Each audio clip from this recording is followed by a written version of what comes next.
How's it going, everybody? Todd Medina, Soulogy Network. Just going to try to put out a little bit of expression like we're going to do in the SoulogyFest. This one's a soul speak called Soul Eyes.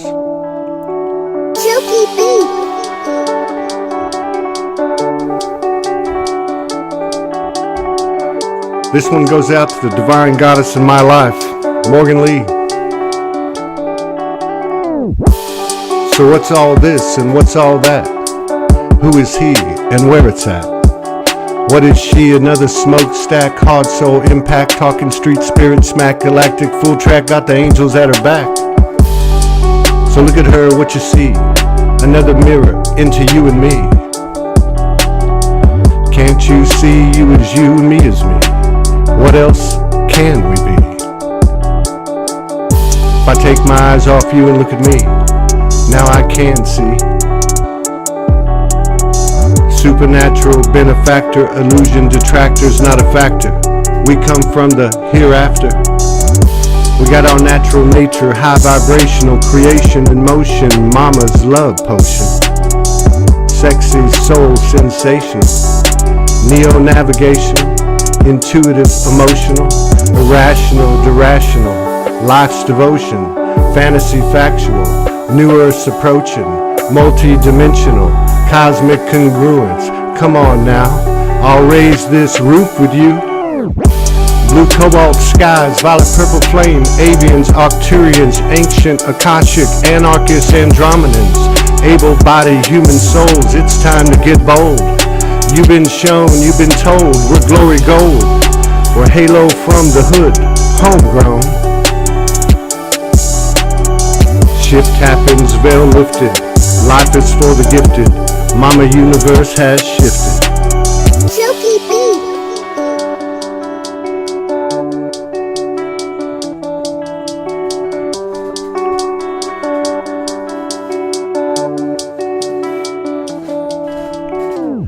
We walk in each other home. It's the only place we ever known. Heart, space, straight soul. What you think ain't what you know. Internal intimacy, masculinity, femininity, divine unions convincing me. So it ain't what you I see, or what you see in me. You see you, I see me. That's the road we walking. Enough of this 3D talking, it's time to go soul stalking. What your frights, what your fears, what you feeling? Another shift is near. It's time to ground, it's time to balance, it's time to clear.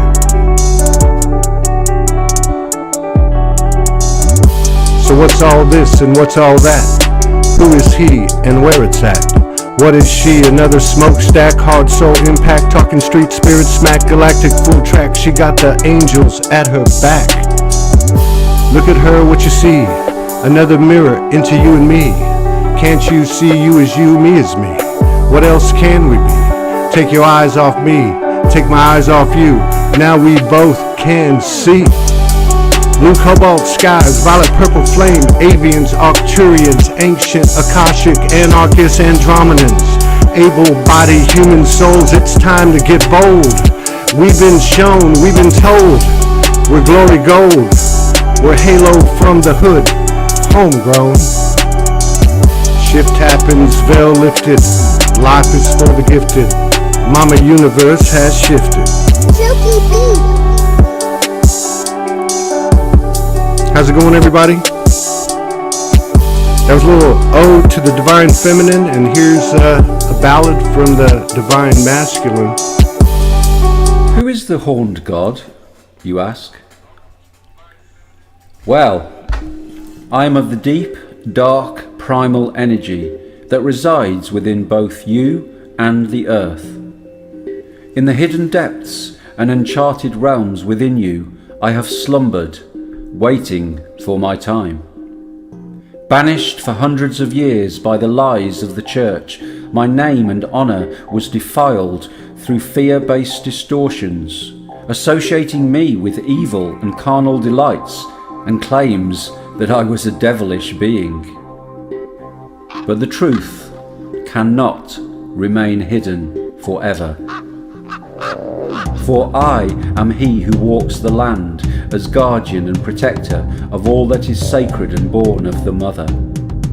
The four-leggeds, the winged ones, the crawlers and creepers and swimmers are all my kin. My passion is the thrill of the wild hunt, and you may hear my horn sound on the wind at times as I thunder barefoot through the hills and forests of both the seen and unseen realms. Listen out, for I may be hunting you, beckoning you to re-wild yourself. Run or surrender. The choice is not really yours. I rest from my hunting exploits on the edge of the dark forest in a sunlit clearing, waiting to accompany those who are ready to live both worlds of desire and pleasure, and responsibility and honour. To live a life unshackled by civilization's distortions, lies, taboos and dictates. I am the explosion of testosterone that erupts when that which you hold dear is threatened, and I will bellow my truth when my righteous anger is called forth. I am her lover and her servant, and her bliss is my bliss. For making cosmic love is our communion in the endless dance and cycles of death and rebirth. You will find me walking beside you when you travel the shadowlands of your initiations and rites of passage, and I raise you up each time you return and are reborn from her dark womb. I have lain asleep in the hearts of many men, though there is a restlessness of late, and many are awakening, confused and disorientated as they emerge from the grey, invisible bars of their domesticated slavery. As you remember and honour my presence in your being, your nobility and integrity will return and be your guiding light, and you will increasingly feel in the raw sensations of your body an aliveness that you had not thought possible. You will embody a gentle strength and stand taller than ever before.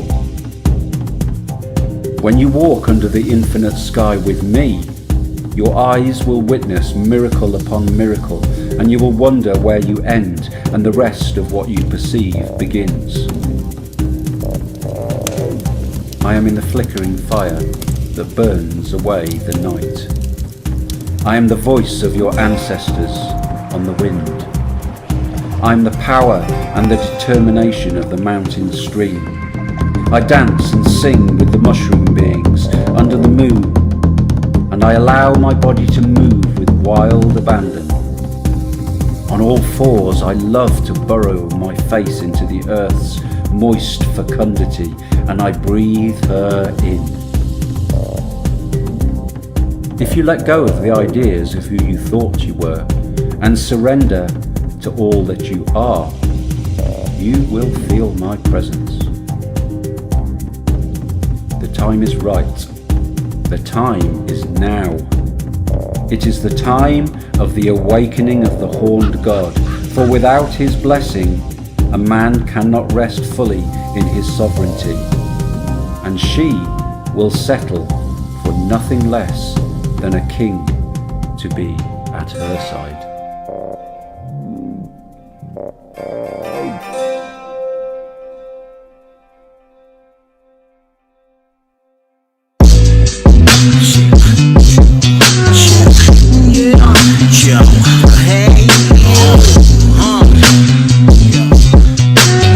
Brothers and sisters, you know what I'm saying? They got the MJ. I use a tag joint, you know what I'm saying? I'm doing it for free. No, thank you, MJ. It's not yeah. Y'all know it's paper, you know what I'm saying? MJ, Dig it, y'all. Yeah. 1, 2, we come through. 4, 5, my cool eye. 7, 8, big waves. 6, 9, it's about time. Get it in, kid. Word up, yo. Hang 10. Yeah. 1, 2, we come through. 4, 5, my cool eye. 7, 8, big waves. 6, 9, it's about time. Get it in, kid. Word up, hang 10. Yeah. but it's all, we did it hard. Paradox, young Goldilocks. Ride the key, open up the block. Ice cream truck, can't play the song. Watch the kids run. Love. Yeah.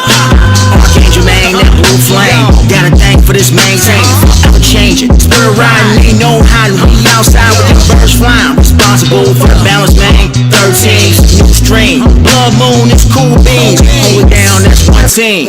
Yeah, keep it tight, stay showing up. Just hold the truth. Yeah, show you right, you're the real deal. My holy skills, your shadow sparring with holy feel. Release the grease like Roman grill. Hang 10, out 5G. Surge up when we get down. This West suit, straight crystalline. Stays cool up at school. No need to teach, just more releasing. Yo, forever be J. Nichols. we here, baby. Yo, 1, 2, we come through. 4, 5, my crew line. 7, 8, them big waves. 6, 9, it's about time. Get it, kid. Word up, yo. Hang 10. Yeah, you know what I'm saying? Yo, 1, 2, we come through. 4, 5, my crew line. 7, 8, them big waves. 6, 9, it's about time. Get it, kid. Word up, yo. Hang 10. Yeah. Dope pamps on stellar crafts. In the trench type, pop chem lights. Ash tar with one fleet. Been about flight MOP. Some too hype, straight amplified. Got 2 mics. Yeah. Yo, stereo, Jamariel. Geronimo, stay funkin' bro. Jamiroquai ain't gotta be, cause I did it free. Did a bit of it, can't be stopped. This bubblegum gon' go pop. Yeah. Yup. Lil' Buddha spit so bananas. Taste the flavor, my Joe Bazooka. Roll the Buddha, gon' get dirty. Finish late and I'm up early. Work ethic from the future. Make fly, gon' work the magic. Get broken, don't blow your speakers. Ancient texts in these lyrics. This spirit man, that moon planet. That ego mind can't stand it. Do the dance when I hop dimensions. Yeah, Lord, we hop dimensions, bro. For real though, big up. 1, 2, we come through. 4, 5, my crew line. 7, 8, them big waves. 3, 6, 9, it's about time. Yo, it ain't kid, yo, hang 10. Yo, 1, 2, we come through. 4, 5, my crew line. 7, 8, them big waves. 6, 9, it's about time. Get it in, kid, yo. Word up, yo, hang 10. Yeah, yo. Purchase your tracks today. MJ Nichols, you know what I'm saying? What up, baby? Thank you for your service, brother. Thank you. Yeah. You got no paper, you got to get in, right?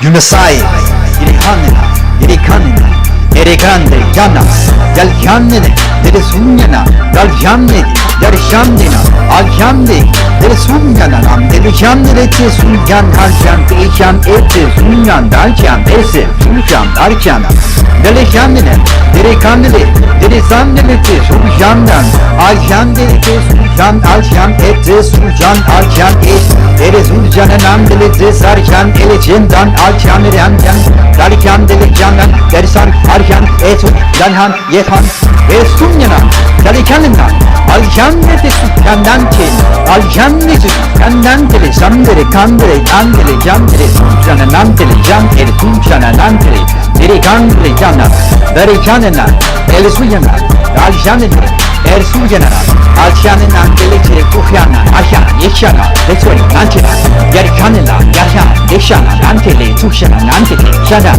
Darshananantele, Kushan, Ajan, Ete, Dushan, Nante, Yalikandele, Eresushana, Yalshanana, Yalshanana, Randiyanas, Vasayanas, Randiyanas, Eyani, Yalshanana, Yalsuyana, Yalshanega, Yalshanena, Aljande, Elsunana, Nandele, Jandele, Desu, Yande, Arjanete, Deresunana, Nandele, Jan, Teresan, Elsanjan, Arjanena, Aljanete, Elsushana, Nandele, Jante, Elsushana, Aljan Eja, Elfushana, Nandele, Jante, Aljan Eja, Elfuha, Belishushana, Belishushana, Al-Shandihi, Belishushana, El-Shandihi, Yal-Shandinan, Yerikandele Shan Esushan Ante Yalhe Esu, Yal-Shandele Tushan Ante, Deresushana, Al-Hushana, Al-Shandi, Deresushana Nandele Jandele Tesujana, Al-Jandele Jinna, Al-Jana, Del-Sandina,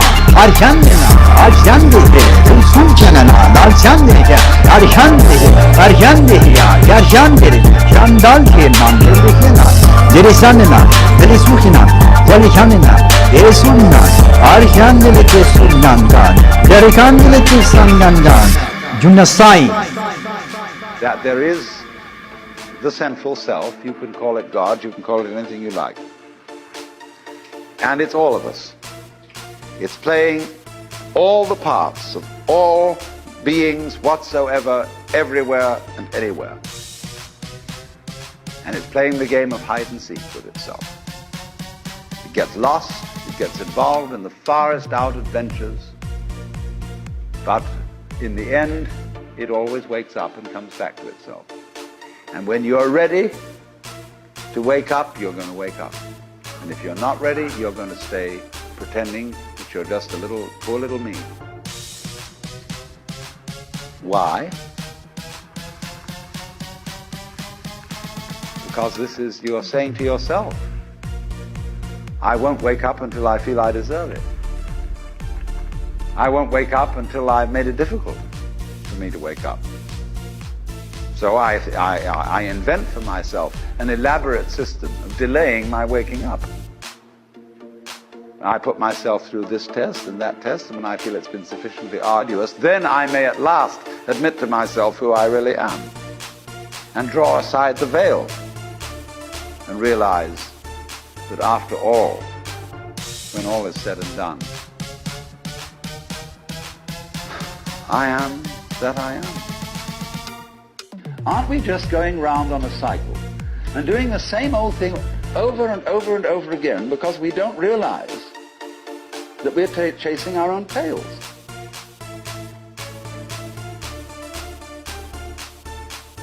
By an eternally recurrent process of not knowing who you are. That is the hide and seek.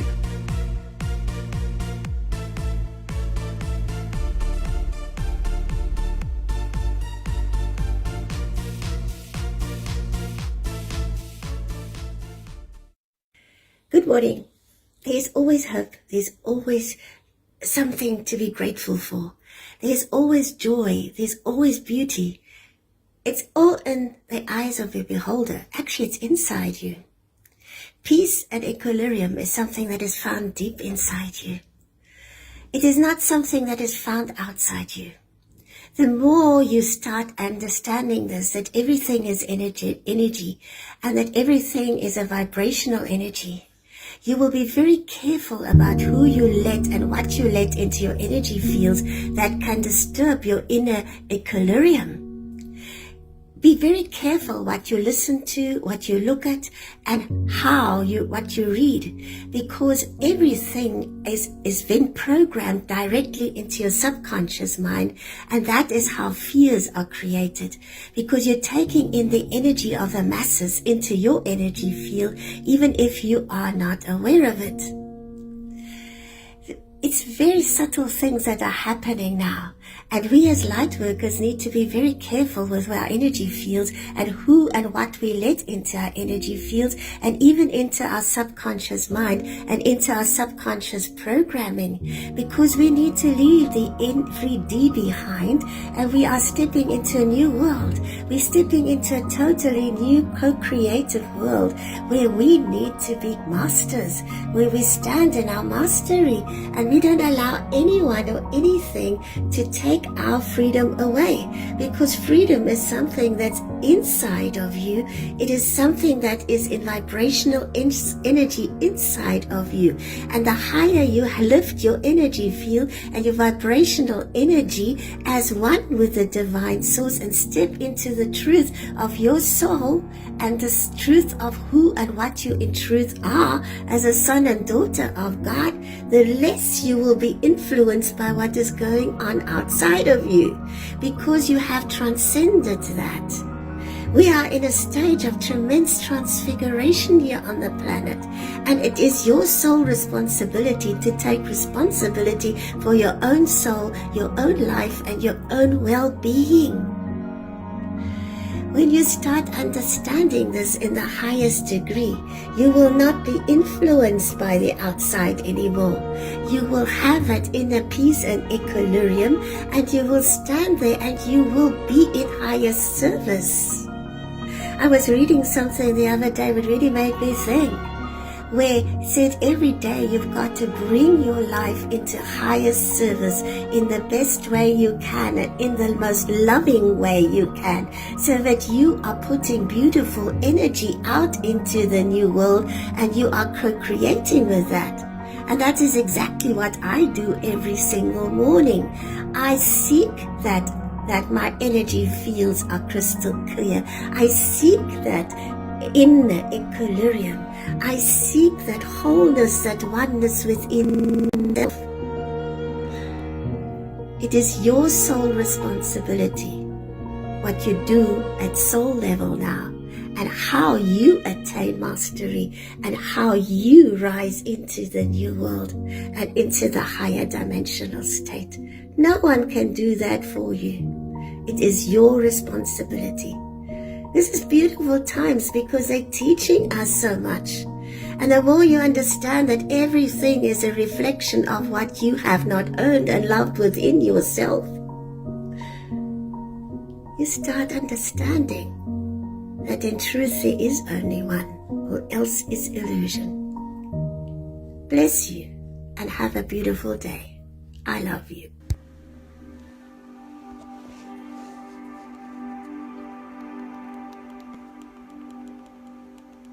This is a 528 hertz heart chakra opener, love frequency.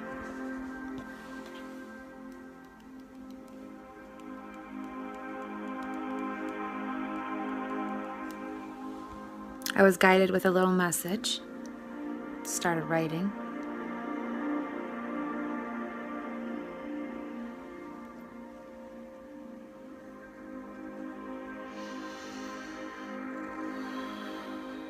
Okay, there we go.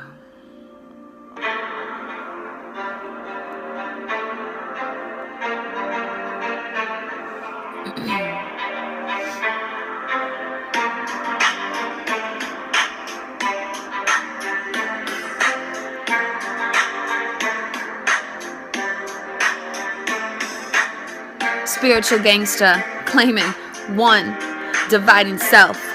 One complaint at a time. Instead, I'm gonna spew through this little rhyme. Ready? Here we go.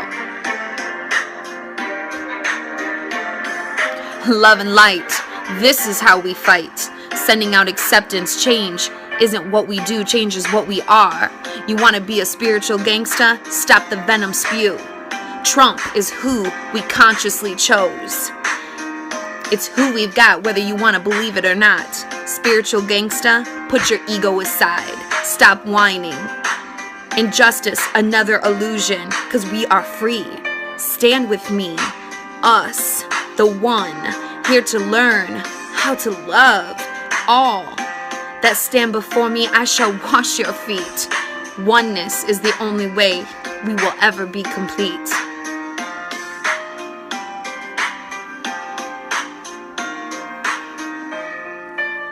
I'm not judging, brothers and sisters. This is a friendly reminder. Breathe. Just be. Allow your heart to lead. You desire change? Change your mind. Feel before your fingers hit the keys. Feel before you speak. Be an example of this love ministry. You sick of hypocrites and posers you claim? Can't be one that makes you just the same. Again, desire change, go silent. Don't speak, send love. Hate is for the weak. Let's take the high road together. We have changed Earth, Gaia forever. Pride in your country, your world, no divide. Pull up your big girl panties, it's time to ride. Soulogy style. Today is a happy day. Praise be to us. Praise Blu-ray. Put love where your mouth is.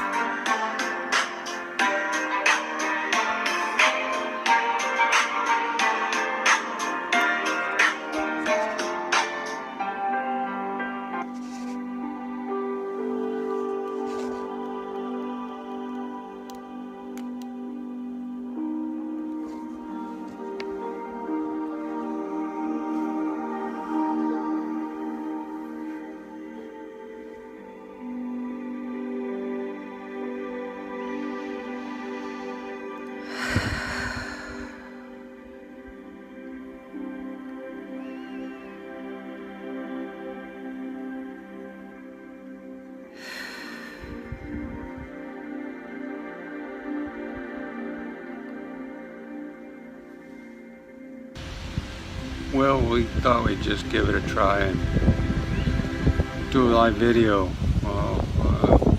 recorded video. Today's been a great day so far. It's mid-afternoon. I did my own little baptism in the Mississippi. Took a bath, did some laundry.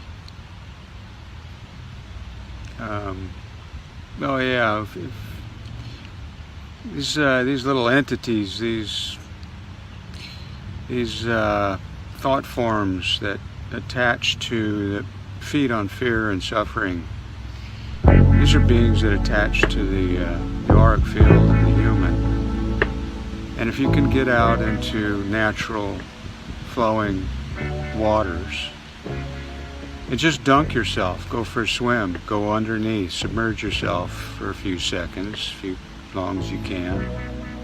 It breaks the piezoelectric connection between you and the entities. It frees you from the attachment of these things that have to leave you until the next time you give permission by moving into judgment consciousness. So it cleanses you. Do it often, because the humans, it takes practice to retrain the mind to stay neutral.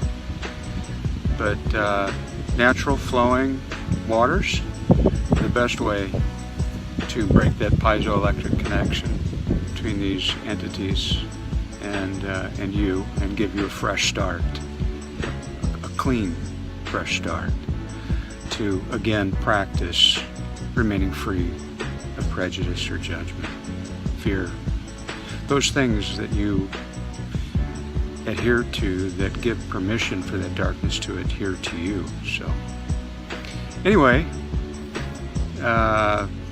take life with levity, enjoy every moment you can. It's all happening for you, not to you. So it's all good. Take life with levity. Love you all.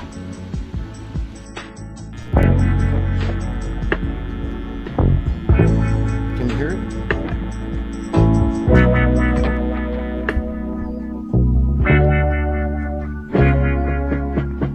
Supergalactic Fragilucious. Test, test. Test, test, test.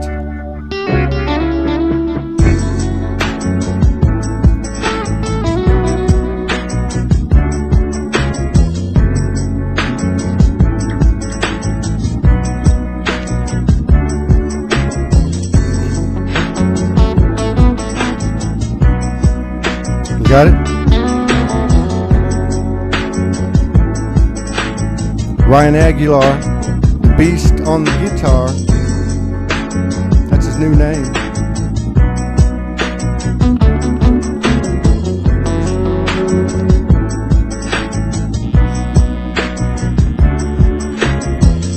Remember, the road will still be golden, even when your highest faith in something outside yourself is shattered to pieces.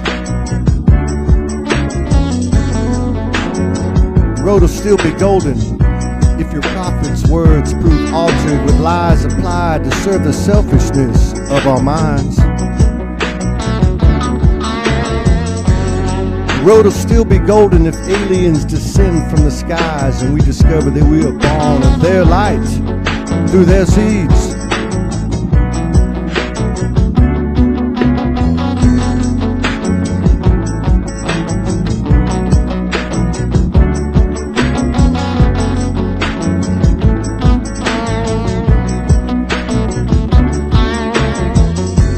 The road will still be golden if and when the nukes begin to fly and electricity becomes a dying dream and a renewed quest for living arrives. The road will still be golden when science and the stars collide with Jesus and the Anunnaki as Nibiru meets the third eye.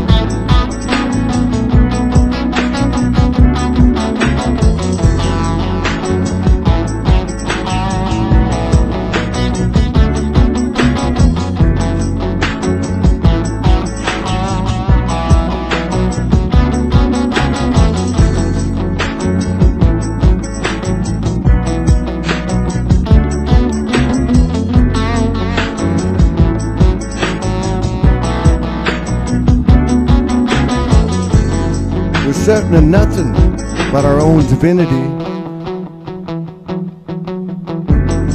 Our place is here and now. We are golden and we are soul, but much more than that. That's where it's at. Breaking through that multi-dimensionality, divinity, infinity, holy triad, the Trinity. We're bringing it down now. This is our time. Time to rise.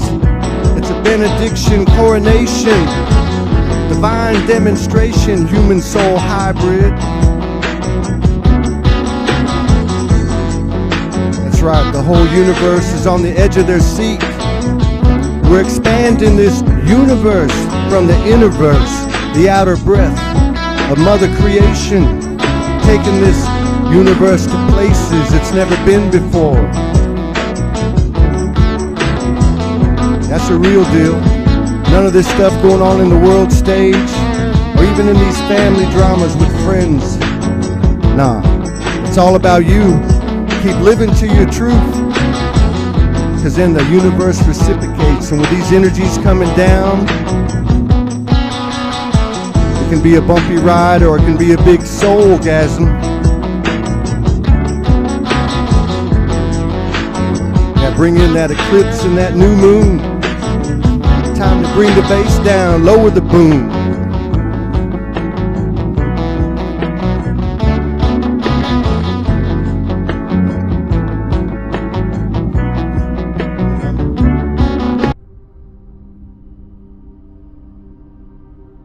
When I die, when my coffin is carried out, you must never think I am missing this world. Do not shed any tears. Do not lament or feel sorry. I am not falling into a monster's abyss.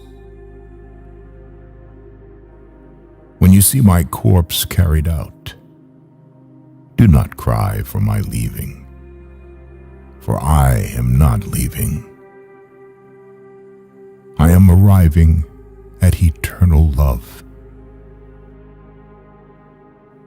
When you leave me in the grave, do not say goodbye.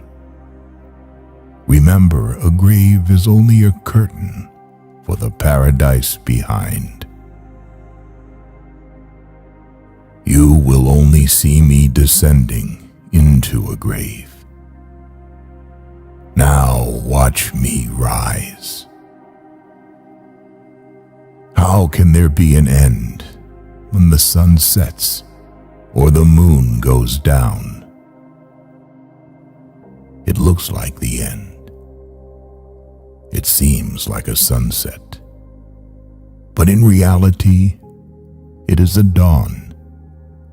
When the grave locks you up, that is when your soul is freed. Have you ever seen a seed planted in earth not rise with new life? Why should you doubt the rise of a seed named human? Have you ever seen a bucket lowered into a well come back empty? Why lament for a soul when it can come back like Joseph from the well? When, for the last time, you close your mouth, your words and soul will belong to the world of no place and no time.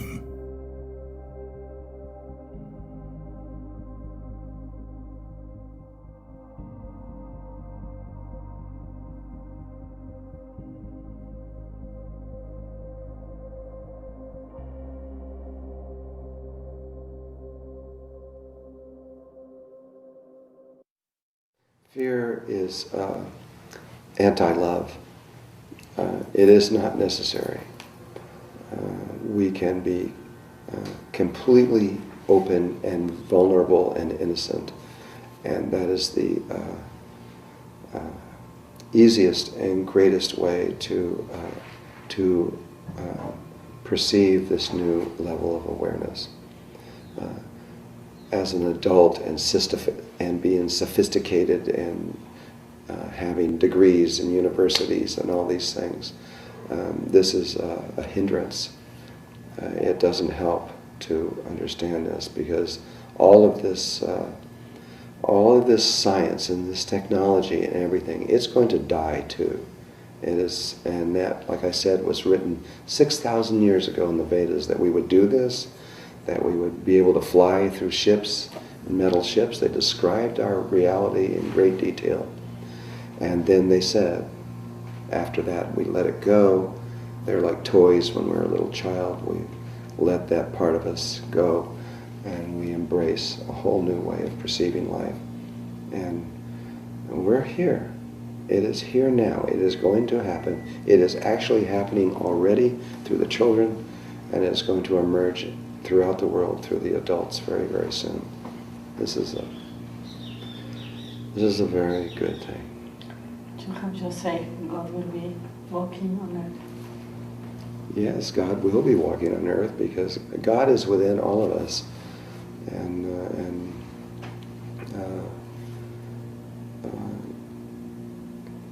God will be able to express directly through us, and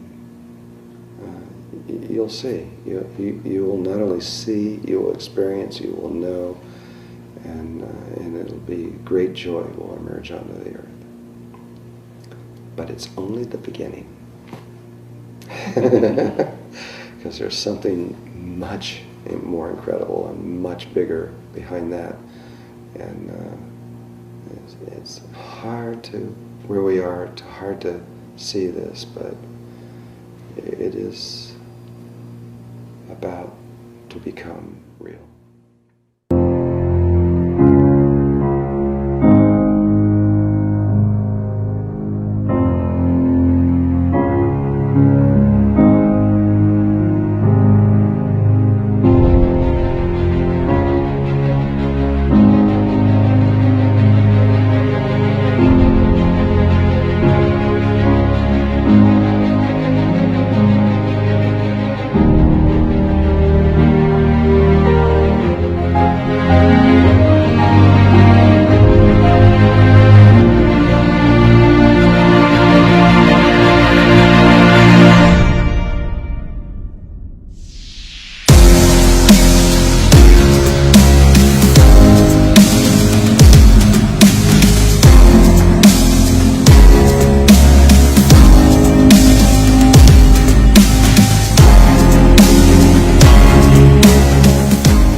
When I die,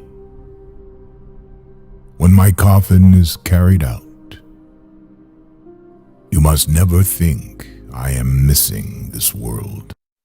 And we live in really exciting times. It's not just interesting, this is exciting, because we're going to experience something that is fantastic, that is wonderful, and very positive.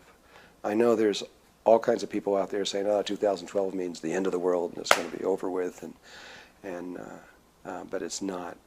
It will probably mean the end of the old cycle and the old way of perceiving, but in Lakesh leads into the new cycle that is also part of the prophecies, and a new way of existing, and that way is going to make life very easy.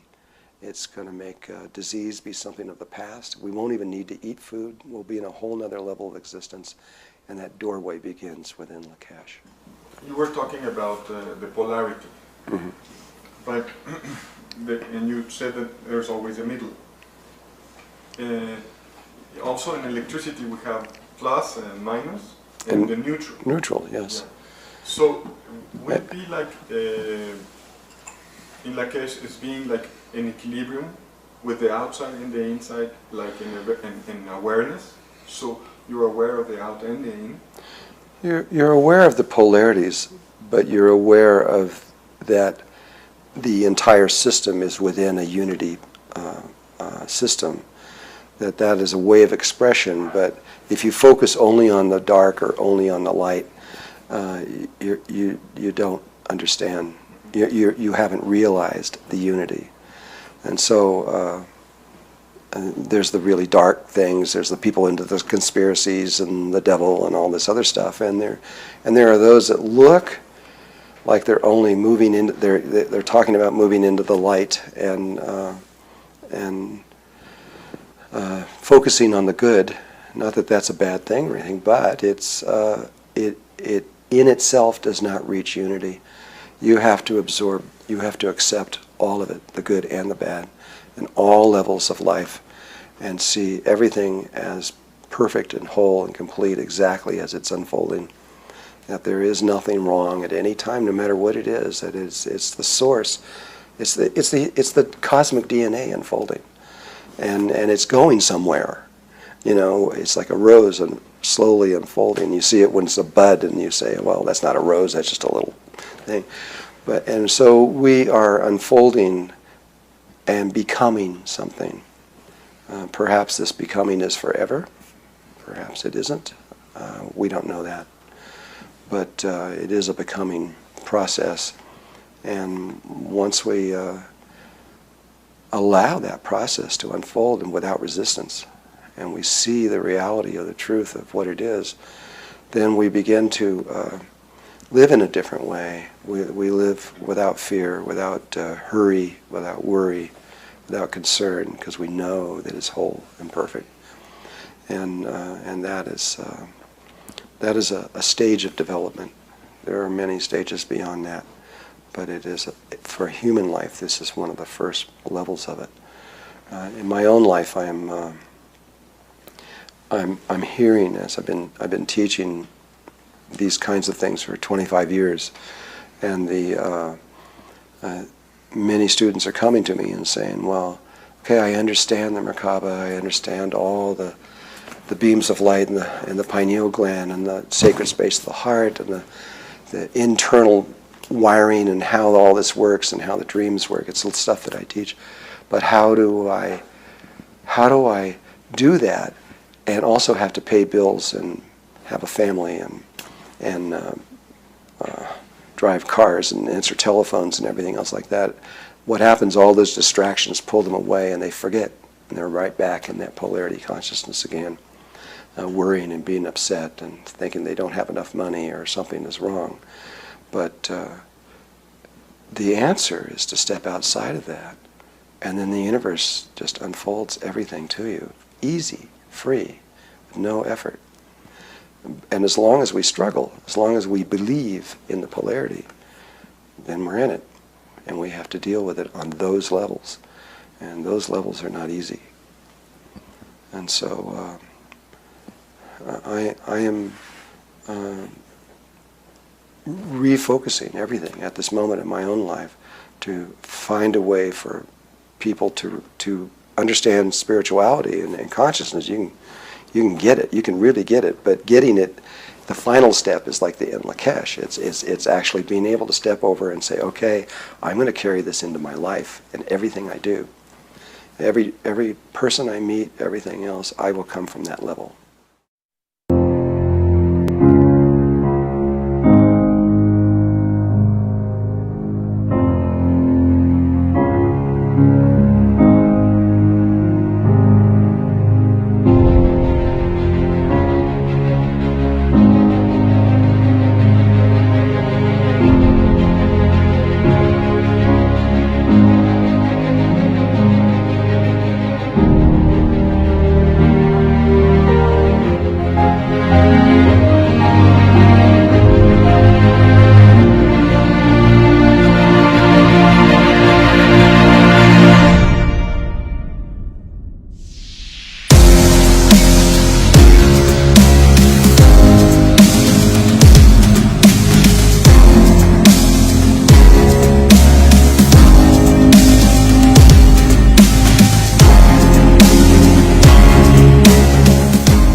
一つ目は愛。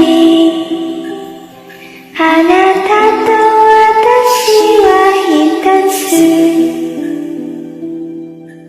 二つ目に願い。あなたはあなた、私は私。三つ目に思う。あなたは何？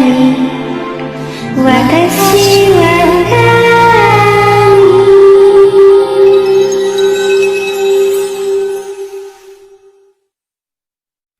Good morning. There's always hope. There's always something to be grateful for. There's always joy. There's always beauty. It's all in the eyes of the beholder. Actually, it's inside you. Peace and equilibrium is something that is found deep inside you. It is not something that is found outside you. The more you start understanding this, that everything is energy, and that everything is a vibrational energy, you will be very careful about who you let and what you let into your energy fields that can disturb your inner equilibrium. Be very careful what you listen to, what you look at, and what you read, because everything is then programmed directly into your subconscious mind, and that is how fears are created, because you're taking in the energy of the masses into your energy field, even if you are not aware of it. It's very subtle things that are happening now.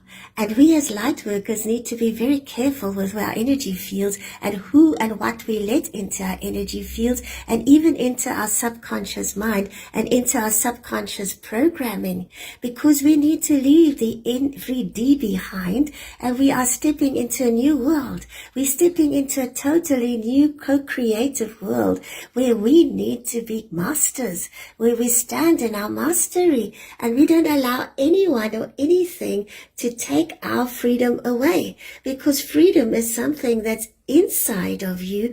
It is something that is in vibrational energy inside of you. And the higher you lift your energy field and your vibrational energy as one with the divine source and step into the truth of your soul and the truth of who and what you in truth are as a son and daughter of God, the less you will be influenced by what is going on outside of you, because you have transcended that. We are in a stage of tremendous transfiguration here on the planet, and it is your sole responsibility to take responsibility for your own soul, your own life, and your own well-being. When you start understanding this in the highest degree, you will not be influenced by the outside anymore. You will have that inner peace and equilibrium, and you will stand there and you will be in highest service. I was reading something the other day that really made me think, where it said every day you've got to bring your life into highest service in the best way you can and in the most loving way you can, so that you are putting beautiful energy out into the new world and you are co-creating with that. And that is exactly what I do every single morning.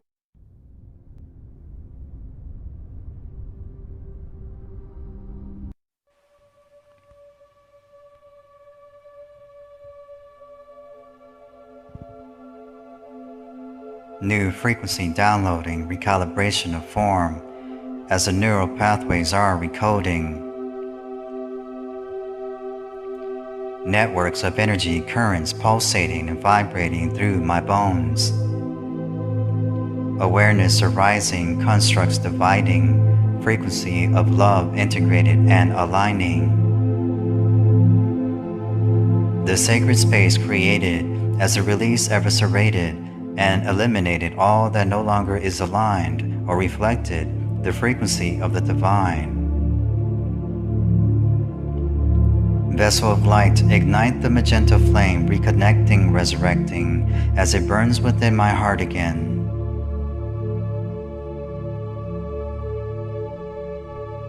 Memories awakening, timelines disintegrating, instantaneous releasing. The shimmering within, crystalline frequency anchoring beneath the skin.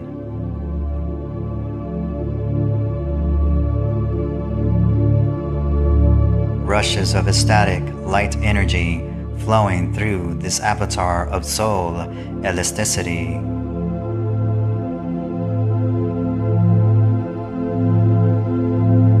Sensual, elemental, divine feminine vibes arise in the vortex of transcendental.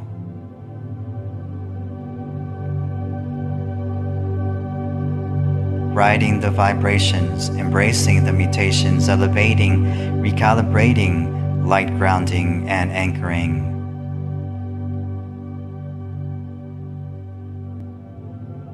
The foundations of the old frequency have finally dissolved. My heart has absolved itself of all connection and expectation.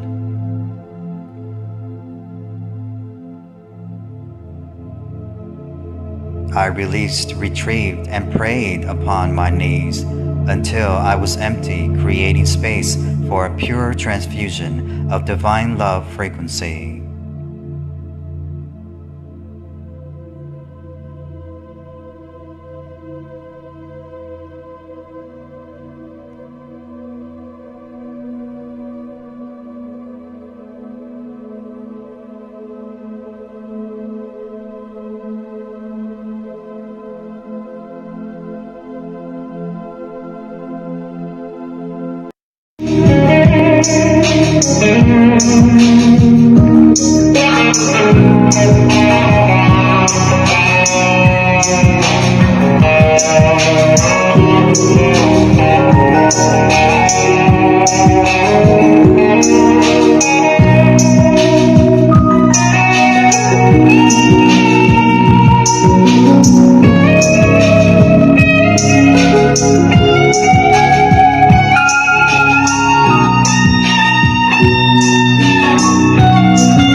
People live the way they do.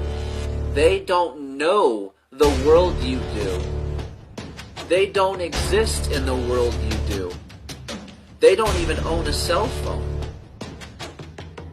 They couldn't even tell you one politician's name, one celebrity's name, not even one.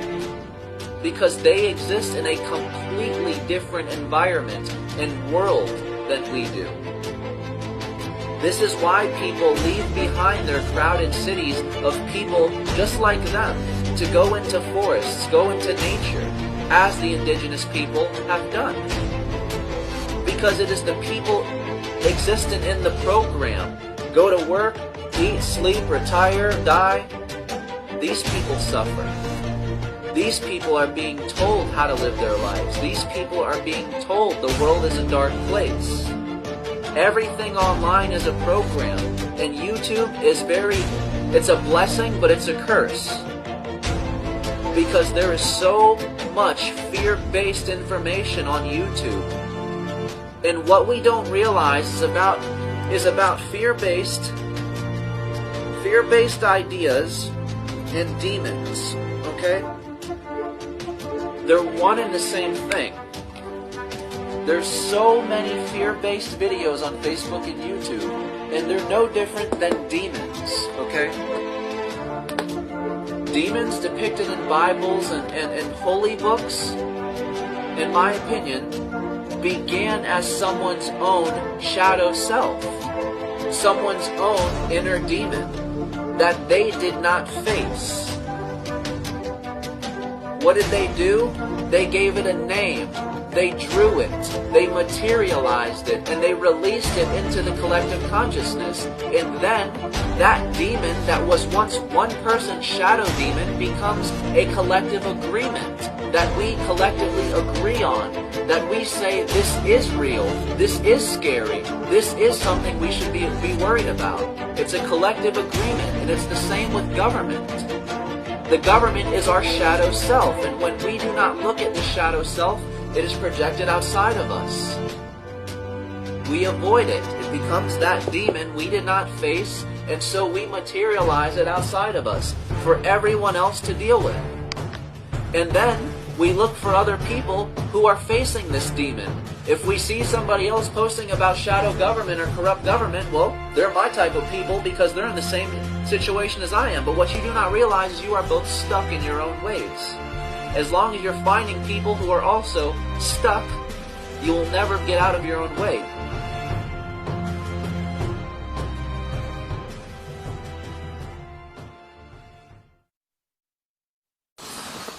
I got a little friend! Hi there, little guy! Welcome to my world! I've been playing with filters for an hour because I can't get off the sofa today. Hi everyone! So people have been asking me to make a short video of me dancing the language of light. I talk a lot about how you can use the language of light, not just speaking it or drawing it and writing it and painting with it, but actually it can be used in the form of a sacred dance transmission.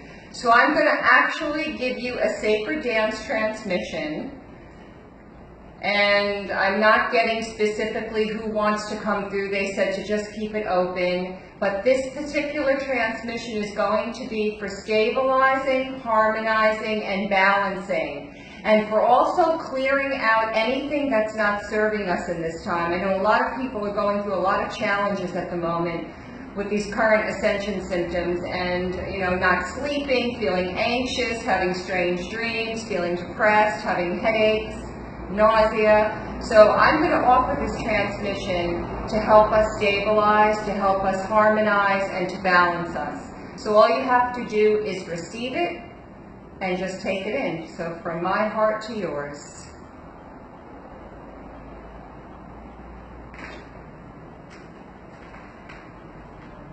Urukaya shataru kai yamu kasu yero katu yera moya kajeya daya roma koya aruno kamo yeko toi acharu mako ijeze karu dale alulai karu nikataria monye aluyero gomeshata okara meka ishinkai yotoite Mira katai shem yara moko yasa toya shea taya takute. Alula yara makoya ja. Alukaturum bakoya neya ja sata shoya yashi tosesha sayakato. Alulai alukatu uma je ako. Aso yesha saya shara katoya nea laya rakuma. And breathe. Haloya, loya, roka, lulaira, moya, rakaturu, vapora, yamazaya, jazara, ijeya, ralayora, koya, amutaya, rama, ha, heyoya, yashestara, katoya, ishtai, alaloya, ayamai, karakatoya, teya, ya, alulai, akul, ache, akudije, azoje, karumaya, layaro, kotiya, tai, amulai, anune, Anusa, Mashataya Karakutuyata. And so it is. Many blessings. Thank you.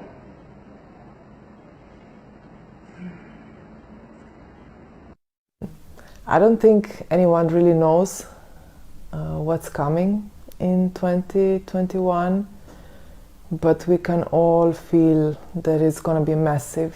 It's going to be life-changing, probably even more than this year. So I want to remind all of us, myself included, to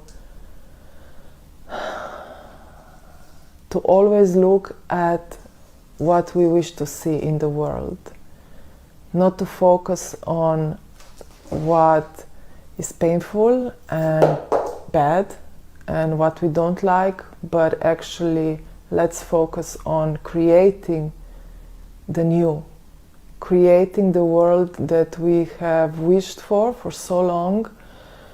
Let's focus on being on actually embodying what we want to see, you know, which is love and connection and support and co-creation. And don't let anyone tell you that it's impossible, because it's just not true. Nothing is impossible. We can go and create whatever we see in our visions. This is the thing. We have been, our whole society, it's such a big topic, I don't really want to dive deep into it, but we have been shown, we have been programmed, if I use that word, in a sense, to believe that only certain things are possible, that a beautiful world with people who care for each other, with people who support for each other, with people that you can actually trust, we've been programmed into believing that it's not possible. But you know what? That's just a program. We are the ones who decide what is possible, and we are the ones who decide what we agree to. And one thing that I feel is that this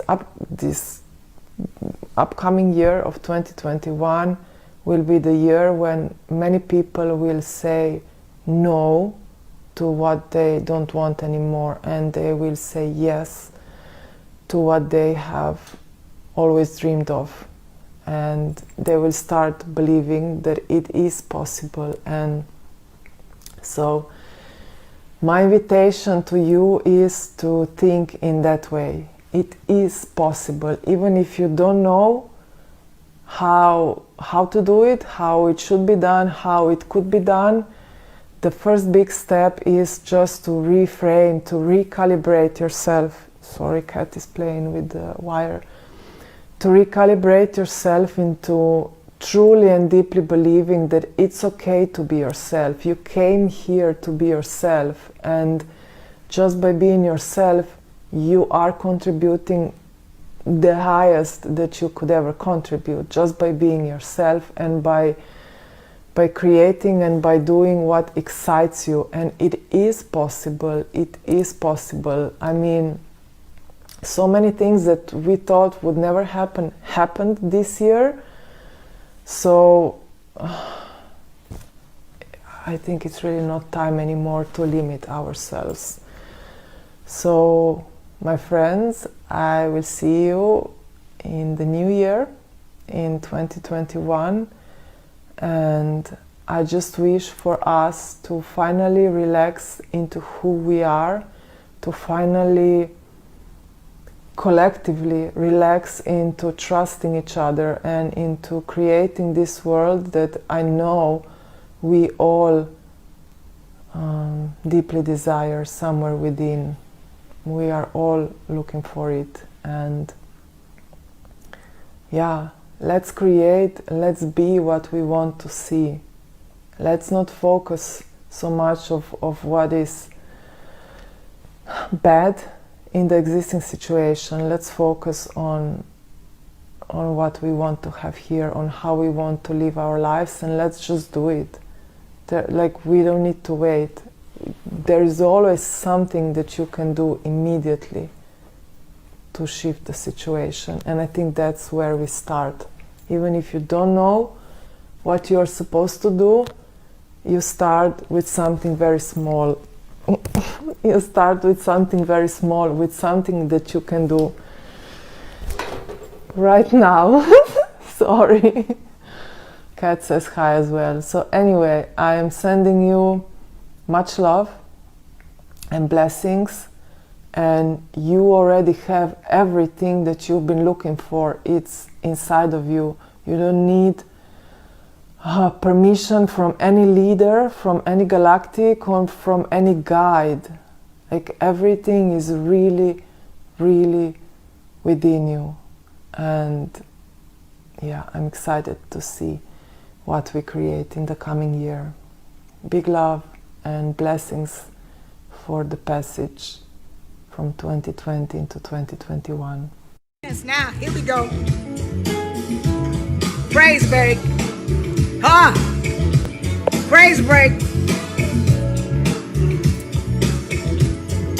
Yeah. I feel like dancing and sending all my energy, all my love energy to you right now. Receive it. This is Mama Eva medicine, don't you know? Get it up in you. Ah! Here we go.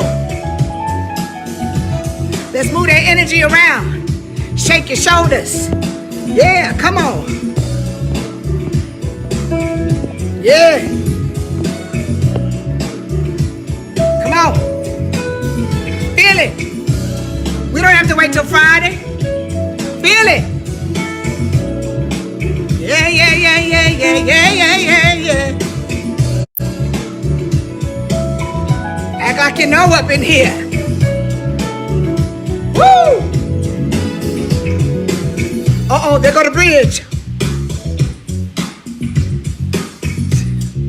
We're going over to the bridge, y'all.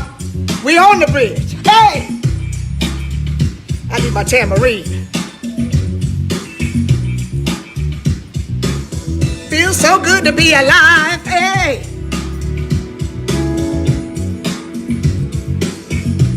Yay! Feels so good to be one with the Father. Hey! Pull it back. Yeah, get ready. Pull that arrow back and fling it into existence, into the atmosphere. Come on. Woo! You need some money? Come on, pull it back. Woo! Here it comes. You need some joy? Here it comes. You need some peace? Here it comes.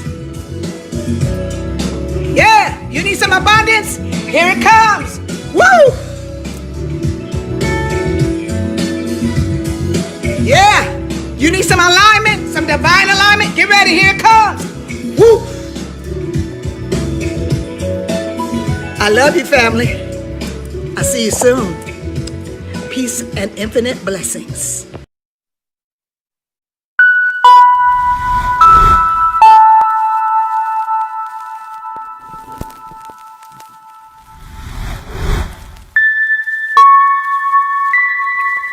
Hello once again. In the forest.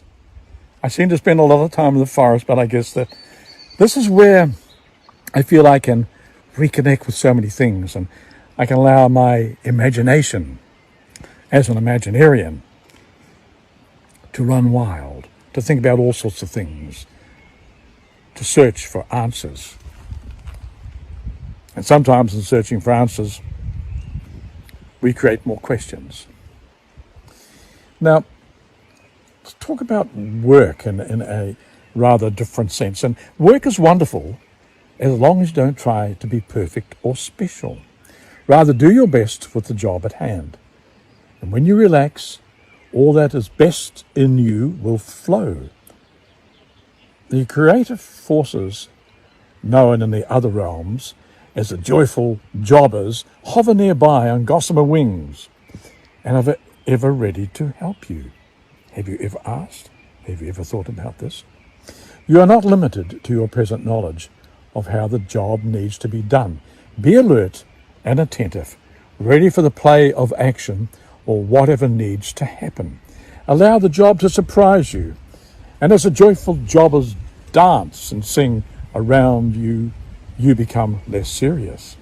Routine jobs become enlivened and new, and with cheerfulness, obstacles become challenges. You are amazed by your own ability to develop new skills as needed. The work you do is wonderful.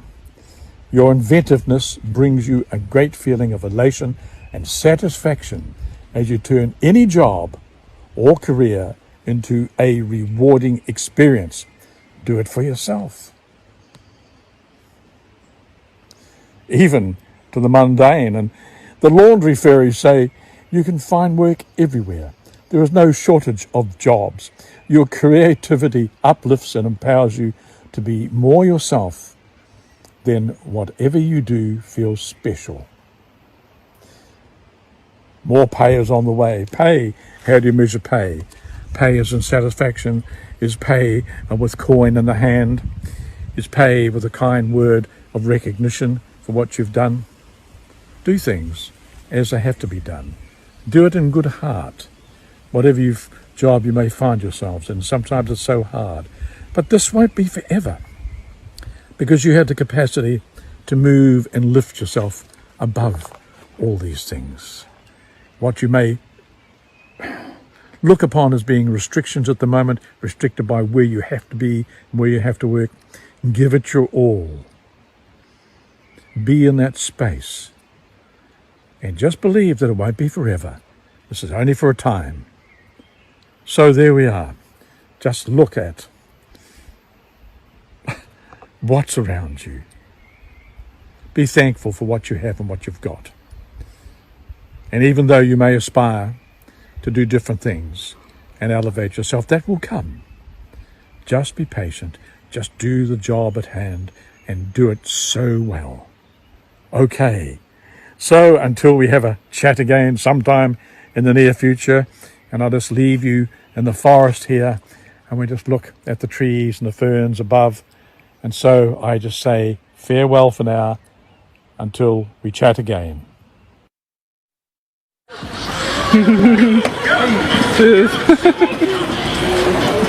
Yo, the work is gone already. The work is gone already. It's Frankfurt this time, though. Smoke. Yeah.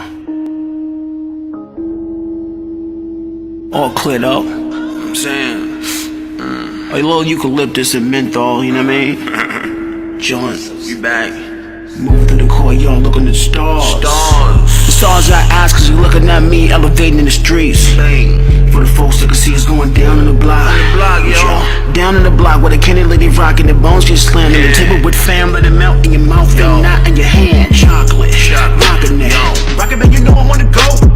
Keep it elevating with the crew. South side of the city, extra really getting busy. Macho man daddy with the flex gang. Thumbs up cause my text flames. He ain't tryna heal a homie that way. They really get you killing, baby, that's lame. Insane to the membrane. No savages, man, we all came. Raw flea, we gon' eat. Watch the blessings of the heavens come spoil me. Ask for a lead, I'm on the couch. Get up every morning, man, and make that bounce. You dead. Them baby girls, I'm a pinky ring. Blue britches cuss with the diamond clusters. I relish this. Who need muscle, man? Hot dog, gas, tubby buster. Yo, chillin' with the vision, ain't a pivot. I send it on the rhythm, man, you never kept me slipping. I'ma get him in a minute, that the brother keep playing. Check it, slow just roll. The brothers and sisters. You can see they clicking, man, but refer to the bullets. Cause Libra on the mic and one more team up, catch some bullets. That smile, boogie, bright crown on the side, gold tooth like on Lolo. My mama don't favor that mess, but the way I did it was so dope. Yo. We still here? Hey. Look at him. Look at him. Look at him. Southside. Southside. Hey. Yo. 2 up, 2 down to the galaxy. Yo. It's a set check. It's a set check. It's a check check. Cole, who you with? Take the body up, the crucifix, the pressures on the mic. I never turn on the beat and make it know that deal. The lip is a pen. The feather is a pen. I'm ready with the wings. And the heavens got the verse. Well, I'm a service to the earth. Until the Trump administration never put the world first. One belly, you heard. Got a couple open summer on the grill. Smoke a veggie patty burning from the booth. Smoking around my dog and I'm the truth. Ash Tower reporting in. This G4 once again. Ground crew on the ground. Let the liberation begin.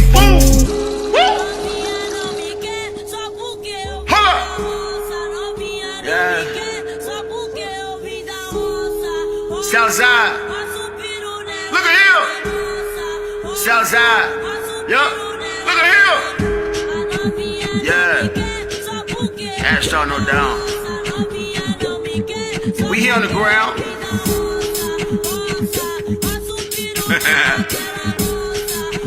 Hey, hold on, son, stop playing. Hey, yo, look at him.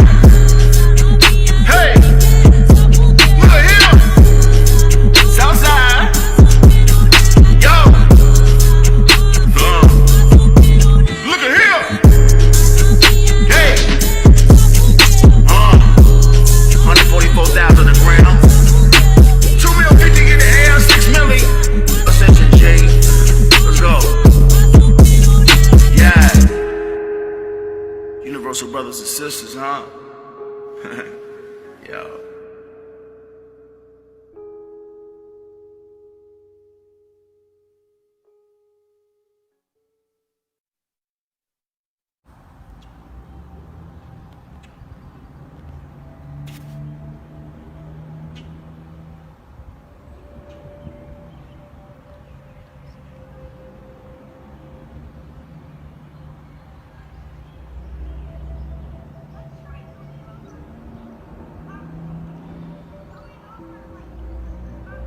Greetings everyone, this is Shakara and I wanted to share a message on this beautiful day.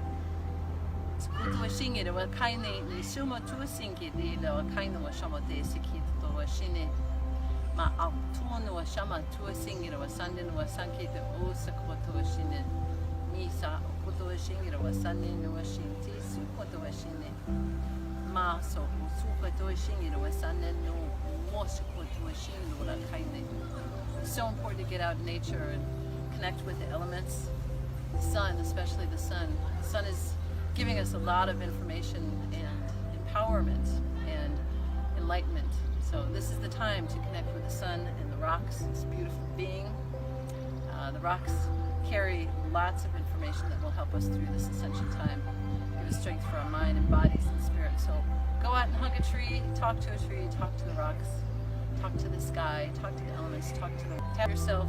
It's really, really important at this moment to feel good about yourself and the world and know that everything's going to be okay. This is a transition during this ascension time that is crucial with those loved ones that you hold so dear. Connect with the elements, connect with the elders, talk to your grandfathers and your grandmothers and your ancestors. They're all over. All these guides are working with you at this time and they will show you what to do next. So when you're in fear, release everything. Do not worry about anything because this is the time that we've been waiting for.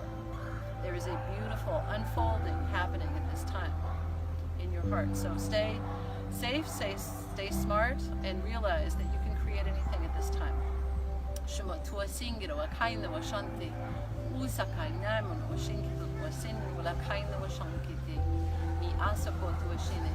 Love and light to you.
Do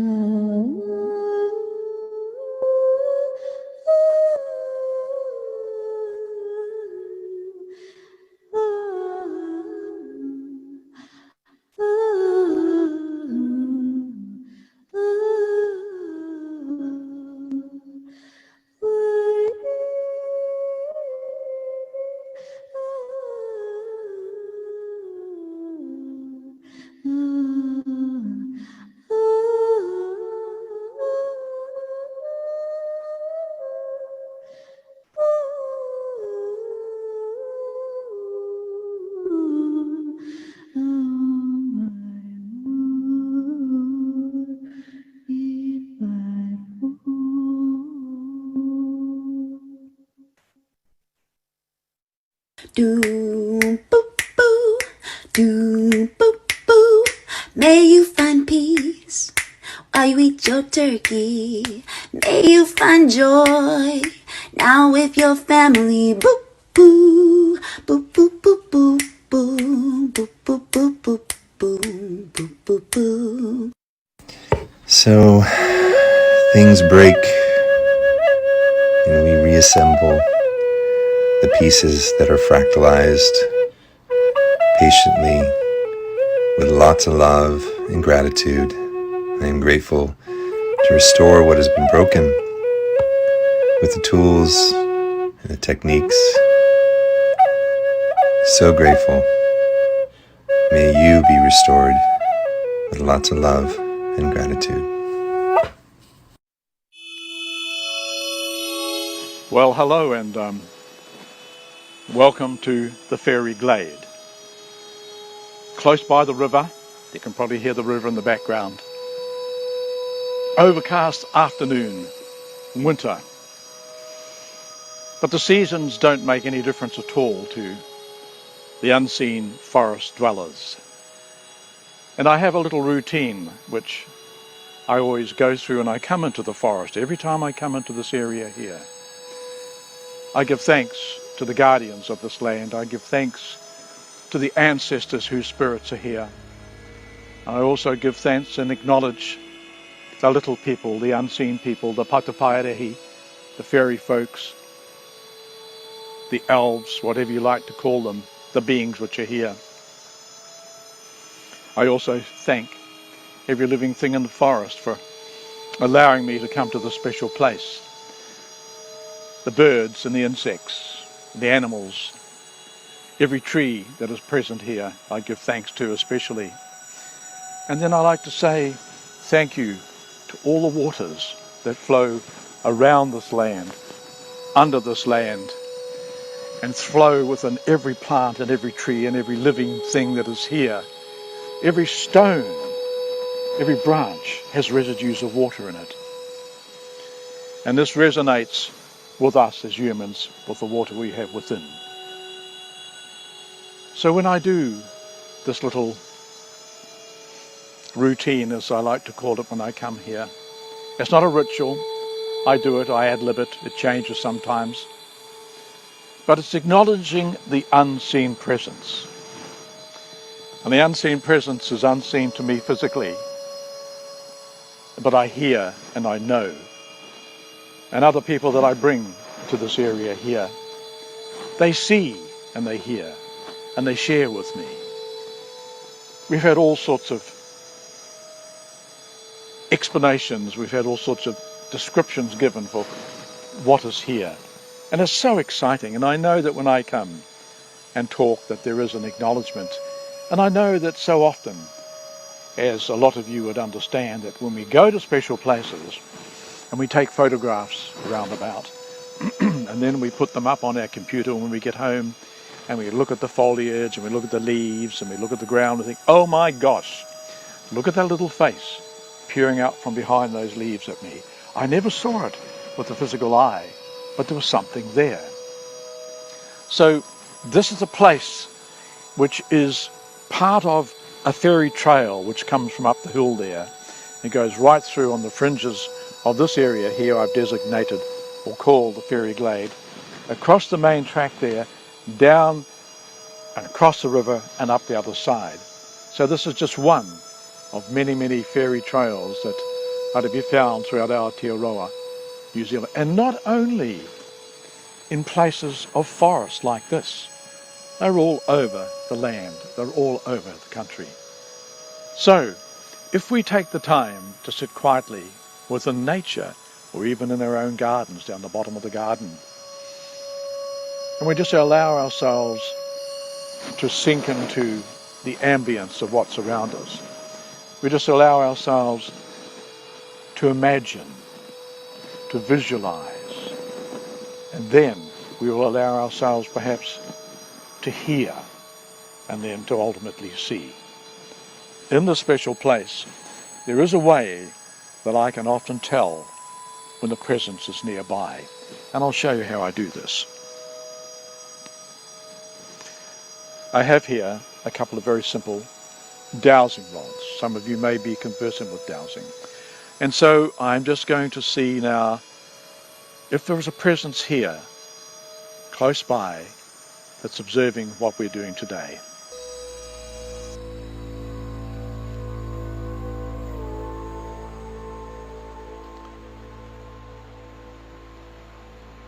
Ooh. That's a positive.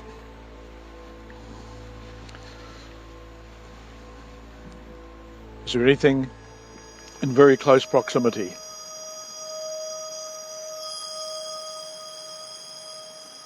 Wow.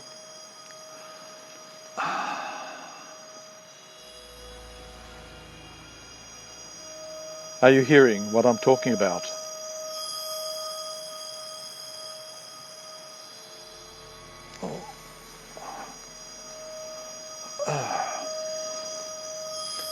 A very simple confirmation, and it's very heartening because, as I say, I sometimes hear, but at this stage I cannot see. So for all the times I step in here and talk to the unseen, they do acknowledge my presence, which is wonderful. It's really wonderful.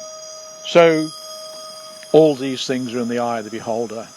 And some people may think this is so strange, talking about little fairies and big fairies. And they come in all sizes. I have a book, which I brought back from England a few years ago, and it describes 123 different types of little forest dwellers and the dwellers within nature. And this, of course, includes elemental beings. And elemental beings, I feel, are reflecting themselves and their presence through the music of the plants that I am recording.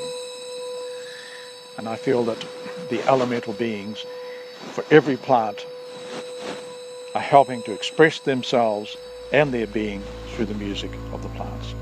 So that is a small introduction to the fairy glade and the fairy forest. Magical place for me and for many other people. And I'd like to think that sometime soon you'll come and visit this glade with me so we can sit here quietly and just contemplate and listen. So thank you very much, everybody.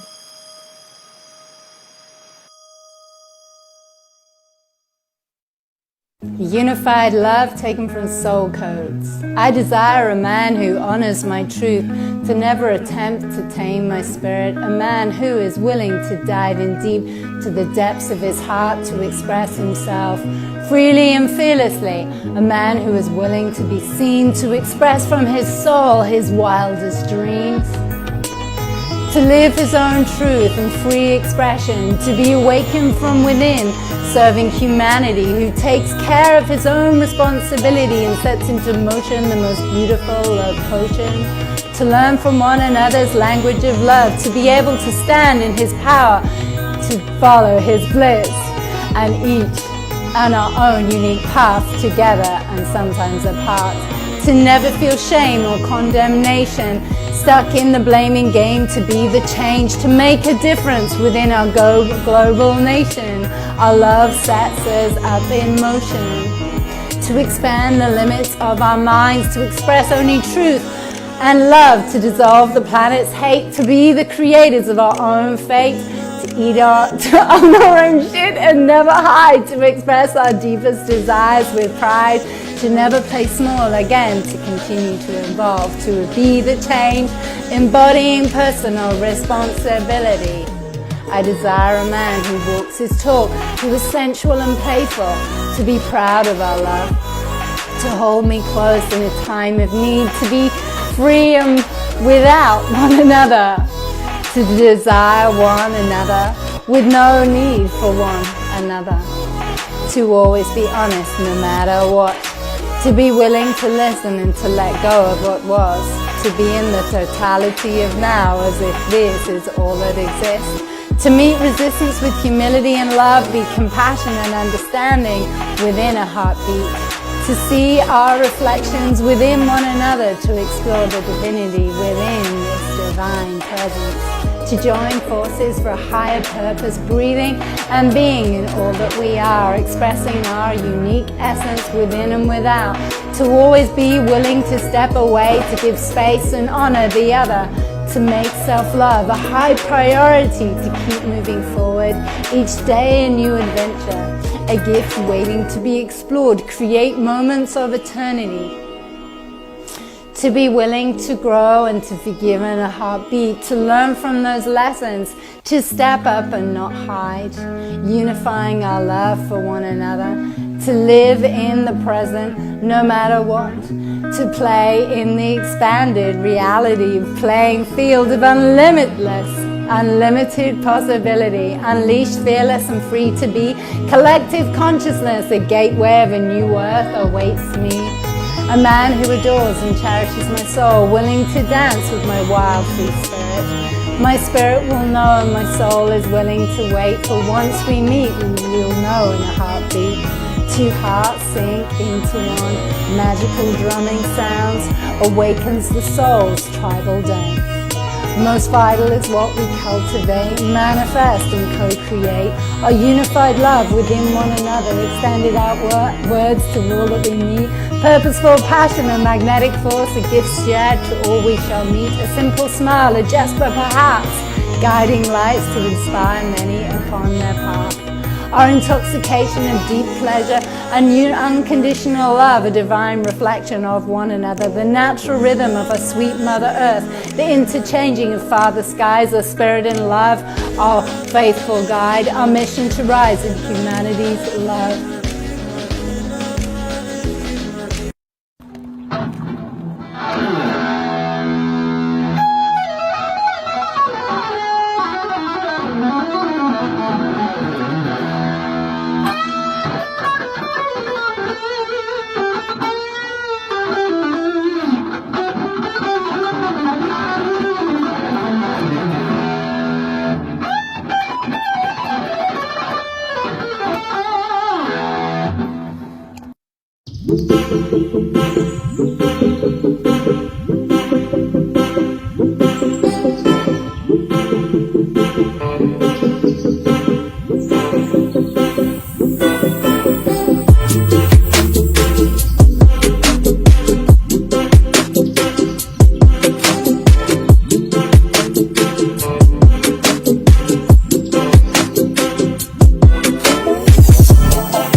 So all this is for today is to get perspective, because we all, myself included, probably more than most, get caught.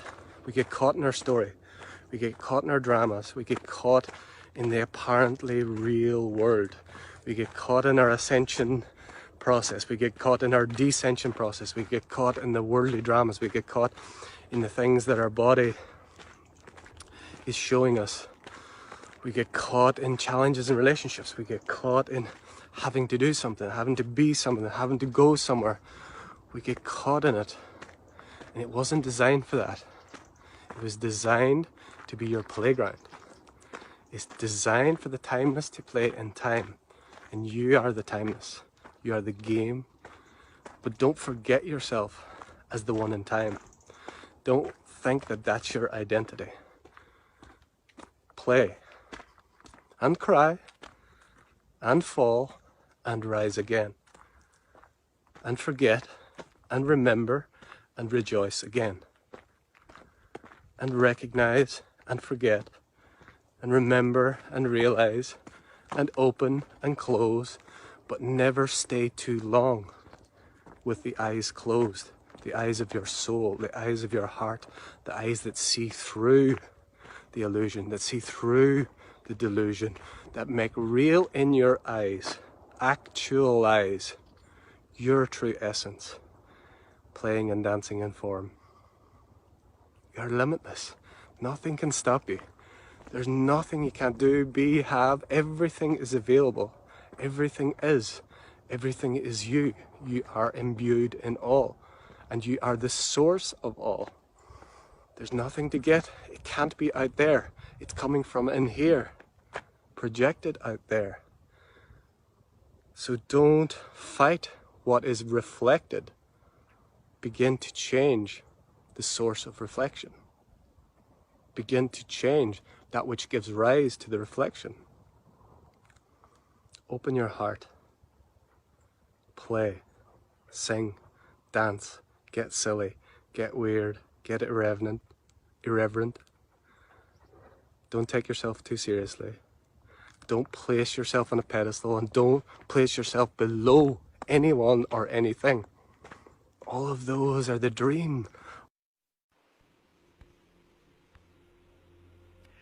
New frequency downloading, recalibration of form as the neural pathways are recoding, networks of energy, currents pulsating and vibrating through my bones, awareness arising, constructs dividing, frequency of love integrated and aligning, the sacred space created as a release obfuscated and eliminated at the no longer aligned or reflected the frequency of the divine, vessels of light, ignite the magenta flame, reconnecting, resurrecting as it burns within my heart again, memories awakening, timelines disintegrating, instantaneous releasing, the shimmering within, crystalline frequency anchoring beneath the skin, rushes of the static light energy flowing through this avatar soul elasticity, sensual, elemental, divine feminine vibes arise in this vortex of transcendental.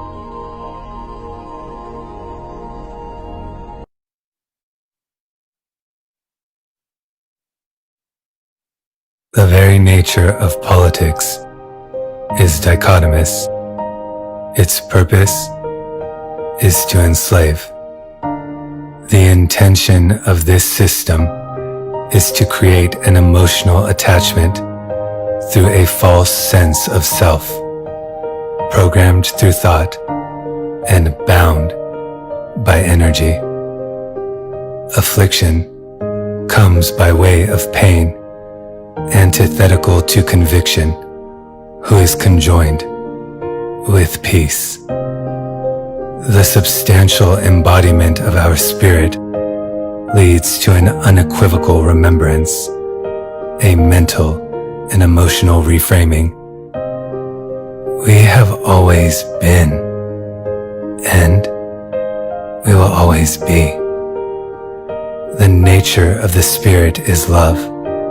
Love is the eternal essence of all, and love can only love. The conservative and liberal programmed against one another. The white programmed to see themselves as separate from the black. The black programmed to see themselves as separate from the white. The Christian, the Mormon, the Muslim, programmed to see themselves as separate from the gay. The Muslim programmed against the Christian, and the Christian programmed against the Muslim. There is too much noise.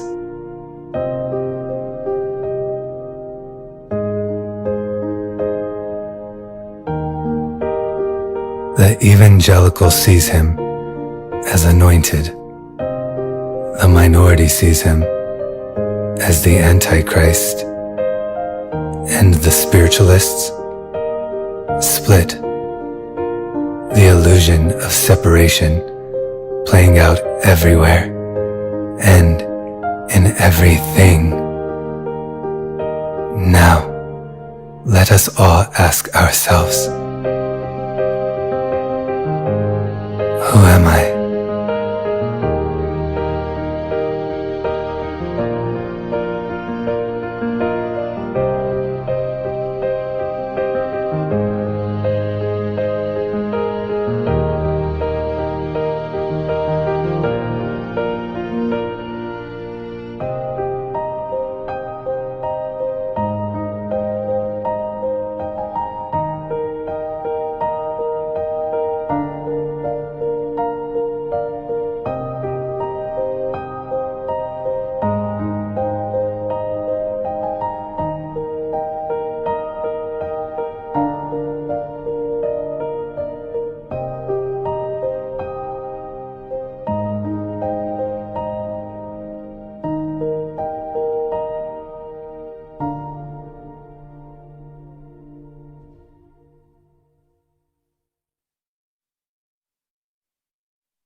came from the golden sun, born into creation, with love as my witness. I am human. Koro oro koro tira kara sora koro sina kara oro koro toro sine tira. Holy Father, Sacred Mother, I'm a child of the sun. And all the unraveling and all the unfurling through the shadows of self has led me back home. Yeah, I rode the dragons and I tamed the lions and looked in the mirror till it shattered and fell. Yeah, I am the hero that took the fool's journey out on the front lines with nothing but love in my gun.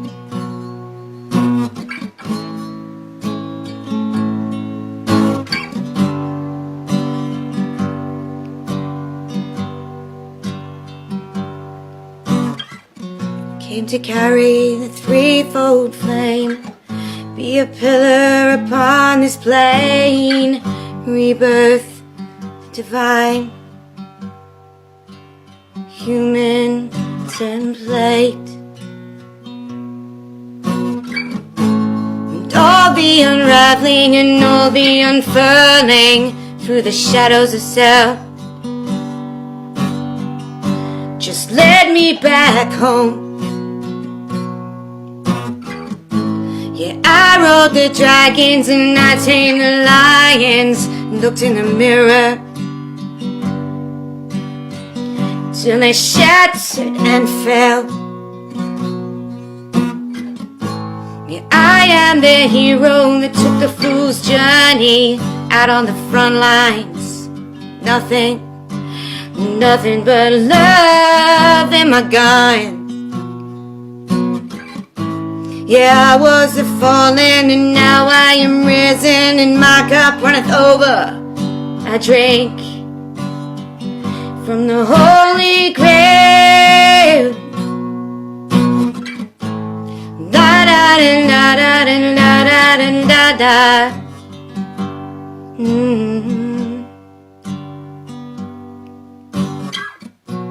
I came from the golden sun, born into creation, with love as my witness. I am human. Koro oro kora tira kara soro oro kora tina do oro kora shite kara stakara.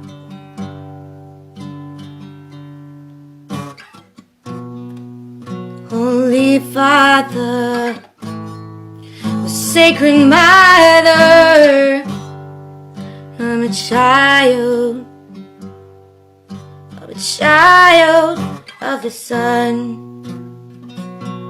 here to co-create a new world, co-create a new world, co-create a new universe, co-create a new world.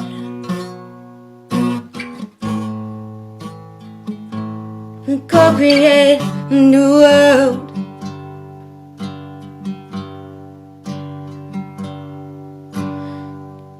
New world.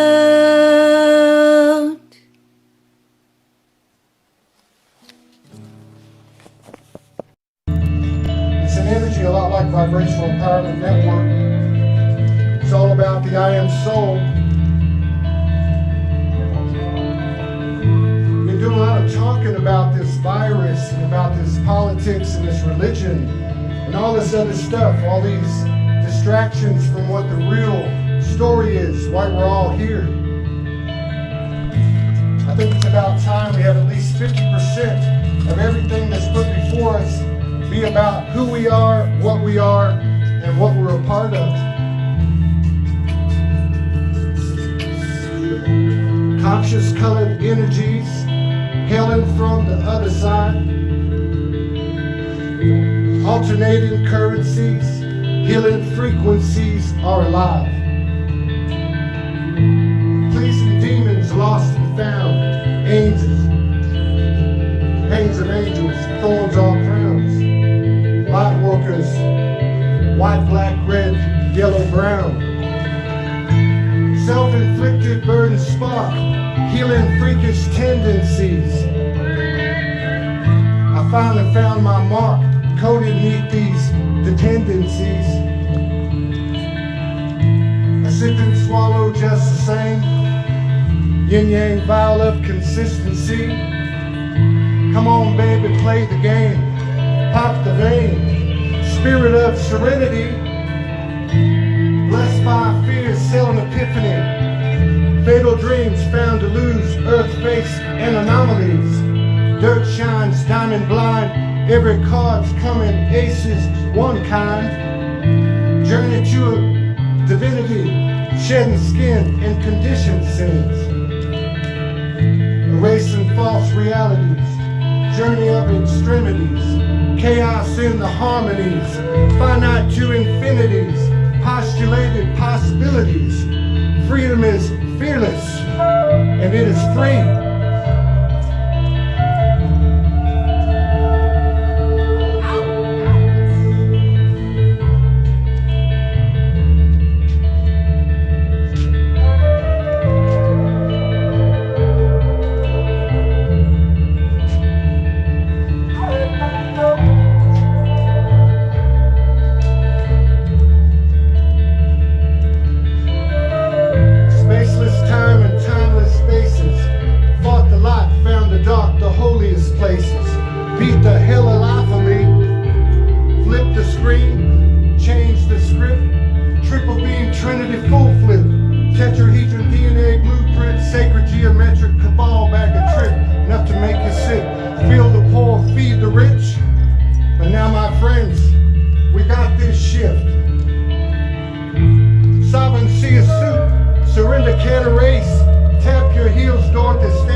stars, spiraling from water to sky, bones to dust, dawn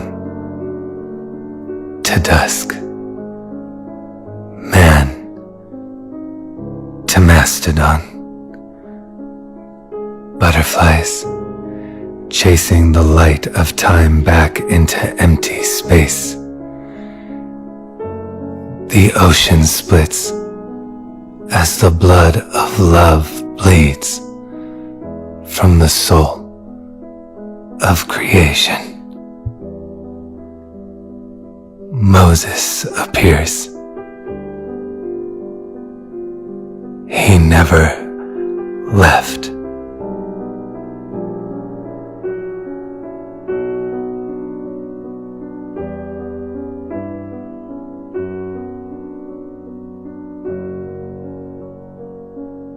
As we move back into the dark, we remember that we have always been the light.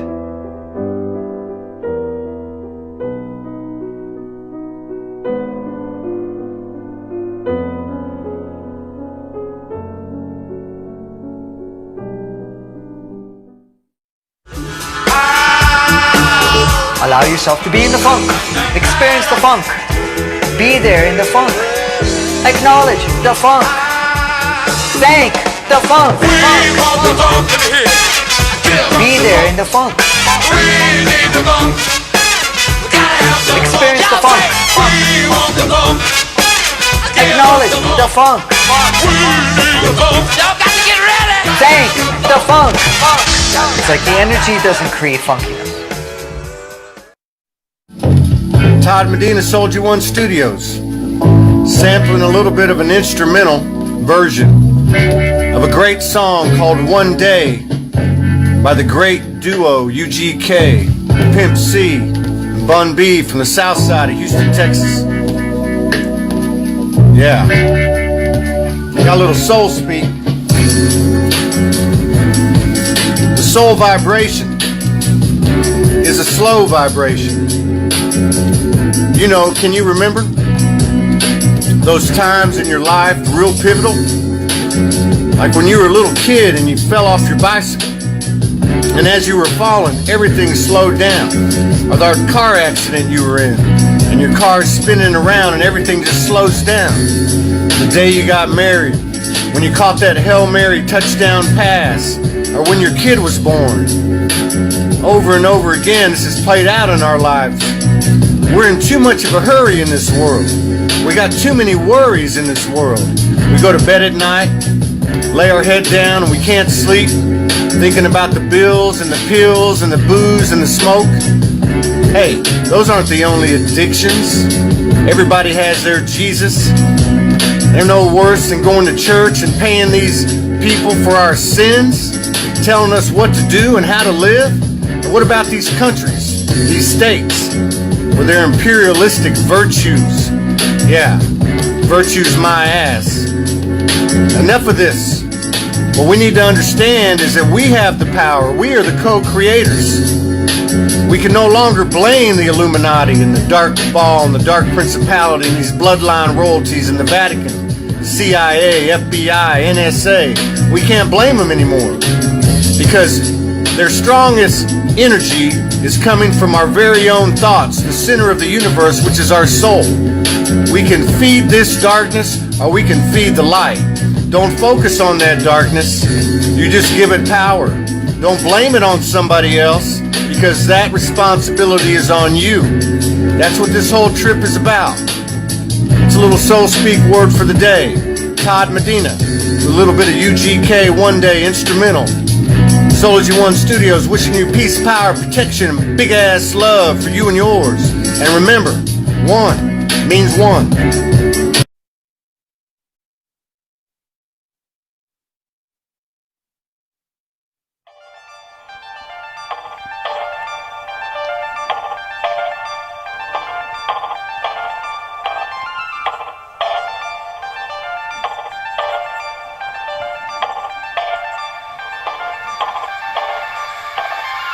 Yunasai, Irikanina, Irikanina, Erikande, Yanas, Yalyanine, Derisunyana, Yalyande, Derishandina, Alyande, Derisunyan, Derishandile, Sunyan, Aljan, Ishan, Ete, Sunyan, Daljan, Ese, Sushan, Arjana, Delishandine, Derikandile, Derisandile, Sushandan, Aljandile, Sushan, Aljan, Ete, Sushan, Aljan, Ese, Derisunjanam, Delitis, Arjan, Elicindan, Aljan, Ranjan, Dalikan, Delijandan, Derisan, Arjan, Etu, Yanhan, Yetan, Esunyanan, Dalikanından, Aljanne de Sushandan Kin, Aljanne de Sushandan Tele, Sandere, Kandere, Kandere, Jandere, Sushananantele, Jandere, Sushananantele, Dirikandele, Jana, Darikanana, Elisuyana, Aljanne, Ersuyana, Aljanan, Delice, Kuhyana, Ashan, Yeshana, Desway, Nantila, Yarkanela, Yashan, Yeshana, Antele, Sushana, Nantele, Shana,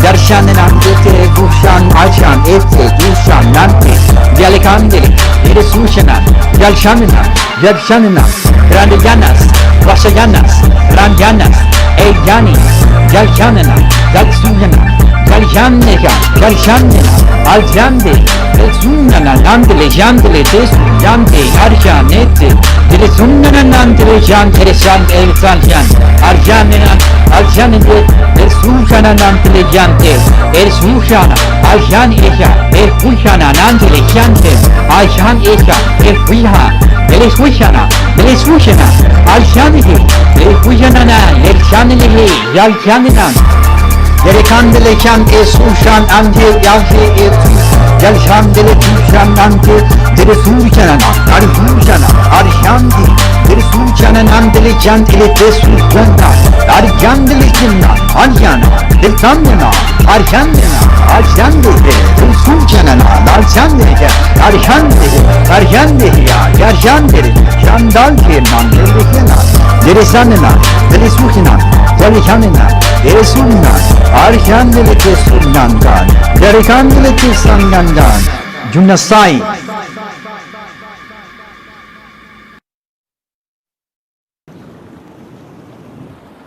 Good morning from Hawaii.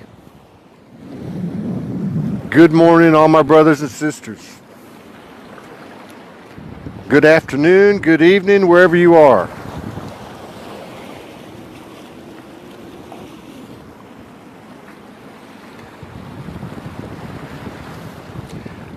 The message for the day is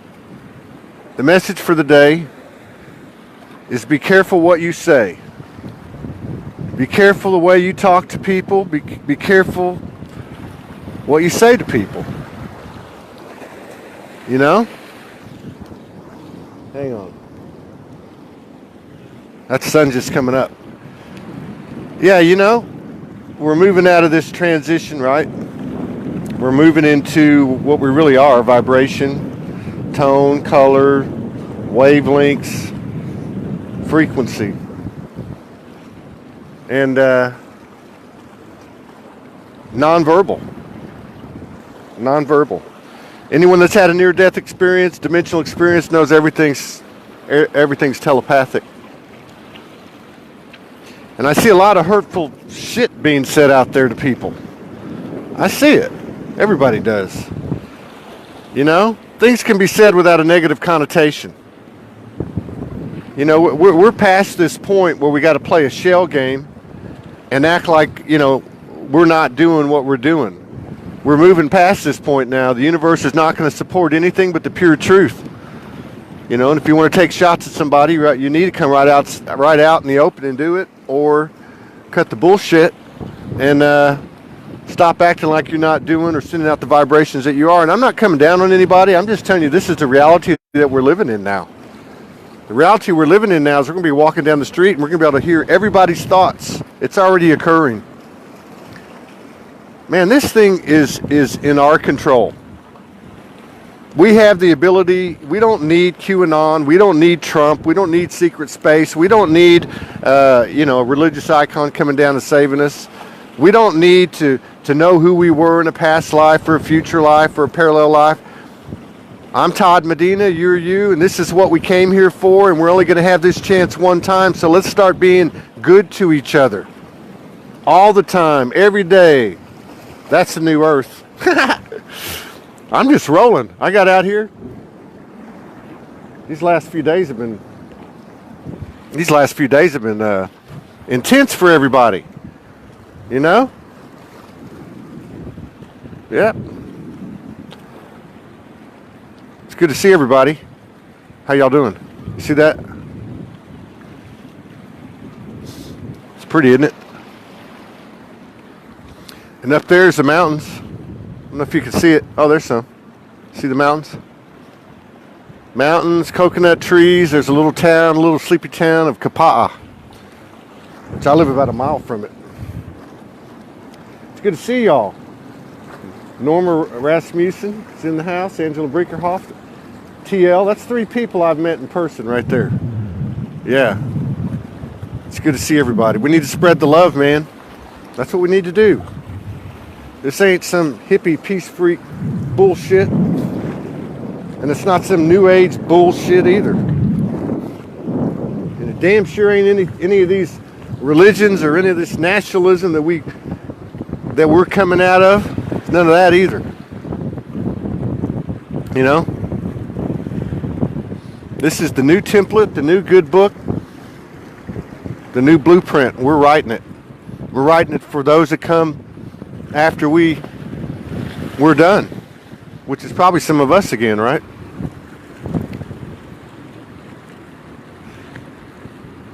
Intense is a very poor word for what we just went through. Well, yeah. Wow, there's a lot of things to talk about in there. It really is. But the last few days ain't about anybody outside of us. The last few days are all about us. The last few days have nothing to do with what anyone's telling you about you. It all has to do with ourselves. It all has to do with what's being presented to ourselves. Because the universe, it's not letting us bullshit ourselves, lie, make excuses anymore. In our own conversation, our own dialogue in our head. It's not letting us do it anymore. You can't bullshit yourself. Because you are the universe. That's all there is to it. You know?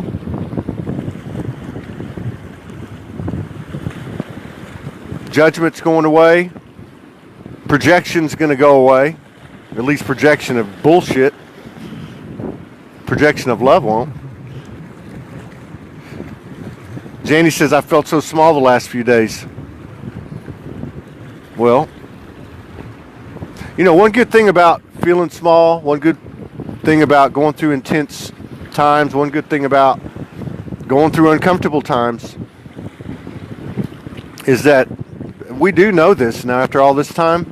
We know that when that happens, there's a big shift coming right after it. It's time for us to stop worrying about other people. Stop worrying about, hey, Katie, I thought we were talking. Totally gapped. Supposed to chat the other day. Oh, yeah. She said the same thing I did. See, that's telepathy. But what the hell was I going to say? Can't remember now. Oh, you know, it's interesting. Done about 950 Soul Speak 5Ds. And it's interesting because every show is like a session for me. It's like an energy session, like you do with the practitioner. Every single one of them. Some of them I'm talking to a person. Some of them I'm talking to a higher self and a person. Some of them I'm talking to multidimensional, 3 or 4 different multidimensional aspects of the person and the person. Sometimes I'm talking to myself as I'm talking to the person. Sometimes my higher self's talking to me as I'm talking to the person. I'm showing a lot of things. I see a lot of things in the physical eyes, but mostly in the third eye. And you know, I think I've come to the conclusion that everybody wants to serve the collective. Everybody wants to make this world a better place, and there's no question about that. Everybody does. Everybody. And can you hear me? And so that's part of it. And the other part of it is everybody's been given a little different piece of what their specialty is or what their role is. And that's what's important, I think. That's more important than the emphasis on what happened and here's how it works and Mother Mary told me this and the Galactics told me that. What's more important is the role that we're playing, you know? And I think the most important thing is that I've learned anyway, and doing all these shows and everything else, is most important thing I've learned is that to thine own self be true. The greatest contribution you can make to the collective is to elevate yourself. To elevate yourself. Period. End of story. The universe is here. Mama's home. Daddy's home. Okay? And on that note, enough of this over-identification of our over-identification. Not that so.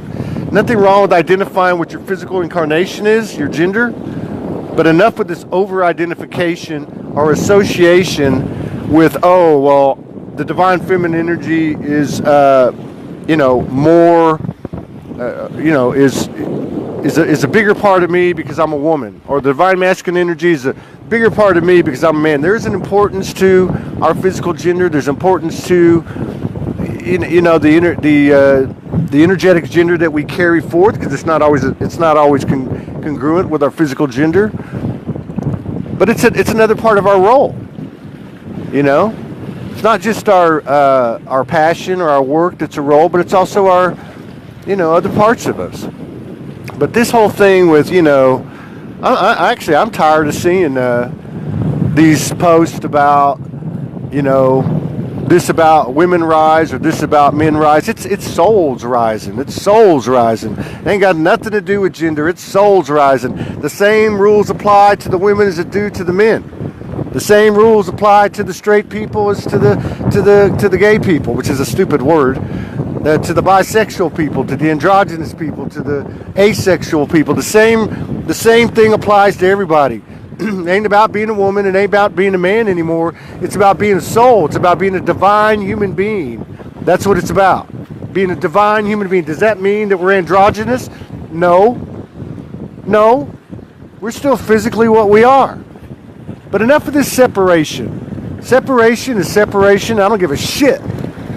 Whether it's on a personal level or on a global level, anything and everything that feeds separation is no longer applicable, and the universe will not allow it to sustain itself.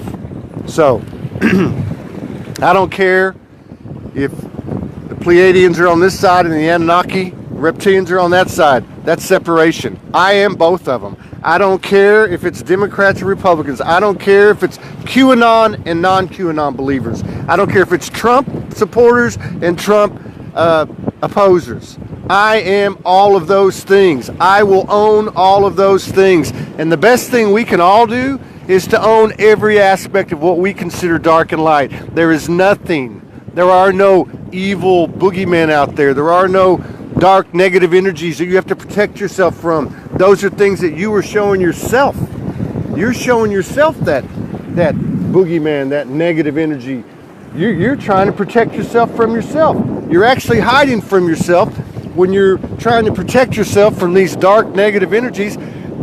Take it from me and a lot of other people. Those are your higher self, your aspects, trying to say, hey, look under the hood. I'm part of you too. I want to be loved too.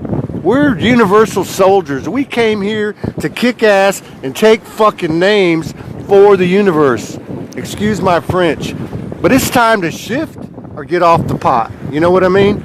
Right? You know what I mean? It is. It is. I encourage each and every one of you to speak up. Pick up a camera, start talking, speak your truth. Don't worry about if your hair's combed. Don't worry about if you got makeup on. Don't worry about if you get all your words right. Don't worry about if you mess up. People are actually going to respond to the intention of your heart and the heart of your intention. That's what people respond to. It ain't about what they know about you or what they don't know about you and these secrets and these lies and all this bullshit. It ain't about that. I can't wait till the day when every single person on the face of the earth knows every single thing about everybody else. That's the day we get past the point of embarrassment, past the point of shame, blame, guilt, and external projection. That's when it happens.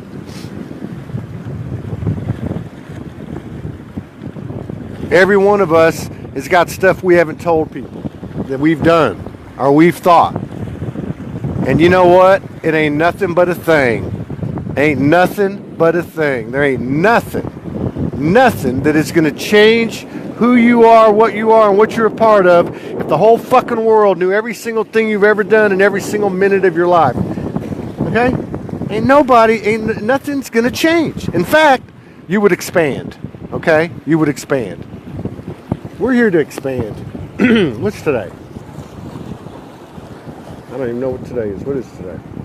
I think today's the 25th, Monday, March 25th, 7:10 in the morning, reporting from the front line of the apocalypse in Kapa'a, Hawaii. Yeah. We are miracles. We are the magic. I'm living proof, and many, many other people around this world.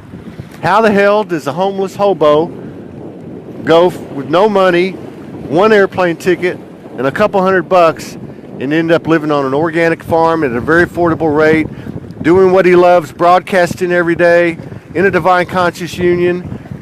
Man, we are the fucking fairy tale, every single one of us. And when we start living it and stop crying like babies and stop being victims and stop blaming other people and stop worrying about Trump and QAnon and the Russians and whatever, giants underneath the ice in Antarctica, secret space programs, runaway civilizations. Man, that's all just a distraction. Every bit of it's a distraction. Every single bit of it. It's about me and you. It is about us. I am soul.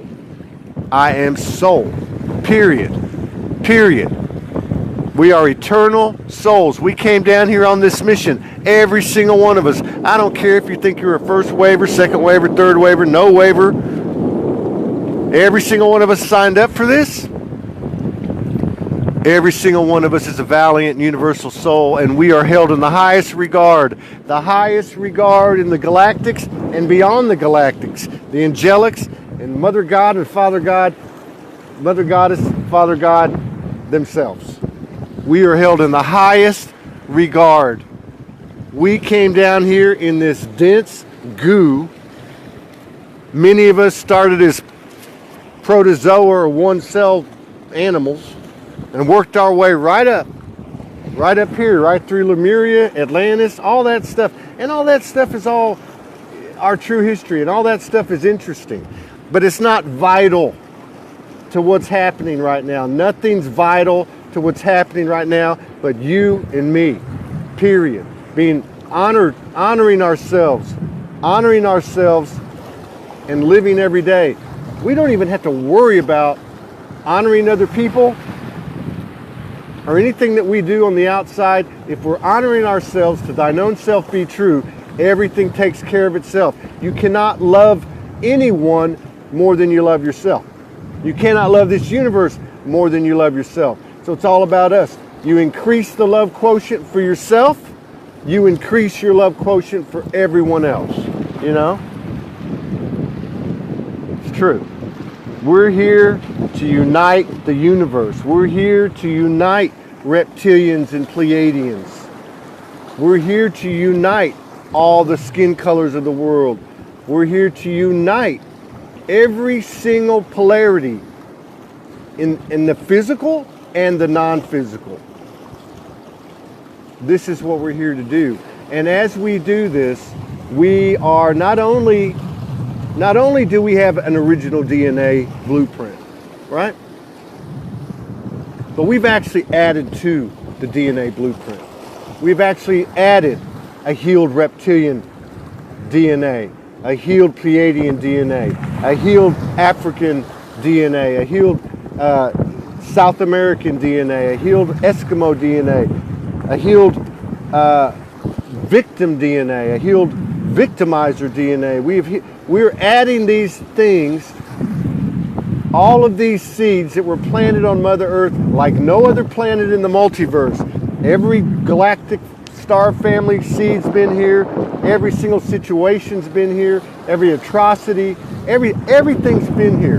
And we are overcoming it, and we are healing it in ourselves. And when this trip is over, I'm convinced we're going to be able to go to anywhere in the multiverse, and we're going to have universal code, and we're going to be able to heal and teach and lead and love.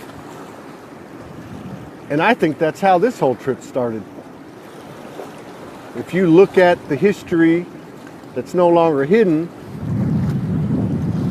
the star families came down and lived with the indigenous. That's why they called them gods. They lived with them, and they taught them different things, and then they left. And that cycle is everywhere. Sumerian, Egyptian, Phoenician, American Indian. I mean, it's everywhere, you know? And I think that's the cycle. It's not some horrible cycle. We got to go through a bunch of shit to get to the other side. It's actually about expanding the universe in what we might call the physical. That's what we do. We go to different planets, we start civilizations, and we grow the universe by merging polarities, and ultimately the greatest polarity, which is the physical and the non-physical. This is a great experiment and a great example for the universe. We are the darlings of the universe, and be proud of that. Be proud of that. I woke up this morning after, like many of us, after a few days of intensity. But you know, I'm going to say it, right? I kept my balance. I kept my balance these few days. I had a few things thrown at me. I had a few shows I had to do. And let me tell you something, that ain't easy. It ain't easy doing 4 or 5 shows a day, day after day, going through all the shit we all got to go through. I can promise you that. And I'm not telling you that to feel sorry for me. I'm just telling you that to tell you what I've been through. But like you, everything's proportionate to our life experience. So my pain, my extremes that I went through are no different than yours. So I woke up this morning, 4 o'clock in the morning, you know? And all this stuff's happening. All this energy's present in my home, in my bedroom. You know, lights are flashing here and there, and it's going to happen to everybody. It's already happening to people. Believe me. And I thought, man, the world has changed. It really has. The world has changed. And we're all looking for it to change out here, right? We're all looking for it to change out there. But you know what's happening is, we're looking out there, or we're looking up in the cosmos, or we're looking in inner Earth for the Garthians, you know, or we're looking here, we're looking there. We're not looking right in front of our face. This is where the message is. This is where the fairy tale is. This is where the fantasies are that are actually real. They're right in front of your face, in my face, right in front of our face. You know, everybody knows I was homeless for 2 years when my trip started, and you know what? I didn't even get it. I didn't get it then. I did, but I didn't know I was getting it.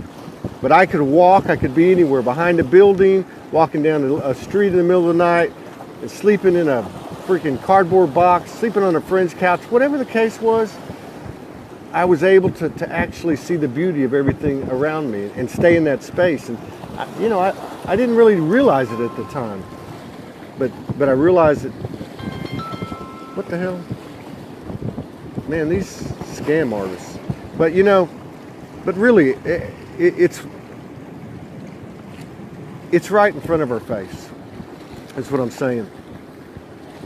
We need to not worry about all this stuff going out on the periphery, like the global stage and QAnon. And I know I keep bringing that up because everyone's so hell-bent on it, you know? Like, I don't trust anybody but me and you. Me and my brothers and sisters. I trust the 99.9%, the 99.99% who have been misled all these years, and I don't see anything different going on now. They've just got another story to sell. I don't give a damn if spaceships land tomorrow and say, we got all this new technology, we're going to change the world. I'd like to see it happen. I'd like to believe it. But you know what? I don't trust anything or anyone but the 99.99%. And I know that the power of the 99.99% is our space, our energy field, you know, however many feet up, how many feet down, how many feet wide around us. And by sharing our stories, sharing our experiences, not trying to one-up each other, not assuming anything about each other, not accusing anything of each other, not judging each other, just carrying this vibration of, hey man, I'm just like you. I put my socks on just like you. I wipe my butt just like you. I brush my teeth just like you. You know? We're all the same. And it's not that complicated.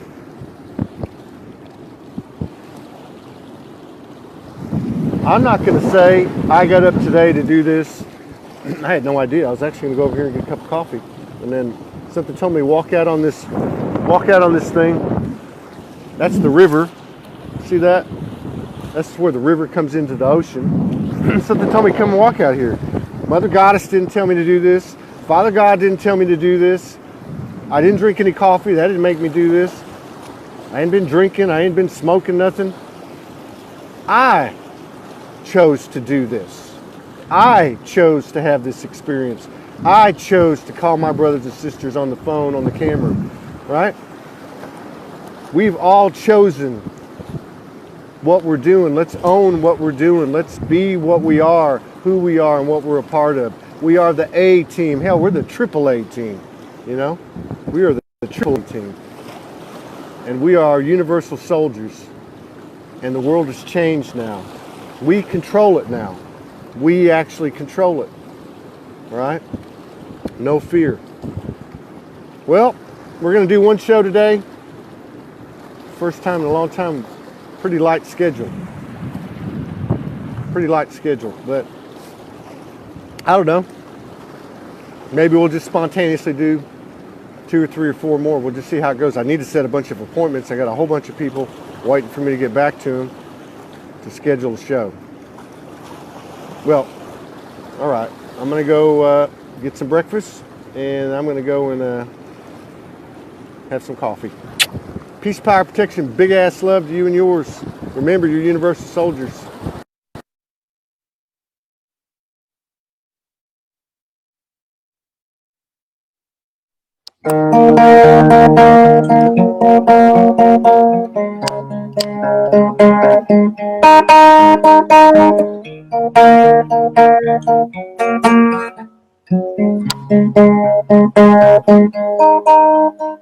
Stars in the skies of the world.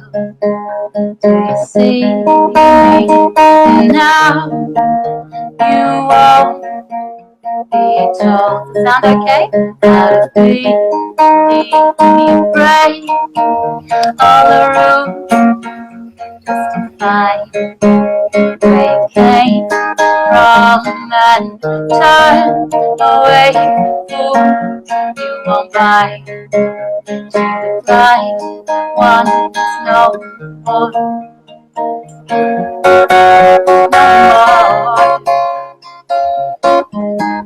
But to know science like this, midterm violence to bless, nothing more. The one goes on. We stand tall and turn to life.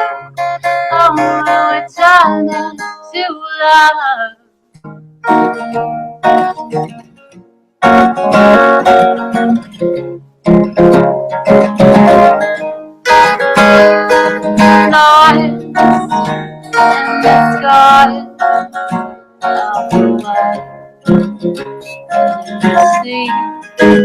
me and now you are being told how we come through. It's too high when you came from that turn away fool. No, you won't lie. You fly unknown for you. No more,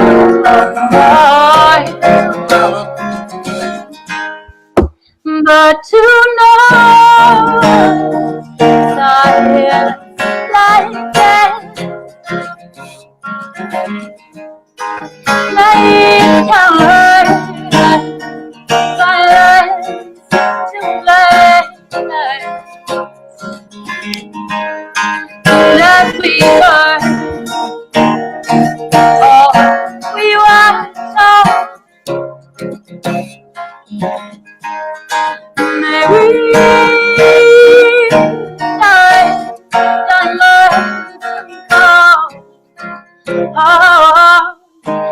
learns from cold. Oh my God. Am I supposed to go after that? Keeps coming. All right. As below. Okay. As below, rise above, heart of hearts can't be contained, always remain, never the same, better than fortune's blinded shames, world house, fruitless fame. So what's your game? Let go, let life power up, free up the vortex of reality. Ego burns in effigy. That's you standing right next to me. Clear the lines of differentiality. Oneness doesn't fear individuality. Open to antiquity, laughing, love in heaven's humorosity. I life, I love projectionality, regain personality, human hospitality, found the Tao in me, from the A and Amen to the Z and Zen, scriptures, lectures, lessons, conjecture, rapture, captured, factual, enraptured, love the natural, elementary, heaven, hybrid, DNA, halo, apothecary, always revolutionary, never stationary, uncontainable, always attainable, loving the flavor of the soul, love, spirit, destiny, solution, freedom, penetrate, shadow pieces, darkness, light, ashes, creates the phoenix, flight, fullest love, containment, freeze attainment, reframe the lies you hear, you hold your space, remain, watch the heart space, clear all the same, sacred body, eclectic, electric, hopi, hippie, eclectic, sacred, geometric, powerful, reflective, never neglected, always accepted. I love you. That's it.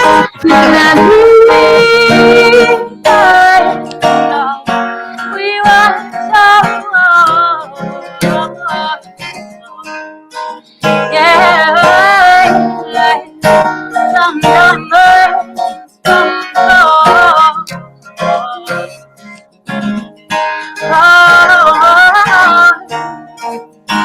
some numbers, some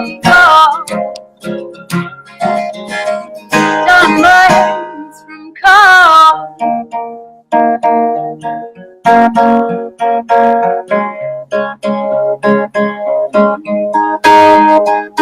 Light in the stars of the world, you see me. And will be held against you from this point forward. Okay, let's see. Here we go.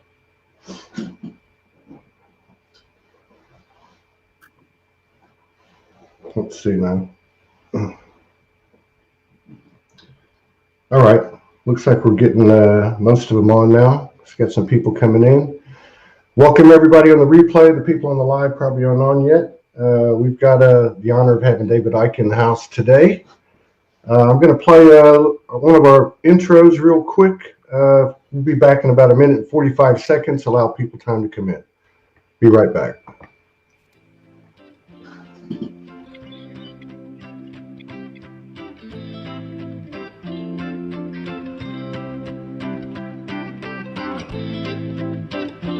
Todd Medina, Soulogy One Studios. What's going on here? Democracies, aristocracies, oligarchies, monarchies, hierarchies, presidents and popes. What's the real dope? What's this all about? Faith, hope, doubt? That's all that earth stuff, man. I am a multi-dimensional, high-vibrational, evolutionary being, and I'm tired of hiding it. I am soul. I don't care who or what tried or is trying to deceive us. Call it the devil or another's Messiah, prophet, or God. It's all the same to me. Whoever they are, they can never take our souls, and that's when we came here to learn. From the burn of being wrong, denying who we are, taking orders, lawless laws, a branded existence, but not anymore. I am divinity. Yeah. Alright. The power we hold to mold the future, heavenly nirvana. From the inside, present, eternal. It's time to be a bolder flame. The game isn't the same. We are the spirit science synthesis, the action of conscious thought, alignment, transmuting to a living wisdom. Yeah. No longer dreaming the life, I am living the dream.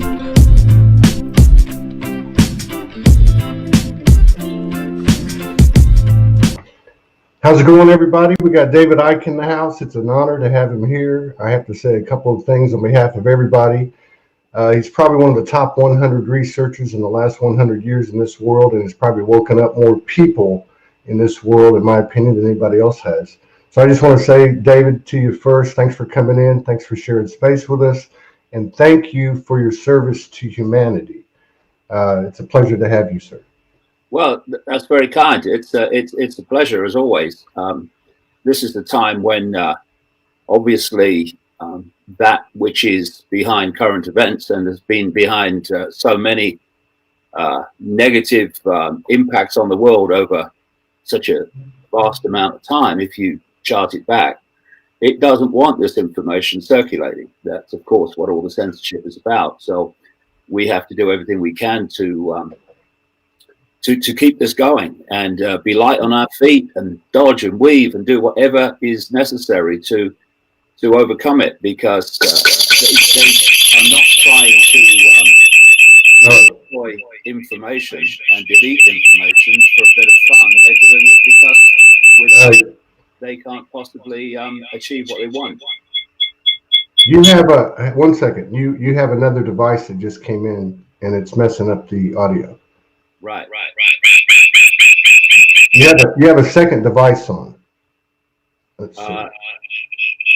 No, I have one device. I've never had this before. We've got some birds in the studio. Yeah, what's going on? Look at that. There's two of you now. Let's see if that works. That's strange. How's that? Better? That's good for me. Oh, I'll have to try it again. I guess when I speak, you're getting some kind of feedback. Yeah, it's showing that you got two devices on. This is crazy. Really? Yeah. Well, it looks like it's coming from the same computer. Yeah. Really? It just popped on. Yeah. Test. Uh-oh. That's kind of weird. But, every time we have technical difficulties, we always have a great show.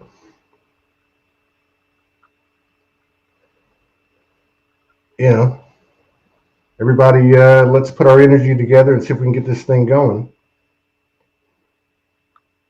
Yeah, I watched Renegade 2 nights ago for the second time. I was just talking to David about it. Anyway, let's see what happens here.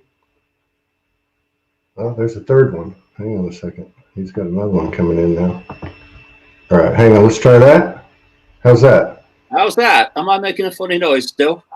No, but there's... Oh, I don't know what's happening. This is crazy. I've never had that before. I've actually got 4. Okay, so I got 3. But this one's working now, so we're okay. Well, something's definitely. No,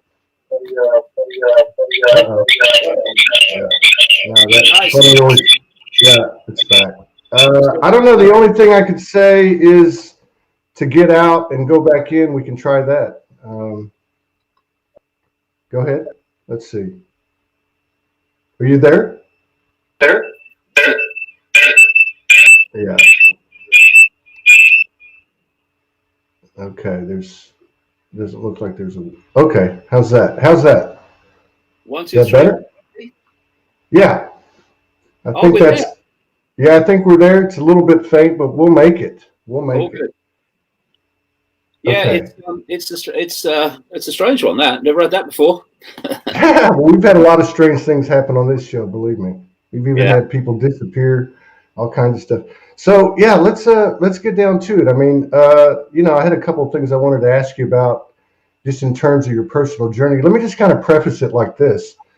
Many of the people that are watching right now live that are in this community and communities that overlap with our community at Soulogy have had a similar life experience as you. Right. They obviously don't have the public awareness that your work does and your energy does. But many of the people, including myself, had what we might call a wake-up experience, something like you had in 1991 and then further expanded at Machu Picchu.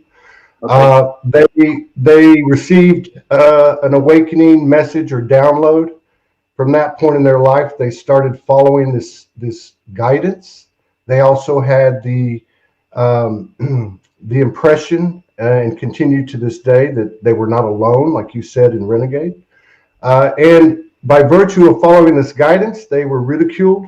They were estranged from their family. Very similar to your life path. And yet here we are in 2021 in this Orwellian state, and two things have happened. The distortion has gotten louder and louder, yet the guidance has gotten louder and louder as well.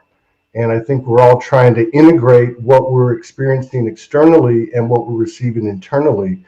And this is where we're at today. So I think this is a very special moment. I guess my first question, David, would be, how do we change the external? How do we make this thing happen? How do we raise the frequency of this earth? Well, as people from what you just said, watching this will know, is that what we call the external is a projection of the internal. Our perceptions become our reality. And, I'm very interested. I didn't know that this is what we were going to talk about, but this is the area that absolutely fascinates me. Not just that, it is the way out. Because we live in a reality that has two worlds in it. One world is that which is populated by the mass of nearly 8 billion people. And that world is systematically limited in terms of the knowledge that it's allowed to have. I mean, you can find it if you go looking for it, but generally people are not aware of that knowledge, which is kept from them. This is what the education system's about. It's what the mainstream media is about. It's what Silicon Valley's about. It's holding people in tram lines of knowledge, what I call the postage stamp consensus, a very narrow band of perceived possibility. And then you have this other world, which is made up of a global web of secret societies, semi-secret groups, that has knowledge across a big range, but in two major areas that it desperately wants to keep from the population. And that's what secret societies are all about. And I'm not talking about, Fred and Bill who go down the Freemasons lodge. I mean, they might do a bit of manipulation in the local community and a bit of business and stuff. But I'm talking about the inner core of this global cult. And this secrecy is blatantly to keep things secret. So what? Okay, so one aspect of it is to keep from us where the world's being taken. So what we are supposed to believe is that world events, even society-changing events, are random and have come out of nowhere. Take this COVID hoax now. But crucial for what we're talking about now, and crucial to the control, is this other area of knowledge they want to keep from us, and that's the nature of reality and the nature of the I. So if you look at human society and the way it's been structured, systematically, you're looking at a limitation on knowledge, and crucially a limitation on the nature of reality and who we are. So, you know, for instance, you can have a choice between believing in a religion, although that's being targeted, not least the Christian religion now, big time, or you can believe that this world is all there is, and you have your 70 years and 10 or whatever, and then you come out of nowhere and you go back into nowhere, and that's it. But this other whole area of the fact that we are awareness, we are a point of attention within an infinite flow of awareness, and what we call human is just a brief experience for that awareness. And in fact, the true I is not what we perceive as the physical world. It's the consciousness that's having the experience of the physical world.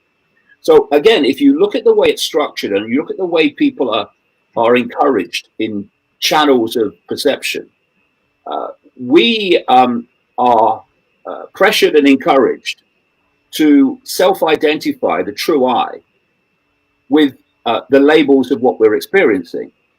So if you say to somebody, hello, nice to meet you, who are you? They'll give you their life story, they'll give you their job, they'll give you their sexuality maybe, they give you their politics, whatever. And all these things are just labels, race, just labels of it for an experience. So, you know, someone may be black, maybe white, maybe, you know, brown, sky blue, bloody pink. But that's just the vehicle for consciousness to experience itself and experience this particular reality. But the idea is to pull you in to self-identity, the I, with the labels. Because once you do that, of course, now you're self-identifying with limitation. Because once you think who you are is what you're experiencing, the world of the five senses, then suddenly everything looks impossible. Changing anything looks impossible. It looks incredibly slow, even if you try, because this is the realm of I can't. It's not possible. And if you note what's been happening in the run-up to where we are now, they have been systematically again subdividing those labels. So you have a man label, you have a woman label, you have a this label, a that label. And now, of course, we've got this big, long, ever-growing list of letters where each letter is self-defining what I would call an experience, what they would call the self, in minute detail. And the more that this process goes on, the more people are seeing themselves in greater and greater myopic perception. So the I am R, as I would call it, goes from I'm all that is, has been, and ever can be, down into the fine detail of sexuality or whatever. And so this has been done on purpose, because the world, this other world, knows how reality works. And it knows that if the population realized, and the population realized the nature of the true I, then its game is over. And this is why what we're talking about here is so important, because if we fall into the trap, especially now in current times, of believing that the I is the labels, the I is the little me, if you like, instead of the big infinite me, then it looks very, very dark and very dangerous, and the world seems a dangerous place that there seems to be no answer to it. But when you realize that what we call the world is merely a collective projection of human perception, and that if you believe that you are little me, you'll live a little me life, because what you believe you perceive, what you perceive you experience, then you start to realize, because this world is not solid, but it's energetic, it's information, and therefore it's malleable, it's changeable. And so if we had for instance, tonight for me, a massive global transformation in human perception, this world will change immediately. It would have to, because this is just a projection of it. So if you look at, just very quickly, if you look at 2020, all that has been right up to present time is a projection of human perception. Two types mainly that's got us into this mess. One which simply gets its perception off the peg from and off the shelf from government and authority, and it believed that there was a deadly virus, and authority said, because it always knows best, that the only way to protect yourself from it and your family from it is to go into house arrest and do what they say.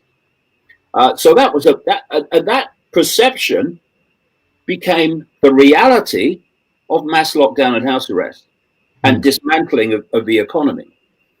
Number two perception were those that actually realized actually there's more to know here. There's something strange going on. And I don't believe the government are telling us the truth. But their perception is, if I go against it, well, there will be consequences for me from authority, and therefore I'm going to go into house arrest as well. And as usual, it was the few, and continues to be the relative few, it's getting bigger and bigger all the time, mind, that say, A, I can see it's a scam, A, I can see I'm being lied to, and I'm not going to cooperate with it. And it's that latter group that is going to turn this around, if anyone is. Yeah. This community and the communities that overlap with it, again, have a lot of similarities in their individual past like you do, as I said before. One of the things that's very common in this community is that these individuals have a connection, let's just say, with infinite intelligence. Some of that connection is angelic, some of it is elemental, some of it is other divine essences, and a big part of it is galactic. Now, there is a disclosure platform out there, there's a conspiracy platform out there, you might call it, and then there's what I would call the star seed or way shower or light worker platforms, which we would probably fall under. One of my goals is to try to unite all three of those into a singular voice. But having said that, you and those like you have educated us and explained to us that there are higher intelligences behind what we see as the leaders, as the movers and the shakers in the world, the controllers. We can talk about the reptilians, we can talk about the archons and such. Now, the other side of that is this. These folks out here are receiving intelligence from somewhere that is benevolent, that is saying that there's a mission here to turn this thing around and raise the frequency of the earth. Now, where I'm going with this is also because of people like you, and a big part of it is because of you, that these controllers have had a vision or some type of clue at a minimum as to what was going to happen tens of hundreds of years down the road. They set us up, just like, for instance, with the Rothschilds, like you've explained to us, how they set up the central banks and how that was all premeditated. Now, what I'm getting at is right now there seems to be somewhat of a rift in this community in regard to QAnon and Trump. There is a narrative that there are white hats in the government, that there are benevolent beings that are working with these white hats against the controllers and the malevolent forces behind them. Do you have any opinion or anything you can add to this, or maybe open up for us? Well, all I can say is this. You know, I've been on this journey consciously for 30 years. And so I've seen it come, and I've seen it go, and I've seen it come, and I've seen it go. And this whole idea of some force within the government going to arrest the bad guys. So basically, you don't have to do anything. The plan's in place. Yeah, it's all right. It's all sorted. I've heard so many times with different names given to the good guys that, you know, I've seen it come and I've seen it go. I've listened to radio station hosts telling me that there is a date when this is going to happen. And then that date passes and it doesn't happen. And there's another date. And I'm talking now, when am I talking? When I heard these radio shows saying this, it must be 5, 6, 7 years ago. Wow. And I listened to them and I thought, it's not going to happen. The point is that we have to do it. It's not going to be done for us. Yeah. And therefore, any idea of we'll just sit there because the plan's in place is just putting off the moment when we do what's necessary to make a difference here. And if you break down how humanity is controlled and how it's been controlled all the way through known human history, this goes back a very long time. It's through control of perception. That's what it is. It's manipulating people to see themselves in the world and events in a certain way so that they will behave as a result of that belief the way that which has manipulated that belief wants them to behave. I mean, 2020 up to present day is an absolute classic of its kind in that regard. And so sitting back and waiting for the good guys to arrest the bad guys, well, I've heard it all before. And it's putting off the day when we have to look this in the eye and say, we ain't blinking. Yeah. And, you know, I hear the labels. And again, I can only come from where I'm coming from. I don't deal in labels in that sense. When people said to me, who are you? I don't find a higher level label, or I'm from this realm, or I'm from that realm, or I'm this or I'm that. I just say I'm all that is, has been, and ever can be, having an experience. And when this experience is over, I'll be all that is, has been, and ever can be, and I'll be having another experience. So I just see myself as awareness, a state of being aware. And coming to what you were saying a few minutes ago, we talk about other realms and connections to other realms, but we are the other realms. We are the other realms. We are communicating with ourselves because we, all of us, are not just a point of attention, although the body focuses that attention in the human life.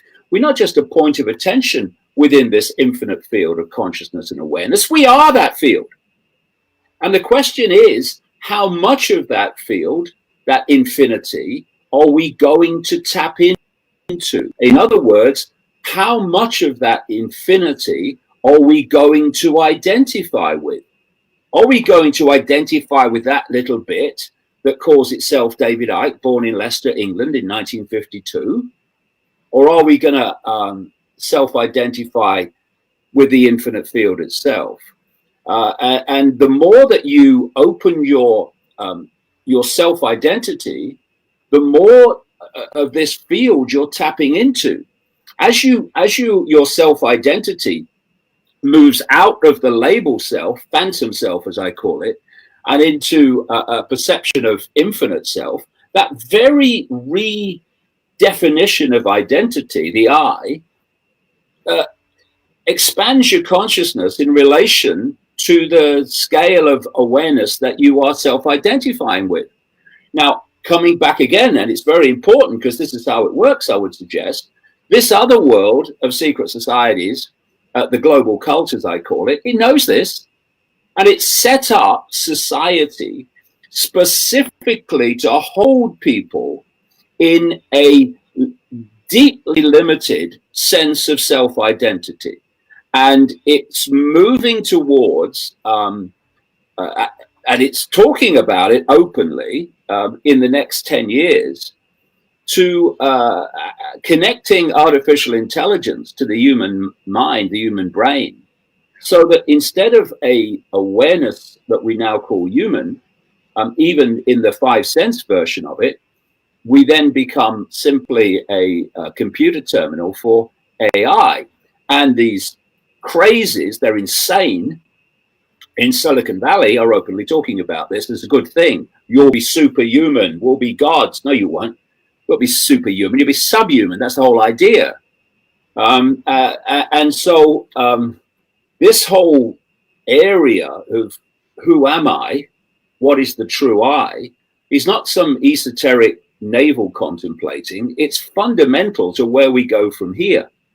Because if we just identify with the 5 sense world and we try to change the 5 sense world within the 5 sense world, it ain't going to change.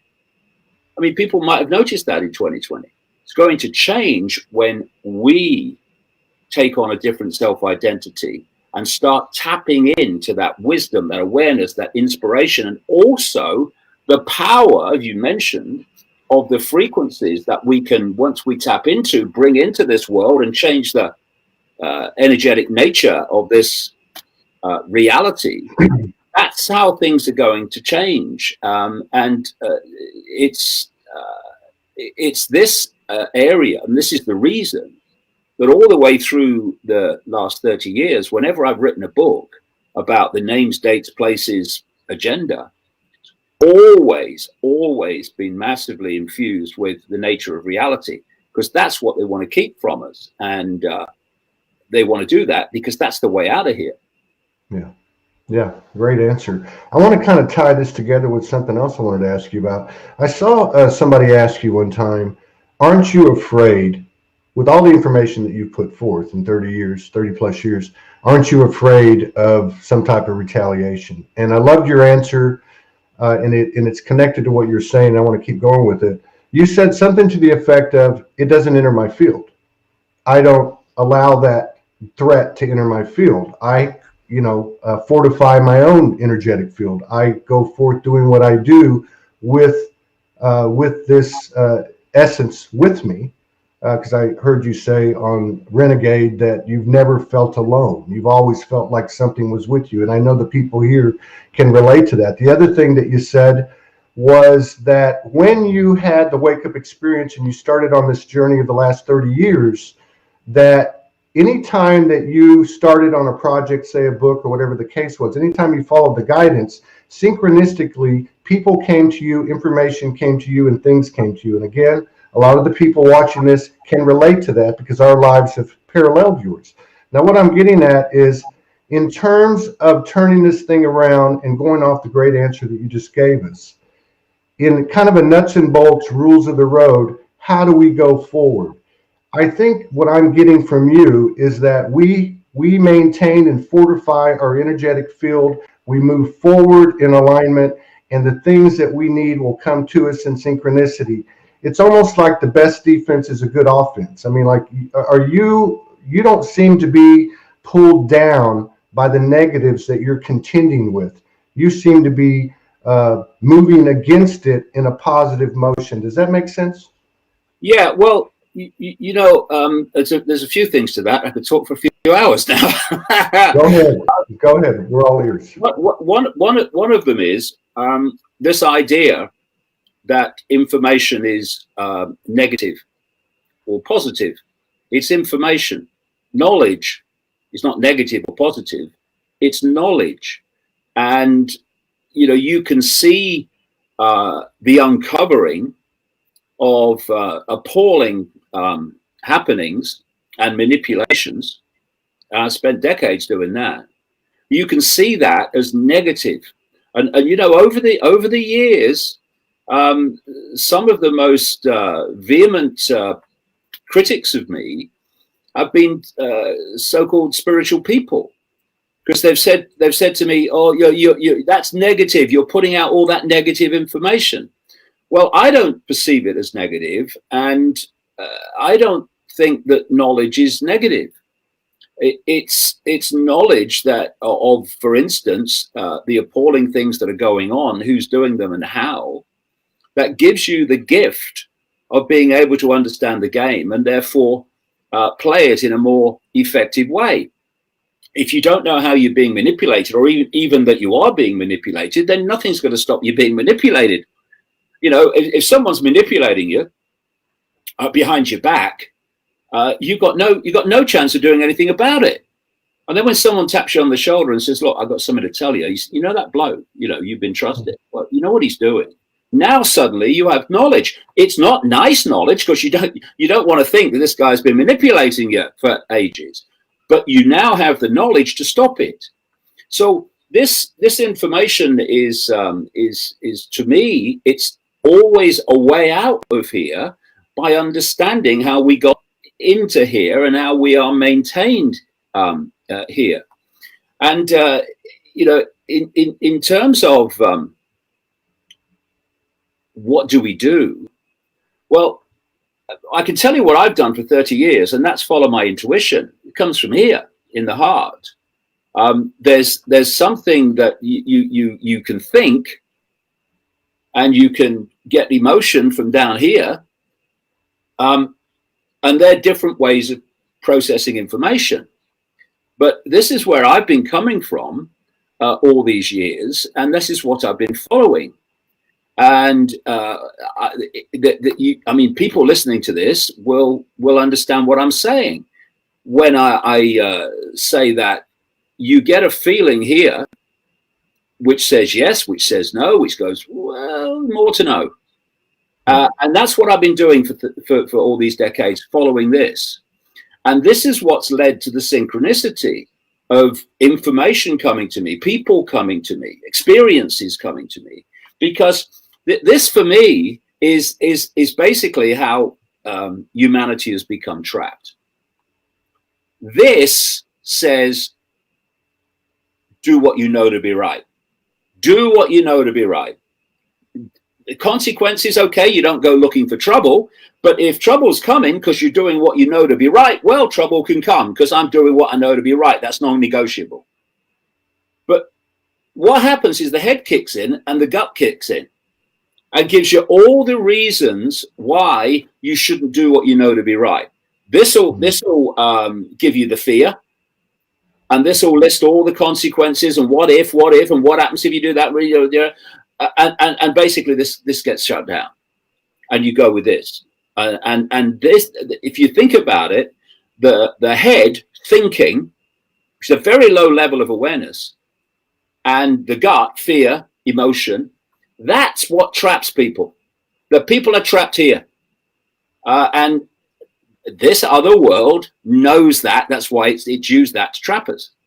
But when this comes forward and you do what you intuitively, instinctively know to be right, then that overpowers this. And what I found when I was going through this in the early days is, you know, there's a war goes on between your head and your gut and your heart. A war is probably not a good description, but there is a tussle for influence. And what happens is when you want to follow your heart, you want to follow your intuition. This for me is the energetic connection, the biggest energetic connection to out there. I think the true self resides here during a human experience, the true core of self, or the connection to the true core of self.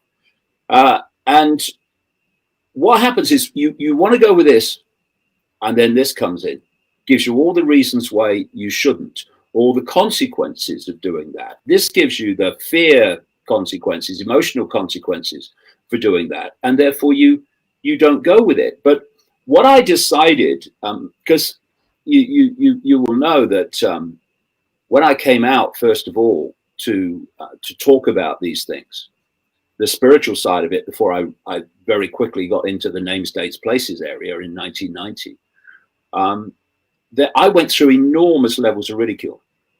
I mean, historic levels. I mean, it was almost bizarre, the scale of it in this country, where I couldn't walk down any street without being laughed at by people anywhere I went. You know, you turn the television on, the comedian only had to say my name and people started laughing. And I decided then, coming from where this feeling, that the worst thing I could do by going on with this was to completely mess up one brief experience as a human. And I thought, I can handle that. So I'm going with it. I'm going to see where this goes. And what happens you have this thing going on, you know, because people said to me, when you came out with all that stuff, didn't you know you get ridiculed? Actually, I had actually worked that out, but I did it anyway. And what happens eventually is this tussle stops. It stopped with me anyway, when the head, if you like, observes the fact that when you go with your heart, with your intuition, you may get into some scrapes, because this is not coming from where this is coming from. This is not coming from a sense of reality and action that the 5 sense world you're living in is coming from. So of course you're going to be at odds with the world when you go with this, because that's the whole point of opening your heart to something greater than the 5 sense jail cell. But it observes that when you go with your heart, you may get into some scrapes, you may get into some challenges, but it all works out in the end. And it works out not despite the challenges, but because of them. And I have this phrase, life gives you your greatest gifts brilliantly disguised as your worst nightmare. And when I look at that period of mass ridicule, I don't look back at it with the horror that you would think.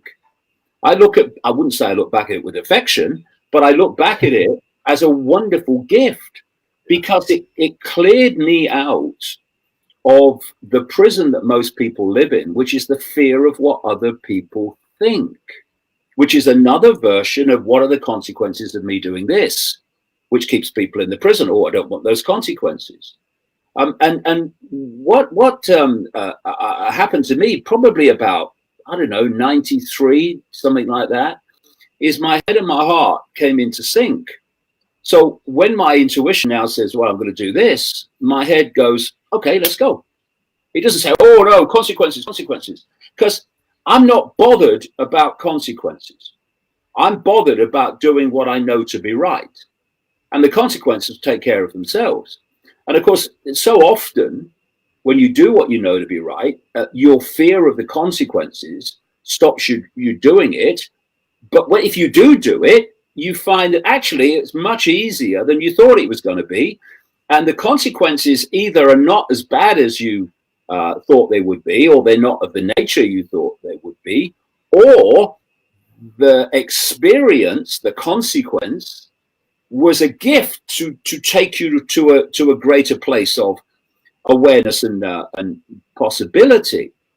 So I don't think, if I don't do what the authorities tell me to do and basically comply with my own enslavement, what are the consequences for me? Don't think about it. I'm just not complying with my own enslavement. That's crazy. Because when you do that, you are enslaved, and for sure.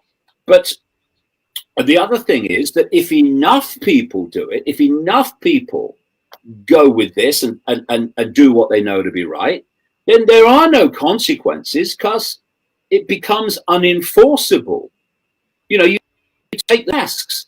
Well, mask wearing is unenforceable now by the authorities and by law enforcement, because there's not enough of them and there's vast numbers of the population. So what they've had to do is manipulate the population to be the enforcers of masks. This is what they've had to do, get the great chunks of the target population to enforce the masks and these other fascistic impositions upon the population, when they are members of the population that's having them imposed upon them, because there's not enough of them. if people think, well, what do we do? Well, the numbers game alone. The numbers game alone. There's billions of us being manipulated, and at the core of the core, you get the cult in a core globally in one room. So the answer is there, but it comes from a transformation of human perception, both in self-identity and therefore the sense of your own power, but also in people doing what they know to be right rather than letting consequences imprison them, or perceptions of consequences imprison them. Would you say that what you're saying, and I totally agree with you, I just want to make sure that I understand it. What you're describing is a personal, individual choice or series of choices or lifestyle of continuing to expand through choices. It would be more powerful than protesting, boycotting, marching. I mean, this is something that's happening from the space between our proverbial ears, heart. As you were talking about earlier, this would be the most powerful thing that we can do from the individual standpoint. Is that correct? Yeah, I mean, protest. I mean, I've spoken and taken part in many protests, including lockdown here. I mean, I was at 2 events in Trafalgar Square in London. They got 35 and 45,000 people. Wow. So I'm not against protest because it can be a symbol of public feeling. And it can let people know, actually, you're not alone in how you see the world. There's vast numbers of people that can see it as well. But protest alone changes nothing. Look at the size of the protest there's been over the years. What changes things is non-cooperation. Yeah. Gandhi didn't make an impact, for instance, through protest alone. He made an impact by orchestrating non-cooperation. And because, again, you come back to the numbers. There are so few, tiny numbers by comparison to the target population that are ultimately doing the manipulating, that if the population didn't cooperate, then they couldn't have any power over us. And I've talked before about how easy it is through this acquiescence for this tiny one room of people to impose their will upon the whole population. It's ever so simple. If you think of the human society as a pyramid, and at the top of the pyramid, you've got this tiny inner circle core of the core group of this global cult. They are Satanists, they are psychopaths beyond belief, almost making the word psychopath irrelevant. So extreme are they. And then they impose their will upon the next level of the pyramid below them. Right. And that level acquiesces to the imposition of this group. Then the level below, which is acquiesced, then imposes that on the next level, which acquiesces to that and imposes on the next level. Now, very soon after you come down from that pyramid peak, you're meeting now levels of the hierarchy of human society has no idea there is a cult. There's no idea there is an agenda. But the same process continues of imposition, acquiescence, all the way down. And eventually you reach the massive humanity at the bottom of the pyramid. And if we acquiesce, as so many have, not least in the last 12 months, if we acquiesce at that point to that which is those levels that are imposing upon us, in this case, government, law enforcement, etc., then we create and complete a circuit between the tiny few at the top and the mass of the population, which has allowed those tiny few to impose their agenda, their will, upon the entirety of the human population, simply by imposition, acquiescence, imposition, acquiescence, imposition, acquiescence. And again, the answer staring us in the face. We've got to break that circuit. And if we do, then those few at the top have no power whatsoever because their route to the population has been broken. And given the way the hierarchy works, it's the population have got to break that circuit, because the people in the middle are almost certainly not going to do it. And that's the answer. It's not finding a solution. We don't need to find a solution. We need to remove the cause problem. The cause of the problem is people acquiescing to authority. And if you look through history, it's always gone on. And they acquiesce for two reasons. They're unthinking. They don't question. They just do whatever they're told because the authority knows best. Or they can see that it's not right, but they fear authority, so they conform anyway. Those, again, we're back to exactly what's happened in 2020. And that's how it's done. And the answer is standing there, looking us in the face. But again, this fear of authority is stopping so many people saying, okay, I'm not doing it. I'm not acquiescing with this. And for me, if we're talking about, spirituality and the nature of the I, the most important thing is to see the long game, and not see a human life in and of itself. Because if you play the long game, then I look at life and I think I'm all there is ever can be, having an experience. When that experience is over, I'm going to go on exploring forever. So this is just a brief experience. So consequences within that brief experience take on a certain light. But if you see yourself as the labels, the 5 sense self alone, then those same experiences, challenges, consequences take on a very different perception. So they become massive. Oh my God! Oh my God! See, if to refuse to cooperate with their own enslavement, my own enslavement, then law enforcement come and all this stuff, then so be it. I say, I can only say to myself, so be it. Because when people say to you, if you don't do what we tell you, if you don't obey what is designed to enslave you, this is what I'm going to do. This is what we're going to do. And my reply is, well, do it then. Yeah. Because I'm still not going to do what you say. Yeah. You can take me away, you stick me in jail. Well, okay. Well, I'm still something that never can be, having a brief experience called human. But I am not compromising with my with what I know to be right, which is I'm not going to cooperate with you. And because the alternative is to capitulate. Yeah. And if you capitulate what you know for absolute certainty is for the rest of your life, because that's what it's meant to be, you're going to be in a state of Orwellian slavery, and your kids, granted, even more. But I don't know if I've got it here. Have I got it here? No, I don't think I have.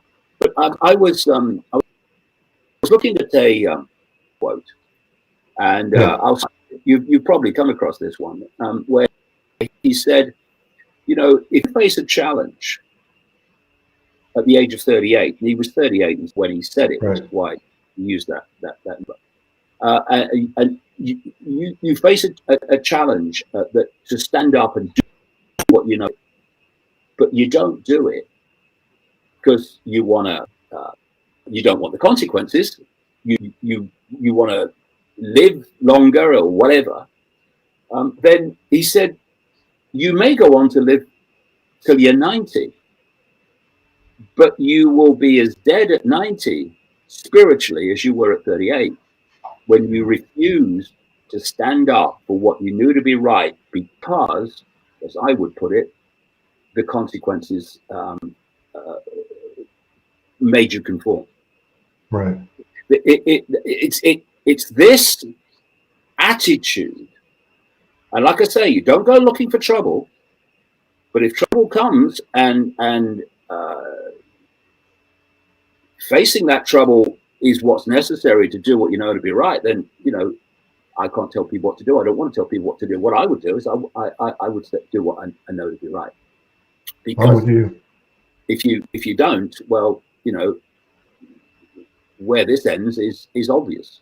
Not least now when we've seen how the world has transformed in the last 12 months, simply because of capitulation to authority.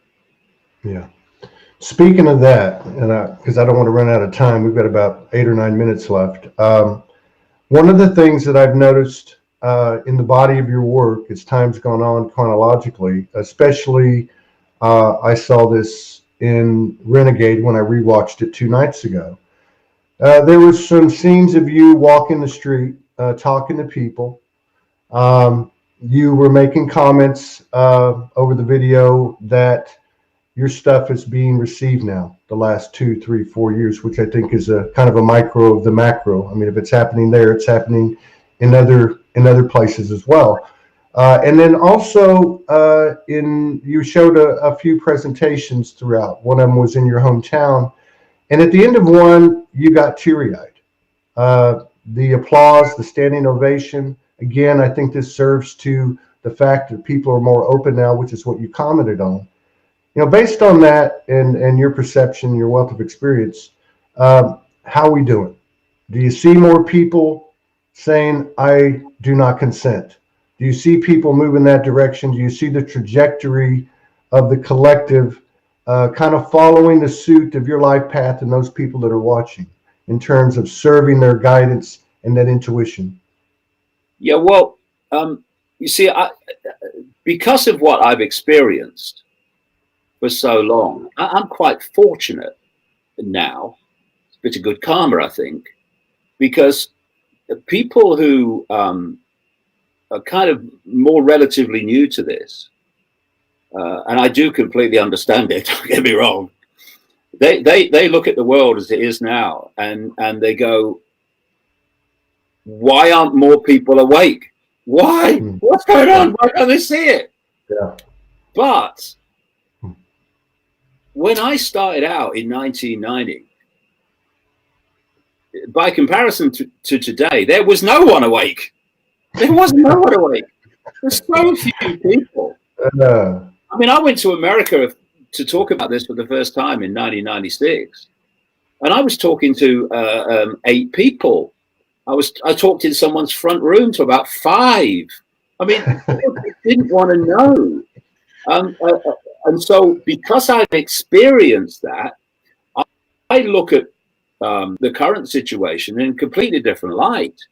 Because when you walk down the street, even in your hometown here, and people are pointing at you and laughing at you and what have you, and then now, when I go out for a walk in the countryside where there's not many people, the ratio of people that walk past me and say, hey, I think it's great what you're doing. I watch your videos, blah, blah, blah. What do you think about this? What do you think about that? And when I compare that now with what I've experienced over the decades, it's clear that there is an amazing awakening going on. And what's happened in 2020 is that a lot of people have become more asleep, are deeper in the coma because fear has taken them there.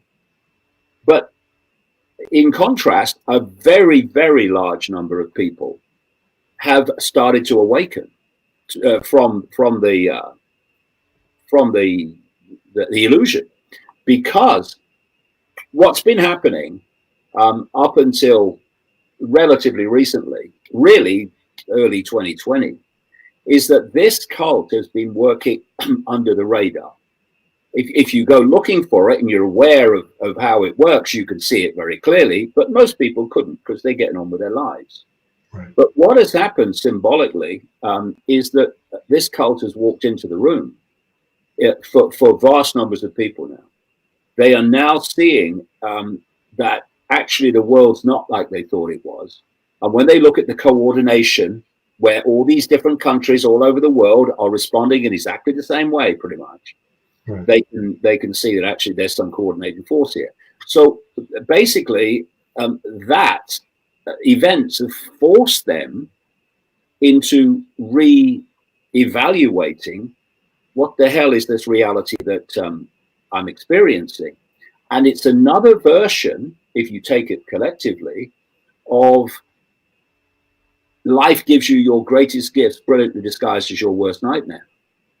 You know, I said years ago, I said, you know, people say, people are going to wake up to all this. I said, well, it's going to have to get really, really bad. Yeah. We're going to have to get a much longer along the road of where this is meant to go before we're going to have any mass awakening, because the people will overwhelmingly not perceive what they can't see. And also, they don't want to perceive something that they would rather not see.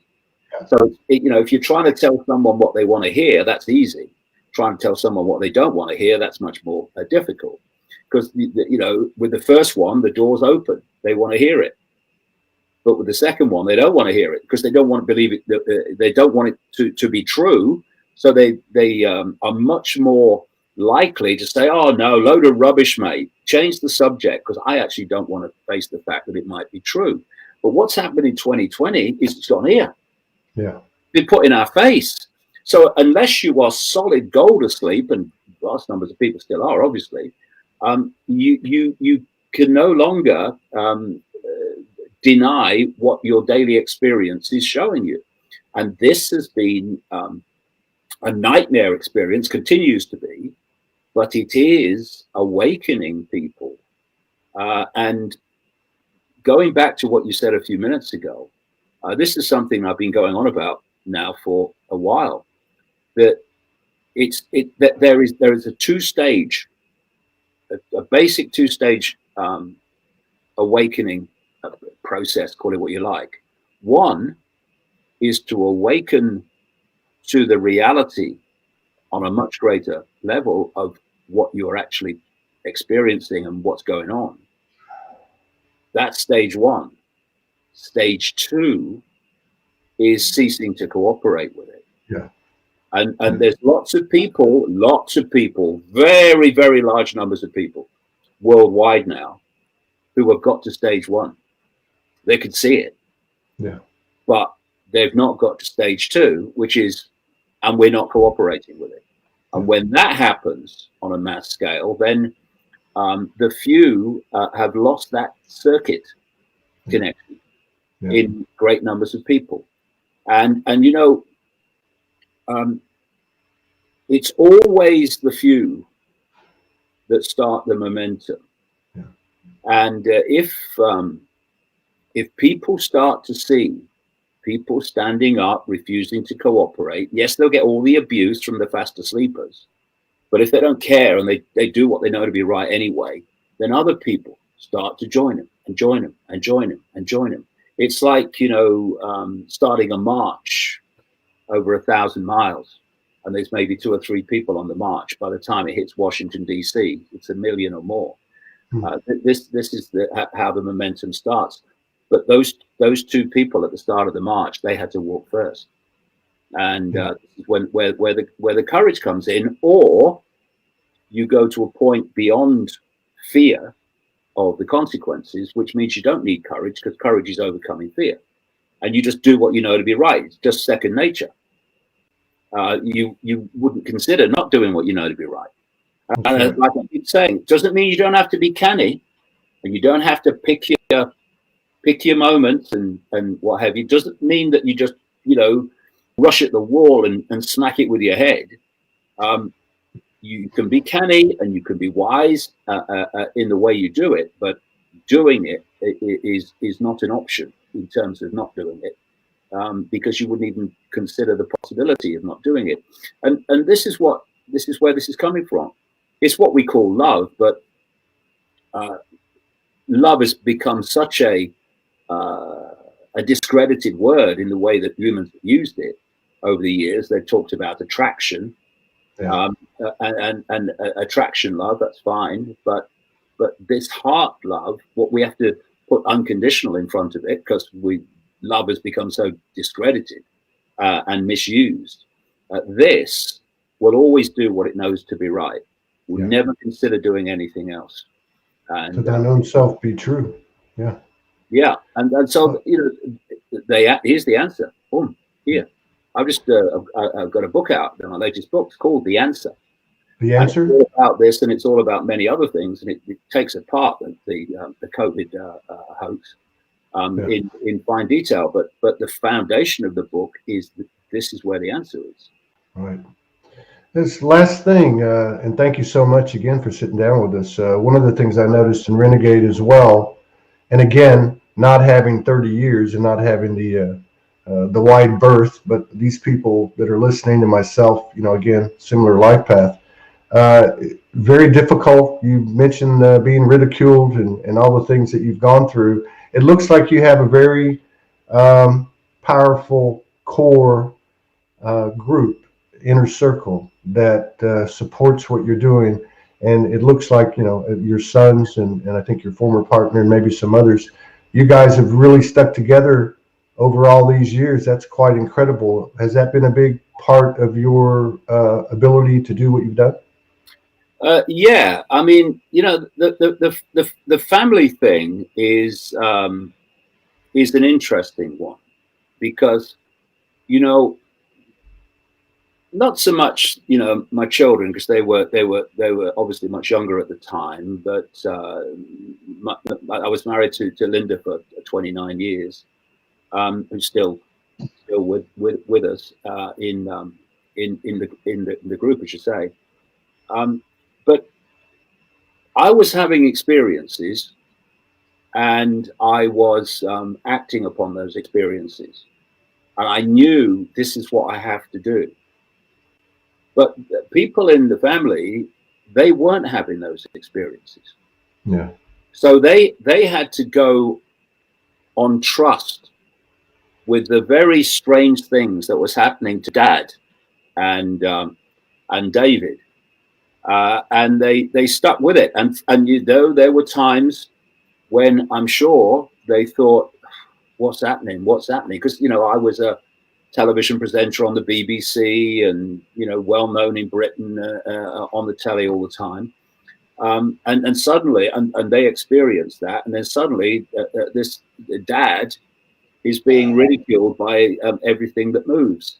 So, and it was a real challenging time, because, you know, what is going on? What's happening to Dad?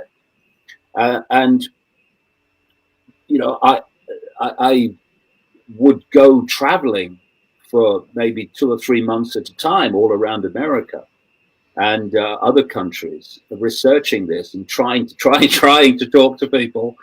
Not many in those days, like I say, and so I would say to, you know, to my kids, like Jamie, I'm going away again. Oh, Dad, don't go. But where I was coming from is that by that time,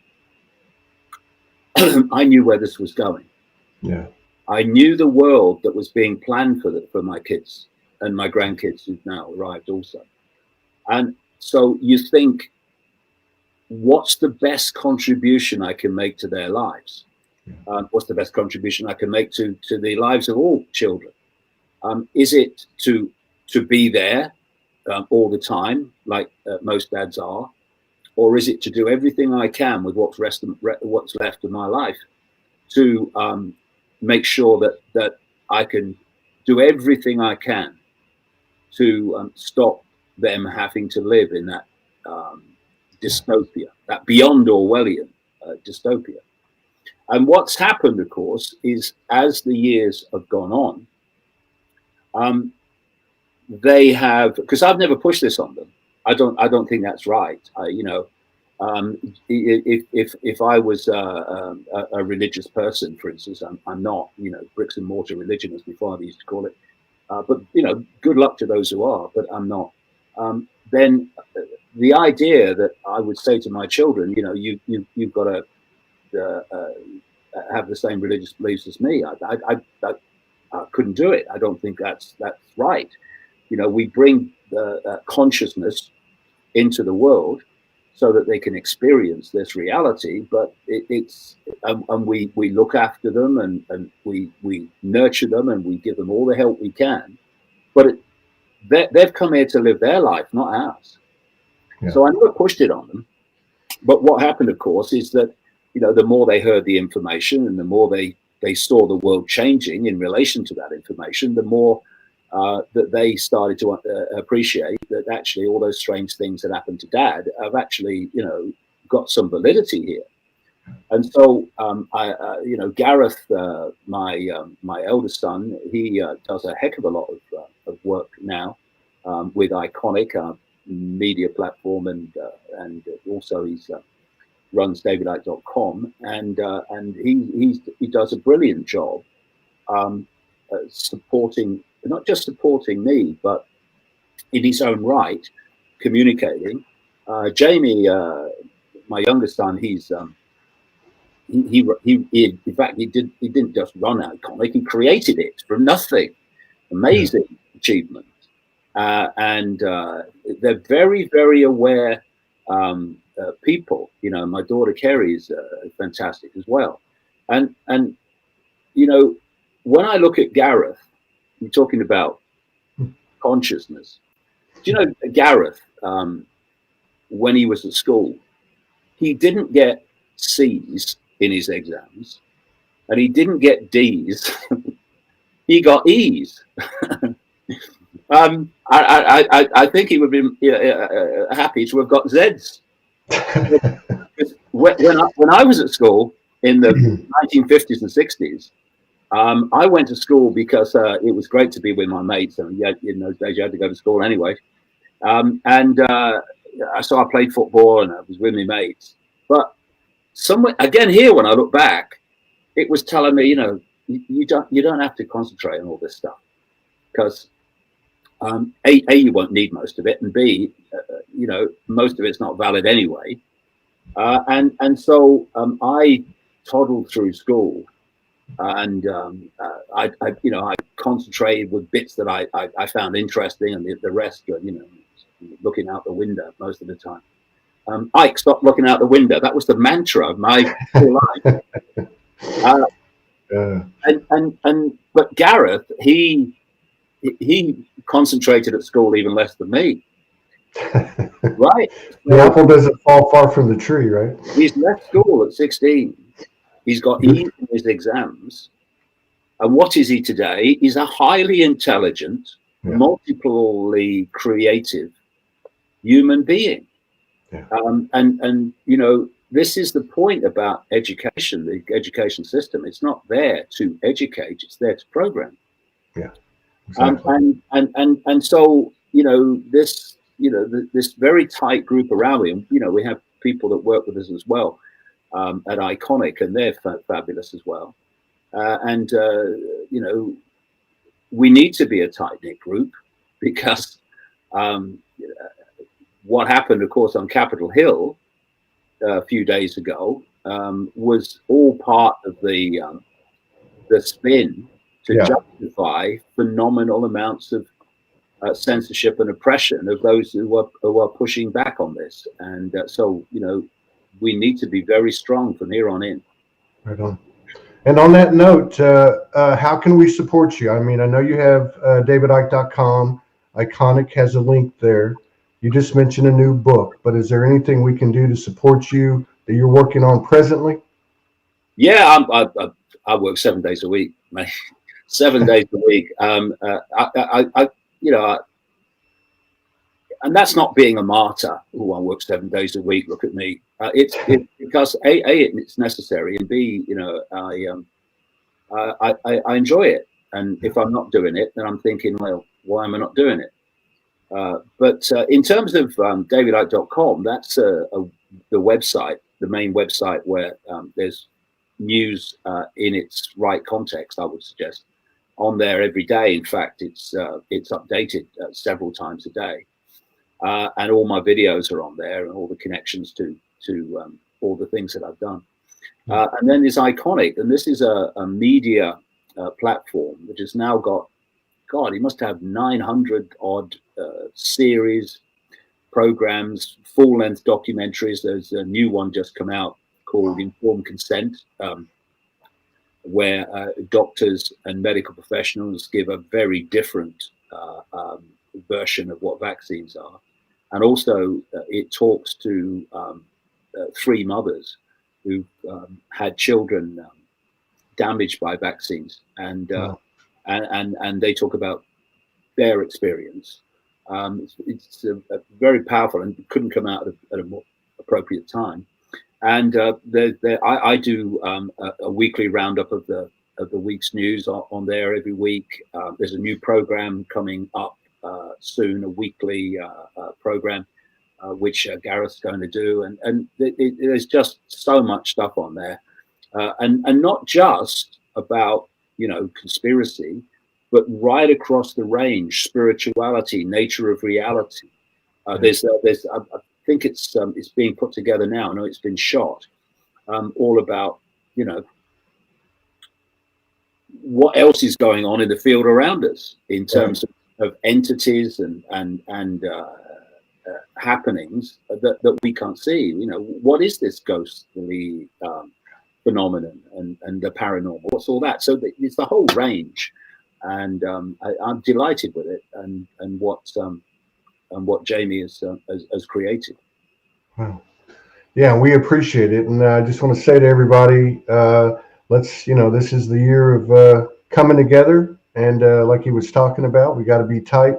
So I would encourage you to get over to davidicke.com. I've been spending some time there, and Iconic, the platform that he's talking about, which I haven't been able to dip in too much, but I'm really excited to do that now. David, thank you so much. Thank your family. Thank you for everything that you've done, and Godspeed to you. All blessings to you and yours.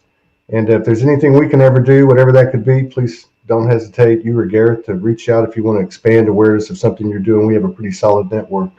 But once again, I just want to say thank you for sharing space with us and honoring us with your presence. Thanks very much. It's been a pleasure. And I'll just make this point too. No one is on some level of reality forcing consciousness into bodies. No. we decide to experience this reality, so there has to be a reason for it. And if you look at my 2 sons, Gareth, he's a singer-songwriter. He was going down that music road. My other son, Jamie, he was a goalkeeper like I was. He had trials for Manchester United and Aston Villa and these big clubs. And they thought that he was going down that route. But they were born to do a job. They were born to make a contribution. They came to do that. And as with myself, all those experiences where they thought they were going to go in different directions, they were all experiences bringing them to a state of awareness to actually do the job they'd really come for. So they're all listening to this show all over the world are people who have come here to make a contribution. And that's why they came. And it's time to make it. My God, it's time to make it. Yeah, we're with you on that. We're with you on that. All blessings, brother. Cheers, mate. We'll talk again, I'm sure. Oh, that'd be great. We really would look forward to that. Thank you so much. Peace out. Thank you. Bye. We're good there. Let me open up Facebook.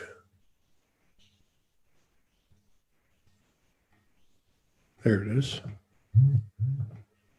Boom, boom. We're live, so anything you say can be heard. There are not too many people in yet, but on the replay, they can hear everything. Okay, so I've got a few people popping in now. Okay, let me go to my messenger.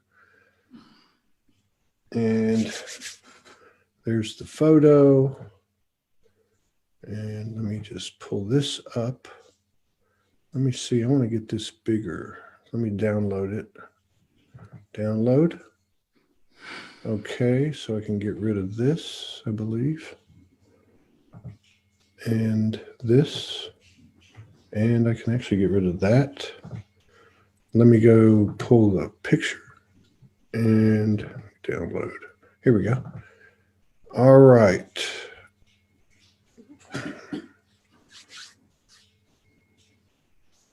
Okay, let me enlarge it. So So it's a bigger, yeah, this, that'll work.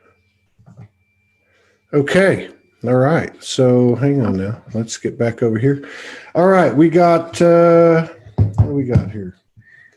We got about 50 people in the house. We are using Zoom, so I won't be able to see the comments on, on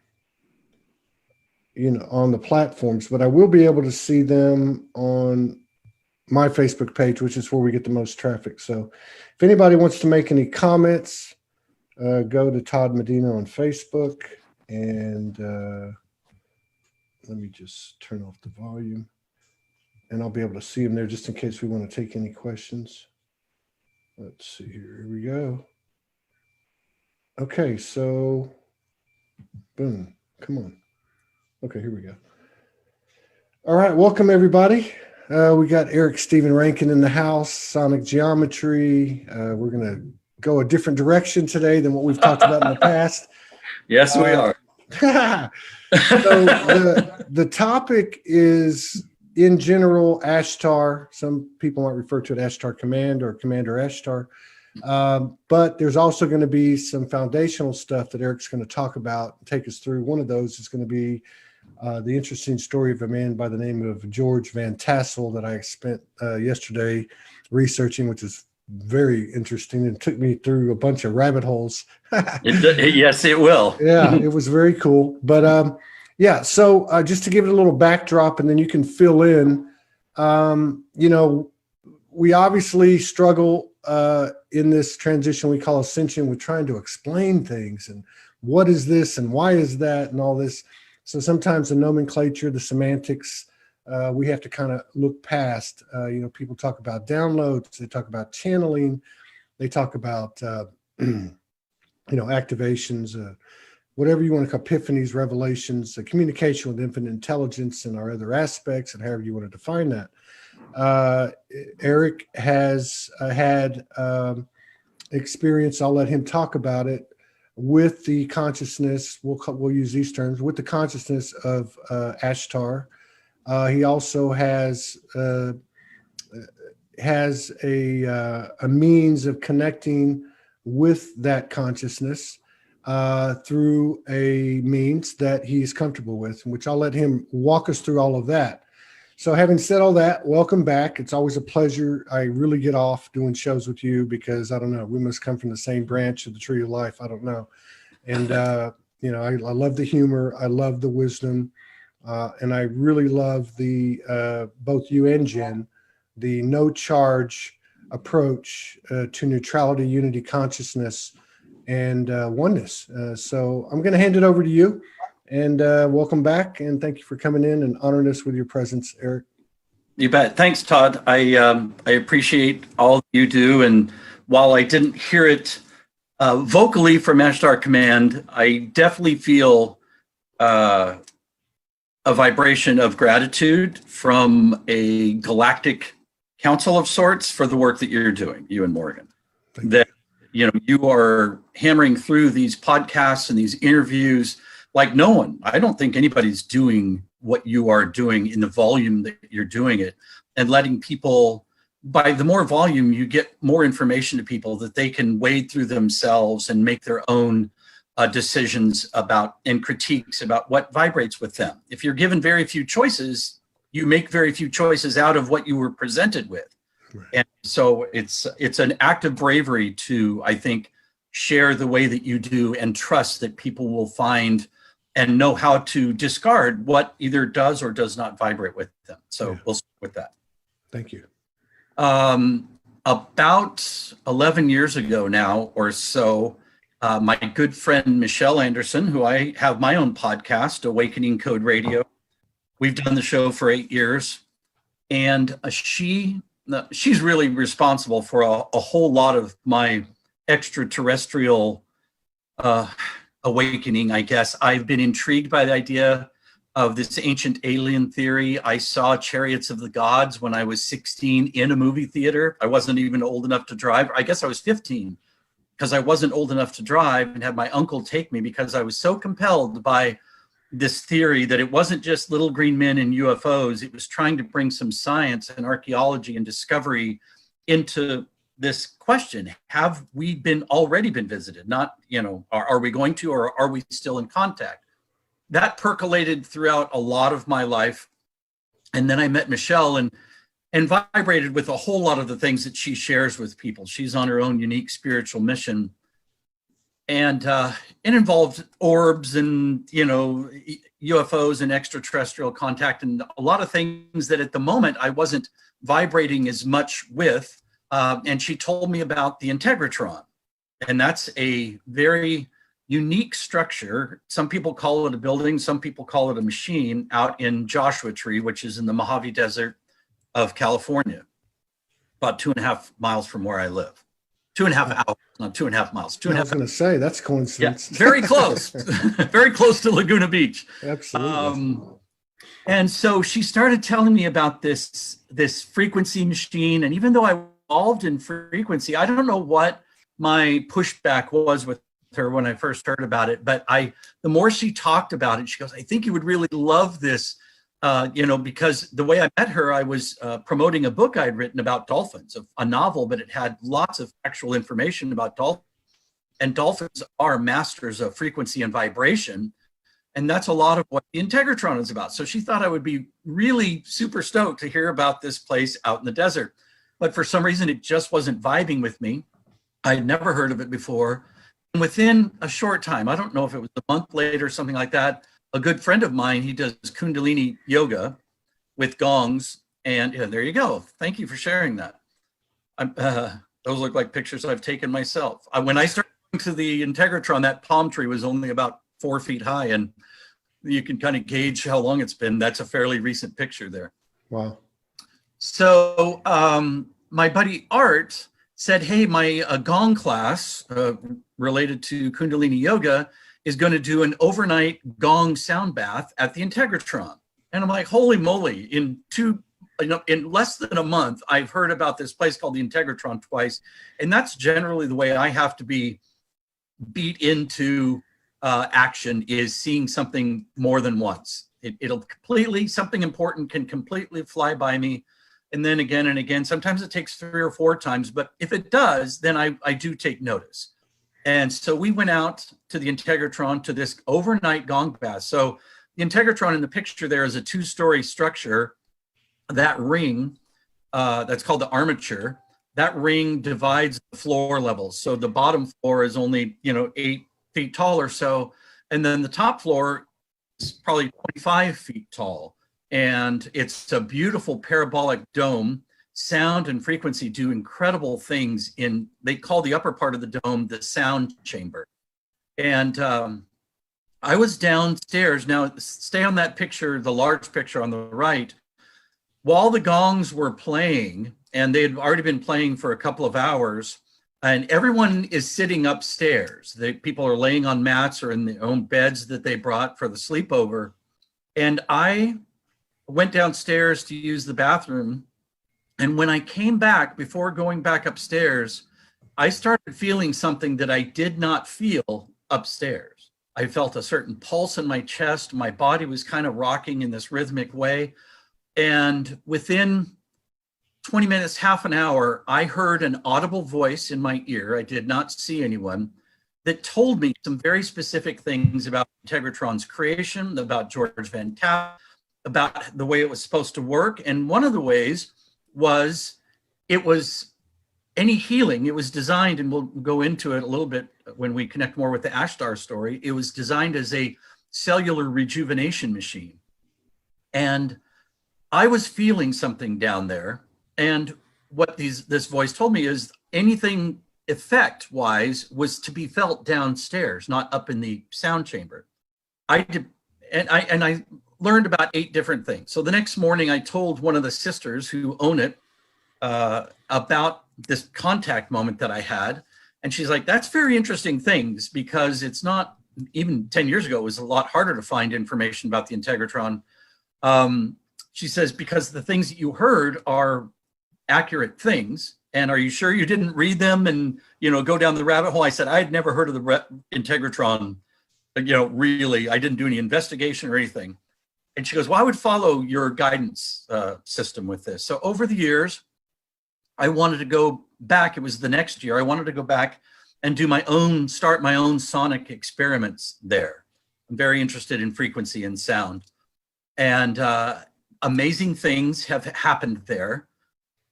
People have experienced or seen or heard incredible things. I mean, now I do 4, 5, or 6 overnight, or not overnight, they used to be overnights, day-long workshops there. And we go very deep into the story of how the Integratron came to be. And that is the story that involves Ashtar Command. Wow.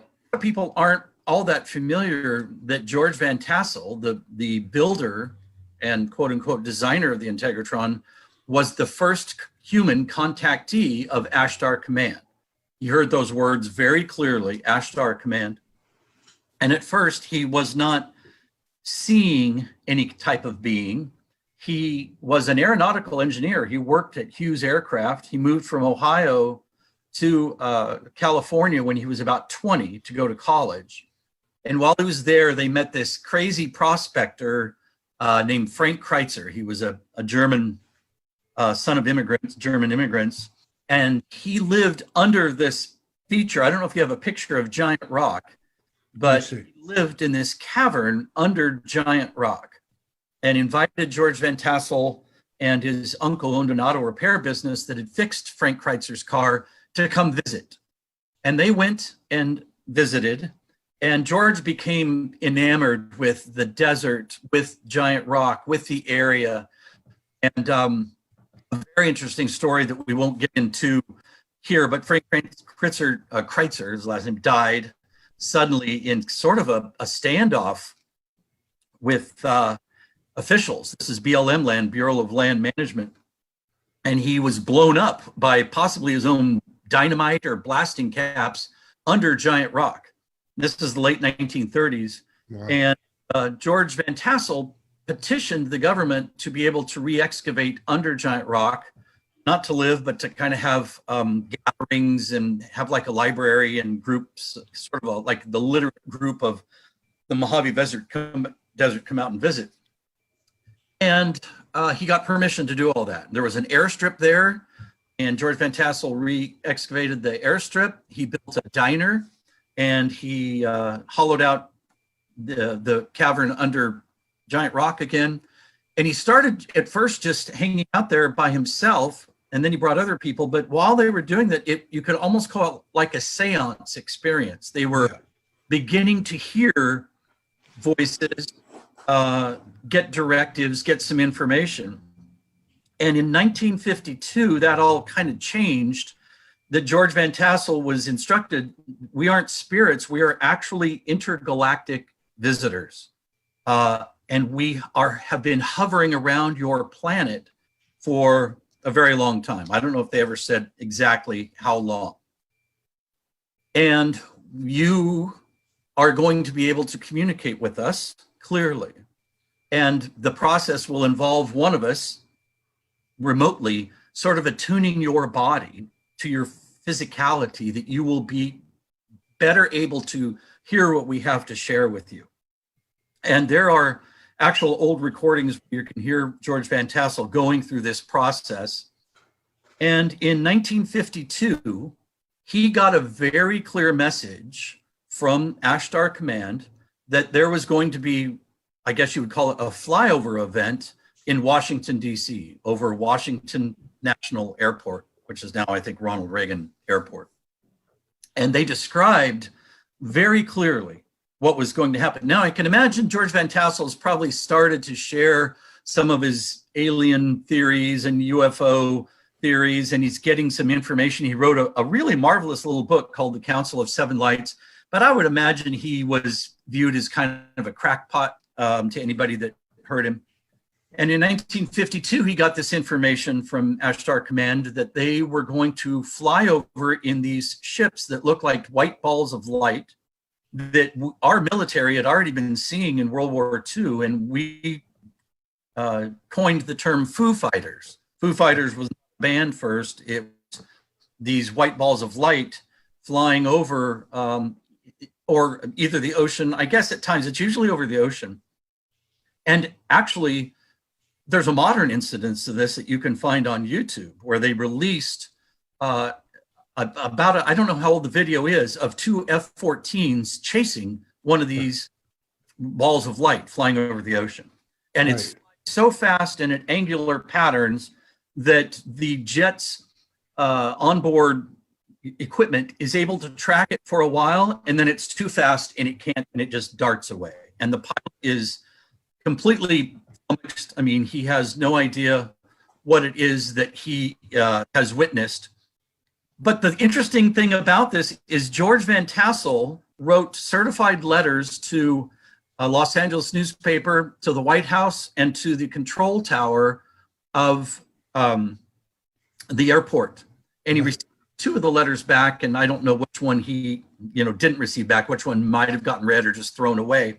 But he described in detail what was going to happen as he heard it, that these craft, these balls of light, were going to fly over the airport, that they would not be hidden, that they would be seen on our equipment, meaning radar and whatever. They would be seen by pilots and officials. And he said this is going to happen within 10 days. And sure enough, over the course of a week, this event happened exactly as George Van Tassel explained how it was going to happen. And it remains to this day the most publicly witnessed UFO event in United States history. Wow. We can talk about more famous events like Roswell, but that was not witnessed by anybody. This was witnessed by thousands of people all at the same time. It was in newspaper articles, front page headline, flying saucers over Washington. And then, of course, the Air Force and military gets involved and represses and says it was, inversion layers of atmosphere. But the pilots, now there's even a jet hanging in the Smithsonian Air Museum for the sole reason that it was one of 4 jets scrambled to chase after these white balls of light. So I think people at that point started taking George Van Tassel a little more serious. And maybe he was really tapping into some information. And you have to go back between 1945 or 44, when these Foo Fighters started showing up, and early 1950s.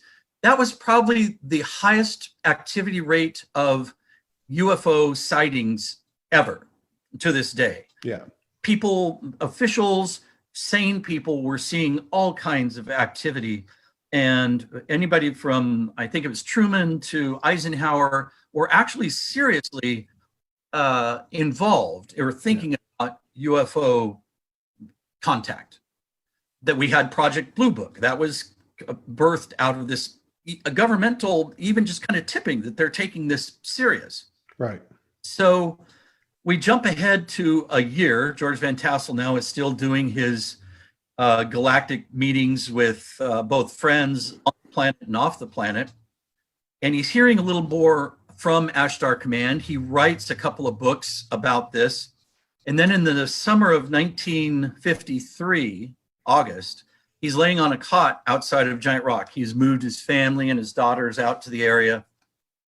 And now we're not talking about a voice in his head. He is woken late at night by a man standing at the foot of his cot.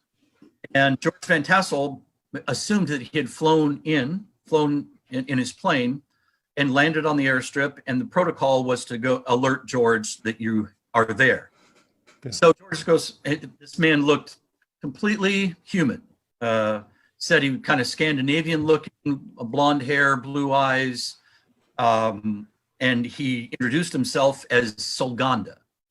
And he said, yes, I did fly in, and yes, my vehicle is over on your landing strip, but I didn't fly in from any place close.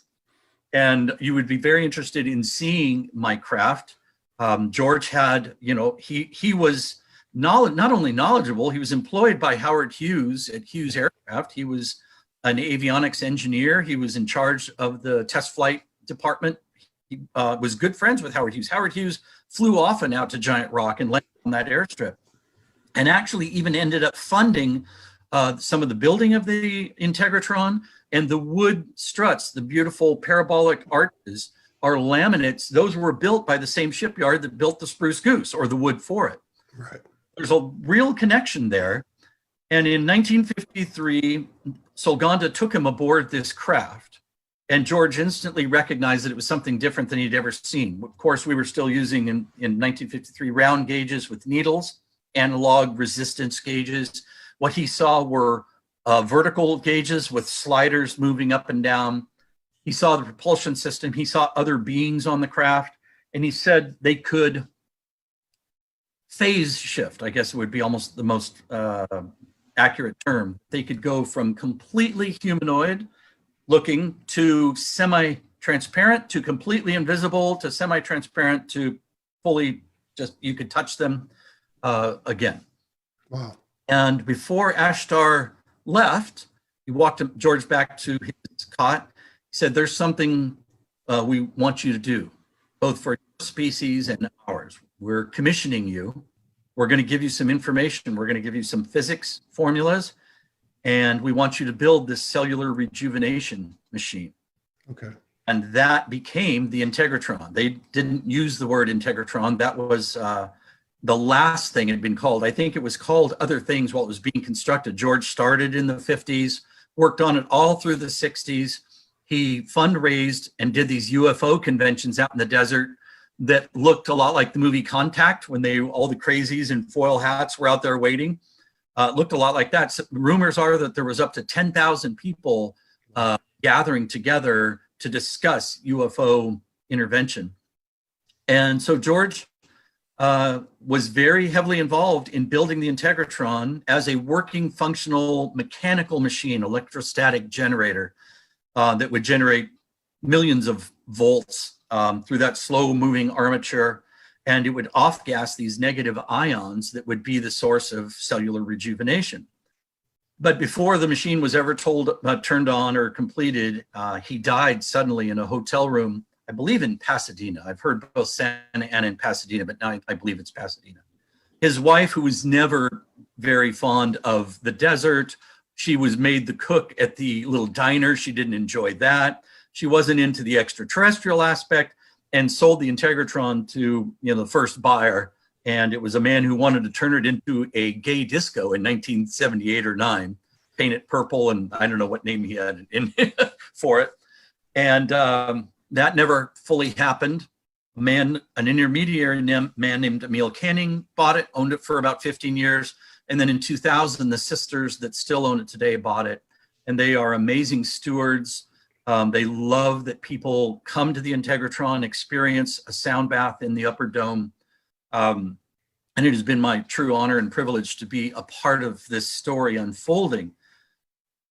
I had to learn about Ashtar Command because it's part of George Van Tassel's story.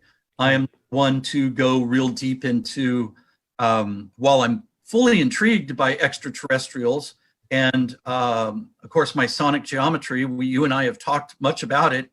That was delivered to me in some fashion by a source that was not me. I hate geometry. I failed math in every high school class I ever took it in. I didn't take hardly any college classes, and certainly no math or geometry classes. So all of my adult life, I was a boat captain, just living a very traditional life, driving a Corvette and living a nice home or apartment in Newport Beach and then Costa Mesa. But things kind of started happening to me, through me. Information was coming, and it sort of culminated in that body of work called sonic geometry. And that work has been looked at and respected by a lot of people. It's got me in front of or working with top-level physicists and mathematicians and teachers and investigators. It's got me on Ancient Alien Show multiple times and Gaia TV. I mean, it's a crazy arc. But the Ashtar part of the story was always very background for me. I tell the story of George's contact Ashtar, but through no personal experience of my own, it was just a story I told. And then about a year ago, it was less than that. I was in my bed, asleep. I was woken up, and the words I heard were, "Welcome aboard, Ashtar Command." And I'm, oh my gosh, there is such a thing as Ashtar Command? And they're like, absolutely there is. And I had a very long conversation, my only one in person, where I felt I was experiencing this, receiving information from a collective. This person or collective never said, I am Ashtar, Lord Ashtar, what people say. I'm not, he didn't say I'm Solganda. It was a male voice. And I heard lots of interesting things that I will probably share as we drop into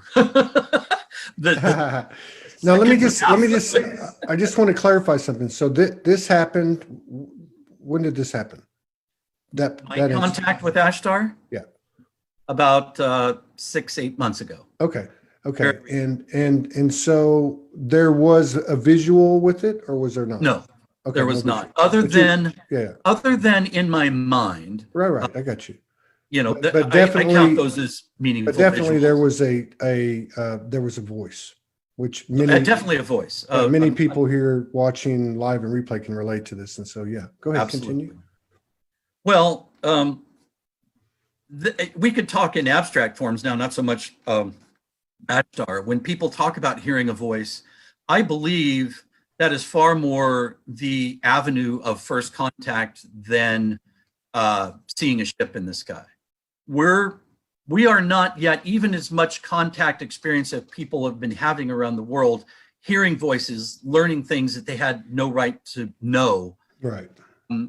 I believe, and I don't think it's ridiculous to assume that a species or an multidimensional race of beings would be able to communicate thought to thought with us. That seems the most practical way, actually. Yeah.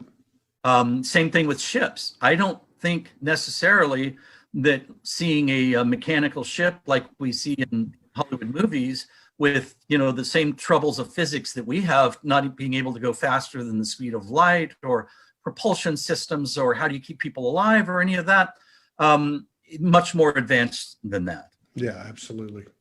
So I think we would absolutely be shocked to the point of not even knowing what it was we were seeing, not being able to even factor in what we are seeing or hearing if it weren't for being contacted in this way first. And the way I will present it is they feel like imagination thoughts. Yes. They feel inspired moments of creativity, of lucidity, where you get an idea and it's like, wow, what if it was like this? And I believe those things are the thoughts that become books, like from Jules Verne, 20,000 Leagues Under the Sea, where he imagined a nuclear power submarine, you know, hundreds of years before there was such a thing. Or even Tesla. Tesla fully acknowledged that he believed in extraterrestrials, and that's where he was getting his information from. And it kind of fleshes out, because when we invent things, you think of Thomas Edison was a contemporary of Nikola Tesla. Yeah. To invent the light bulb, Thomas Edison had to go through like 500 experimental light bulbs before he got the right vacuum and the right filament and the right structure without it exploding or giving up enough light and working correctly, the power source. Nikola Tesla, when he created the dynamo that was generating the electricity, and then both the delivery system and the motors on the use side, he got all of that in these blinding flashes of light in an instant. Yeah. Saw it in his mind, and he could twirl it around and look at it and see it running, and all he did is have to build it. He just and it worked first time. So it's not really the invention process as we would call an invention, you know, through many different stages of trial and error. So, you know, I think even movies like Arrival, where we're being shown these squid-like beings, I think it's very possible that when these creatures do choose to take physical form, it's very possible that many of them would look marine-like, squid-like, octopus-like, insect-like. Yeah. A lot of people would back that up. That they and I've seen that. I can back it up. I can back it up. I have seen with my own two eyes. Not many times, but I have. And it's an incredible experience. So I think we are actually being escorted into or introduced into a new age where contact in a very real way is going to happen. But before it does, the soft open or the soft introduction is us getting the mindful, right, is the words, the visuals, the ideas before, so it's just not too much of a shock to our system. Yeah, no, I agree with that. And I just want to validate a little bit of what you said.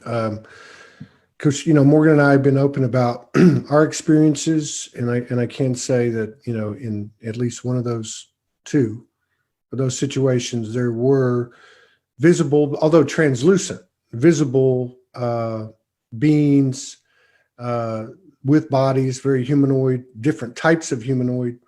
But definitely the telepathy part that you're talking about, the acclimation through that imagination.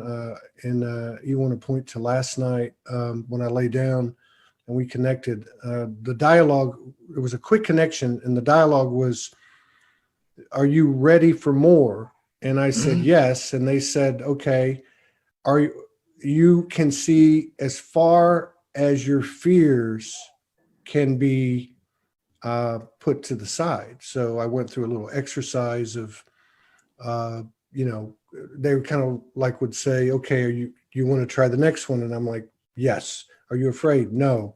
And then I would see an image, and then it would continue. And to your point, although I've seen the humanoid, even with my two eyes, as I was referring to with Morgan and I obviously have seen a lot through the third eye, and including last night, and the insectoid, the kind of the oceanic type of look as well. Yeah, so this is in alignment, and there's no coincidences. Well, right? you know, it's very interesting. You're the only person other than me, I'm sure other people have said it, but I haven't heard it, where you are being asked, are you ready for more? Are you ready to know more? And I'm always very cautious when I answer. I'm like, I don't know if I am ready to know more. I don't want to lose me. I don't want to go crazy. I don't want to receive information that I have no way of processing or understanding. I'm actually very clear when they say, are you ready for more? And my answer is just like yours. I mean, you were a quicker yes than I was, but you had this toggle switch of fear attached, which I think is very accurate. You know, if you're afraid, you're not ready. Well, let me just say too that there's been a lot of no's. Yeah, there has been nights where I've just said I can't go any further. So and then I know about it was about a month ago. She went to bed. That night I didn't sleep in the same bed, and she was with her eyes open on a ship. And she told me about it the next day. So then when we connected that night, I laid with her when we went to bed that night. And I immediately, and I would imagine it has something to do with our connection, but I was easily, I was there. And we were told that, I remember that night or the next night, we were told, you can now, or you have accessible or available to you the ability to basically, metaphorically, literally, I'm not sure where it starts and stops, to come onto the ship, to have conscious conversations while you're conscious in your human aspect. But again, going back to what you said, this is why I brought it up. We were told, but the choice is yours. How far do you want to go? How much of a physicality do you want infused into the experience? Well, I believe that the information field is so vast that when we see schizophrenic people or psychotic people, they are getting all of this information all at once. Either some sort of contract that they've signed or willingly, or drugs, something is opened up or taken away all the filters that we should have in place, I believe, that says, I don't know if I'm ready for this. I want to stay healthy and productive on the planet and the life living in the 3D world, which is a beautiful gift. And I think a very meaningful gift. I think our existence, we will find out as we move along how significant of a role we are playing on the field right now. Even today, with all the drama and all the unrest, there in the Bible, there's the story of the Watchers in the very first book, in Genesis. And I believe that we have not only the sonic geometry field of information regarding the Anunnaki. Anunnaki stories, as it's told, are our true engineers, that we didn't evolve over billions of years. If you listen to researchers like Nassim Haramein, really rebel physicist, he says millions of years are not enough to even evolve an eyeball, much less the way the eyeball is going to communicate to a brain, communicating to all the other organs, your unconscious nervous system, your endocrine system, all these things. So the idea that we were engineered long ago and brought to this Eden-like planet for whatever purpose, and maybe that purpose will come through in our conversation, because Ashtar Command, as has been told to me, they are not the engineers, they are the Anunnaki, they are the watchers, they are Earth monitors. So I just want to, I never really thought about this distinction, and I haven't read the Bible, but I have, researched a lot. So there is a distinction, or is there not, between the Watchers and the Nephilim or Anunnaki? Well, they aren't blended in the Bible. Now, it's very interesting to note that the word Anunnaki is what's written in Sumerian texts. We can read the oldest written texts in the world. As we've discussed, something major happened 6,000 years ago in Sumeria, and the people who were there, living there, described extraterrestrial contact. Not only contact, but they are the lords that humans are serving, more or less, and created by.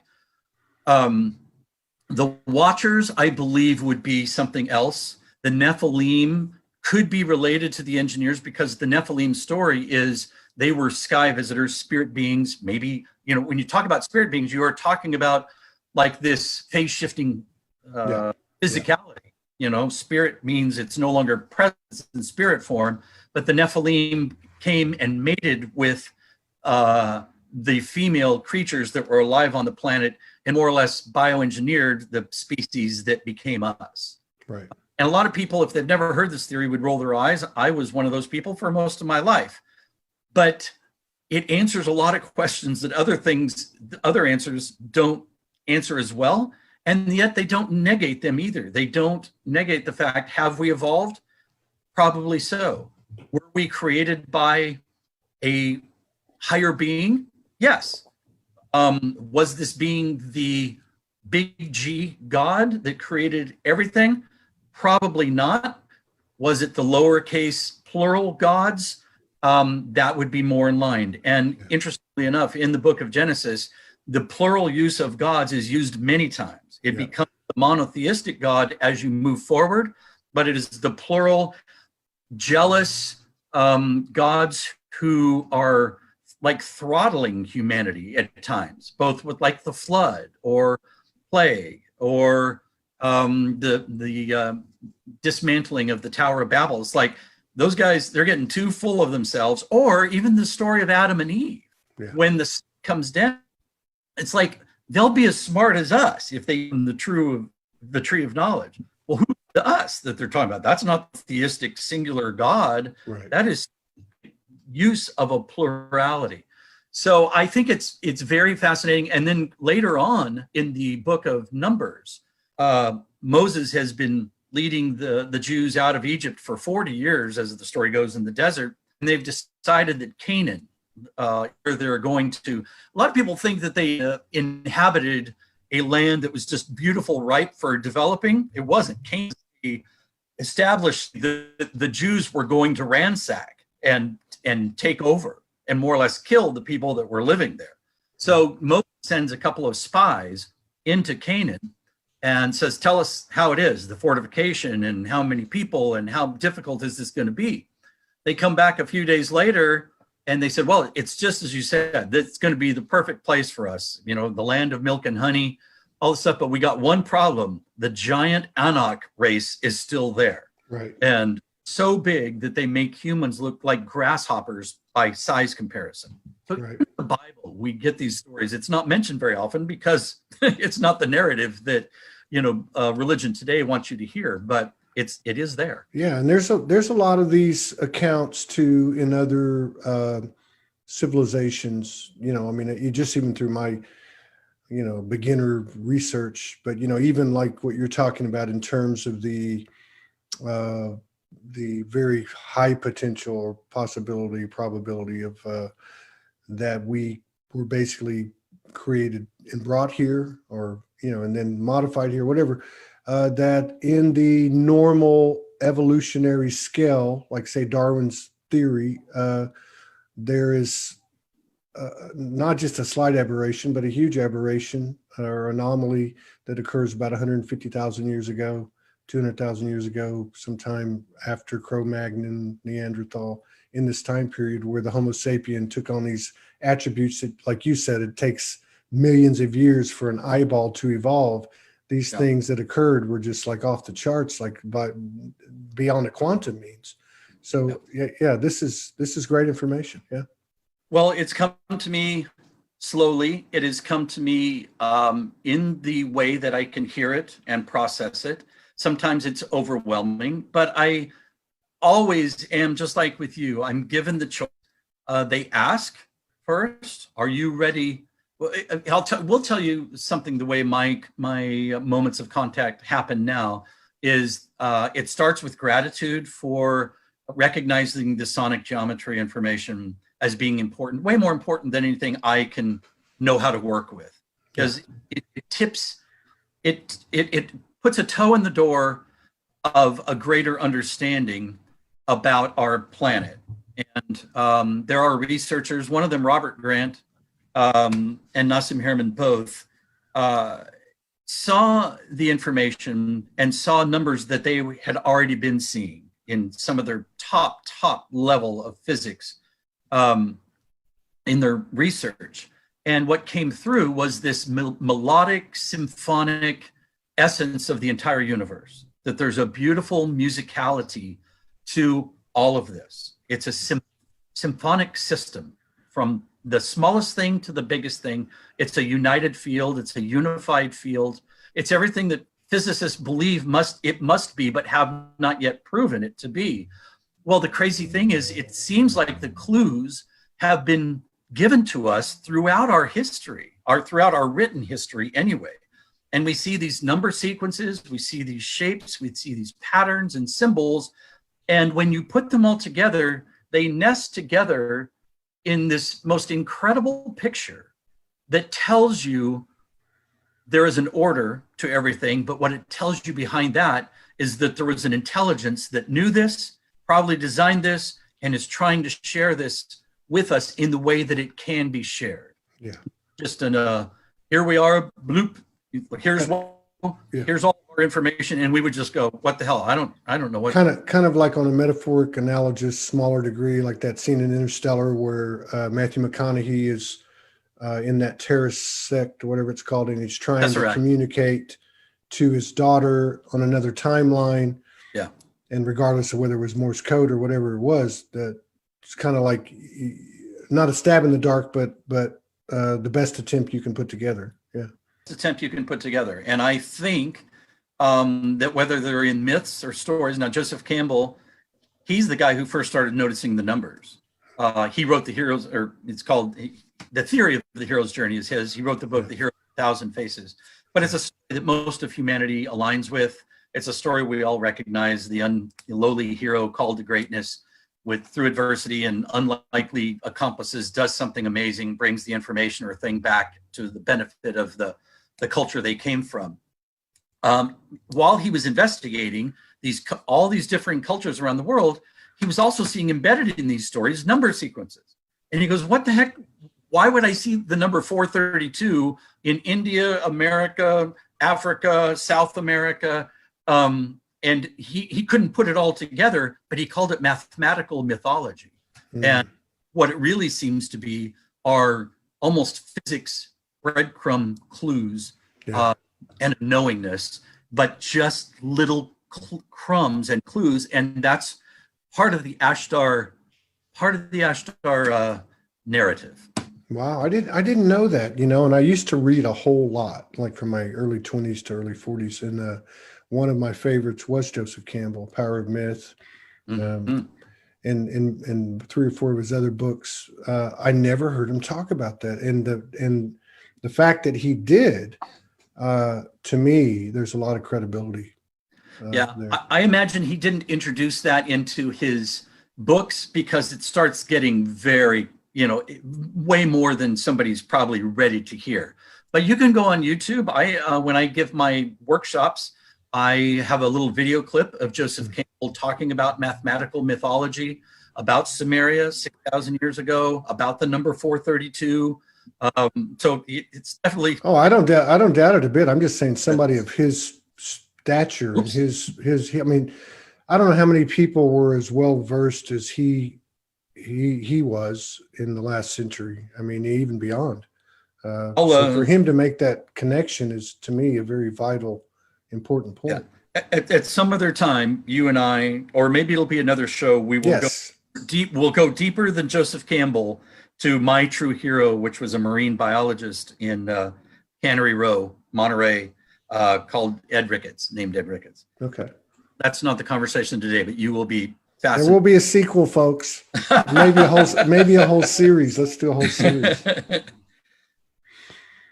So that feels. No, I just want to make sure we go back to what you said. You at the very end, you said there was a connection to the numerical frequency or occurrence that Joseph Campbell came across in respect to Ashtar. He didn't say Ashtar. No. But I'm saying you said in Ashtar's communication or field, there is also reference to that or connection to that somehow. Not to Campbell, but to the numericals. Well, if the Anunnaki were sort of the engineers of our experience, of our physicality, or possibly the whole planet, I don't know. But there definitely seems to be a whole lot of engineering. If you pull back far enough, you start to think of this thing in a whole different way. Now, you can think of it in a biblical religious sense that, of course, the Almighty God, made everything perfect. But when you really think about it, that we breathe out what a tree breathes in, and a tree breathes out what we need to breathe in, or the nutrients we need to fuel our bodies to keep them running are often packed in these little hand-size or mouth-size packets that taste good to the taste buds that are in our mouths. There seems to be engineering throughout the whole thing. Now, the engineers, the Anunnaki, we're not going to be talking about so much. We're going to be talking about the Watchers, the Ashtar Command, and I do believe that it's very possibly Ashtar Command that has been peppering through thoughts, not always by a physical, contact moment, but through thoughts of guiding us. Let's take just one number before we finish. The number 72. That would have been in Joseph Campbell's canon of recognizing number sequences. The number 72, like the number 432, is embedded in every single major world religion. Judaism, there's 72 names of God. Islam, there's 72 virgins waiting for martyrs. In Buddhism, there's 72 stupas guarding there are these bell-shaped statue things guarding their largest temple in the world. Every major religion has some reference to the number 72, but no major religion, nobody can explain why. But 72 definitely fits into this 432 grid. So there seems to be, 432 is like the lock that turns and opens the box. But once you open the box, you see all these number sequences and references and connections. And interestingly enough, these connections can only be found if you stay in what's called the imperial or royal measuring systems, which only us and Britain are still using. Isn't that the one that's based on the number 12? Yes, 12s and guiding us to 60s. Now, the world still uses 12s and 60s in the big measurements. We measure time by 12s, 24s, 60s, 60 seconds, 60 minutes.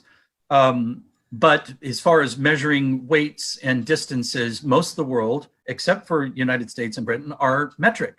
Yeah. You go metric, you lose all this information. It just like. And if memory serves me correct, or if the research that I came across more than once is correct, the pyramids were based on the 12, I believe. there's so much about the Great Pyramid, the pyramids themselves, that seem to contain a lot of this information. The one that I heard from, Graham Hancock. I saw this a few years ago, and they talked about the Great Pyramid of Giza, that if you take its base and you measure the entire base of the pyramid and multiply it times 43,200, you get the equatorial diameter of the Earth. Yeah. If you multiply the bottom of the pyramid to the very tippy top of it, and multiply that by the same number, 43,200, 432, you get the height of the Earth from the equatorial plane to the North Pole. So there's definitely something there, and I think we are being awakened and opened up to this information, and we are the generation alive, or the generations that are on this planet right now. We are the ones that chose to come back and remember, not learn. It's really remembering. The information is out there, and we will be able to put it in place. And I call it being akin to an escape room. Do you know what an escape room is? No. So an escape room is an entertainment diversion. It's a physical place that you go with friends. You pay some money. You go. I got you. Room, and you're given. Actually, you're not given anything. The room is full of things, digital clocks, calendars, files, different things, and you have to think, what am I supposed to do? And if you figure out the clues right, you get to up level to the next level. If you figure those clues out, you get to up level to the next level. I believe that our planetary experience is like a giant escape room in which we were given the clues to up level us, and it was up to us to figure out. That makes sense. Even like what you, it does to me. Even like what you were saying about the trees versus the human, with what it expels, we take in, and vice versa. And then also even more so, like you were saying, like this little packet that comes from and yet tastes good. Like there's a certain kind of symbiosis, right? To what you're saying. And you can't really, it's not like words, it's not a sound, it's not a color, it's all the things. But so I love what you said, because it's like, so we come back, and through this cookie crumb trail, through this symbiotic sequence or synchronicity, we can figure it out. You'll ask Ashtar about the cookie crumb trail. Well, I'll do that. Because I'm shooting off the top of my head, but you might get a better answer when I am actually feeling like I'm allowing somebody from Ashtar to come through. All right. Whenever you're ready.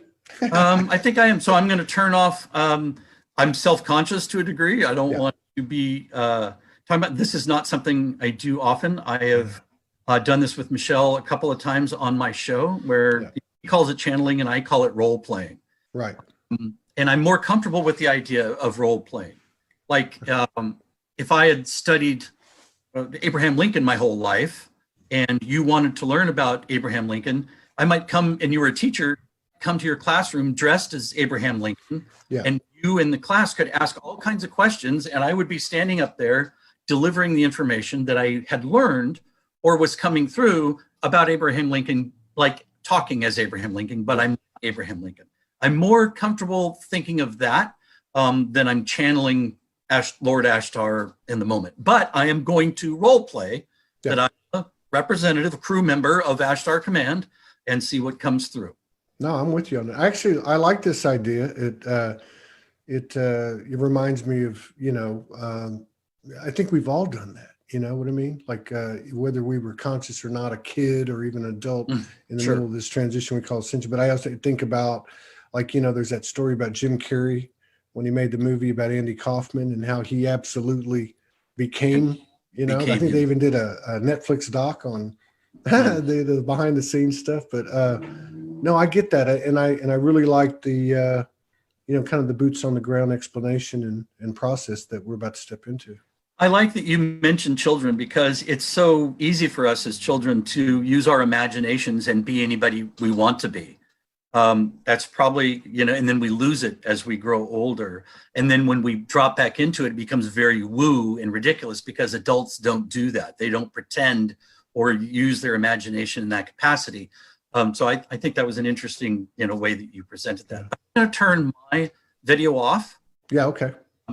And from there, you can I provided you with there's a lot of, I don't know where people get this vision of what Ashtar Command looks like. Maybe that's what Lord Ashtar is presented, but there seems to be a consensus that this is what Ashtar Command looks like. It's certainly what George Van Tassel would have described Solganda looking at, as this, Scandinavian, Swedish, tall, blue-eyed, long blonde hair kind of guy. Maybe that's the connection. I don't really know. I love that in this picture, one of the reasons I chose it is there's a lot of geometry around him. There's star-like thing. I have a thing in my bookcase that looks very much like that. You see this Merkaba, like this multidimensional Merkaba. Some other geometric shape around his neck, holding his cloak. And then, of course, all these vessels are like coming to Earth, and all the same looking craft and whatnot. So that's the reason I picked that particular picture. So I'm not on screen anymore, right? Is that correct? No, you're not on screen. Yeah. No. Okay. Oh, wait a minute. Let's see what's going on here. Hang on. Let me just make sure. I don't want to lie to you. Hang on. Because I can shut down video. Wait a second. Just do stop video. Yeah, you just stop video. Yeah, you're off now. You're off now. Okay. You're off. Okay, yeah, you're good. For entertainment purposes, let's say that you and Morgan may be out camping in the forest somewhere. It's a beautiful, starry, clear night. You're feeling into this multi-dimensional, universal connection with our star brothers and sisters, and you see a craft come into view, land, and out comes this humanoid-looking being, and you, after crapping your pants and wondering what is actually happening, I want you to role play as well, not just to be cool, cool and calm. It's like, holy crap, what is this actually happening? And we'll take it from there. I've had a little experience with that, and I also believe in speak that shift into existence. So this is very cool. Yeah, I got you. Just let me know how you want to start, or well, I do a sound effect for a UFO thing.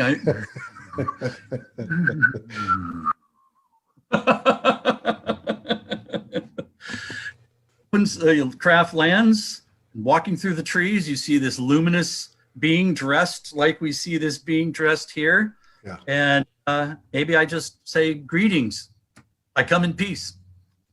Well, yeah. And like I said, I can identify with this a little bit. My normal comment to Morgan is, what the fuck is that? But also I would say that as I go into this, the experiences that we've had have always been very benevolent, and that knowing, that connection between thought that you were talking about. So greetings to you. And I will start by saying we have been monitoring you. We are a race of beings that has been orbiting around your Earth, first aware of at a distance, and then orbiting your planet for longer than you can imagine. We have watched the evolutionary process. We have watched life come and go. We have seen other species come and go on your planet. And it's an honor for us to actually arrive at this moment where we can speak clearly like this, voice to voice, where you can hear the things that I will try and convey, and you will be able to process them. They won't seem too intimidating, although I would imagine seeing a ship land next to your campsite here and me coming out of it and saying hello and greeting you in peace might be a little off-putting, but that's the truth of the matter. And we have some things we'd like to share. But first, I'd like to allow you to ask any questions that you have before we begin to share a little bit of our mission statement and what we see happening from here. Thank you. There's a zillion questions. I think, at the heart of it, my impression is is to hear what you have to say, and I believe that would cover a lot of the questions that come to the surface. But I just want to say that I'm totally open as a representative of the earth, and I trust wholeheartedly this exchange. There is a knowing, and I know this is part of what is occurring as this expansion of consciousness occurs on the earth and otherwise. So from a place of deep humility and love and unity, I'm open to listening to what your purpose is to share this space with me in this moment, and I'm all ears. Well, your response affirms that your species is more ready now for the type of dialogue and connection that we have been hoping for before it was too late and before it was too early. And some of the ways that we know this is if we do approach people, we hear things like, "What's your name?" You didn't ask me that. "Where are you from?" You didn't ask me that. And it's wise not to ask me those things because it brings in both an egoic sense of state from you and almost demands an egoic answer from me. And so a question like, "Are you Pleiadian, Arcturian? What star system are you from?" I would ask you to turn that question back on yourself and say that your parents lived in England, both of them, conceived you in England, and then while your mother was pregnant, they took a journey to New York and they stopped in the Canary Islands where you were born, and then 3 days later continued the journey to New York.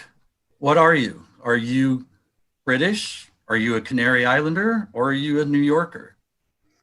And now multiply that times many layers of multidimensionality, where the star systems that you look at and call the Pleiades or constellations, we're fully aware of the distance between them, and they only look like constellations to you and your Earth-centric sense of self, which invites ego again. Your sense of scale and size and reality is based on your you-ness.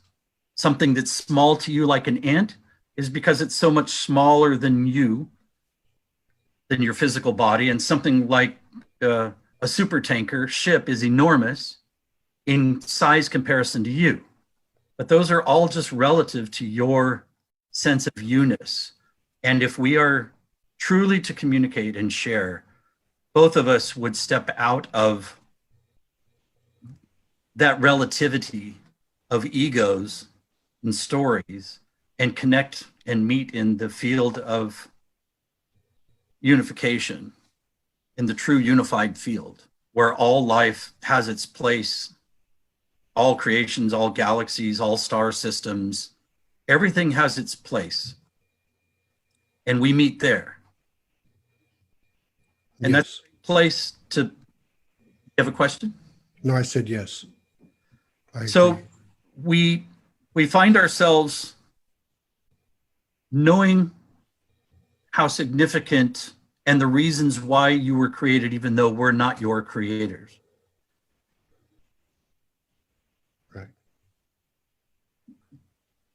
Intergalactic, multidimensional beings often don't have any physical form, are capable of many things, but without bodies and without the trials and tribulations of lack and suffering, without the weak forces that had been abandoned long ago, like love and illness and emotions, much of life on other planetary systems has gone the same way.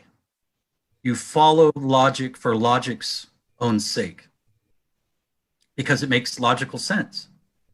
When you become the species that you are now, and you see how quickly you can incorporate technology and build on that, I mean, we'll just ask you to look back that within 200 years ago, what wasn't known and what you can do today is truly remarkable.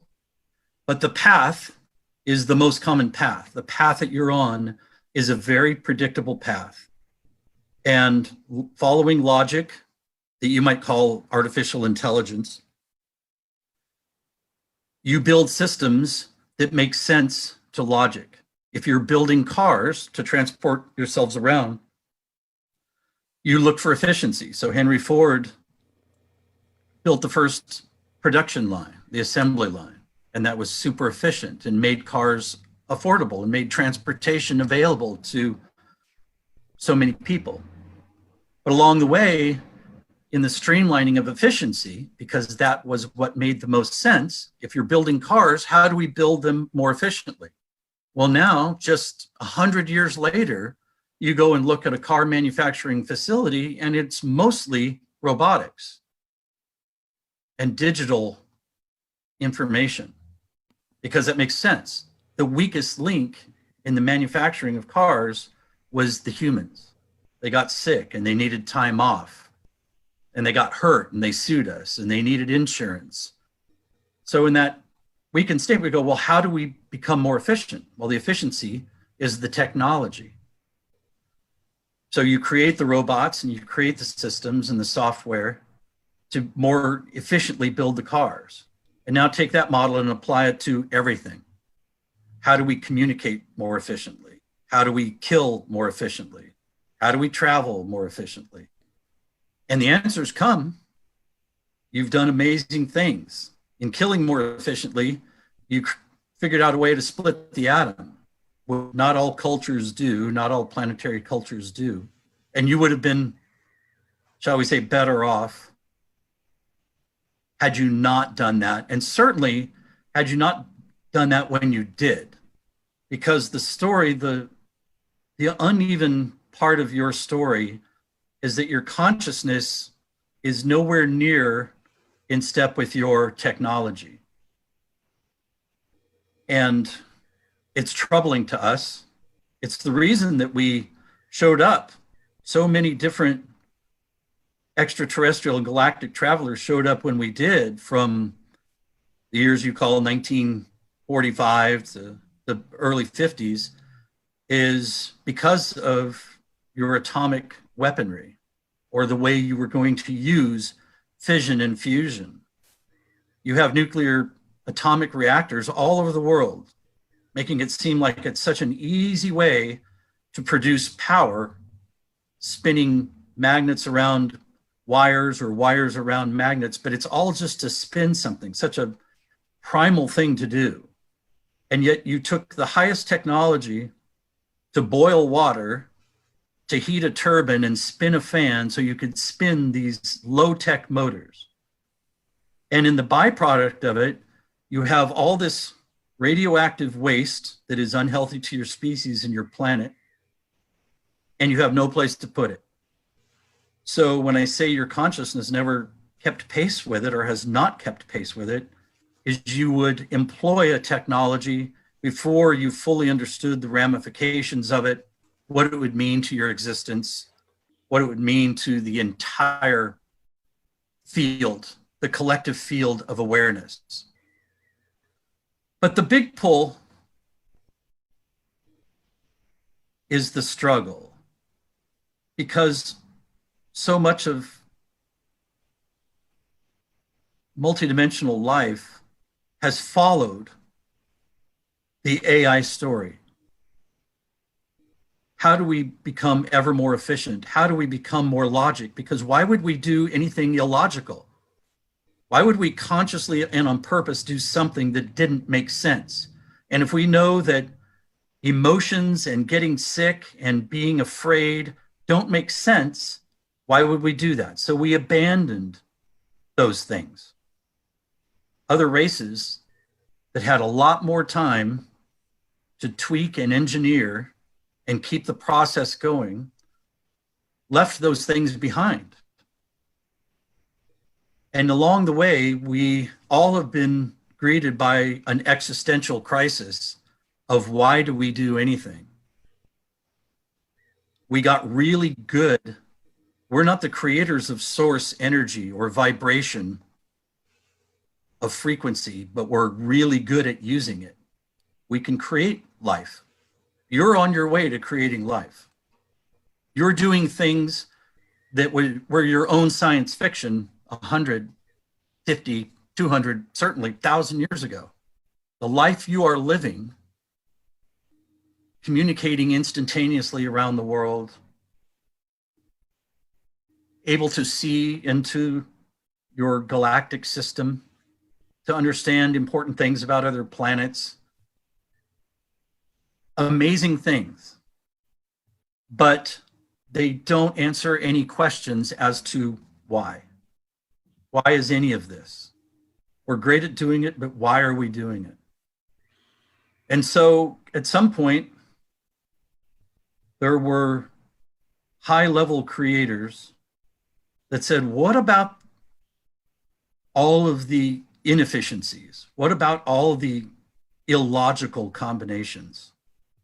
What if we engineered a species that was all of those things, that felt and sensed and felt the weight of gravity and felt pain and suffering and fear and lack, but also felt the emotions of love, because even those can be weak. If you're so in love with someone that you would kill for them, that doesn't make sense either.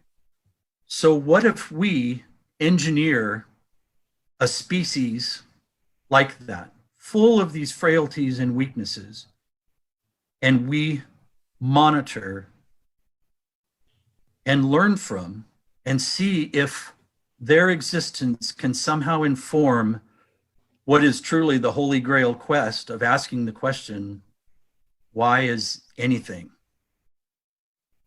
What is meaning? Because every intergalactic star traveler that we've ever met eventually beats their head against the same wall and doesn't know. They stand at the edge of the same cliff looking into the vortex of true creation, what you would call the big G God, and say, we know we're not that. And we want to know what that is, but nothing we've done so far has answered those questions. We've just gotten good at using big G God source to create things.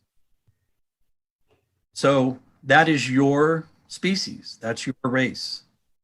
And hopefully the way that I conveyed it to you, you can feel the weight and how important you are, the information, the things that you've lived through, of adding to the information field that is not just for your planet alone. It is affecting and informing everything. It's important.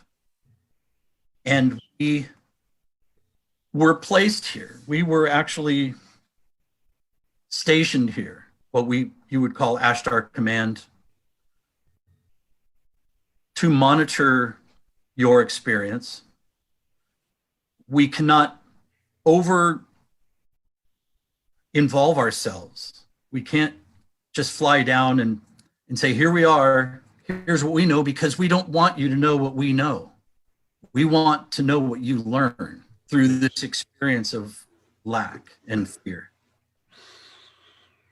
I understand. So it's a mutual connection. You and those like you, if I'm understanding this, you and those like you offer us information and have throughout our history, whether it be to individuals or to civilizations.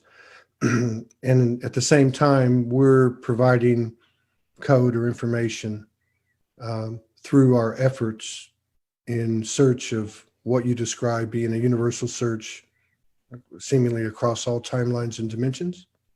Yep, that's correct. And we invite you, if you're looking, or if people who are listening to this broadcast are wondering, well, what proof, if you're not communicating or landing in ships, what proof do you have? And you talked about sort of a breadcrumb trail, and we'll invite you to consider the name Ashtar. Ashtar has been filtering into your consciousness for a long time, and your very word star, Ishtar, Easter, those all come from the hearing of Ashtar. That's how deep your connection is with ours, that your highest holy day, your highest priestess, Ishtar, the word star or Astrea, all over the world in its pronunciations, are a form of revealing that we have made contact. And the word Ashtar, and even, as funny as this would sound, the logo or the symbol for what we are is what you would call sort of a rounded A. And if you think of the Star Trek logo, that would be a symbol of that we were here and connected with through thought. We've connected with members of your planetary species. Even your Space Force logo that's launching out of your country, you will find in the looping way that time and space work, or can work when you become experts at manipulating it, that you are becoming more or less what we are. Your abilities to travel in space, your physics, your awareness of way you manufacture things, you're on the beginning level, and only the beginning level, but it's a major step of what you've done so far. But we want you to see the breadcrumbs, and we'll tell you a little story of truly, to date, our most involved communication with your species. And that is through the imagination, movies, television series, books. We have been the communicators of those ideas. We can't come and just say, here, build this nuclear submarine. So it comes to Jules Verne way ahead of time, but he addressed and accessed the information that we were sharing. And you jump forward into, in your timeline, the 1960s, and we came to a man named Gene Roddenberry, who was almost the least likely person to receive us, but that's just the way it works. We don't make determinations. We don't judge who's worthy of hearing this information or how they will receive it or what we do it. And he was a policeman who was relieved of duty, a drunk, a womanizer, by your standards on Earth, not a shining example of what humanity is, not someone you would think would be making contact, but he is the person that we made contact with. And so much technology that was to be your next level, from communication devices to propulsion systems to the ideas of warp drives to travel through warped space to replicators. Those were planted in his and the production, not only his, the production team at the time. They became their own crew without even knowing it. By sharing the information that came to them of how might this ship work, and what is their purpose, and who's managing the ship, and what happens in this storyline as they meet other intergalactic beings, that was all us. Yes. Yes. I think I'm ready for some questions if it's okay. Sure. There's obviously, in my experience, so as a representative on the earth, in the human experience, which I know you understand because you've already said so, from our expanding perspective, it still can seem a little bit complicated. There's a lot of information out there. There's a lot of history's been written and so on, narratives.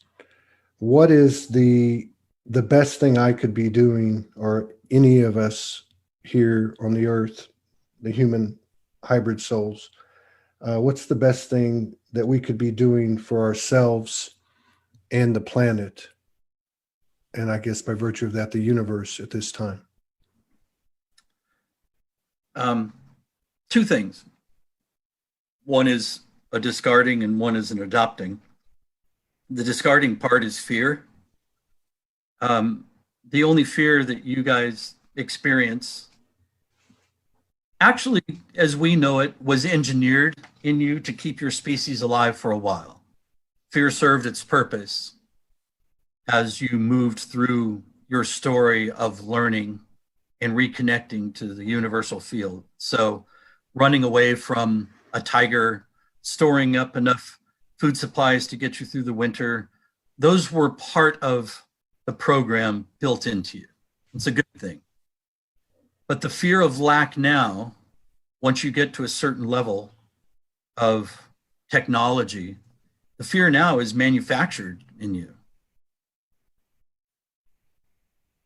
And we would hope that you could move past fear and know that the worst thing that happens to you is your physical body expires by design, but your consciousness never does. So from that state of being, you could go, well, I'm fearless. I can go do anything I want. I could even kill anybody I want, and because everybody's knows that they're infinite beings. So the proactive side would be that you are proactively compassionate. So it's both. You lose one thing and you gain another. And the big thing you lose is your fear for your existence, for your families, for your life. And on the flip side of it, which everything in the universe is designed with its flip side, it's polarity. Polarity is not a bad thing. It's what we use to create things. Yes. And the flip side of fear is your compassion. And out of compassion grows love and gratitude. So you wouldn't kill anybody. If you were fearless, you might kill somebody, a fearless warrior. But if you're fearlessly compassionate, you wouldn't kill people. You would not stop the experiment of their life on this planet. Yes. You would care more about the planet you're living on, the living, breathing, miraculous thing that was designed for you to live upon and learn from and be sustained by.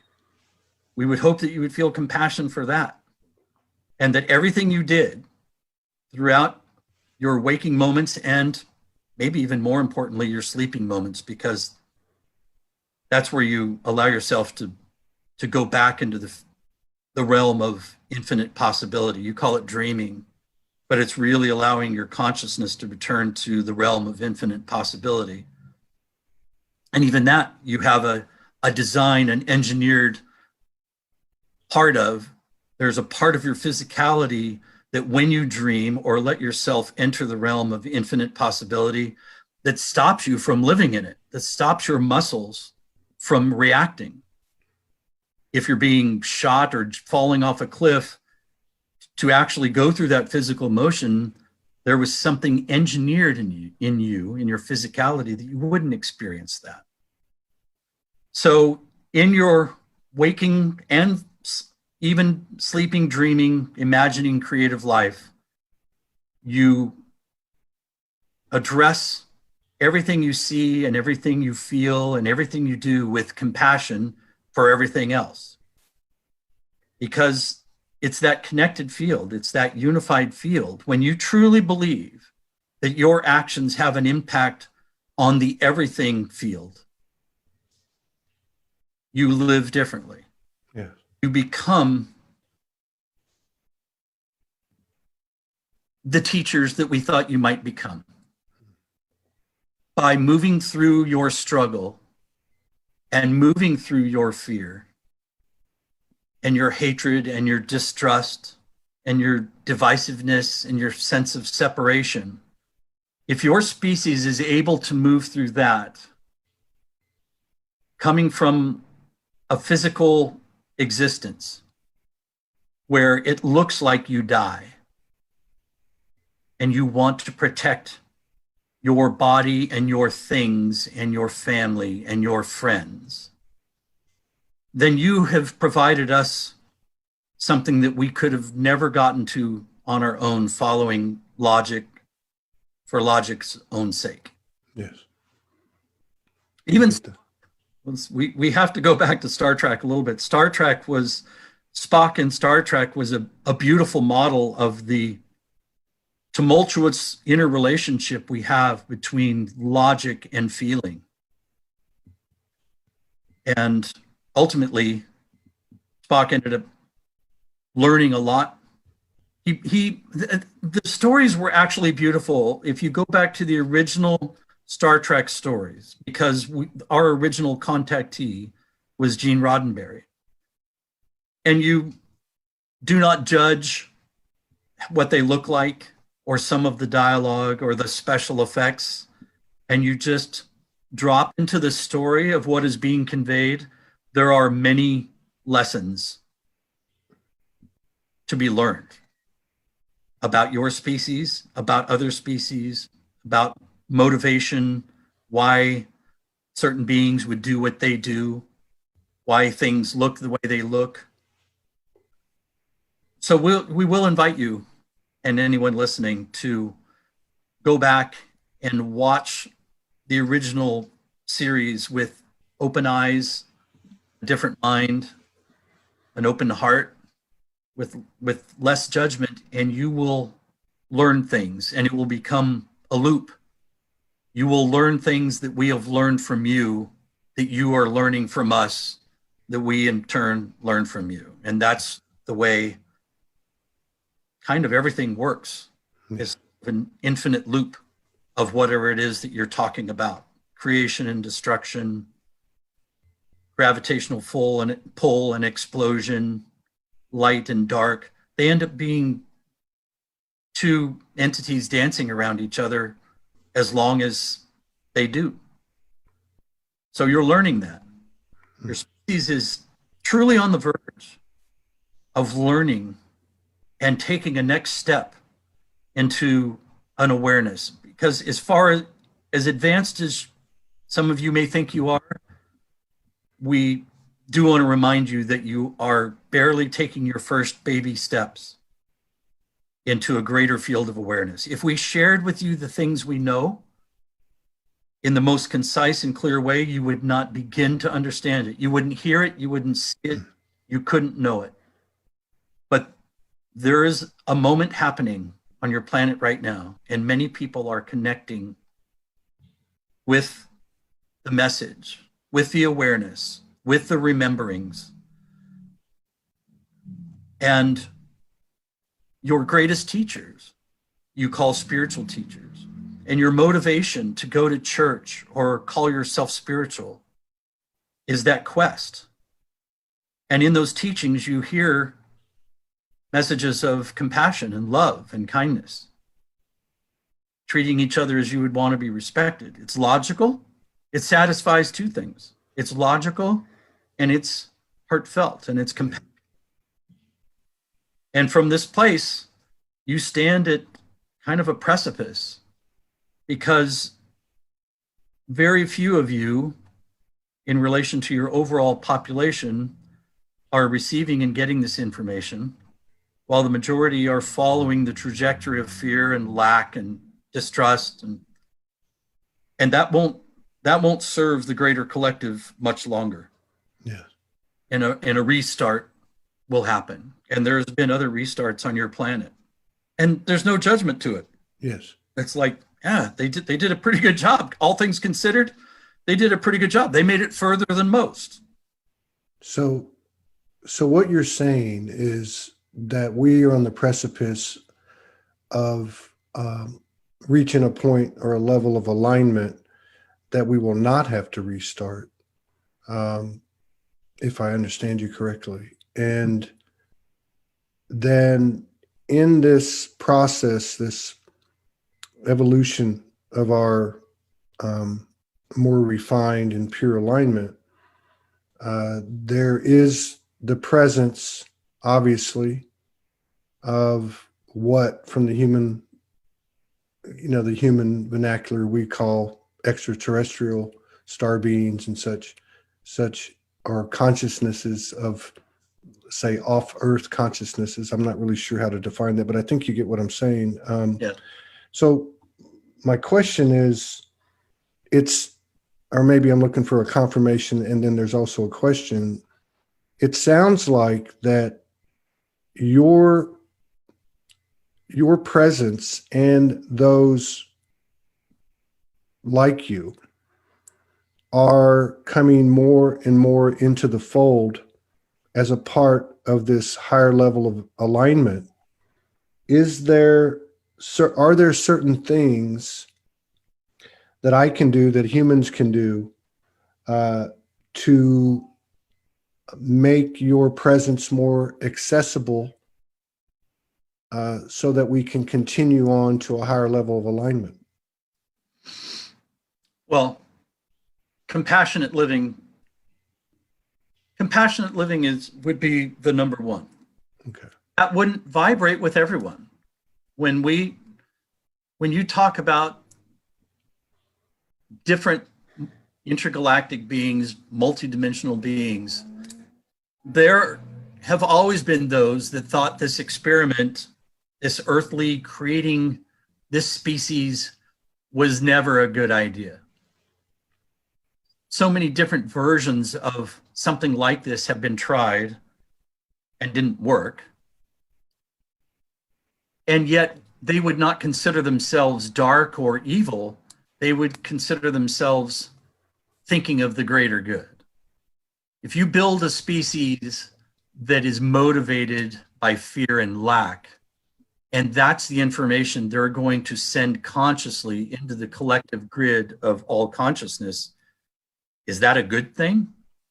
There's a strong case to say, no, that's not such a good thing. So what's happening now is sort of the crossroads in your story. And there are, beyond us, so we're Ashtar Command. We are the ones who've been assigned to stay put and monitor what's going on and report to others what is happening. And in our reports, the interest has gotten high. And so there's a saying that's been going around, like, the greatest show isn't on Earth. The greatest show right now is Earth. Yeah. That moment that you would compare to watching a movie when, are they going to do it or not? The most exciting part of the movie is feeling the danger, knowing the timeline that they won't make it, and yet, like in the hero's journey, they do, against all odds. And that's where your species is at. Yeah. Are the crop circles and these recent monoliths, are they part of the cookie crumb trail? Crop circles, yes, and monoliths, no. Okay, that's what I thought. Crop circles happen in a different way than has been theorized yet. They contain information. We knew that you would be able to take pictures of them and go back and reference them later. Crop circles didn't exist a whole lot before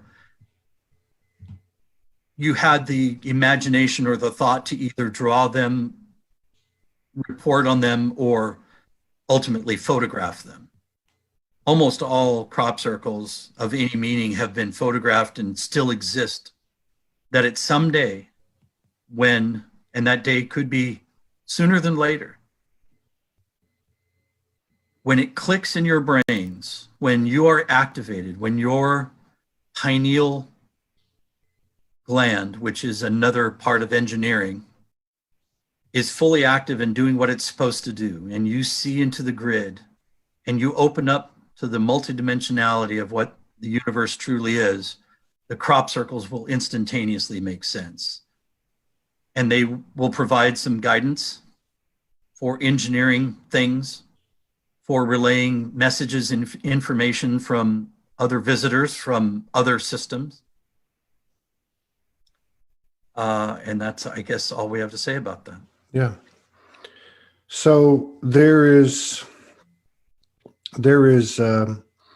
obviously a surge in the polarities on the Earth, which I know you're aware of, which in the external experience are becoming at least presented as more and more chaotic. Things are being dismantled. And then on the other end of the extreme, there's seems to be clear evidence of more and more communication and connection with higher intelligence, however somebody wants to look at that, I guess, you know, whether it's aspects of ourselves, I guess ultimately everything is, but so there seems to be an increase in the fundamental reality that that brings into our experience a connection and a conversation such as this, that many people are and have been communing and connecting, pulling in information, and as you talked about earlier, inventing things and that type of stuff. That seems to be happening, and at the same time, there's a parallel of more distortion and more chaos. Are these two different timelines or choices that humanity can make, or is it predetermined that they will end up in the same place in a field of the highest potential and unity, consciousness, and oneness? Well, timelines are an interesting thing because they're always infinite. As you move into a next moment, there's a new infinite set of timelines that can launch out of it. But let's backpedal from that a little bit, because timelines are things that are real in the way you experience them. The timeline of birth, growing up, going to school, marrying, having children, growing older, becoming a successful business person, providing for your family and friends, old, living out your golden years, and then dying at a ripe old age in your sleep. There's a timeline that's in a collective imagination. But there's also many other timelines. There's two. So let's go back to the movie analogy, the great movie, the greatest movie you've ever seen, the greatest telling of the hero's journey that you can possibly imagine. And the unlikely hero is full of fear and doubt and feeling like they don't matter and they're not worthy and not equipped and not ready for the journey they're about to go on. But they go on it anyway. That's a beautiful timeline. And along the way, the closer you get to the prize of consciousness, of knowingness, of unified thinking, so does, to make the story interesting, so does the threat to that timeline. Mm-hmm. So if you want to say, are there galactic beings that want to see the other timeline, a timeline of failure, if you want to call it? Yes. They do not call themselves evil or dark. They, in their own way, are thinking of the greater good. But let's just use the movie analogy. What is the absolute most exciting moment to watch if the movie is 2 or 3 hours long? It is that moment when you have no idea who's going to win. Whether it's sports or wars or just personal achievement or triumph over adversity, the moment when that story is most exciting is the moment you're in right now. That you have no idea if it's going to work, and you continue and you grow and you move in closer to the prize of understanding what true unity consciousness is, or do you fail? And then after the failure, the story ends quickly. It's a quick failure. It's like a erasing of the board, kind of a wiping clean of the slate, but there's still a slate and there's still chalk. Maybe there's still a few letters and clues left on the board, and it restarts. And the next level of restart might be very few of you. Maybe it's only 144,000, like has been suggested. But those few that remain are like, well, those things didn't work.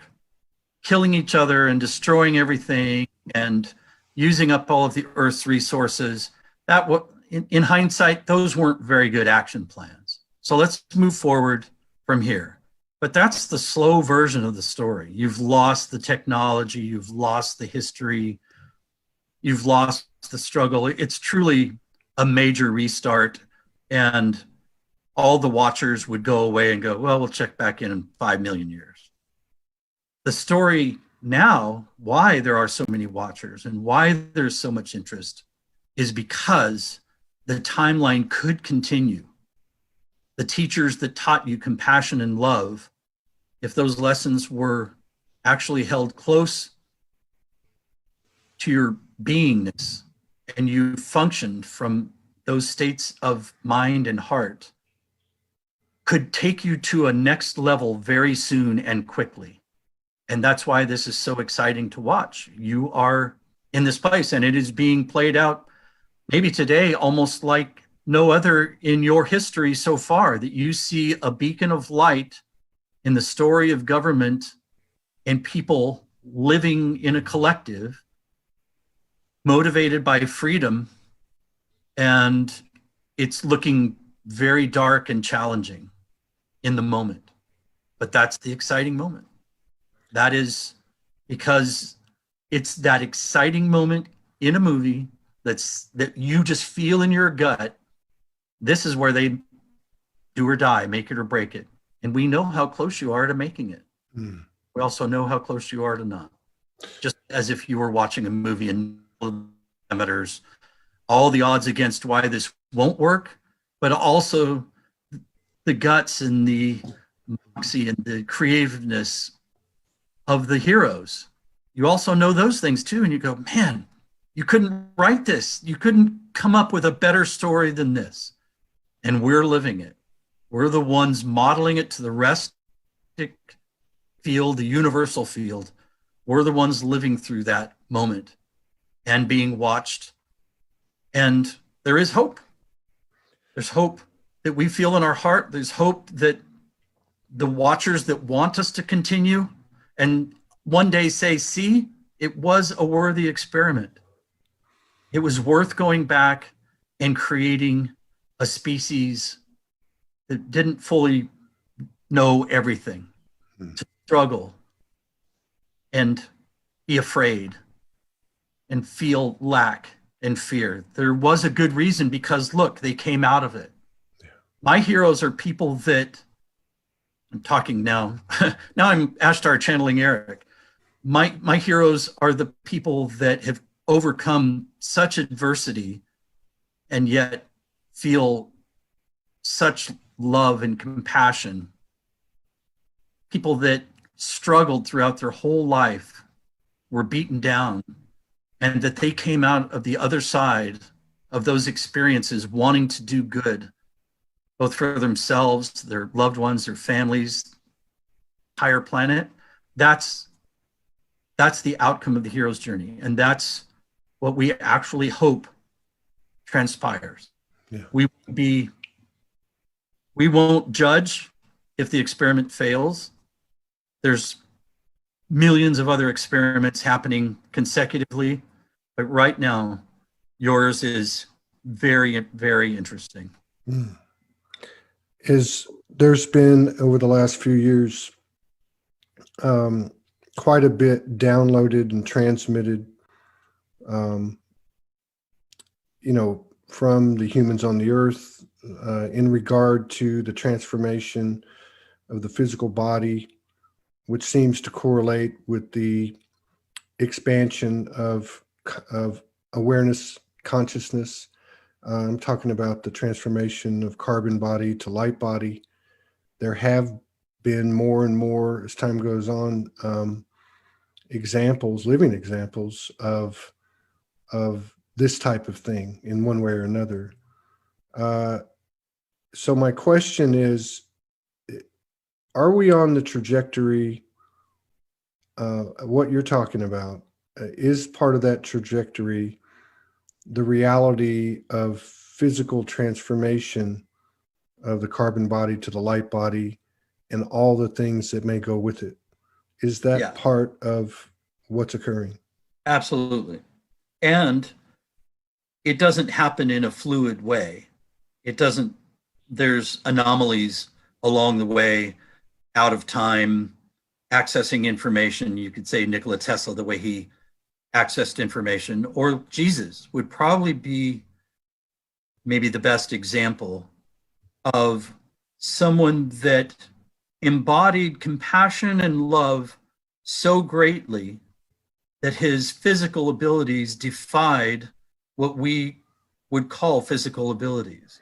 Healing someone, walking on water, manufacturing enough food for people to eat when there wasn't. That's in the realm of next level that you're calling sort of a light body existence. It's your experience as you move through it. You will be both.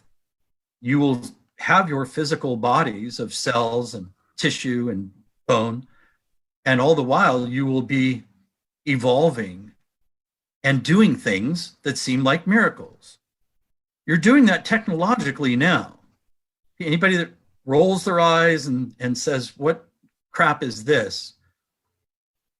You're already doing it with your technology. Things that you take for granted every day, accessing information from these tiny devices that you hold in your pocket, billions of pieces of information to learn how things work or how to navigate around your planet or how to build something. That would have been completely, if you had even described those things 100 years ago or 200 years ago, you would just be met with blank stares like, what you're talking about. And yet you're doing it now. So now we're just talking about the same phenomenon in a different way. We talked about consciousness and technology. You've already advanced pretty far for your technology. What you've been much slower to advance in is your consciousness. And as your consciousness continues to up level, if it does, your physicality will change. Your abilities will change. You will be able to do the things that seem impossible now, like levitate or heal or travel around the stars just by imagination alone. You talk about the speed of light and, oh, that's the fastest thing there is. That's not true. The fastest thing there is the speed of thought or imagination. If you can see Mars, you can go, I'm there right now. Boom, you're there right now. You're not constrained by the speed of light that would take you a year or however long it would take to get to Mars. So yes, there will be a physical thing, and it's already happening. People that are truly gifted healers or seers or prophets, they're already accessing that field, and you call it miracles. But there's some physicist, I can't remember who it was, that said The only difference between a miracle and defining a magic is it's just science that you don't know yet. It's real things that can happen that you just don't think can happen yet. Your imagination hasn't wrapped around it yet. So yes, your physicality and your abilities are happening right now. There are people that are going through physical shift. There are people whose pineal glands are opening. That's really the first major wave for the collective, is not the individual gifted healers. They're wonderful and have set amazing examples. But what gets you through is the collective experience. And it's our hope that the collective experience will be this activation of this gland that was designed in you, and it's been sort of latent. It's almost like a little device that has not been fully turned on. And when it gets turned on collectively, when everyone's pineal gland is opened more than it is now, or not everyone's, but more than not, when you share thoughts and feelings and knowledge on a higher level, that's what comes next. So you won't see a whole lot of physical change. You won't see people turning into light bodies, phasing in and out of existence in front of you anytime real soon. The best thing that could happen would be this global collective ignition of this small gland that was mercifully put in place. Even that was an argument. It's like, that's the God's spot. That's where you would get to connect with the everything, creation story, the knowledge that is known throughout. So that's what you would expect in a best case scenario in the near future. Yeah. There seems to be a lot of clear-cut evidence that there has been interference in this realm on the earth, whether it be retooling DNA, suppression of information, or whatever. There's also been, over the last few years, particularly the last 3 or 4 years, quite a bit that has been communicated by those who have downloaded and are transmitting from that connection through the third eye or the pineal. And in those transmissions, they describe in their narrative, and I'll just speak from the energetics of it, that there has been a rather swift elimination or transformation or replacement of, we might call, controlling or interfering energies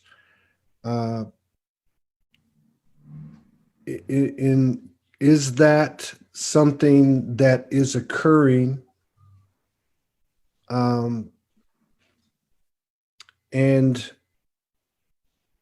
is it relevant beyond the dance of the dark and the light energies that you described earlier? Well, we talked about this a little bit earlier, that whether you call them grays or reptilians or anybody that you might, even Anunnaki, attach some negative connotations, like they don't want us here. They want to either control us, rule us, or see us gone, is really the ultimate end game. They're not acting from a place of what we would call on the plane evil, or you would call on the earth plane evil. Yes. It's thinking of how do we preserve the best outcome scenario from here, and looking like we look like, seeing how far retarded our consciousness is in relation to our technology. There's a good case to say, see, they're not ready, and it would actually be better for the greater collective for this little species on this little planet to extinguish or to be extinguished. How that gets carried out looks evil. Mm-hmm. It looks dark, and in your perspective, it couldn't look anything else, because it is inhibition of freedom.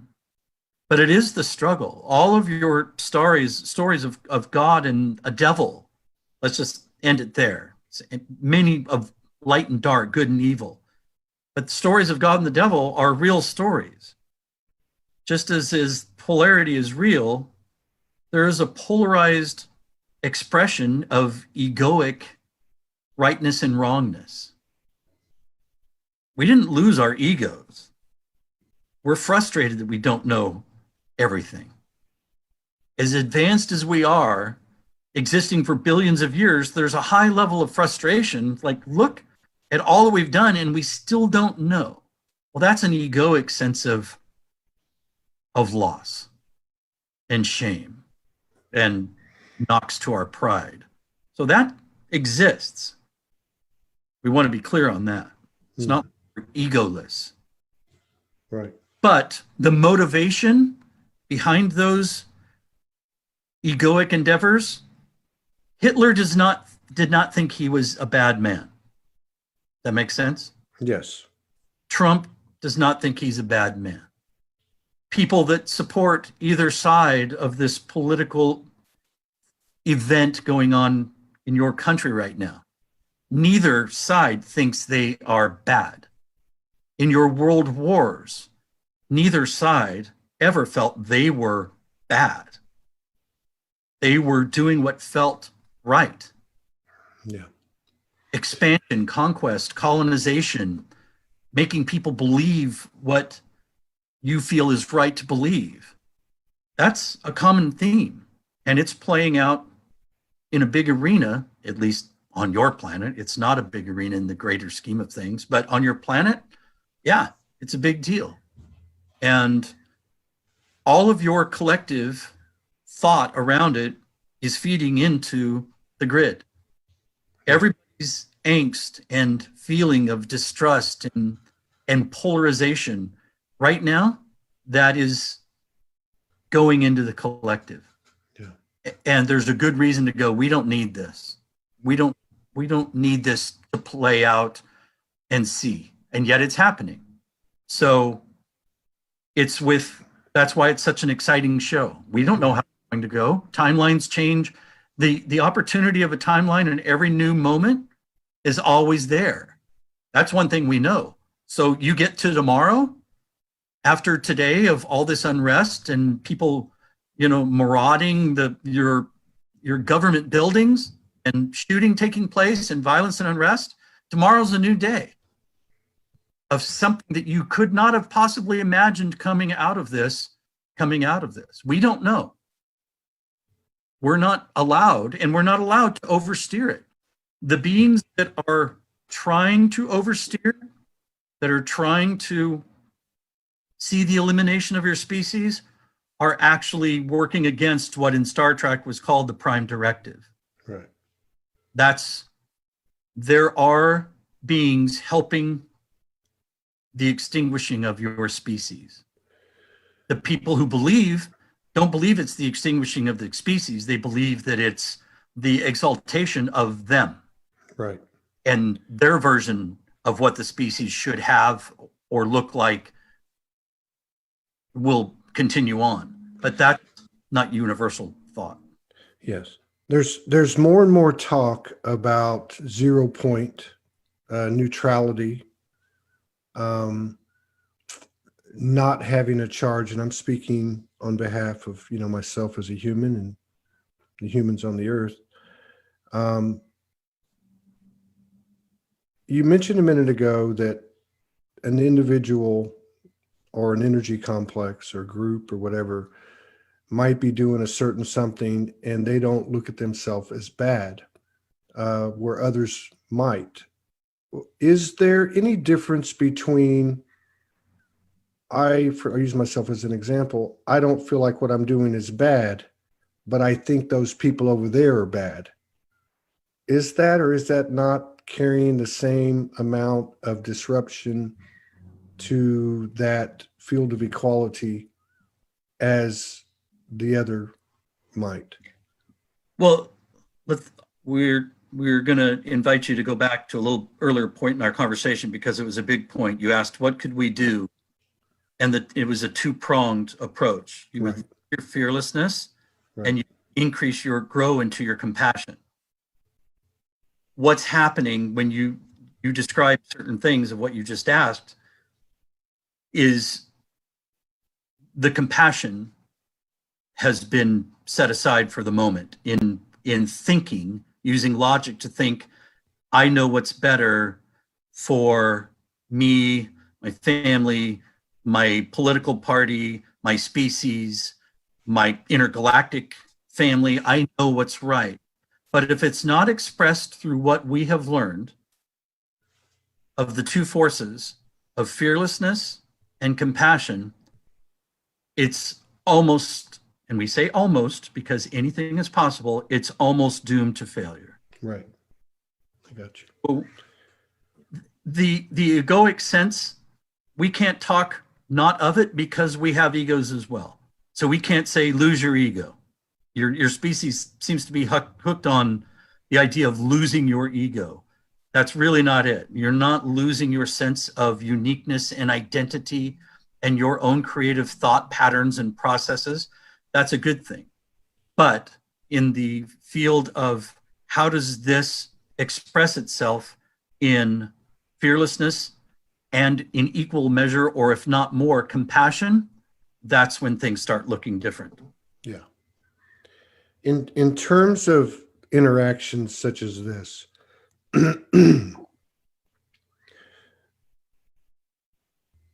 is it advantageous, and I'll again use myself as an example, is it advantageous in this case, in cases like this, for the human, in this case Todd, to ask the higher aspect that I'm communicating with and in alignment with for activations, or we might call refinement of, whatever, my DNA, my body, healing? Is it advantageous for the human to request that? Sure. You would call that prayer, I think.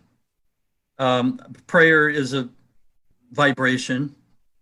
An effective prayer is grounded in gratitude for the experience you're having.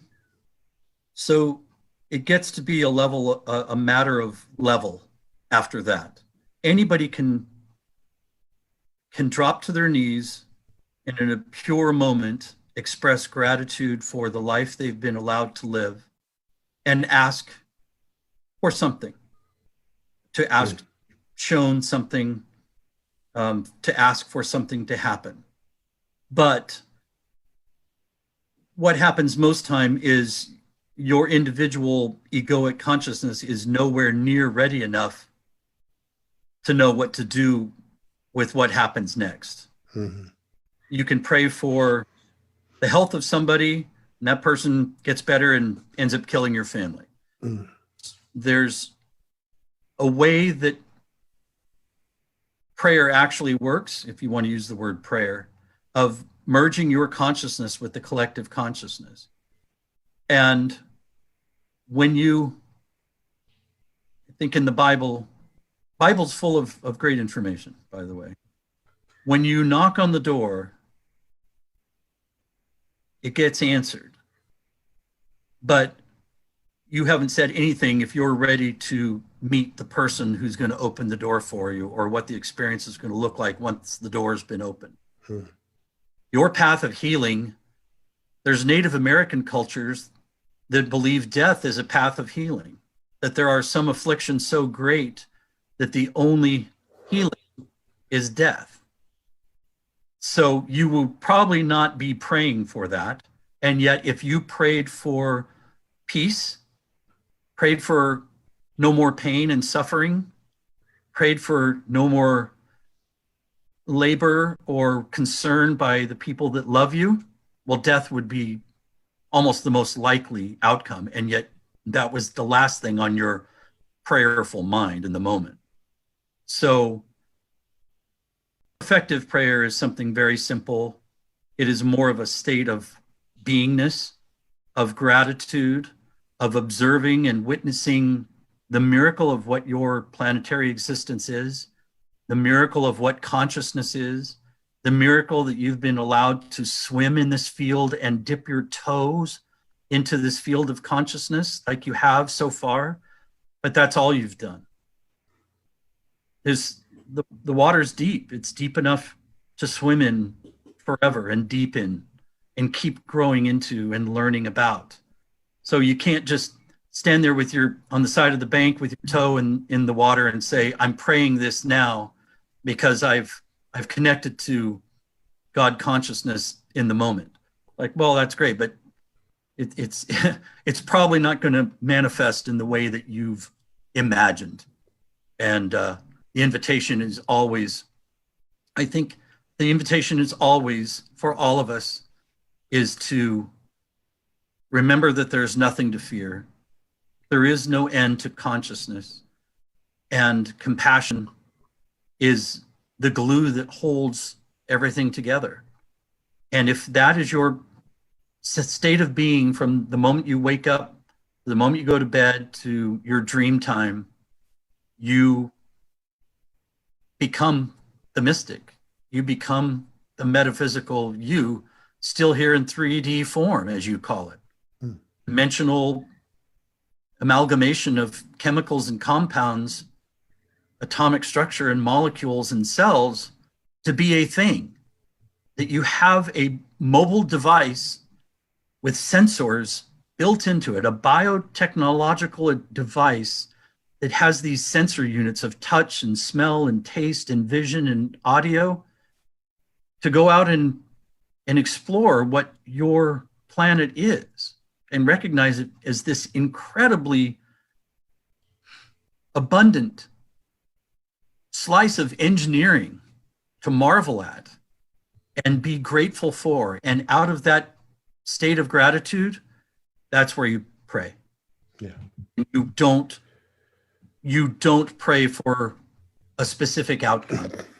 You don't pray for the person that's sick to no longer have that particular affliction. That's you, that's your ego, that's your fear-driven ego pleading for a life that you think ends. Mm-hmm. Yeah. I think we feel done. I was just thinking the same thing. We must be communicating telepathically. I guess I'm doing okay. I would love to visit with you again. And I certainly have enjoyed this. I'm just going to have to let it permeate into all my atoms. But yeah, this is this is good. I'm here back. I reopened my video. It's getting sunset now. I look all different than I did at the start of the sunset.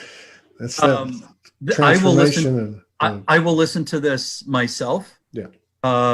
It was actually different than imagined. I noticed that I do things when something like this happens. I have to keep myself busy doing some little things. So I had these rubber bands that I was just fiddling with, or sometimes I kind of wring my hands or whatever.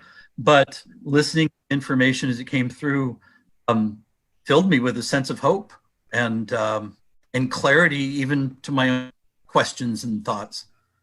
So I'm grateful that you do what you do and allowed something like this to happen. Absolutely. I'm all for it.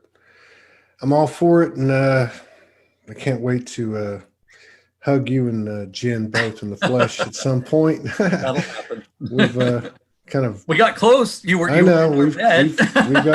oh yeah, that too. That's right.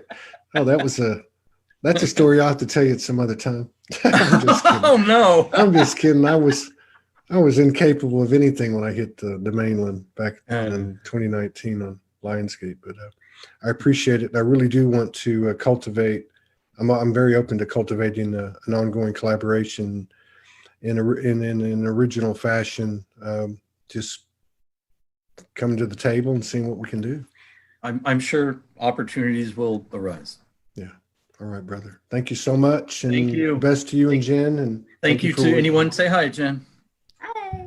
Hey, Jen. Thank you. Love to, you. Thank you to Love everyone who was here with us live. If there was anybody, and anybody who sees this, you know, if I believe anybody that shows up at the Integratron or whatever is following a unique guidance system. Yeah. And if I get the chance to talk to them and hear their conversation, it always is. It's, you know, like, wow, all these crazy things, just like to me, these crazy synchronicities and repeats and guidance things had to happen. And I love that process. And I would imagine many people that find you are following that same path of it's that cookie crumb trail. Spiritual adventure. Taking on many different forms. Yes. No, it was it was a very I think there was a lot of people.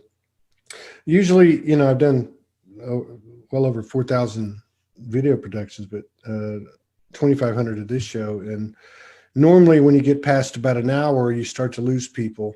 Yeah. Even if there's substance, but this one actually went up the entire time for 2 hours. So, or over 2 hours. So, I'm happy to support this. And again, I'm very honored that you would share at this intimate level. It's always challenging for my, you know, egoic sense of me. It's embarrassing. It's, you know, it's just uneven. I get a little worked up thinking about it, but I feel like it's something I'm, you know, supposed to do. I know it is. You're a great person to do it with. I might play this on our radio show. That's fine. If you need me to send you an MP4 and MP3, if you might be able to do it. Just whatever you need from me, let me know. You know, if you could, just where we start talking, we don't need to do a show where we start, you know, talking about the actual interaction. I can do like that. An hour and 10 minutes or hour and 15. Yeah, I can do that. Let me just make a quick note. So I'll send you an edited MP4 or MP3. Probably MP3. And then you got to get Todd on the show. Oh, yeah, we want you on our Todd show. and Morgan. Yeah. You need to, just contact Morgan and yeah, we'll do that. So I'm going to send you an edited MP3 audio only, right? Okay. Yeah, perfect. And in the process, I'm going to go ahead and create an MP4 of it since I'm already going to be there. But I'll get that to you in the next 24 hours. Yeah. Okay. Perfect. No All right, real man. rush. I love you, man. Thank you so much. I really appreciate it. Say hi to Morgan for both of us, and we will talk to you soon, my friend. All right, brother. Take care. See y'all later. Thank you so much.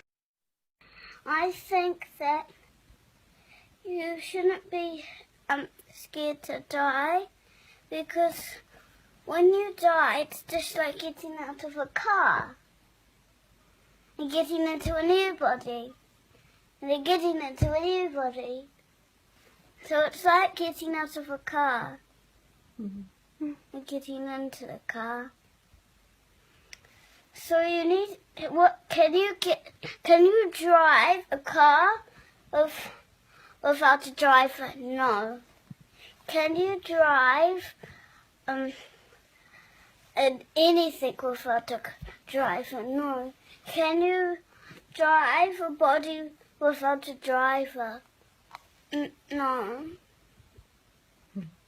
So you need a soul to drive something.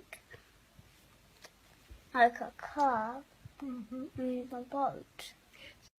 It's a beautiful, gorgeous day. Want to see? Let's see if it'll let me flip it around. One day I'll figure this thing out, but for now I'm just going to have to do it this way.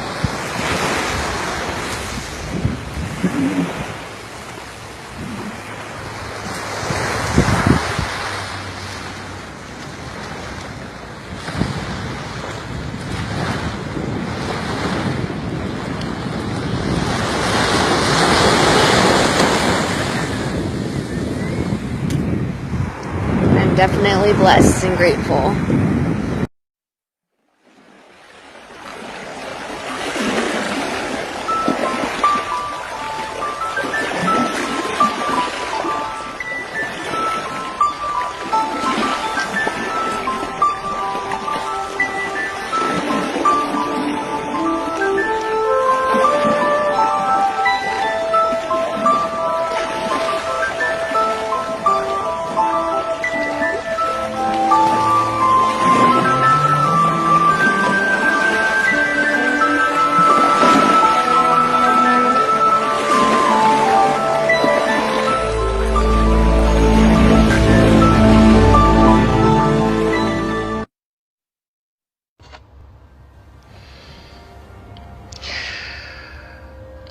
Hello. Shoba yedita. Such an important message right now for you to take care of yourself, you to see yourself as very important, and to give to yourself, just to embrace the being that you are.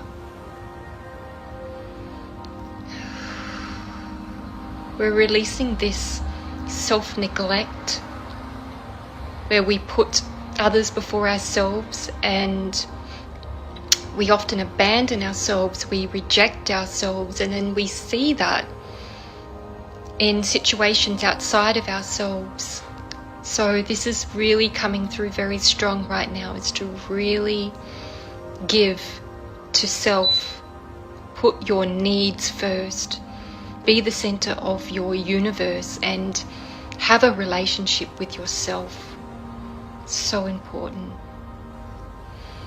Tupoko aida shosha shokokoka idada sha shokoya shokoya shaya boko a kobatita. It's time to nurture. Nurture your cells, your inner child, your being, your soul, your body, all of yourself. And just hold yourself through these processes, through these transmutations, through these transitions. Just hold yourself. You're getting through it. Shakaya, Shokoaya, Kepaka, Tapaka, Shu, Kekaya, Shu, Te. Thank you.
Okay. Hello, everyone. Welcome to the Freedom Network. Thank you for being here. My name is Shanice Mooland. Apologies that I am 3 minutes late today, but I think that's an improvement on yesterday. Today we are going to be hosting Morgan Lee. Morgan Lee is an energy practitioner and co-creator and facilitator for the Soulogy Energy and Community that's been running for numerous years now online. If you're not familiar with Morgan Lee, I'll give you a brief introduction. She's been working with energy, with dimensions and individuals, personal energetic journeys for I think it's 20 plus years from what I've gathered from her partner, Todd Medina. Their sacred union has demonstrated so many of the shifts and dynamics of our own ascension and elevation journeys here on this planet. She's been sharing for a long, long time with such precision and real grace, and is just as powerful, just as important as each and every one of us in the way that she communicates. She's beautiful. An incredible energy, and being the other half of Todd Medina, somewhat mysterious given the space that he takes up. But we are delighted, right? I'm really excited to have her on tonight, and I'm so pleased that she said yes when asked. I know it's a big deal. She's one of the reasons why so many of us have begun really experiencing an awful lot of the last while due to the work that she's been sharing on the invocation and 0 pointing. Is it polarities or is it something else? I'm tired, right? But I know the word, right? So I think it's polarities, but it might be the other phrase that I've forgotten. She's waiting to come on now. So can I ask, please, if you're watching, can you share this video along? My name is Shanice Mooland, and this is the Freedom Network Live, if I didn't say this already. And apologies for any mild screaming you might hear in the background. Nobody is dying. It is just my son, and he doesn't want to go to bed. So I'm going to let Morgan come in now. And I will be watching the feed underneath. So if you've got questions or anything you want to bring up with her, feel free to do so. It's going to be really special. Hi, Morgan. Hi. You're muted, I think. Yeah. Todd. It's so nice to see you. There we go. Hopefully he comes back. Yeah. You're hearing me okay? Yeah, your sound is still off. You're still muted. So he can go. There we go. Hi, Morgan. Hello. There we go. Sorry, I'm an absolute tech retard. So when you I'm like, oh, Todd. Come here. Like, honestly, the only way I managed to do this is through watching him, right? So, like, I am not even in any way as clued up as I normally would. It took me months to get Zoom going. So thank you very much for coming on the show. Thank you for asking me. Did you see my name's Todd Medina? I did see your name's Todd Medina. Isn't that ironic? That is ironic. Of course, he would be shoving his way in some way. But so you're now based in Arkansas officially. Am I right in saying that? Yep. Yeah. Wow. How are you feeling about that? I'm really excited to be here. I mean, everyone talks about all the crystals here. From what I understand, you only have to dig a couple of feet and you find your own crystals. It's amazing energy here. Yeah, I've heard that. Because I've Googled it and I'm like, wow, this is actually a really nice area for you both. And after traveling so long too, to have a home up here in the way it did is pretty incredible. Like, I know that you spend a lot of time communicating with the universe and you're allowing synchronicity to guide you, but that story was incredible. For those who aren't aware of it, can you tell us how you came across this house? Because you had been traveling for months, right? Yeah, and I had this real pull to get back to Arkansas. We'd spent, I think we arrived the day before Thanksgiving, so I experienced my very first Thanksgiving. Yeah. And then we left just after New Year's Eve and went off down to Florida for a conference down there and ended up spending quite a few months there. But I was itching to get back here. Yeah. Very much so. It was meant to happen then. I love that. I'm so pleased. That is so cool. And also you had a group session yesterday with the your own energy practitioner work as a channel and as a guide. And I am so excited that that's what's happening. And I love that it's occurred. For anyone who's listening that's not aware, I've talked quite often on my feed here and in every other aspect about the work that I've been doing on myself over the past couple of months. It's with Morgan's guidance. You received the invocation a number of years ago now? Yeah, about 8 years ago. It was it's a clearing tool. It was a clearing tool, and then after that, then I was taught how to clear all my own duality. Yes. Yes. And you've been receiving like this for quite some time, haven't you, Morgan? Yeah. Like, when did it all kind of kick off for you? Like, when did it happen that you realized, wow, like I can start shifting my life. I have the ability to communicate in the way that you do with, other dimensions, higher light. When did it all happen? I don't think it ever wasn't happening.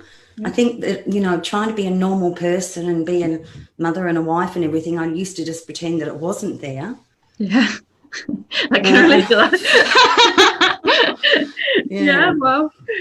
And then I think I hit, mid-30s, and I thought, gosh, I've got a whole bunch of childhood trauma that I really should start looking at. So I did 13 years of shadow work. Then what I found after that was that I was still left with the programs. Even though all the traumas were cleared, I was still frightened of women, frightened of men, too scared to leave the house. So all the programs were still left over. So then I asked my higher self, look, I need specific directions. I need help to get rid of all these programs so I can be a free sovereign being that I was meant to be. Yeah. And it's powerful stuff, like really, really powerful stuff. And, being honest, I have resisted a fair bit of it in the initial stages. And I'm starting to realize now that the universe copies and shows me stuff that I haven't seen if I try and skip over bits. Because I'm like that. I'm like, do you know what? I want an easy route. Because it's hard. It's a bit of work, but worth the application. And it's amazing what I've learned about projection. Because, there's this idea that projection is something that just is. And it has its own cloak over all of us. And we're all kind of projecting in the same way. But it's not true. We all have very individual, very nuanced ways of kind of distorting the reality we're living in. And it's beautiful when that is released because you learn about yourself. Like, I think one of the biggest things I had was being able to see who I was and using the invocation to show me and in the highest way. And it's a beautiful thing. Yeah. And, it was so amazing too, is like, I can see now that you two have settled and you're living in this new space. Because I know you're pretty clued up and you're plugged in. It would be amazing to hear from you about how you feel energies are shifting currently for us all. Like, do you have any idea? Usually I'd be able to, but I've been so busy and so flat out getting these classes and everything organized that it's almost like tuned me out of what I usually get, and all my energy is going into what's happening. Can understand that. I do feel very strongly that this last month has been about the collapse of the patriarchal energies. I've gone through it myself, whether I've been patriarchal or I've embodied that energy. So I've watched that. It's almost been like a death and then another death and then another death. I've also watched Todd going through it and everyone else as well. And it's not just personally, but like within our relationships, and then also watching it all collapse within the systems as well. Yeah, massively. Like, oh my God. Like, you've been writing about this for ages, Morgan, and I did not think it would affect, I'm being honest, I did not think it would affect me personally, and it so has. Like, in fact, anyone who was looking at it going, no, that doesn't apply to me, right? We're all eating our shoes now, aren't we? Like, yeah, me included. I was shocked at how much I was affected this time too, but then I said, well, I am doing all this work over here. I'm not usually doing my normal straight onto my self-clearing stuff. So I even went through like this real wobble this month with many of those things as well. Yeah, I feel like there's so much still to come though. I have this wonderful experience right now, and this is unusual for me. Kind of like, I'm not going to talk too much about myself, but we're on that topic, so I might as well stick with it. Talk as much as you like. I knew you were going to say that. Morgan doesn't often come out in front, and she's a wee bit nervous. And because I talk the arse off myself, right, and everyone, right, I'm just going to take this opportunity to share. But I got a message this morning, and it's the first one I've gotten in ages. And, you know, I'm not clear cut with everything, but it was basically kind of like excitement from the wounded perspective, that sense of adrenaline fueled energy pursuing is gone. And I feel like for the last couple of months, I went through kind of a grieving of everything I was chasing. And that right down to like self-image, identity, things I had created in my life that I thought were mine were all gone, right? Everything's gone, business-wise, personal things I'm interested in, relationships were falling apart, stuff that I was very, very attached to as being mine, basically. And all of that shedding away left me with this sense of one aspect of me identifying with my life and thinking, oh, there's nothing left, because our physical dense matter reality is attached to this false self. But by the same token, there's this separate energy that is now different, and it's not, there's no force in me anymore. There's this sense of awe and grace. And because I'm an idiot, I went to write about it and then I deleted it today, right? Like, I'm not going to share this because I'm not 100 whether I'm right or not, right? But this is what I'm experiencing. Like, I think so many of us are having to kind of really look at a very large mirror, a big, clear mirror now, and sit in what's left. And what's left is very finite, very subtle, but beautiful. And Todd summed it up beautifully last night. I don't know if you saw his interview. He said, I want to stay right here, he said. Right? In terms of where he's headed, how's he experiencing reality? He said, I want to stay right here. And I thought, how beautiful is that? You know, and I feel like so many of us are coming to that experience. For you personally, Morgan, is your right now feeling really powerful for you as a whole? Absolutely, absolutely. But I think like you too, there's a part of me like that observing it all, and also observing the human catch up to all this new stuff that's presenting as well. Yeah. But the importance of like stopping that energy of force, trying to push things to happen or have attachment to things, I think is part of the patriarchal shutting down. Yeah, feels like that. This for me happened, you know, totally by accident. It was the last thing I ever expected. I liked being quiet in the background and just working one-on-one. So yeah, I think we're all going through the same thing, really. Yeah, I guess it's a pretty big weekend for you, I think, because you were taking the new group and then stepping up into interview and stuff like that. And it's so beautiful to see that that's happening. But I see it with so many women, so many very powerful, very beautiful women who have not given themselves voice. Like I posted yesterday, was it? I said, right, I'm going to stop talking now. I'm ready to listen. Ironic, given I haven't stopped talking to you since you came on. Right? I'm good with that. But yeah, so I feel like the noisy part of me that was useless has shut down. And I can see that there's a space available now for those who have practiced for such a long time, who have got wisdom to share and have, you know, the experience and the love behind it to really demonstrate where we're headed as a collective. I see a lot of really beautiful things happening from that. Yourself and Todd, for example, the relationship has played a huge role in so many women and men finding peace with each other. You know, the demonstration of your relationship and all of the messages that have come through in that time that you've been together has been really powerful for me personally, shedding away the idea of what it is to be in a divine union and also a twin flame. Could you talk a little bit about some of the work that you two have been doing maybe recently or in general, you know, to get to this point in your relationship and also as individuals who are evolving? I think the key for us is that from the very beginning we understood, or Todd was a little bit slower, but there was an understanding that relationships aren't meant to make you whole and complete by having another person. We operated from the very beginning that we are our own individuals. Yeah. And then we have moments when we choose to come together and merge as one, and, you know, whether it's to talk to the universe or any other thing. The understanding that no other can make you whole and complete. I don't see Todd as my other half. I definitely don't see him as my twin flame. Mm-hmm. And if twin flames are real, I guess we do that because we consciously practice merging together energetically in dimensions, you know, going off to other planets, all that sort of stuff. So yeah, I think the key to these relationships is being 100% your own individual.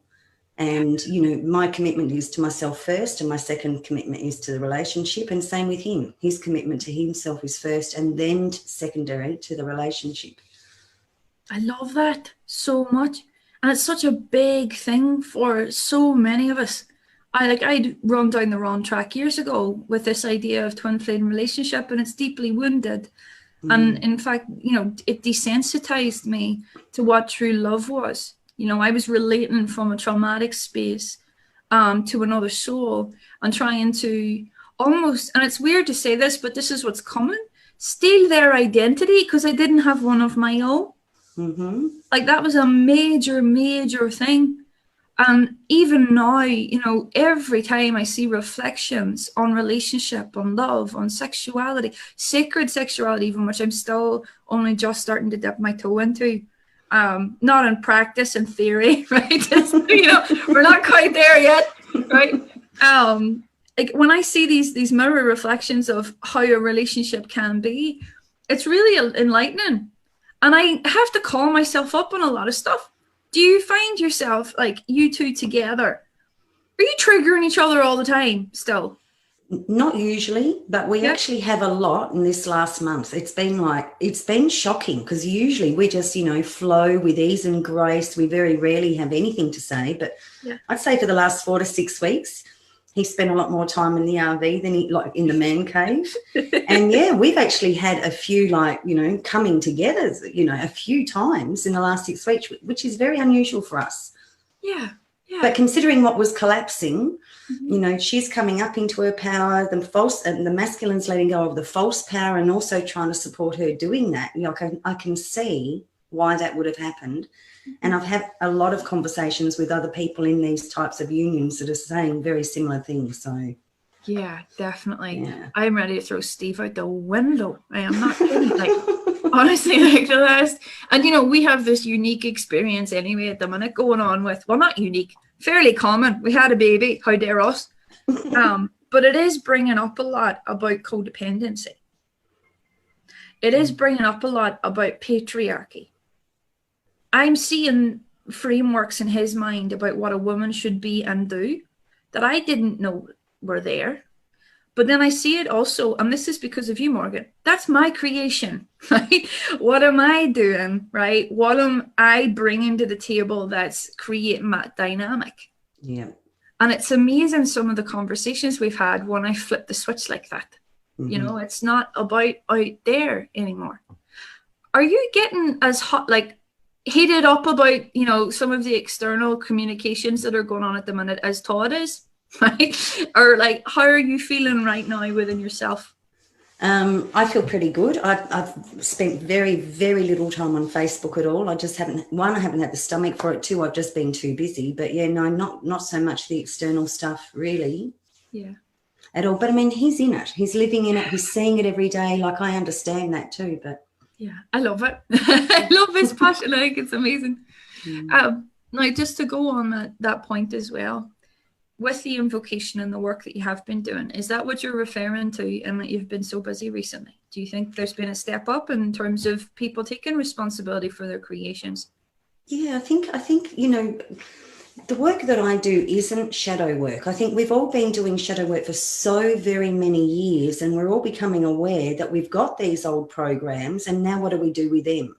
Yeah. They're limiting me. They're keeping me hidden. They're like, I think people are starting to understand that they are absolutely 100% responsible for changing those old programs. And there's so many different ways to do it. I just happened to found one, or actually it was channeled directly to me, for me, that worked very, very well. Todd calls it boot camp. He did the first step in 4 weeks, which was great because, you know, he came at the other end of that and we were able to actually have adult-to-adult relationships. So I love that. I love that. It doesn't surprise me either that he went and did the extreme thing. Yeah, I don't know anyone else that has done that in 4 weeks, but he did it, you know, for 5 to 8 hours a day, every single day for 4 weeks, and he came out a completely transformed man. And you've touched upon this briefly, but I didn't get to talk to you about it, and I've not seen it yet either, right? But you've received kind of like a different aspect to this work quite recently, didn't you? Oh, I'm getting upgraded with new steps. Yeah. As well. I thought I sent them to you. Yeah, I think that Abby has them. I haven't got them off her yet. Oh, okay, yeah. Yeah. I think so I did a K Moon interview, and it just came out like we are now. Next thing, there were like hundreds of emails coming in, and we had to like, how are we going to address all of this? Yeah. But around the same time, like as I stepped up and stepped out, then I started getting regular like new steps coming in as well. I think the last one I did nearly knocked me out. One of the ladies over in Ireland did it as well, and she said the ground disappeared from under her. Like, it was really incredible. Wow, yeah. I love that. And I know already, right, to some degree, the different like energies that you do work with, right? I understand you have a very deep relationship with your higher self aspect, both the masculine and the feminine of that, right? When you are working energetically with an individual, right? And it's this channeled work that's come through, and you're allowing these tools to be applied. Do you have specific energies or entities that come through to support you in that? No, this program that I've been taught is very, very 3D. I mean, it's come from that 5-dimensional plus, but it's been translated down to 3D. And I think there's a good reason for that. Yeah.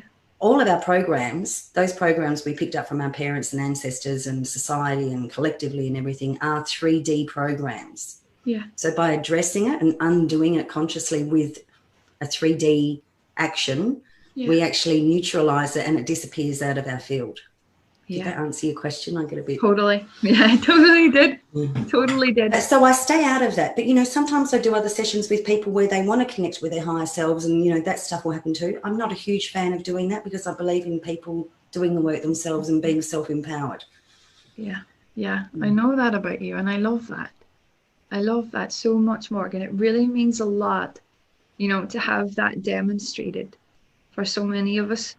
Like, I feel so grateful for all of the many, you know, beautiful people that have come forward with incredible work recently, and from that really sovereign place. And we've spoken a little bit about sovereignty in relationship. Like, what does sovereignty for a woman now mean to you for the feminine? The big question, isn't it? It is a huge question because all the rules seems to be changing in the last month. I mean, I accepted, you know, that I was a white female and you know, unconsciously accepted that, you know, a man just has this, I don't even, like a power over her. But her behaviour, I mean, I remember years ago, if my girlfriends came to my home, they walked in the front door, put the kettle on, and they'd make themselves a cup of tea and meet me in the back. Yeah. If a man came to my home, I jumped up and I went and put scones on and I got him a coffee and, you know, can I do this and can I do that? Like, there was this automatic subservient energy that, well, they're the man and, you know, you just expect that. Or they're going to have a tantrum and that's just normal for men. Or like, there were all these hidden programs that had women enabling that power over sort of energy. And I think that's what's been breaking down over the last month. It's been actually quite emotionally difficult coming to terms with that. It's like another death of another aspect of you that you didn't even know was there. Yeah.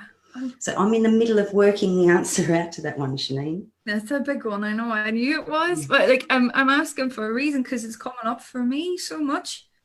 And, you know, I feel like these conversations, it's important that I'm kind of holding to stuff I know, you know, relates and on a really deep level. Like, I kept hearing, I am my own authority in my head over the last couple of days even, right? And seeing quite clearly everywhere that I'm not standing in authority, right? And it's hard going, right? And it's also hard going to be someone who's, you know, kind of really living it, Morgan. And you have been, you know, really honoring your entire life is like this beautiful beautiful story of a woman finding her sovereignty, but from a very sacred place.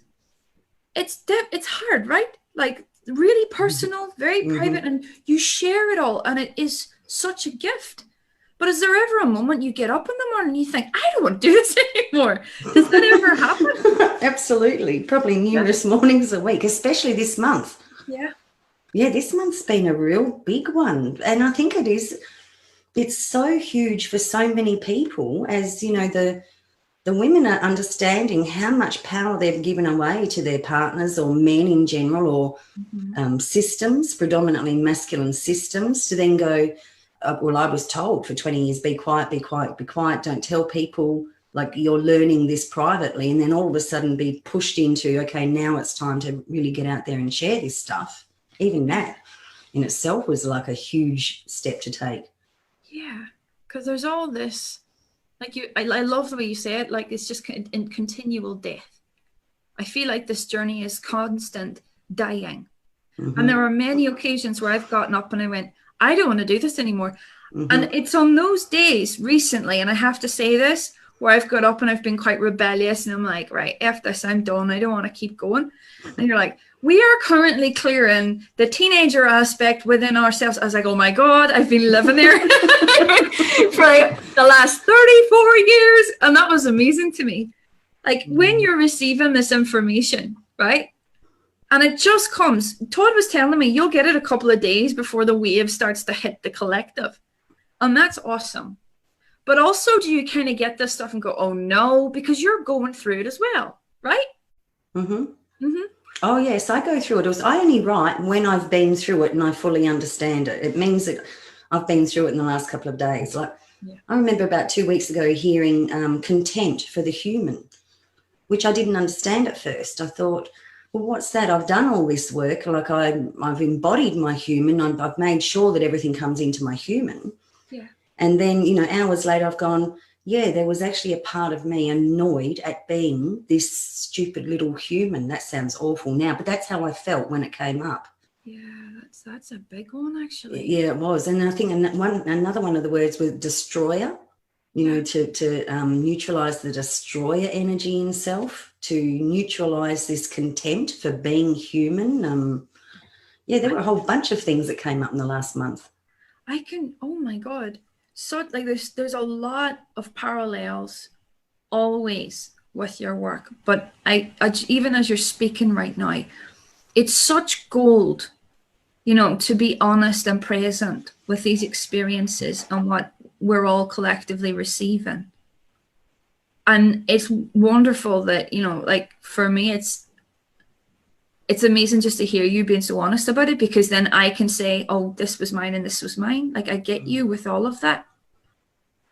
Do you feel that we're going to see more and more of the feminine, you know, the voices coming through, you know, pure love, source, light that's already in existence? It's already present in so many beautiful sisters, right?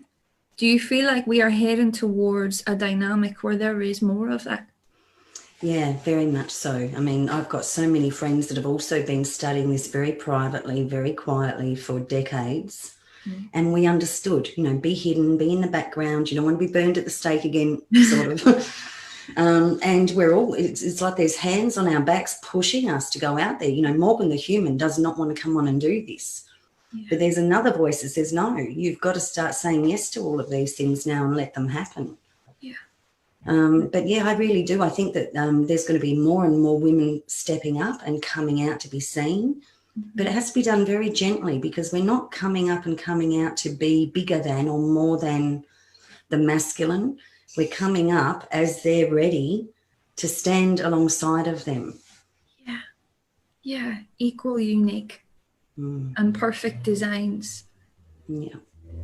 There's an incredible energy and an incredible lesson that I discovered since starting the show here. I didn't know what you and Todd were going on about sometimes, you know, about like this essence, this experience of divine feminine. And I was deeply humbled, right, with all my ego and all my identities and all of my false selves that I had kind of hovering out on the internet there, and also in my reality, that I was immensely proud of and attached to. And when I started the show here and started to speak to, you know, incredible people like yourself, whose energy kind of talks for them. And there was none of this performance that I was accustomed to. There was none of these programs that I had running for myself where mysticism, the divine, the sacred was something to share and make big, made me bigger, right? And others smaller. I never thought I played that role until I met these incredible people. And the mirrors shocked me. You know, it shocked me when I realized how deeply I had played into a system that was completely against what my core essence was. You know, the shows like this, Soulogy, most especially being, you know, kind of the forerunner. I know you don't like people saying that, right? Because we're all equal, right? But I know that, right? But I'll still say it anyway. Soulogy was the first place that I had an experience of people for their essence. And more women came forward. And I found myself connecting with and finding women who were just embodied in this light that I never understood until I had witnessed them or been around them. And it's because of that I'm now in this position, and I can see it with so many of us. I know it doesn't matter, but I want to share it anyway because it's in my throat. So many of us are kind of right now hovering with nothing to say. I really meant that yesterday when I said it. People have laughed at me because I don't shut up. But what I meant was, it's like there isn't anything more beautiful, right, than the energy of a soul. When all of these programs are removed, and these are the types of women that I've been meeting, you, right, loads of others, right, that are just beyond all that falsehood. And I was like, that's what it's all about. All that chasing around for validation, for love, you know, to be seen, that essence is within all of us. How do you understand the divine feminine? You know, when I speak of this energy, like, could you communicate with me? How does it present, you know, within yourself when you're in a state of connection, when you're in a state of balance? Like, what does the world look like when touched by the feminine in its rising? I don't know if I would put it towards the divine feminine. I think I'd put more towards when you understand your own pure essence, like nothing else matters, not even your gender. Like, I mean, I know that I am the energy of a transformer. If I'm, you know, doing it on myself, sharing it with another person, a piece of furniture, a house, a garden, a mandala, if I'm doing the energy of transformation, I'm in my bliss. Todd is a projector. If he's doing the energy of projecting and sharing information, he's in his bliss. Beth, who's the lady that's helped me put all of these classes together, she's the energy of a builder. Melissa Dehand just worked out, you know, last week, she's the energy of a connector. Once we understand our true essence and, you know, what we're all about, then you can start letting go of all the other titles and all the other rules and programs and everything, even more so, and start actually consciously living the essence and the energy of you, regardless of gender. I've only had a taste of it so far. There are flits and starts with me holding that frequency within myself. But when I do, it makes letting go of all that we are so much easier. And no one can comment more powerfully on that experience of letting go than you can, I feel. You know, for the collective that we have around us, for the community we have around us. Because Morgan, you know, the union between you and Todd asked both of you, kind of called you both to let go of so much. Everything. Yeah, everything. Yeah. Worth it? Yes. How has it been? Yeah. Absolutely worth it. I would do it all again. I hope I don't have to, but I would do it all again to have what I have now. That's important to say, I think, for so many of us that are facing that at the minute. And I feel like it's a big, big theme, letting go. When we are working through our stuff, right?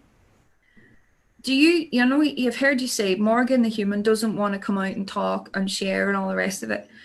I never had that problem, right? Right? So, but for those who do, right, how are you getting to this point? Like, how are you finding it stepping out now, slowly, taking these, very graceful steps towards being present in a bigger way? Not in a like bigger or above, but present. Mostly I'm understanding it's just you take the action and you just trust that something will step in and make that happen. And 9 times out of 10, it absolutely does. If I can't, and then I'll go into a list and I'll clear whatever, in my human is trying to prevent that from happening with ease and grace. Yeah. You were traveling around for quite some time there, both of you. Like, there was a lot of challenge in that. There was a lot of difficulty in that for you going forward. You shared a lot around it. Like, what are the things that stick out in your mind as being like either the most difficult or the most memorable about that, big letting go journey that you went on?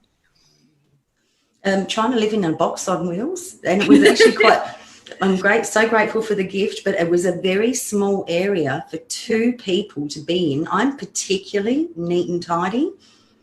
Todd's particularly not. Really? I did not have him down as someone who didn't have his socks. Sorry, Todd. No, he's very neat and tidy. He's absolutely immaculate within himself. Like, he spends more time in the bathroom tidying himself up than I do. But yeah, you look at his desk, and he quickly came in and cleared all his desk and neatened it all up for me. Living in a small box on wheels, when we had 2 different ways of living, got a little bit difficult. And I think I got to about the middle of February. I said, it must have only been about 6 weeks. I'm gone, I need a break. I'm going to Kansas, so I just need a break out of the box. Thank goodness when I came back, somebody had offered us a house to stay in, so that was very cool. But, I don't think I'm an RV person. No, gosh, I'd say I would be. I don't know if my husband is. But hats off. I couldn't cope with that. And especially since you were traveling around, like, with such freedom, being called to every space that you were going to, like, energetically being guided in that way, like, wow. And I know so many beautiful people are out there doing that, but it freaks the life out of me. Like, that scares me to go in complete trust out into the world and say, right, I am just going to wait until I'm shown. But now it's all sort of coming together. Where the world is falling apart for so many of us right now, it's beautiful to look out and see both of you, right? Shining, right? Because it does give great grace. It gives great peace. It helps so many of us to trust more, and all of the people that you've brought together, the conversations that have been had over the last while have been nothing short of incredible. And it really, really matters, this work. And I know you know that. But for you personally, Morgan, like, what I find so striking, right, so beautiful, is the humility with which you hold the experiences that you have, the information, all of that, right? And I know that's a conscious choice, right, where it's, I am not going to elevate above or below. When did you come to that realization that that was something that needed to happen? It was a really great lesson. I remember about 13 or 14 years ago when I really started channeling, like, lots and lots of information. And I noticed my human self felt really clever, more superior than others. And I'd noticed that, like, after about 4 or 5 days, if I just kept my mouth shut, it would settle down. Right. And so my higher self was explaining to me at the same time, the need for... We're all striving towards multi-dimensional aspects of our higher selves, and we haven't even got all of our fractured multi-selves here together, like, as human beings. Yeah. My higher self, just kept saying to me, it's the human that matters. It's the human that matters. Brings everything down into the human. Doesn't matter what you get up there. You can be as clever as you want, but if the human's not living it and walking the talk and actually getting it, then you're not succeeding. No. And the universe, I hear Todd talking about this a lot, and I've heard you speak about it as well. Like, this constant communion, this relationship, as was so beautifully represented, like, in a metaphor with that journey that you've both been on, right? Communicating and trusting in universal law. What is that? For anyone who doesn't know. Like, in terms of how do you get, I'll reword it. How do you get to that point where you do trust in the universe to give you the messages that you need and take you to the place that you go to? Was there a point where it was like, right, I am just with this and I get it, that you can remember? Or is this something you have to work on? For me, it was doing that conscious work about reprogramming myself. You know, if I had a pattern as a child of being fearful of being adventurous, and I went and cleared that, then now here at this time, then going out and being adventurous is much, much easier to do. So it was recognizing where I was stuck or limited or scared or anything like that, and going in and seeking the program that actually had that running. Yeah. And aligning it with zero pointing, neutralizing it so that I could actually have more communication with my higher self and just trust and just know even more so. Yeah. And what happens with that zero pointing then? You've touched on it there where, and I know this already, but for the sake of those listening, when we 0 point polarities, it's not just stuff within the self. Referencing that question I've just asked, we are the universe. Therefore, when we are 0 point in polarities or dualities within ourselves, we actually alter the creation of our entire physical reality matter, right? Yep. Right? Yes. So when we are consciously doing this, taking responsibility for it, it kind of increases our trust in the universe. Very much so. We start to see this conversation play out in the way that you have and have been living, literally living this communion with all of creation for some time. Everything is us and everything is a mirror. I found it really powerful, and it's one of the things that I want to touch on because it's such a challenging subject for me. Migration, I'm going to say it.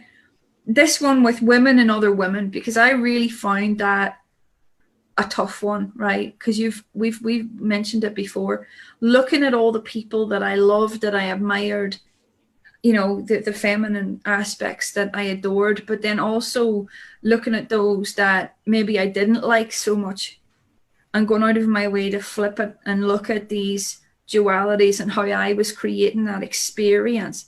I found that really, really hard, but also the most powerful part of the work that we were doing. Mm-hmm. I didn't realize how magnanimously we have been, as a collective, diminished in the feminine by the way that we have related to each other. Yeah. Like, that's Absolutely. the huge one.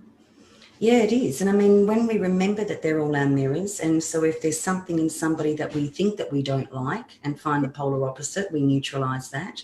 But same with all the, I had a brilliant group of women around me that I didn't realize to some degree I had them on unconscious pedestals because I didn't recognize that their attributes were also mine. Yeah. So when I found the polar opposites of those great aspects and neutralized them, then those aspects also became mine too. Yeah. It's like there's an awakening process that goes on, but again and again and again awakening rather than just the one, right? When you're doing the 0 point and stuff, which I find incredible. Like, and just to simplify this, like, say, for example, I have someone on a pedestal and I am looking at all of the aspects of them that are beautiful. And automatically the reason why I have them there is because within me, I believe I am lesser. And these are all showing up in me doing this work. I'm seeing all these things that I've thought about myself. Yeah. And when I lay it out, I then see the deep untruth of it. I can see, oh my gosh. And it's ironic because those we put on a pedestal, we actually have lots in common with. They're encouraging great beauty from us. They're encouraging riches we forget we have. Mm-hmm. And where we are nervous, where we are uncomfortable, like say with me, for example, because at one point I had you and so many other beautiful women massively on a pedestal. It's something I still have to call up within myself and work on, where I can sit with people in equality, beautiful people, and see how much we are the same. Mm-hmm. And all of the fear and the nervousness goes away and the bonding happens, and there isn't this sense of like, oh my gosh, I have to perform here or hide, and this is something I think that all women can really relate to, this sense of hiding away from our fellow sisters in Yeah. fear of disappointing them, but also in fear of disappointing ourselves. Yeah, fear of our Yeah. own power. I remember as a child, my mum, telling me when I was younger, because I hated school. I was great at English and art and sports, but I hated everything else. And she used to constantly tell me, you're not very intelligent, but at least you're beautiful. You better grow up and marry a millionaire. And then my last ex, he used to call me an uneducated moron or stupid or dumb, like constantly. When I did this work and I wrote down intelligent, like for him. And the opposite was dumb. When I zero pointed both of them, like a slow motion explosion happened in me, and I recognized and owned my own unique form of intelligence. Yeah. Like it got rid of dumb and stupid and, judging myself compared to other people's intelligence. So we can do this. All of us can do this one way or another, whether it's through breath or something else. It doesn't matter, but Yeah. No one's going to change this for us but us. See that? I'm really glad you said that. Right. I'm really glad you said that. I think that's one of the biggest blocks. We can so easily, I got really triggered by something you wrote ages ago, but rightly so, right? That's the point, right? When you started talking about distractions, I went, I knew, right, within me, I have a tendency to distract myself from the work of holding myself as sacred, the work of energetically taking responsibility for myself. I'm really trying not to talk about myself so much, but I feel like this is organic. It's good. Yeah, it's great. Okay, good. Right? But coming away from the business of acting as a healer or a psychic as I was for other people kind of brought up where I was definitely not taking care of myself, where I was neglecting to energetically care for me. Mm-hmm. It brought up, yes, all these authority things. It brought up the fact that I was maybe dependent on that energy, on that external idea, rather than experiencing my own divinity for myself. Mm-hmm. And I discovered that you can't discover your own divinity for yourself until these things are brought up. You can't see you. You can't see others. You are simply seeing mirror images of the same thing over and over again. And how can you possibly serve from that place? Not even serve, but how can you show up and create? And it's amazing. When you brought up that idea of distractions, I was like, gosh, that's kind of the crux of so much of what's going on right now, with the energy feeling more heightened. So many of us are feeling called one way or another to be really responsible for the most valuable part of ourselves, the most vital part of ourselves. Right now, I'm very deeply in my feminine for the first time in my life, I think, right? Literally the first time in my life. And that's represented in the physical. Mm-hmm. But it's also presenting everywhere else as well. And that's my lesson. That's my experience, because I was in my masculine for so long from a wounded place. And I can see now that everyone is kind of shifting into the same kind of thing. And it's really, really, really, really amazing. Mm-hmm. And you've been talking about this for ages. How on earth do you stay in that space of not getting distracted by the beauty of that, Morgan? The beauty of the work that you do, the experiences that you're having, this amazing, incredible love that you have with Todd. How do you stay grounded? Because I want to stay here, right? So how do you not stay grounded? I mean, like if you wake up every morning, and most mornings you're in joy, yeah, like that is being grounded. Yeah. I don't know how to answer that, Shanine. I think you have. So in my head, I'm there like, I'm actually really loving my life, separate from everything that it used to represent. Being in my feminine is not terrifying. Mm-hmm. Being a mother is not terrifying. Mm-hmm. Loving people is not scary. Sharing my real feelings is not terrifying. All of this, it's actually a beautiful experience. And I'm enjoying it. And in my head, I'm thinking, I'm not meant to. Life's supposed to be hard. I'm supposed to be chasing something. So you did answer that question, and perfectly at that. Well, sounds like a little hidden program there of judgment or something that might be worth having a quick look at. Yeah, definitely. I will have a quick a look at beautiful little life, a gorgeous little son, a yummy bearish husband, like doing what you love when you love doing it. I mean, what's not to enjoy? Exactly. That's true. I feel like with our idea of callings now, identities be gone. It's really important that we're tuning into that, right? And we've had a few conversations before about that. And I want to say thank you to you because you've helped me see, and kind of in just communicating with you what I love, my song, my writing, the sharing, all of that. And I love that I've come to that this is my creation, that it is now, I kind of feel much more secure within myself and much happier because I'm doing what I love and what I care about rather than stuff that doesn't matter to me. Do you feel like this is where our shift is heading? Is this where we are all being called to? Simply coming down to the core of it. What do you love? And that's it. Very much so. If you're doing what you love doing all day, every day, how can anything go wrong? Exactly. Yeah. Oh my God. That is so beautiful. I need a minute just to sit with that because there's been so much complication.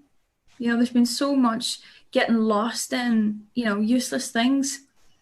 Now I understand getting, triggered by the idea of distractions taking you away from what's most important. Now all the distractions have actually been taken away, and there's nothing but treasure here. There's nothing but joy. Yeah. It's a really powerful message. And really, then you start building with that. Yeah. I want to ask you a question too, right? Because this is something that comes up for me quite often. When we are kind of in certain stages of our lives, right? And things are happening and changing quite quickly, like with me, for example. And I'm in this space of mother, right? These archetypes, they play quite a big role in keeping us locked as well, right? Absolutely. How so? Can you talk about it? Do you want to look at the archetype of mother or wounded healer? They're the same, are they not? They can intertwine, but no. Yeah. Let's look at whichever one you feel called to talk about. I'm good. Yeah. I love both of them. Yeah, let's both life changing. Yeah, go on. Yeah, I'd love to hear more. If you look at Carl Jung's work or like Carol and Miss, and they bring up the archetype, so let's go the archetype of mother. Yeah.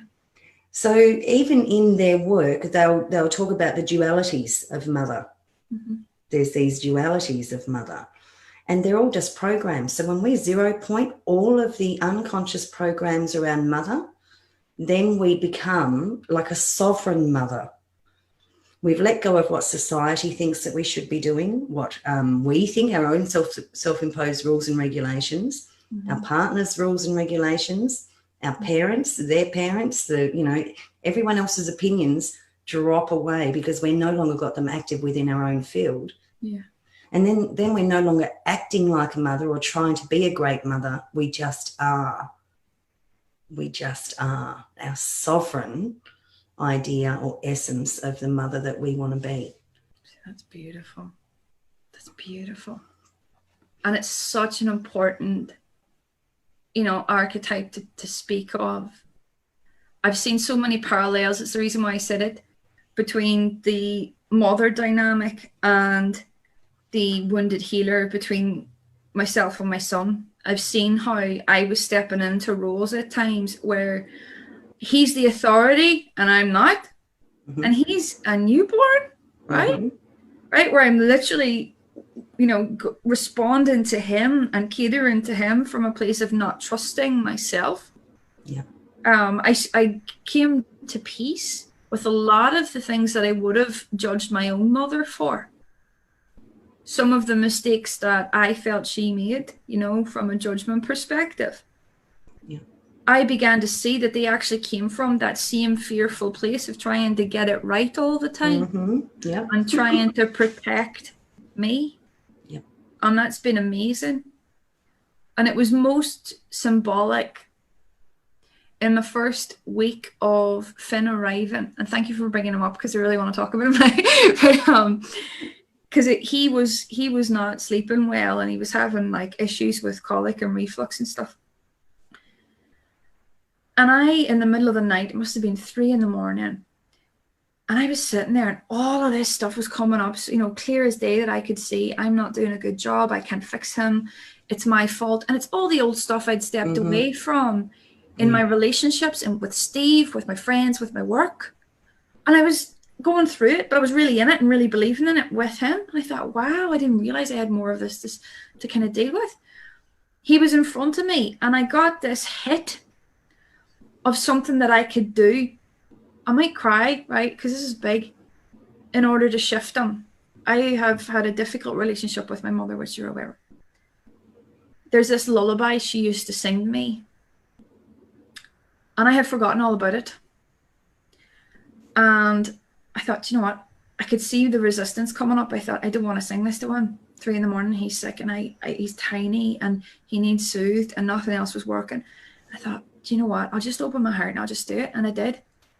And the tears were streaming down my face, where I literally felt everything that she had felt having me being her firstborn. And it was the most healing experience. He just went quiet. And I'm in this space now where I sing it to him often and regularly. And it's something Steve asks me to do. And the more that I step into that space of gratitude and thankfulness for her with this lullaby, the more responsive he gets. He just lights up. And for someone who I think had followed, tracked that path of doing shadow work, and oh, it's all our parents' fault that we have all these shadows, you know, like that false dichotomy, which is what it is, that I was clinging to. I realized, God, we really are all the same. And it was amazing, and still a long journey, but I feel like this is where we're all getting to, and why it's so important to have, you know, practitioners like yourself, like so many of us out here, right? To be saying, do the work yourself. Because if you don't, you miss those moments, those truths, those revelations. You will get those beautiful moments, which that was you neutralizing, you know, some part of the mother wound. And we can wait till we create those things and learn it through there, or we can go and seek the unconscious programs and do it so we don't have to keep recreating those painful experiences either. How did your group go yesterday? Oh, I was terrible. I was really bad. I don't believe you at all. No, I'm telling the truth. On the first one I did, it was like, oh, something clicked and I was okay. But I really wasn't. I was scattered. I was all over the place yesterday. But I think it was a big day energetically. There were a few other problems going on around, and I was just scattered. I forgot that I had notes here, so I just went all over the place. But the next one on Tuesday will be better. You learn from your mistakes, so I'm getting there. Yeah, come here. I've never had it tidy up for me. It is still like a hot mess every time I come on. You just get more and more used to it. Again, and you're right. Yesterday was crazy. I got on here 10 to 7 to see Todd, and my computer crashed, and then it crashed again. And then Microsoft decided it wanted to give me a new program that I didn't want. It's like, excuse me, I want to talk about deleting programs, right? And eventually we got him on 15 minutes late. But as usual, he got in and he blasted it, and he was awesome. Oh, he's done it so much. He could get out of bed and sit here and look beautiful and do it himself. I mean, it's taking me a bit longer to get used to it, but the first one went very well. So I plan for Tuesdays to go nice and smooth as well. Yeah.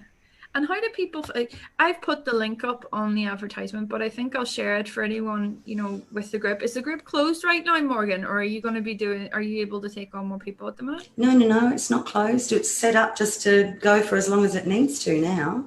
Awesome. But Beth set up it looks like a web page to me, but like I said, I'm a bit of a tech retard. I can barely function on my own Facebook page and learn something else. But yeah, she's created what she calls like a scheduling portal. She's done a beautiful job, and that's www.z-row, point.com, 0point.com. So yeah, if you want to learn a very different but powerful technique, go to that webpage, booking site, whatever it's called. It's beautiful. I've seen it. It's really, really gorgeous. I love. She's done a wonderful job, and she's never done anything like that before, ever. So yeah, I'm very pleased with it. Morgan, it has been a pleasure having you on the show today. Thank you, Shanine. See, I told you it was going to be easy. I told you it was going to be easy. I am so glad you came on. Thank you so much. And so just to touch on this again, I will share the links that I put up on the advertisement for anyone who does want to work with Morgan's incredible material. And, you know, I strongly recommend it. I will do more of it now because there's been a bunch of things that have come up for me even in just talking to you here, which I thank you for. And I always thank you for. Guys, this is Morgan Lee. Her truth is our unity. So please, can we keep sharing it? Thank you, Morgan. Thank you, Shanine. Give Flynn a gorgeous little kiss from me. I just love seeing all of his photos every day and little videos. And I like that one the other day when he did a fluffy. Yeah, you know how many times he's done that? And I'm like, I go to take a video with him and I think, he's going to kill me when he's 18. I'm like, I don't care. You're so cute. And he's like, I'm just going to let this happen and whatever. No, he is. He's a babe. Thank you so much for saying that. I'll talk to you again real soon and another time, I'm sure. Okay. See you, Shanine. See you later. Bye now. Bye-bye.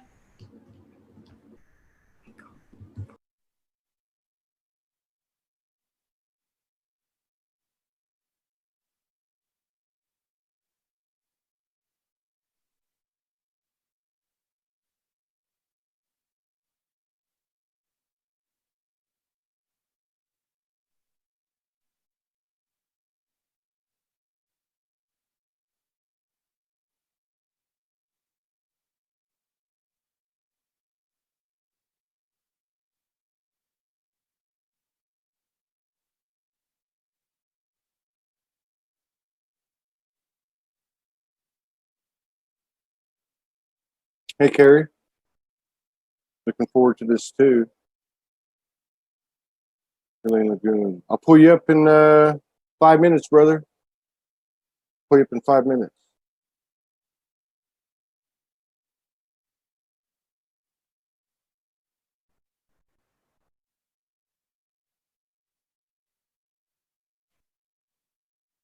Bring in the energy.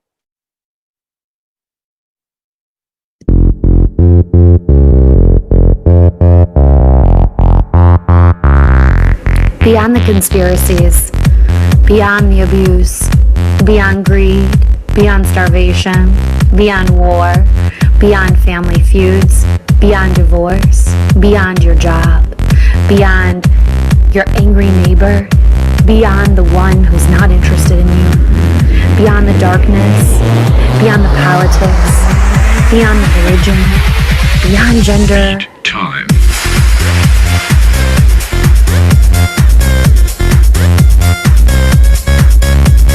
For feeling that the universe chose me, and that I am everything, and that everything is me.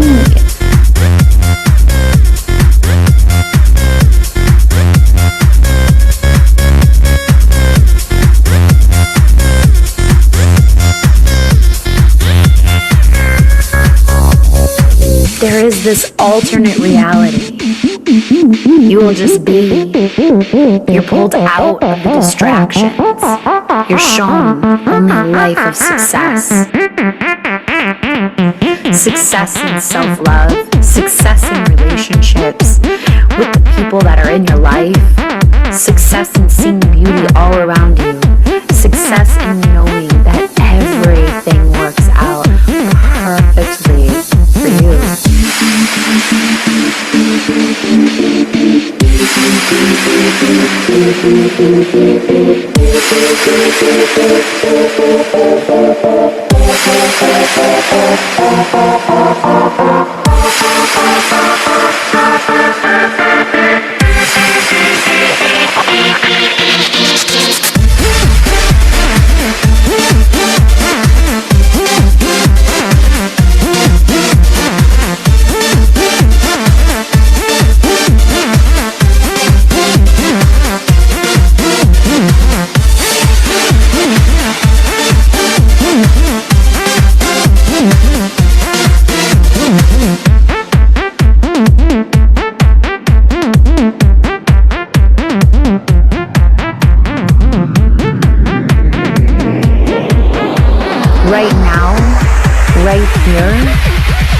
here. I want to be here. Here with me. I like me a lot. I love me a lot. Take me, universe. Show me your magical world.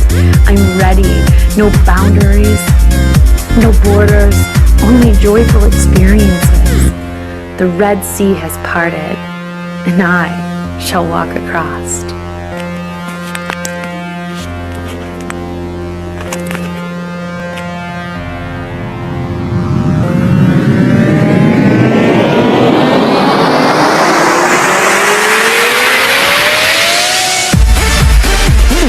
I love your stories, your journey, our journey. One heart, many experiences being given to us, for us, to share and feel. No more hiding, no more expectations, no more reason to feel anything but love. No reason to feel anything but gratitude and joy. No longer feeling the need or desire to work through old, stagnant energy or experiences. They don't define me.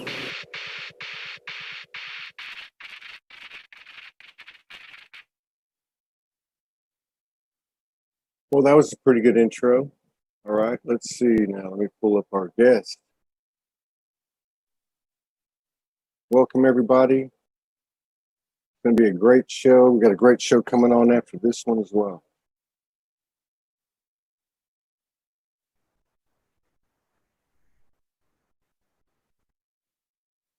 Okay. There we go. What's up, my brother? Aloha. Aloha. It's a pleasure to meet you and see your face with the energy you've been sending over. Good to see you. Good to feel you. Yeah. Thank you. Thank you for this moment. Thank you. So I think we should just let everybody know that this is the first time we've ever met. I felt your energy come in about 10 days ago. There's something going on. I can't tell you 99% of the things that you've written to me, but I can feel the frequency, and I know this is right. So we're gonna get to know each other in front of all of our brothers and sisters. Hi, everyone. Waho, welcome. Thank you, brother. Yeah. So we do everything spontaneously, intuitively, creatively, imaginatively, and depending on what we're talking about, courageously here on Soul Speaks 5D. I see a lot of kindredness and resonance with you. I don't get caught up in the story, but seems to be a powerful day and a powerful moment. So it's a conversation. And the first thing I'm going to ask you is, well, the first thing I'm going to say is thank you for coming and honoring us with your presence and sharing space with us today. And may we all move forward from the highest intent, unconditional love to the highest good of all.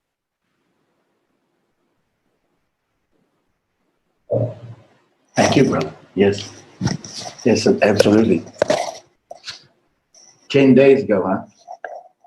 Maybe. You just had to throw me a curveball, didn't you? Actually, the moment you said that, I remember being here in December. December, January. I got here October 28th, Hawaii. And I remember having a conversation with Judith Kuzel out of South Africa. Very connected, very well known, humble, beautiful lady. And she said, that this, I don't know what the word was. I don't know if it was kahuna, but was there with you on the island. Yeah. So I don't know. That's something that comes to mind. Well, yes, kahuna, tuhuna, huna. Absolutely. And the grandmothers and on the continents of Africa, as the grandmothers we have been very busy working together. And I think it may have been at least up to a year ago when I was starting to notice your transmissions and communications with everybody joining you on the pages of the Book of Face, and not just recently, since December, and now paying more closer attention as you say, people are tuning in, waking up, perhaps, remembering. Yeah, it's so happy everybody's here. Happy to see everyone here. Aloha, waho, makako, kia ora to our family in New Zealand and Aotearoa and Hawaii. Greetings from Zamenhof. Yeah, I am in near the Mayan temples where I live. Though I am from New Zealand in this lifetime. Wow. And you've traveled all over the world, haven't you? Yes. Few decades now. Few decades. I guess a lot of people, including me, would want to know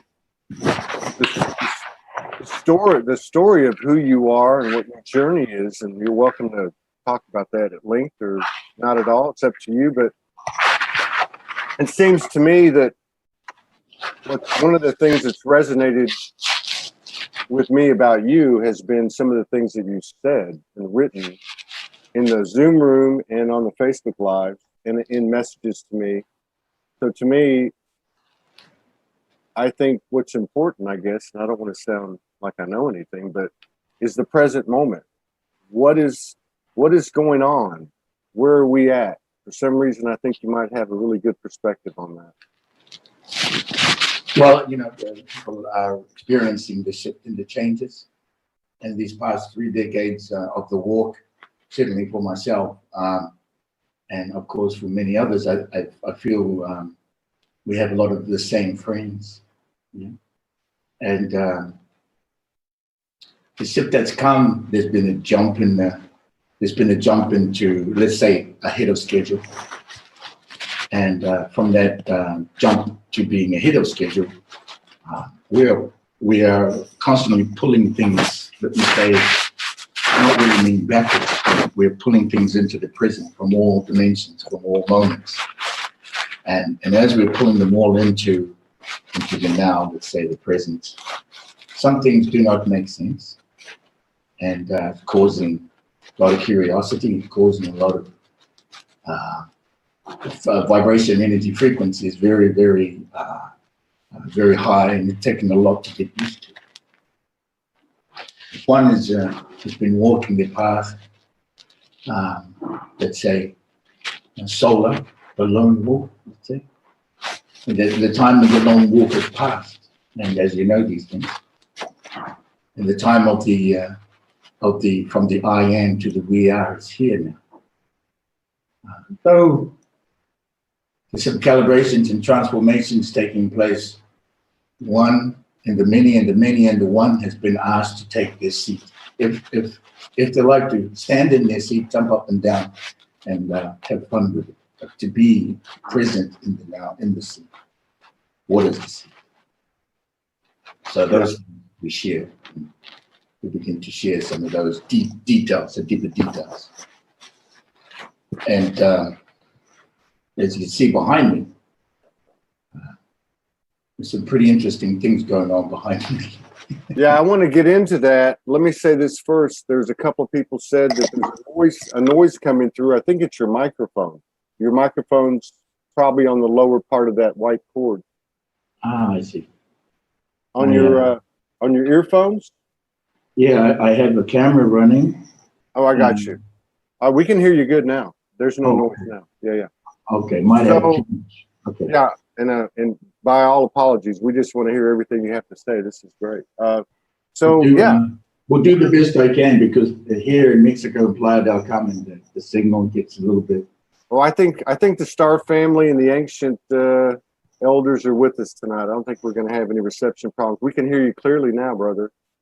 So I don't know if you want to start with these incredible images behind you, or whatever you want to do. We're all. I'd like to share with them, because we're talking about the seat and the understanding of free will and choice, elevating to cosmic free will, cosmic choice. There's a kind of a difference. There's a kind of a difference in the feeling of that. There is what comes with cosmic free will, cosmic choice is responsibility and accountability. And there is relationships. Let us say right relationships. Although there is no right or wrong, there is sorrow and there is joy. And so let us be with joy. Yeah? We know these lessons. We've had millions upon billions of lifetimes of lessons. And so it's a matter of, okay, remembering and knowing through the remembering. We already know everything. We just need to remember it. And as the images behind me, to offer an opportunity to remember through some of these images behind me that are shared. This is called the uniscope of ways. These are the 5 sectors, the closest 5 sectors that are closest to the golden compass, which is Earth. I speak in these terms, part of it's scientific, part of it's not. I speak story, I don't teach anybody. I cannot teach you. I do not teach. I am not a master, I am not a guru. I am a human. That's translated to being either I will follow you if you lead. You will follow should I lead. Or depending on the dissemination of information, and knowledge, and wisdom, and love, really, of course. So this is the way of the whale and the dolphin, the way of the huna, the way of the whale and the dolphin. And in this way, there is no ego, there is no master. We are complete now with those understandings. And so here, in the sharing of these feelings here, vibration, frequency, energy, and you have at the center there, you can see the trinity of male and female. The red being the female, the male being blue. We refer to that as sector 1. Now, this interesting understanding in the Pleiadians, or those of the Meridinua Dinua Mana, which is to you Andromeda, we speak to these languages, that the divine union is a 24 strand DNA.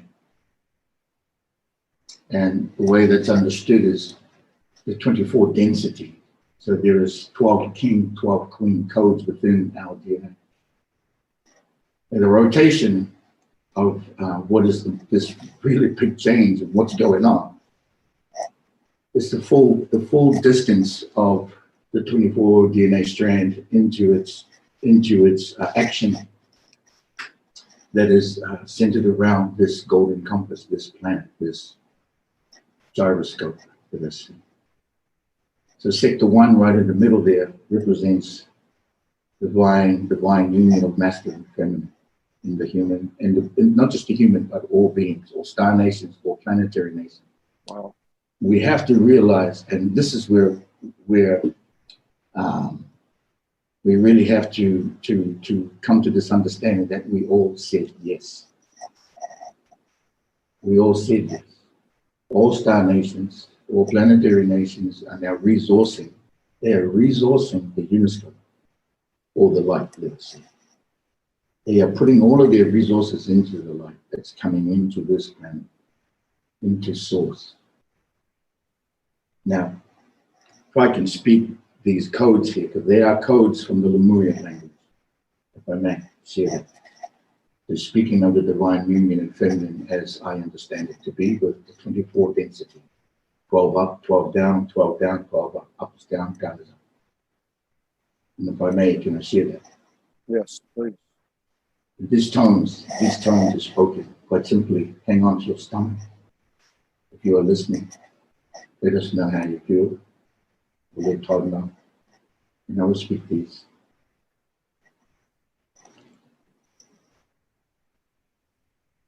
First light, first breath, first birth, first love, first stone, first fire. Ma, ha, ka, wa, ta, hi. Ite ingoa. In the name of, te to'iri, the vibration, te o, the frequency, te wana, the energy, wairu tapu, we remember you. Sacred is your breath. Ite ingoa, in the name of, te whenua, the land, te rangi, the sky, te katao, the water, wairu tapu, we. Ite ingoa, in the name of, te whaia, the mother, te matua, the father, te tamatu, the child, wairu tapu, the eternal memory. Un, uru, o, et, to, no, e, nu, e, ma, I, ai, to, u, mata, waho, tu, po, kahu, to, ke, rehu, tu, ahi, wahi, wero, ta, u, to, na.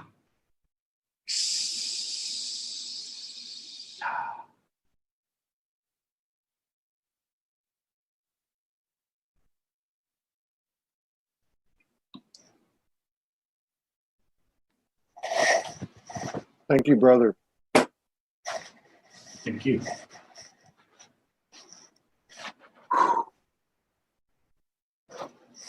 And we referred to Lemuria. Some will say Lemuria never existed. Lemuria is not a name, it's not a label, it's a feeling. The more deeper language of the language is to speak Kimuria, which means the first embrace. The first embrace. And so this information with me here is returning to the blueprint. That we return home, yes, we pick up the pieces, we pick up everybody. No one is left behind here, you know these things, we all say this. And in the knowledge and the wisdom of the ancient that is new, these ancient gates have come again. They're here again. They have been opening, you have been seeing wonderful, mystical, magical,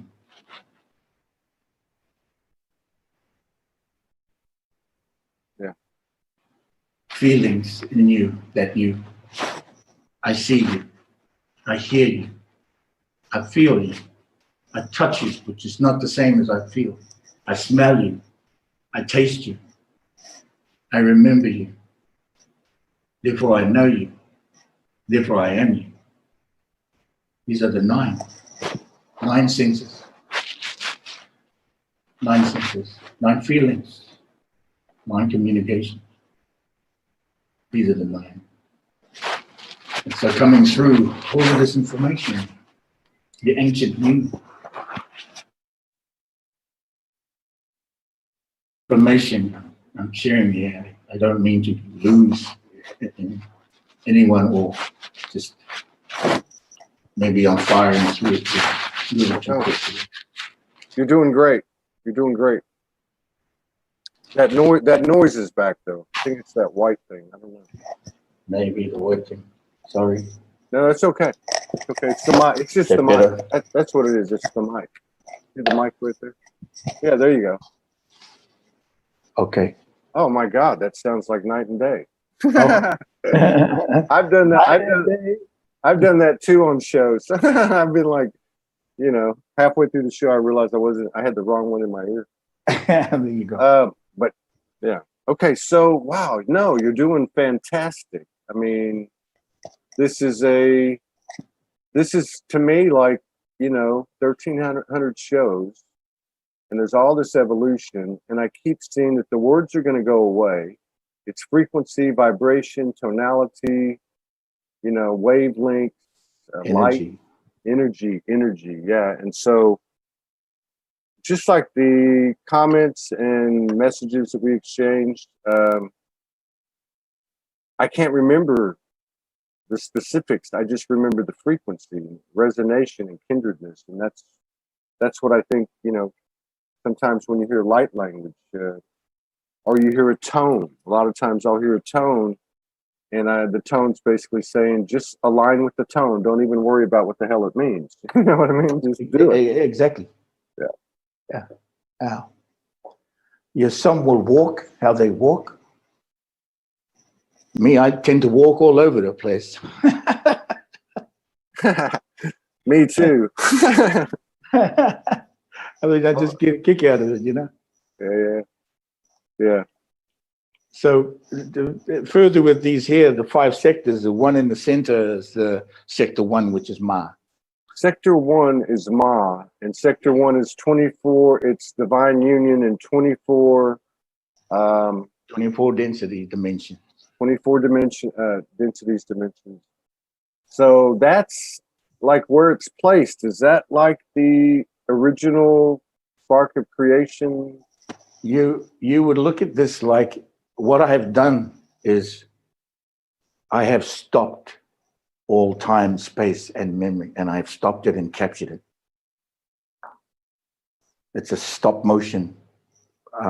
It's stop motion. So what we have here is the 12 planets that are surrounding this system that are the guardians of this golden compass, sector 1. At the center there is the primary crystal. When we call it the primary, the tetrahedron blueprint. Yeah. Between the feminine, the trinities, you see one is blue, one is red. The crystals between those two, those trinities as they spiral, one for mother, one for the child, one for father. Now, masculine or feminine. At the center of that crystal is what we refer to as the light line. Or, in other words, Ni-ana. Ni-ana. It is, Ni-ana is the current light line that we are moving away from. The next light line is being input through the crystal. And that next light line is called Ni-marana. Ni-marana. Yes. We are jumping from the Ni-ana light line over to Ni-marana. It's not necessarily the planet that's becoming new. The planet heals itself, but the light line is the next elevation, the next jump. It carries, Ni-ana currently carries all realities and dimensions of every being on this planet and in the star system. Every dimension, every reality. Doesn't matter how many lines of reality you experience or you have lived or you remember, Ni-ana carries everything on one single light line. Yeah, it's kind of weird. Kind of cool. And kind of cool. Yeah. It is super intelligent, highly, highly intelligent. So is that like it's become available to us? Now, this is the part where I like to share. I can show you something on a simple diagram that'll lock it in, but this understanding goes, Ni-marana is running parallel to Ni-ana. Like it is here now. So it is here at Ni-marana. And so my walk, and I can only speak to myself for the moment because one in the many and many in the one, that means we are all helping at this, is that through the crystal, which is the primary, the blueprint tetrahedron, we are jumping everybody from Ni-ana into Ni-marana to the crystals. Those lines are infinity lines. Ni-ana is infinity, so is Ni-marana. But the crystals run on each line, the primary. And so because we are light beings, all that has said yes is jumping to Ni-marana. Man, that's like a cosmic duality. You can say all manner of names and cultures and realities and dimension. You know, everybody does, whether you're Vedic, Hindu, Maori, Hawaiian, Lemurian, doesn't matter. Andromeda, Meta, Denua, Mana, if you're from Tawu or Wata, which is Sirius, Tawu, which is Orion's belt, these are names. Sirius doesn't exist, neither does Orion. These are the names of the star nations. So Sirius doesn't exist, nor Orion. Not in those names in those languages. Oh yeah, I got that. I just wanted. Those are human languages, and they're not. So this information resonates deeply. That language resonates very deeply. Is this? And I definitely want to stay with the present because this is vital. I think this information, the code that you're providing. But is this a result of oral history amongst your human culture in this incarnation, or is it what you've downloaded from your multidimensional aspects, or both? We have danced these codes for thousands, if not millions of years. And you have to understand that to share the now, you have to return to first Lemuria, which is the first embrace. When was that? Where was it? It was actually a place. There was a time, a point when we actually entered there. There is there is a geology to it. There's an anthropology to it. There is many dances and many songs, many feelings, many babies, and many children have entered this Niana. So I'll take you back to first Lemuria, which is when New Zealand was at the mountain that is now known as Hawaii. Okay, Hawaii, there's our proverb which is spoken, Hawaii nui, Hawaii ro, Hawaii pamama, which means the continent between continents when Hawaii was a mountain. New Zealand was part of that mountain.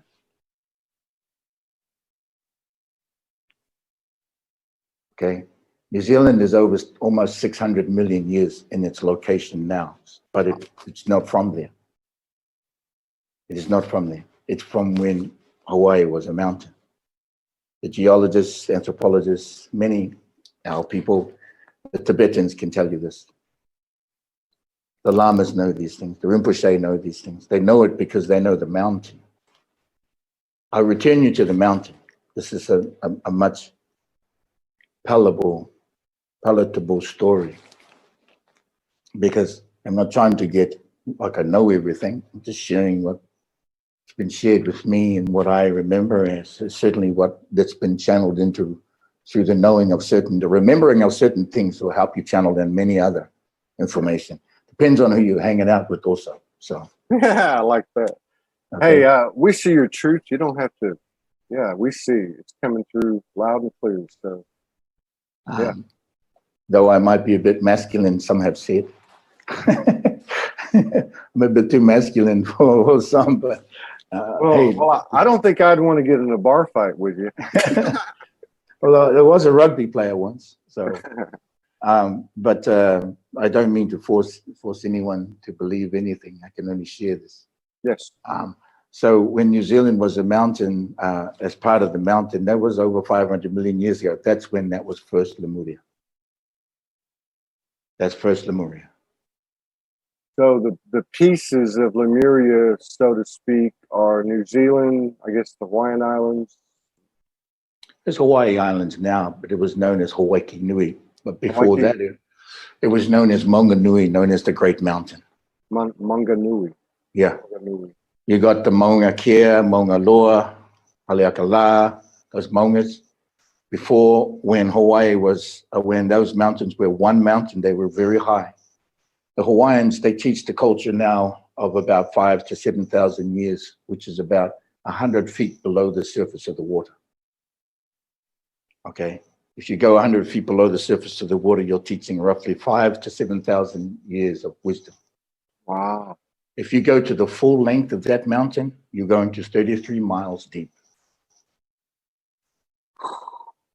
This is the information that I'm sharing with you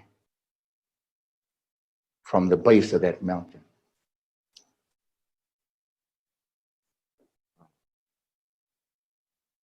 Yes, it is now. Boom. Just like that. Yeah, you can feel that, can you? Of course. What's the name of the mountain? Maunganui. Maunganui. You now call it Kailash. Kailash. Maunganui. The same mountain left that area and came up in Tibet, the Himalayan mountain. That's the same mountain. Wow. That's why you see the Rinpoches and the Lamas and the Buddha temples and with the mountain. The blueprint. In other words, the blueprint. You can speak to them. They come to pay homage to the mountain every year in New Zealand. The Dalai Lama has been coming there since he was a small boy. And my huna, out of Kahana Rapiripi, the Paniariki o Manuariki, was his teacher. One that you'd never hear about. Just like a true healer, right? Always in the background. Yeah. We were scolded for speaking his name in public. So this is the relationship. It's not just about the Māori speaking and learning the culture and sharing these things. This is many of us doing this together. It's a big coming home party. Yeah, damn straight. Whoa, man. Yeah, wow. You see that now. If you think about first Lemuria, realize there were 4 Lemuria, 4 moments. There were 4 moments, 4 Lemuria. What does that mean? 4 moments. There were 4 moments that were spread apart millions of years of our civilizations, in many forms that we took, giants and other beings, many beings. Since first Lemuria to now, there were 4 Lemuria. Europe is second Lemuria. Okay. Tibet and those areas, Indonesia, those areas is third Lemuria. And the Mayan territory is here where I am, which is why I'm here. This is fourth Lemuria. This is when fourth Lemuria came down, first Atlantis was created. Back when the Mayans were tall. Oh, you're down in Mexico. I'm down in the Mayan Riviera, brother. I'm here because of the equator, because I work with the equator and all the information coming in across it. It's right out my door. And so the other images seem to be like the animal one, seems to be like all animal, like the creation of that union, maybe? I don't know. The energy of that union? How does that work? Yes, exactly. The star nations, they represent all star nations, not just a human, not just 2-legged, 4-legged, with a tail, without a tail, with a beak, with lips, with ears, with no ears, with a vertebrae. All have the vertebrae. All have the tree trunk and the spine. Wow. Now, I don't know if you know, I'll share another one. We had a Trinity team working in Glastonbury in 2018. I had my team September, October. We were there in Glastonbury. We were meeting about the Anunnaki and the Archon codes. We were having a specific meeting. And I brought forth the information here that the Anunnaki and the Archons were ready. They said yes, and they were ready to go into the God containers, the godlike containers. So actually, 9 dimensions of 12 universes went into the godlight, except for maybe 2 dimensions in two universes. That's the one that's stuck in the spine in the human. So the containers I'm referring to are these 12 right here. They are the continental beings. They are the godlights in the system. There are no Anunnaki gods, no Archon gods to support any of the codes in the horoscope, birth signs, or on the planet, except what's lived in the last 1 or 2 dimension lower universes in the human character. It was jammed in there. How do we take those 2 into the light? This is what we're doing. This is what I'm doing. This is the work we're doing. I can share more on the details, but there is a pulling of the nails from the hands and the feet. Let me just say it like that. Yeah. Pulling of the nails, brother. In the Western world, in the South anyway, in the United States, they say it's the come to Jesus meeting. Yeah. Lay it all out on the line. Yes. Let's see here. Okay, well, Carrie asked a question. Carrie Schwed. She's from New Zealand. Hi, kia ora, Carrie. She comes in a lot. She says, can you ask him, please, if a contract was made with the Draco 16,000 years ago, starting with the Maori? There were many contracts made. There were many attempts to let us say, calibrate and transform. 16,000 years ago is not that long ago. Yeah. But yeah, there were contracts with certain Maori. Now you have to understand what Maori means, Kerry. Maori means children of heaven. That's literally what it means. And Maori are not just from New Zealand. New Zealand doesn't just represent Maori. New Zealand is a starship canoe. It is known as the Waka o Maui. It's the canoe of Maui, also known as the Long White Dragon. New Zealand is not a continent, it's a canoe. So that's number one. Number two, Maori means child of heaven. Now, if I am a Maori, so is Todd. So are you. So is everyone. We are all children of heaven. That's what Maori means. Maori means child of heaven. Maya means the memory of heaven. The Mayans means memory of heaven. So if we talk about contracts for the Maori, we're not just talking about New Zealand. Okay? Everyone is Maori. Everyone. Now, everyone is a child of heaven. Yes. I cannot be the only one from heaven, surely. Or misunderstand it.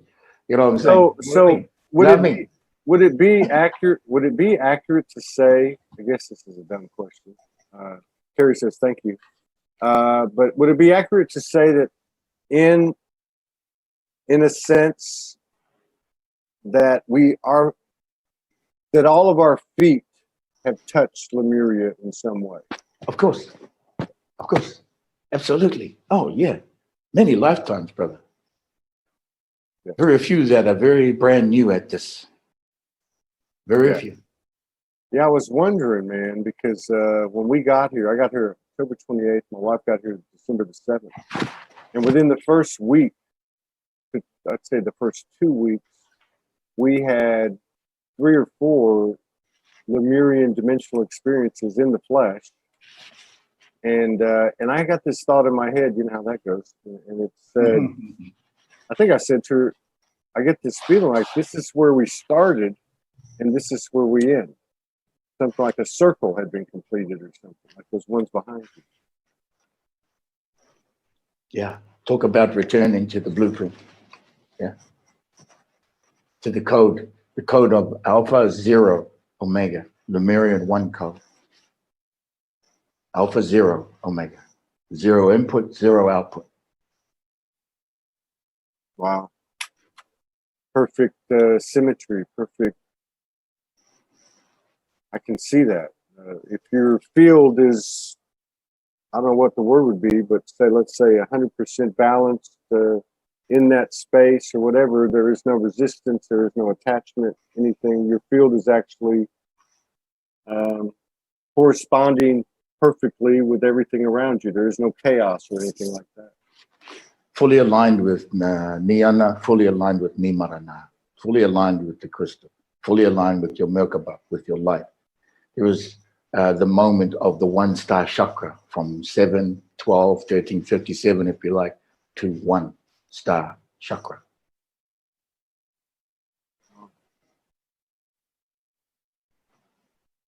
That cane you have in your hand is quite intriguing.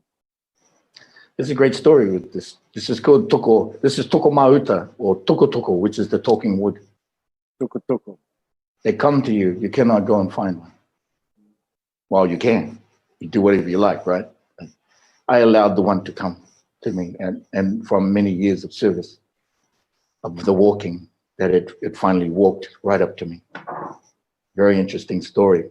May I share that story? Yes, please do. A little bit of a personal. I was in Pennsylvania, in Pittsburgh, at the Door of Fire, I completed activations for the portal for Turtle Island, which is known as the Door of Fire. I was doing some cleansing and healing work, purification work for a property at land. And when I completed, I took the mother's vessel, which is a protocol that I work with, and I placed it and buried it at the base of the tree, at the grandfather tree. As I completed, I did the ancient greetings through the nose and the third eye. I placed it against the tree, like this. Typically, when you complete some of these services, the tree will give you a message. If it gives you a message in your left eye and you can see it and feel it or hear it, that is for you, a gift for you. If it is in your right eye, it's for you to gift to others in service of what that might be. This is talking to the tree now, beyond the hug. That is all good service. And so what came was a lightning bolt came to my left eye, a powerful lightning bolt, and it wouldn't go away. Just wouldn't, it kept coming and coming and coming very strong. So I backed off the tree and I called a friend of mine and I double checked with her. And I don't know if you can see on my arm, if you can see that symbol. Yes. That's the lightning bolt. I called her and I said, this image came through. Can you double check with me? And she said to me, oh, how did that come? I said, well, it just came through doing some stuff, you know, doing my work. She said, don't put it on you. I said, okay. Why? She said, just don't put it on. So a few days later, I tattoo it on. Yeah, talk about don't listen, right? Yeah. But anyway, I can identify with that. That's that same I go everywhere. Yeah. Talking about. Yeah. So I spent 2 weeks traveling from Pennsylvania, Pittsburgh, and I drive around West Palm Beach, and I drive around to the Gulf, and I drive around Tampa, then I drive over to Panama City. I spent 2 weeks doing work and driving around it because I was on my way. I was on my way home, and I didn't feel like flying, so I thought I'd try. I get to Panama City, and there was a store owned by a Native American gentleman. He was Cree Indian gentleman, just turned 70 years old. I walked into the store and I was looking around. I was like in a toy store. Like, wow, this is incredible. And he goes, what can I help you with? What are you looking for? That's what he said to me. I said, I'm looking for the tuko tuko. He said, what's a tuko tuko? I said, the talking cane. And he said, I've got all of these talking cane here. All that talking. I said, well, they're not talking to me. And then we talked further for half an hour, shared the story, and he said, I'll be right back. He came out from behind the store with this guy here. And he said to me 2.5 weeks ago, he was in the forest in Pennsylvania. And he brought this out of it. This is naturally, he didn't hand make this, is naturally grown. And he brought it forward to me and he varnished it and he cleaned it. It was beautiful. Just the same way he handed it to me is the way it is now, except I placed the entire Endara's crystal in it. Wow. And I said, that's mine. He goes, I guess this is yours. And I gave him all manner of jade from New Zealand and a bunch of money, please. He says, and he handed it. This is yours. I said, yes. This is the lightning sword, sword of Father. This is the lightning bolt. Okay, you can get out of hand with that, speaking things like that, but what it actually does for me in the world, breaking through the dimensions. Yeah. Cleaning and purification work, healing work. So this after 30 years, the tuko tuko finally came, and a friend of mine from New Zealand, another Māori artist, said, you got your tuko tuko. I said, I got the tuko tuko. Why not? Because, and he's with the LDS, Later Day Saints, and he goes, I'm still looking for my tuko tuko. I said, I don't know what to tell you. So it was running joke for a minute. There was running. We're having fun. That's the beauty of contrast and polarities, right? So we've What was the name of the mountain again? Oh, Maunganui. Maunganui. So Maunganui. It means the great. It means the great mountain. The great mountain. Maunganui, the great mountain. The first, I guess, for all intents and purposes, the first civilization, 600 million years ago, or yes, those vessels, I guess, because the souls abide in a vessel. And then these are questions. I'm not making statements. Whoa, no, absolutely. So those first vessels, that first species, I guess, that first creation on the earth. The first crew. Right? Was that right? The first crew. The first crew, I got you. Yeah, right on. The first crew. First crew. The first 12 to enter, which were 12 king and 12 queen. They were known as the original angel king. Wow. So there was 12 kings and 12 queens. They were the original 24 strands of DNA. Yes. And they were a birth of the original of the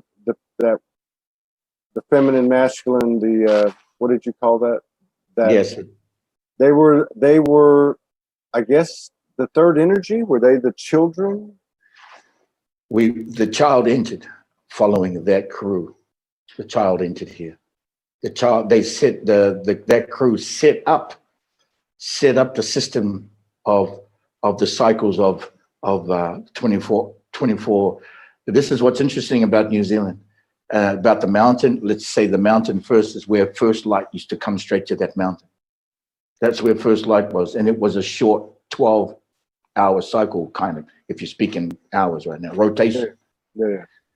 Now it's 24, but it didn't become 24 until New Zealand moved to where it is now.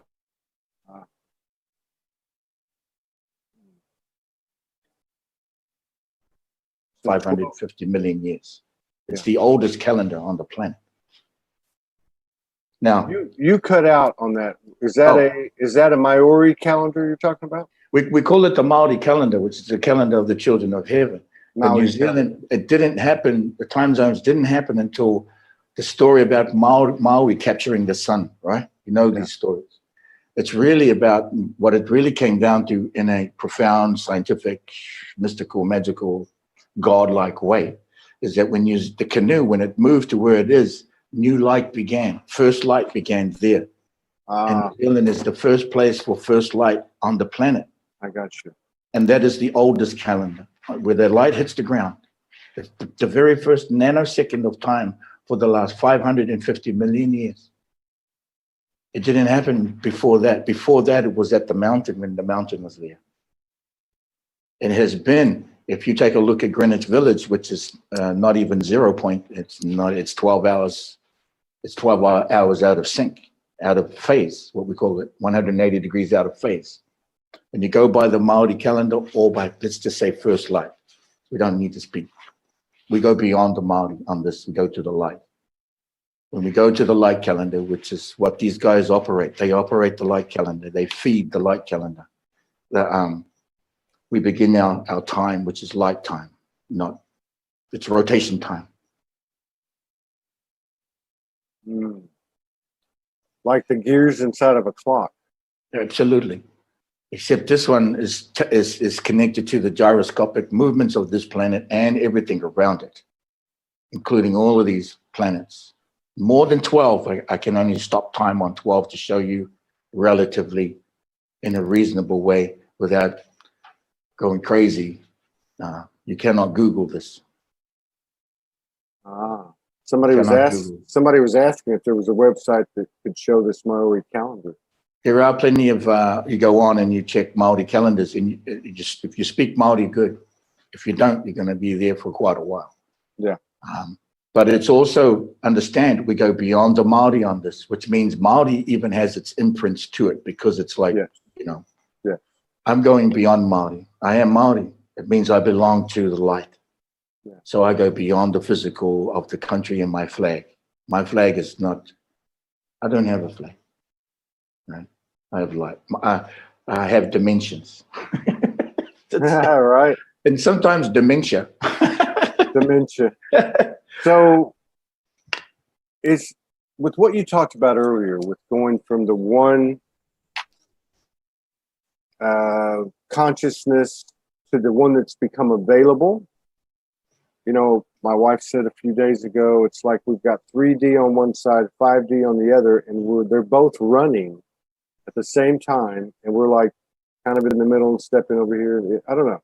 But with what you said about that, and how I just restated it, which I guess is kind of the same thing, the availability of this, what would you call it, full conscious timeline, whatever, dimension, realm. The light line. Light line. Would it be accurate to say that this is why we came here and we're being afforded an incredible opportunity to expand ourselves in this universe? Yes. I operate ahead of schedule. It's not an ego bragging thing. This is how I walk. Yes. I operate ahead of schedule, and I operate with the light calendar. What this means to me and my feelings on it, because I have seen the light. I don't mean that like, yeah, I've seen the light. What I saw there was that this planet is galactic center. This is galactic center. Yes. Let's come back to this. Yes. This is okay. Yeah. So I'm jumping a long way ahead. No. This resonates deeply, right? I mean, so as I heard or received, and it's all the same thing because we're all pulling from the same beehive intelligence, right? Yeah. Understood that the core, what we might call the light or the highest light, was actually the perimeter of it was what we perceived as the densest place, Earth, you know. But yeah, so it is the center. As we're the center, it's the center. It's the center of all this stuff happening. It's the eye of the storm. Yes, eye of the whale. Eye of the whale. Or sometimes also the eye of the needle of mother. Eye of the needle of the mother. I knew that if God had a gender, it was a woman. Well, all respects, Mother Goddess. Yeah. We say this, but we refer to the womb. Yeah. Yeah. The cosmic, the terrestrial womb and the celestial womb. Where are you going? You're already home. Yes. Alan Eustace says, "Are we in the month of Hongong Oi?" Oi. We are in the month of Inaul, which is represented by the talking bird, the kaka, special talking bird. Now, like, and I never spoke to this, but these guys right here, they are the continental beings. Now, you are on Turtle Island right now, yeah? Honomotu, which is there. That's the United States, Canada, and Mexico, part of Greenland. Right. Continental being. It's the continent. They are the skin of mother. There are 12 continental beings. There are 12 continents, not 7. But they are not just continents. They're land, water, sky, dragon energies, full dragon energies of land, water, sky that represent a higher consciousness of the skin of mother. Wow. And then the ones below it with the pink background? This is the medicine of each of the lights, representing 24 medicines, masculine, feminine, for each of the 12 God light containers. There are more than 24, but I brought 24 to you. They represent many star nations, of which there are 4 billion star nations. 4 billion. Yes.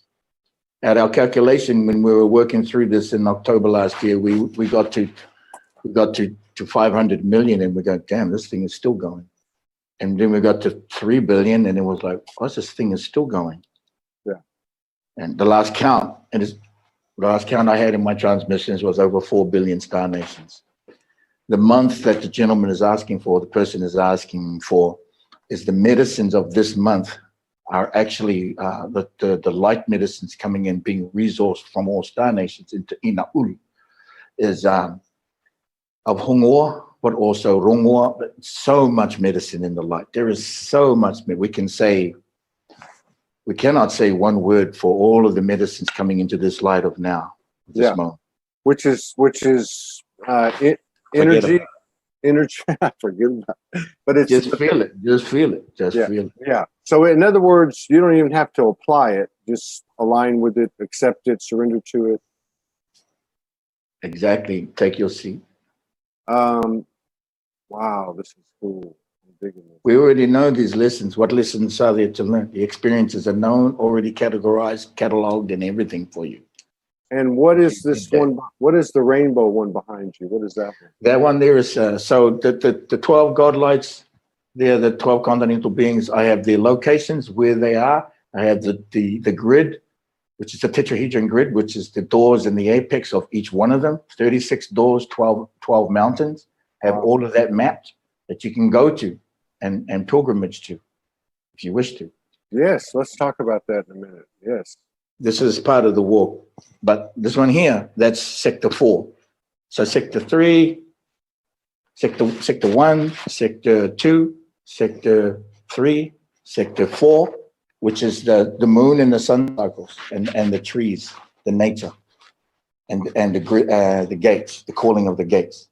And it's up there is sector 5, where the actual energies are removing, replacing the words of Venus and the words of the gods of war. And that's all happening. That's happened already. It's happened already. All right. People are just not getting the memo yet. That's all. Okay, so this is where the rubber meets the road, and that's basically. Exactly. Is it surrender, relax, connect, and just feel the F out? If you are with the understanding of Mars and you are Venus in the night, Venus in the morning, there are much more. There's Mercury. There's all these other planets. Those are codes from the Archon language of the Jesuits. Okay, from the scope of horrors created from the Jesuit calendar, which is the Gregorians worked for the Jesuits. Yep. Okay, so if you understand the Jesuits, you'll know the Archons incarnated into the Jesuit families. You already know that the military for the United States is the military for the world. You already know that. They're the Jesuit military. Okay, this is not trying to cause any bad feelings. No. This is good information because this is going to take us to where I want to go. You can actually Google that and go on YouTube to see all sorts of that. That stuff's been known for hundreds of years. This understanding with go ahead. No, keep going. Go ahead. Okay, sorry. You're back? Yeah. So, okay. So, all right, let me ask you this. So, it would seem to me that beyond all the cliches and philosophies and all that stuff, that it's really, whatever's happening, it's driving us to one place, and that's to thine own self be true. To understand your power, understand the impact you have on the universal and all that stuff, right? Like it's becoming a very personal, singular kind of thing. Right. And then you have this other thing over here, and I'm asking for my own reasons here, just your opinion, whatever you think. You got this external thing going on the stage, such as the military, the story's the same. Nothing's changing. I don't care if it's Q or Trump or the Queen of England. That all is old loop or paradigm or whatever you want to call it. We're turning this thing inside out from our own inside out, aren't we? Yes. Okay. Can you pull the nails from your hands and feet? When Yeshua, Isa, Jesus, you call him Ruato is what we refer to him as. This essence. Yeah. When that essence was nailed to a piece of wood, it nailed everyone, or many, for a good couple, 3,000 years. What that meant was that everybody was nailed to that piece of wood. But he's been down from that piece of wood from day one. He came down from that a long time ago. Yeah. But the nails are still in the hands and feet. Now, are you willing to pull those nails? You're willing to pull those nails out of your hands and feet? Do you even understand where they are? Do you even know yourself? what has caused Islam and Muslim and Christianity and all of that came from the nails, not just from Jesus, Yeshua, but that whole understanding of everybody. Islam is also a Christian faith. It came from that. Yes. So who's willing to pull the nails from their hands and feet in this form, in this moment, in these feelings? Because I will tell you, I have done this ceremony, and I have seen what it has done to the person when I have completed that ceremony, and it will hurt in the fit form. But the understanding is to come to Alpha, Zero, Omega on this. And when we do, once we come to the zero light, inside the light, these codes that are your horoscopes, that are your birth signs, the light was being captured in those codes from the Archon codes of the scope of horrors, Aquarius, Cancer, Sagittarius, all of these codes, they're Archon languaging. They're Greek, which means they're Egyptian, which means that they're Ashkenazi, which means they're Jesuit, which means they're of a certain families, of a certain grip on society. At this moment, we did suffer these interferences. We still suffer these interferences, should you not come to zero. But let's say we are at a very high percentage of light on this planet right now. It's in your life to decide what you want to do. Some people have asked for the pulling of the nails because it's very difficult to do themselves. But they love Yeshua so much, and they love all the beings, the families. Yeah, I'm not saying don't. Sharing this understanding, these are some of the modalities that have been taking place in these past months and years, some of the work that I have been doing. Releasing, and what do I replace the nails with when I pull the nail? That hole is there. I fill it with the feather of a dove. That being right there, the godlike being, is the dove. It's called we refer to as the Namu Namu. It's a continental being that gathers at the door of fire. I take the feather from this being and I bring it to fill the holes when those nails are pulled from your hands and feet. I have done this ceremony in the form. These are some of the things that are very terrifying for some, rapturing. Of course, it's, if you want to use a biblical word, rapture yourself, you know? Yeah, right on. You know what I'm saying? It's my own. I was actually going to play this video before the show. It's an old video. I don't know what I called it. But there's a part in there that says about the ascension. I'm saving my own ass. No one can save it for me. Yeah. Wow.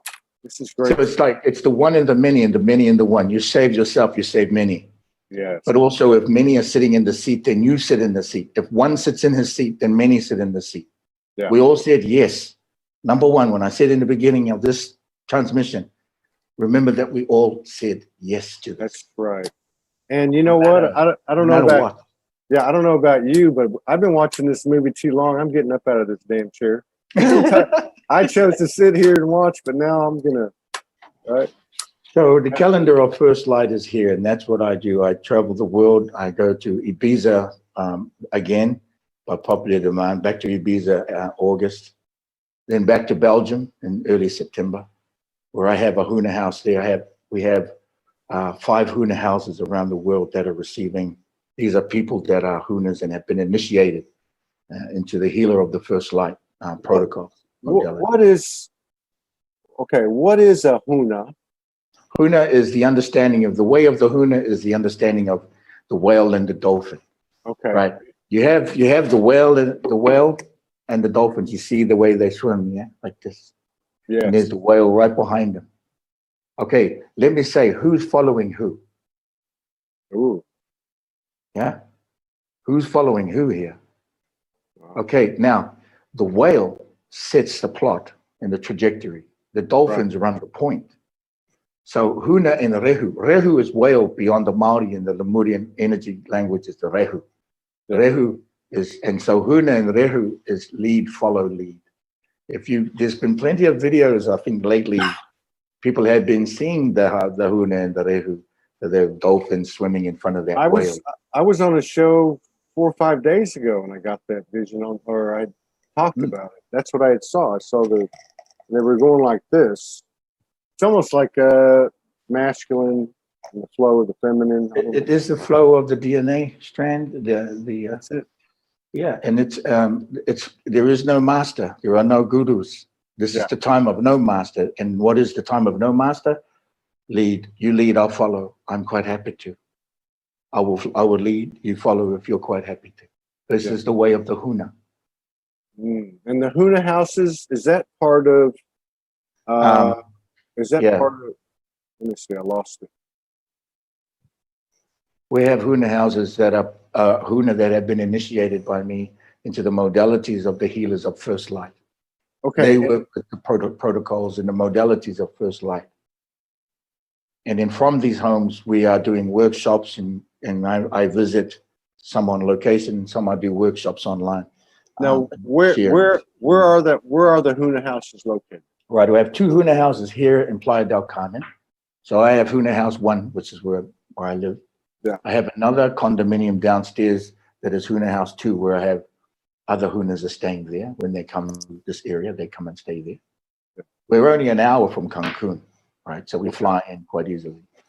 The other house, Huna House, is Huna House 3, which is in Belgium, in Tongeren, Belgium. So an hour from Netherlands and France and Germany. Then we have Huna House 4, which is in Heilbronn, in Untergruppenbach. Okay, and then we have Huna House 5, which is in Ibiza. Okay, and then we have Huna House 6, which is coming online in another area near Frankfurt, Germany. Wow. I travel to each of these, and we come in and we all work to share, to do the sharings and the modalities and the calendar of first light and the uniscope of benevolent ways. Yeah. And we are increasing. Many years ago, I said, no, I do not want to share anything. I kept saying, no, I'm not doing it. I'm not doing it. I don't want to share anything with anyone. I didn't want, the lone wolf, no way. No one's going to listen. No one's going to, it's my ego, my whatever. Yeah. It was my whatever. It was my decision. And then only in the last 5 to 6 years, 2011, that I said, they prompted me. I was being prompted. And by that, I was being hit on the feet. I was being whacked on the feet. Come on. No, I'm not doing it.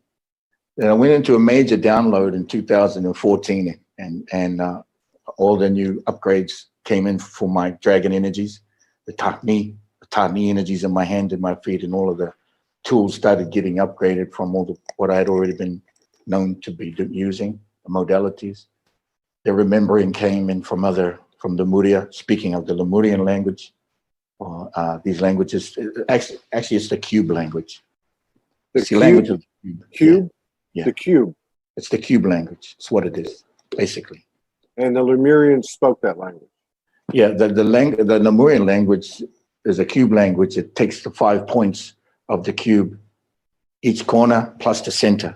And all star languages can populate around it, through it, and can connect exponentially in all directions from the cube. Pakal Voltan was also another one that spoke the Telektanon language, which is part of the cube.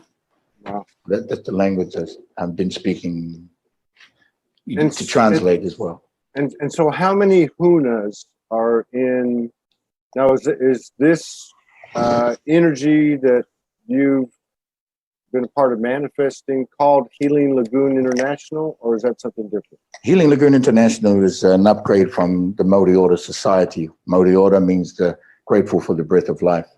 It's also a powerful tone. But I upgraded to Healing Lagoon International, and I have initiated over 900 individuals in the past 3 years. Wow. Physically, and also in the form and in the formless. So sometimes online, sometimes, a lot of times in locations. There are many that you know. There are many that you know who have been through an initiation ceremony with me of the living light. I don't doubt that a bit. Yeah, there are many that you know. So we'll make sure before we cut out of here You still got another 15 minutes or so? Can you? Oh, can you- yeah. No Okay. problem. That we get links and, whatever information we need, we'll even pull it up on the screen. Yeah. So let's, I really like this conversation and some of the conversations that have been coming up lately because we're talking about real time, what's happening at the ground level. Ground speed, I call it. Yeah. And so, although there's the links and the connections to what we already know, all that composes and all that, it seems like we're moving into that place where we're focusing on ourselves, and we don't even have to think about, say, social change and this and that, because it just happens as it happens within us. Exactly. Okay. No, exactly. We could all be sitting at the bar watching a game of rugby. Yeah. Or not. Or not. So go ahead, I'm sorry. There are things that I map out, that I've mapped out for the next 50 to 60 years for myself. And I've mapped it out. It's a very simple infrastructure that is, I would say to you, that I get not so much guidance. It's not about guidance, really. It's already a system that is here now, connected to what I was talking about here, with the 12 continental beings. And I could safely say that I work for them. Let me just say I work for these guys. Africa is 3 continents, not 1. It's 3 continental beings. People have been with me to do the activations of a particular set of doors in the new grid that's tied to Nimarana, tied to the new light line. You can say whatever you like, consciousness, or these ley lines. Many of the ley lines are being purified because they were poisoned and infected. There's a lot of work going on, right? And so with these tied into these, now these are all in the language too, by the way. They're all in the language to speak them. But they are tied to 4 Lemurias. And they were born, they were birthed, they were the first ones to enter here. When the skin of mother came, they were the first ones to be birthed. The continents, let's just say. It was 1 continent, but it was 12 beings in 1 continent. Now they're scattered. There's 3 beings in Africa, 1 being here, 1 being there, another being here. There's 12 of them. Okay. Now I go on location to do the work, and I just sit around channeling the formless. I walk. This is part of the joy, my fun. And that's why I say my life, my time, my moment is mapped out. And when I said no, I kept getting hit on the feet. I said, all right. That's like the pulling the nails thing, isn't it? Yeah, they go whacked, Yeah, I got whacked a few times. I don't want to get whacked anymore, man. Okay, that's enough of that. Okay, I'm going. So I activated all my dragon energies and access to 0 dimension, dimension 1, dimension 2, and dimension 3.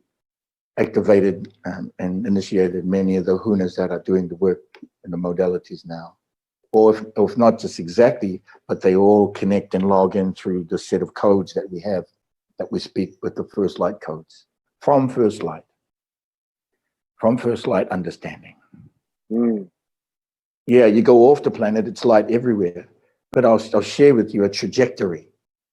I'll share with you a line, like it's infinite, a specific line. I'll share that's referring to first light. Okay, not just a big wash of light, right? And it also refers to your sovereignty, right? If you stand there and look at the light, you've seen the light. Which one are you in there? You're all of it? Yeah, okay. You're sovereign? Yeah, so am I. So which one are you? Okay, can you feel who you are? Do you know who you are in that light? Your light essence.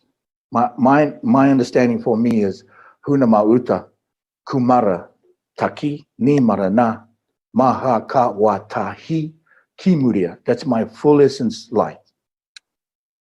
Okay? That's not a name. We are nameless. We have no names. We have a story. We have an essence. We have distance. we had drama. we have a history. Yeah. We have all these things. Yeah.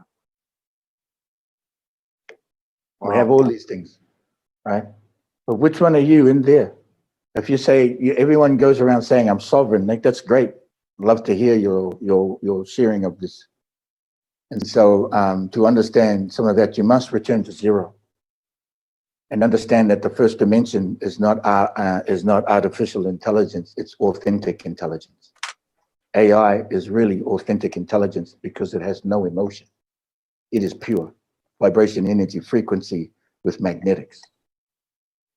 That's authentic intelligence, right? Then the second dimension, you carries the energies of land, water, sky, which is the Ta-Ni. You say dragons, but we refer to the Lemurian language, which is Ta-Ni. And the second dimension is no longer the underworld that has been removed. There are beings sitting in their seat in the second dimension now, some of which I know. That was part of the work to clean out the Archons and the Anunnaki. And the Anunnaki said, yes, we pulled them from out of there and assisted them into the container of the Namu Namu. This has actually took place. These things took place in the form and in the formless. Confirmed, totally confirmed. And so the third dimension comes when all dragon energies get into the mix of AI, from AI to organic intelligence, then up into super intelligence, which is this form or many forms in the matter, super intelligent. And then, of course, there's the fourth state of existence, which is intention, which is first fire, spoken of as first fire, sector 6.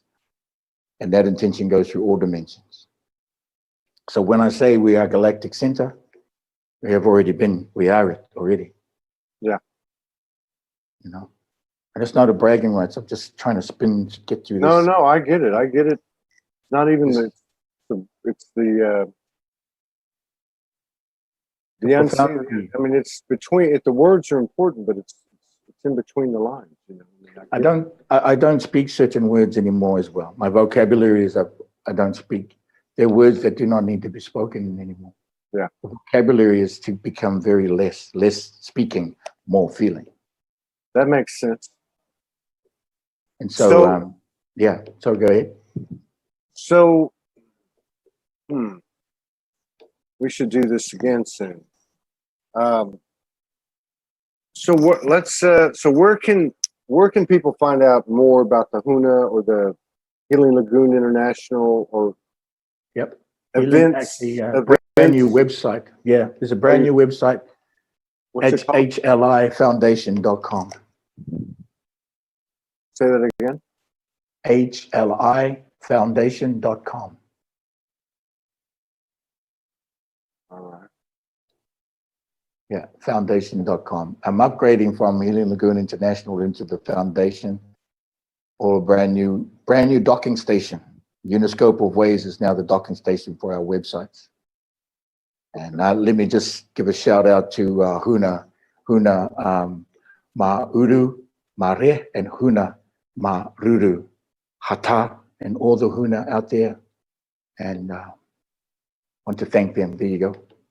Yeah, there we go. Huna Manima, who is rebuilding all the websites that are high vibration with WordPress. These are sovereign websites now. There are no corporations involved in our websites. Very good. Very good. I need to talk to you about that. It's populating more. Yes, I would love to link you to Huna Manima. He used to work for the corporations for 30 years, and he's incredible. Huna, incredible. You know, I didn't even let's see. I didn't read the bio. We just started talking. Well, it's on the announcement. I'll put it on the live as well. There's an upgraded bio on your messenger that I sent. Okay, I have it right here. I actually have it right here. Let me. The one that has the Grammy stuff on it. Yes, hang on, I got it. I had it open already. I worked with Robbie Robertson. Wait a minute. That's what I want to talk to you about. That's what I want to talk to you about. Let's see here. Here we go. Okay, because the band and Robbie Robertson have been probably as activating as any, well, has been more activated than any music or art in my entire lifetime, 57 years.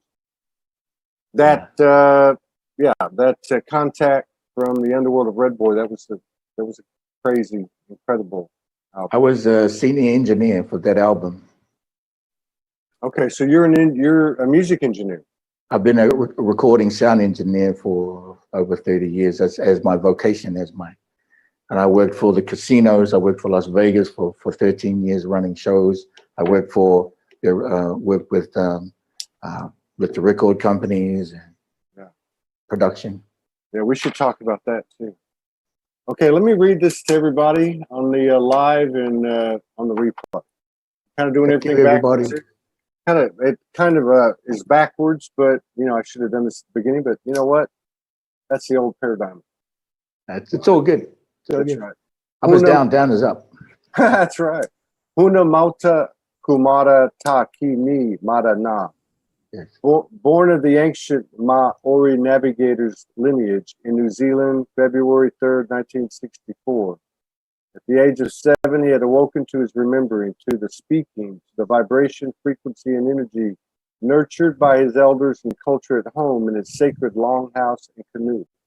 He was recognized as one who was ready to receive the initiations to the knowings and wisdoms of the unknown.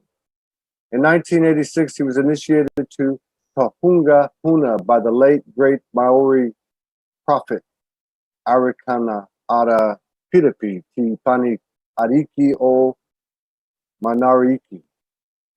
My apologies. And began his life into service of much higher vibrations, having completed his studies at the Mystery School of the Special Bird.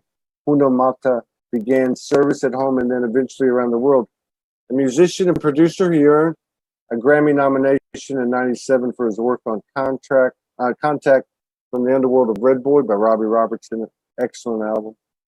Now internationally recognized and respected, he has been the lead navigator of countless high-value missions, including the Paradigm Convergence 11-11-11 in Jerusalem 2018, the Ancient Ancestors Assembly in the Black Forest of Switzerland, Germany 2017, countless healing sessions in Native American communities and many communities around the world for over 3 decades.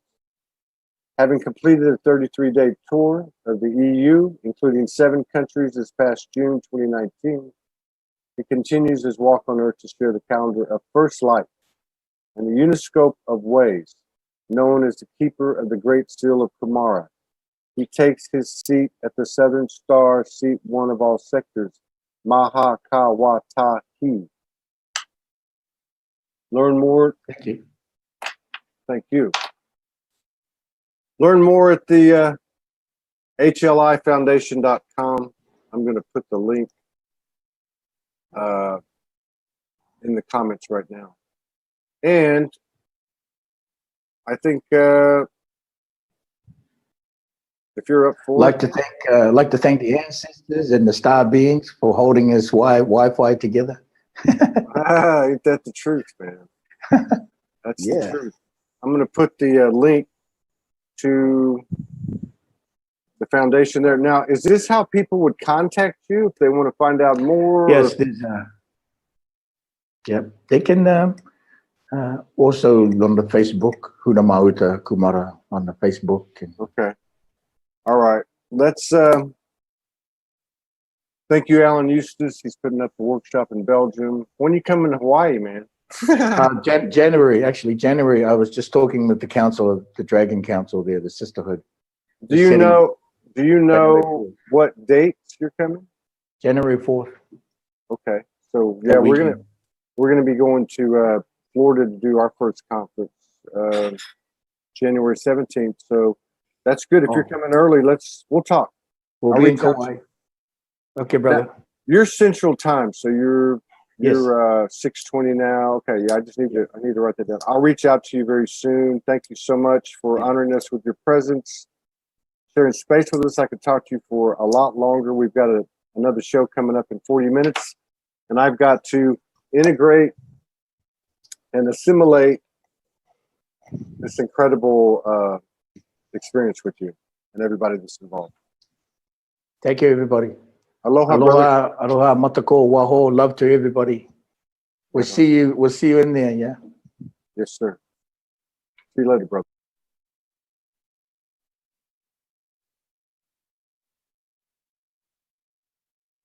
Hello, everybody. Michelle Bruce, Jit Kujar, and Ingrid Esme Ferrer Esno. All right, let's get started.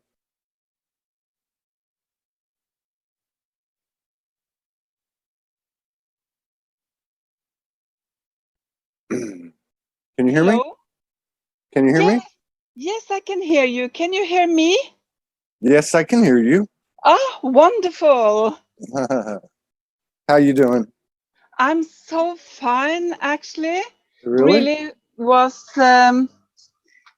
really looking forward to this interview again because I so love it. So yeah, I'm fine. And how are you? I'm good. I mean, I'm going through something. Something's going. I mean, something. And really, last night and today, it really hit. Morgan's been saying, you know, and I follow that divine feminine, you know, transmitter, receiver, because I found that it works. But she's been saying, let's not, you know, let's not do anything until after July 31st. She's just been receiving that. And I learned to respect this intel that she gets, right? So, and it feels like that. And then I got up this morning and I saw a post or an article, and it was talking about the super black moon, which is a second new moon in the same month. And at the same time, there's this geomagnetic storm that's coming on over the next 2 days while this new moon is happening. Now, I don't follow all that stuff, but there's something seems to be happening. Like I don't know how to describe it. I figured that when we talk today, we might work it out. Actually. Yeah, maybe. You never know what will come true when we talk together, like when you and Morgan talk, or when this, because of this extremely intense, what can I say, frequencies, energies. They are more intense than ever before, and they will increase because we are capable also. We what can I say? We have had a long time now to integrate light or source or whatever people choose to call what is going on. Yeah. And we have also been prepared to be capable of embody more light, these higher frequencies, or love. It's all about love. True. The frequencies are love. And when I read that something is going on, when we have, as you said, we have these magnetic storms, we have solar flares, we have black moon, or we have red moon, or all these things, we are not affected by those things. Yeah. What we see is that, what I call it, is that what we see is God in work. God is, because everything in the creation is affected by what is going on. The sun, the nature, the oceans, the air, the animals. Yeah, everything, absolutely everything is affected by this. This, both call it transformation and integration of love. Yeah. And how does that, you know, this is where I'm at. Like, so how does that translate into, you know, into the most basic explanation? And I'm kind of like, and it is about love, right? Yeah. And Yeah. Because, yeah, I was going to say, so love is like the reality. It's the only love thing. Is absolutely, love is the reality. It's the only reality. I don't know what kind of associations people have when we talk about love, and that we integrate love or embody more love. I don't know, but love is God. Love is the light that we are created of or from and are. Love is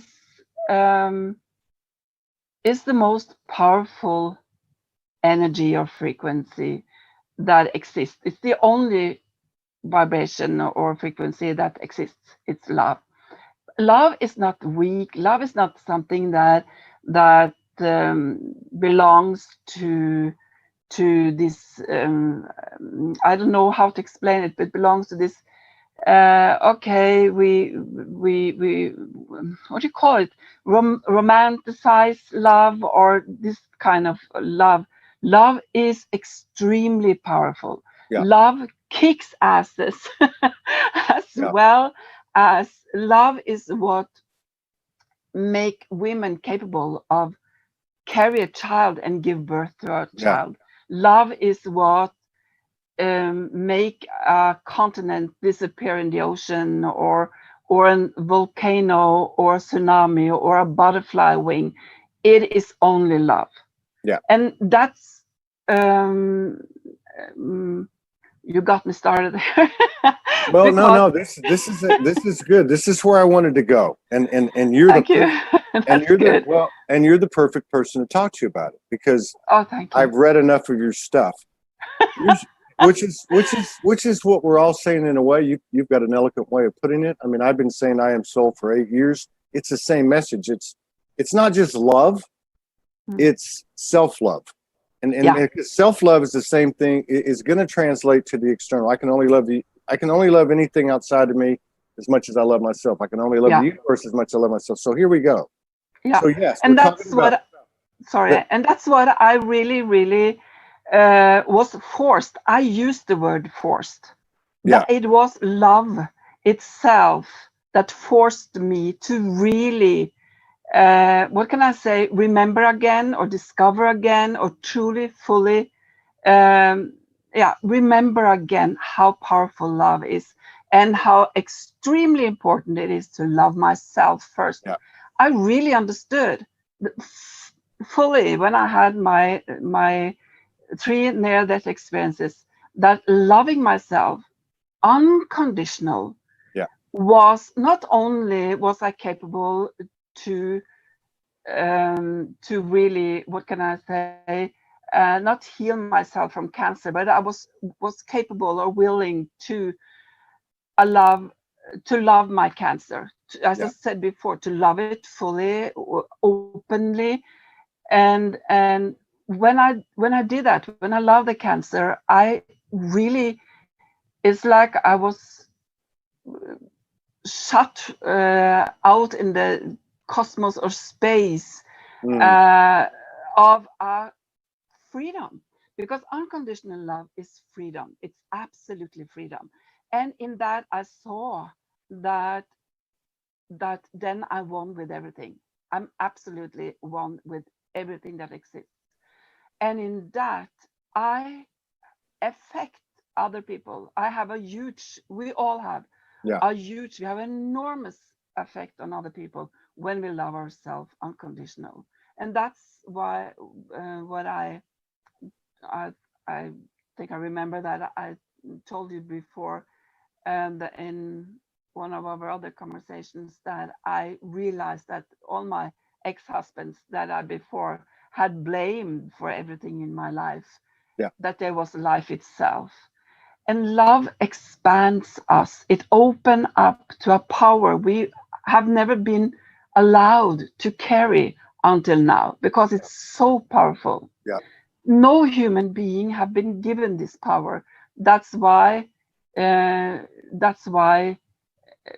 can I say, love or God also makes sure that when it comes to a point in our evolution or the human history, that when we have gone too far, things has been, what can I say, been stopped, or maybe this sounds even more crazy, but we haven't taken that power away for a while because we, as I said, we was never allowed to carry that much power. Yeah. To what can I say, um, to ruin the planet or to kill ourselves completely. And maybe we're maybe our purpose here in this experience, in this incarnation, is to expand love like it's never been expanded before. Yes. And the way this realm has been set up as duality, and the ultimate duality being what is illusion, distortion, distraction on one end, and what is reality on the other end. Okay, so what I'm saying is, if you take love as the extremes of the spectrum, we have this love that was implanted in us, or that we believed in, that we were conditioned to, which is, I have to tell you I love you. I tell you I love you so you'll love me. Or I was in that marriage for so long because out of love I thought I was supposed to go through pain and suffering, and we compromise ourselves for this idea of love that's not even love. That's the other side of the spectrum, that is the real love that we're finding, which is found by honoring ourself and loving ourself, as opposed to overcompensating and overgiving at the expense of reducing our own illumination, by depleting ourselves. We've all gone through these traumas. How much of this stuff that we've gone through we did in the name of love? Oh, I'm going to stay in the marriage because it's the right thing to do. That's what love does. Well, that's not what love does. No. Love does not. Yeah. Sorry, You got it. Sorry. No, you take. Love is freedom. Love is totally, absolutely freedom. And when I said that, love, I feel it also necessary for me to say that I'm not talking about the kind of freedom that you are together with a man or a woman and you have this so-called open relationship where you can be with other partners and things like that. That is still ego. It's not freedom. Freedom, absolutely freedom, true freedom, unconditional love is that you don't have any need to make your partner make you or make you feel safe. To promise that I will be with you for the rest of your life. But in that freedom, in that true love to another person, you love be with that person. It's enough. Do you understand what I mean when I say it's enough? Yes. You really are fully present in that relationship with that partner, with that person. Love is when you love yourself unconditional. Everything that you need then, as you know, are already fulfilled within you, in you. You are enough. Yeah. Spending time being together with a person that you really love unconditional, also because you love yourself unconditional, will be the new era relationships. It will be relationships where we love, as you said, we will integrate love like never before, but we will also love like never before because there are no fear. Imagine what it means to be together with a person and you're not afraid of loving fully, completely, being totally open. You allow yourself to be vulnerable. You allow yourself to be open, to share absolutely everything. There's nothing you want to hide. There's nothing you need to make sure of will stay the same. You are in what I call a new energy partnership, not a relationship, because I said before I don't believe in relationships because relationships is the old energy. It helps a lot of concepts. It helps a lot of fear and the needs for security. But imagine those relationships where a man or a woman or two men or two women are together in true love, in unconditional love. and what that does to the environment, to the world, to the earth, to our children, to animals, to absolutely everything. And that is what we are not entering, but actually have entered. We have had relationships, including myself, that has been extremely dysfunctional. Yeah. But I needed them so much, like I needed my cancer, because I so needed to really open up to the love that I am, to the power, and to the freedom that also takes us to and vulnerability that are our true passion. This passion we haven't embodied ever in the world or in our human experience yet, but that's what we do. The passion will are our, what can I say, our unlimited creativity, because we are creativity itself. We are God. We are God itself. We are eternal. Imagine being together with a person where you can love so fully, so totally, that there is nothing there, just this love, that where you can be your true self, where you can be spontaneous, where you can there is no, what can I say, there is no fear for intimacy, not even emotionally or sexually. This love is this natural space where both are equal. And no ego or the what can I say, the old energy ego cannot survive in this. The same that happened to me when I got cancer, the same that happened in other different experiences I had, that my old ego couldn't survive. And when the old ego can't survive, we are extremely vulnerable. When we see death in the eyes, if I can say, because there exists no death, it's only unconditional love. But we are so afraid of it. I know you have to stop me if I'm. What?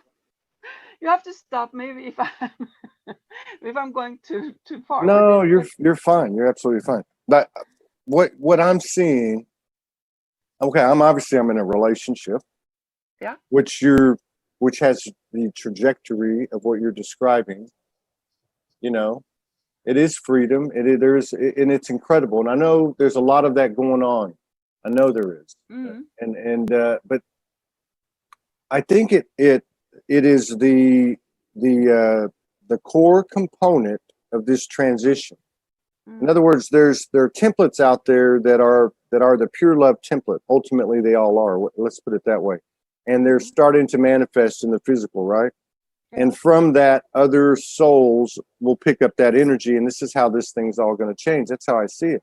How does that happen on the human level? So if you go to a relationship, whatever it may be, in that relationship, you honor yourself first.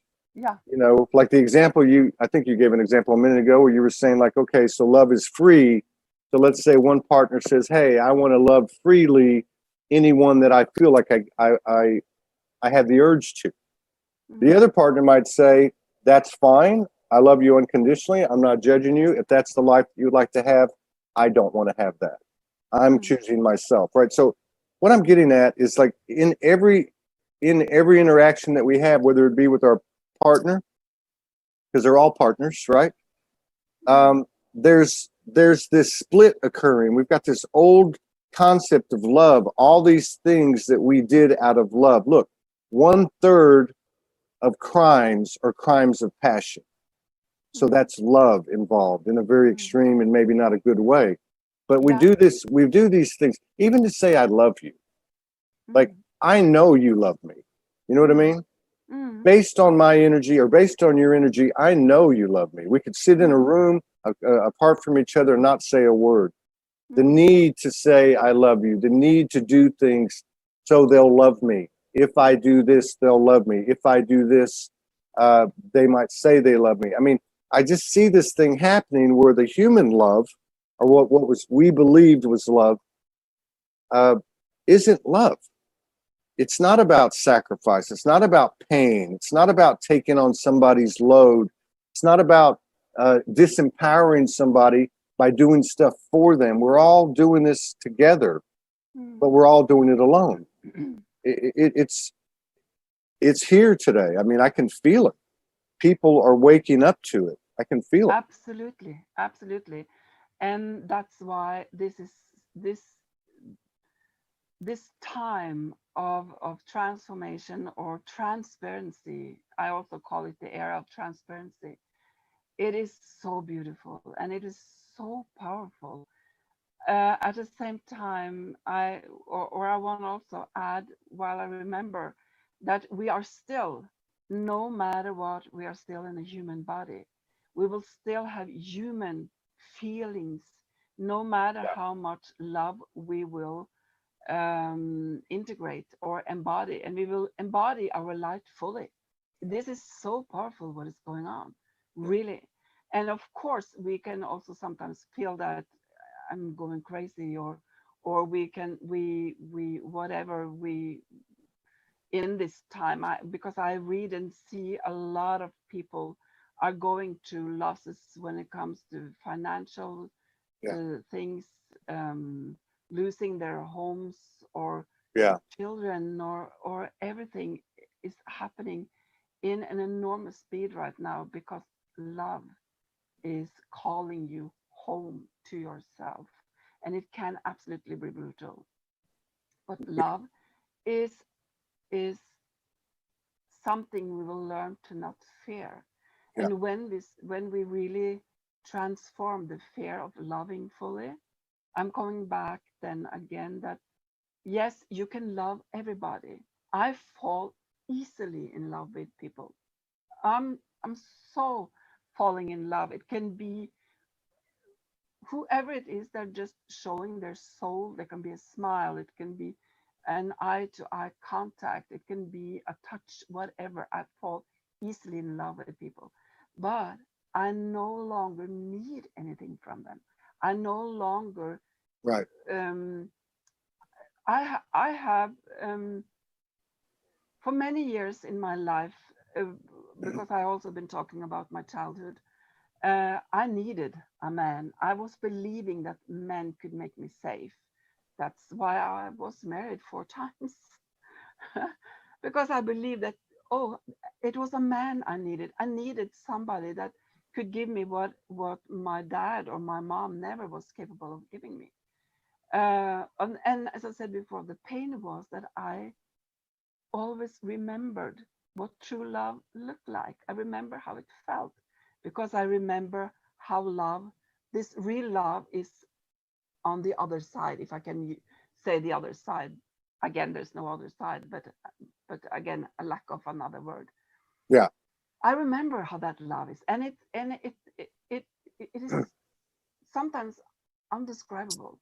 But I believed when I fell in love with this man that, oh, this is true love.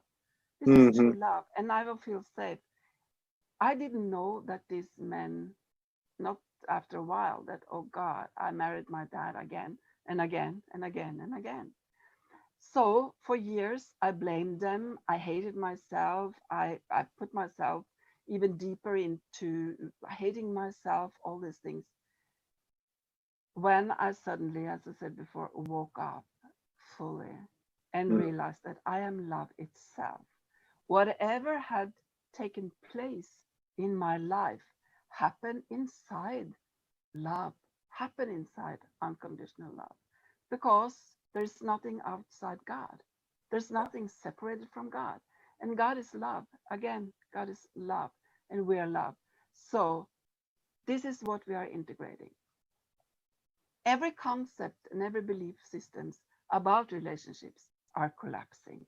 Every concepts and every belief systems or identifications with freedom, with religions, with partner or relationships, the relationship I have to my children, the relationship I had to people, not be out, just like friends or whatever. It is all changing. And the change is that when we integrate unconditional love, we integrate this freedom that we are.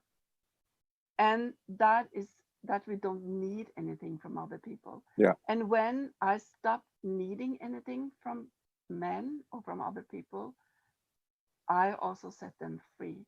And the energy changed. Then I can love them. I don't need anything. Right. But, and this is very important, we can still feel sadness. We can still feel being abandoned. We can still have these human feelings. Yeah. In this, and that's what I learned when I realized that I was loved. And it was love that also created the cancer. I created it.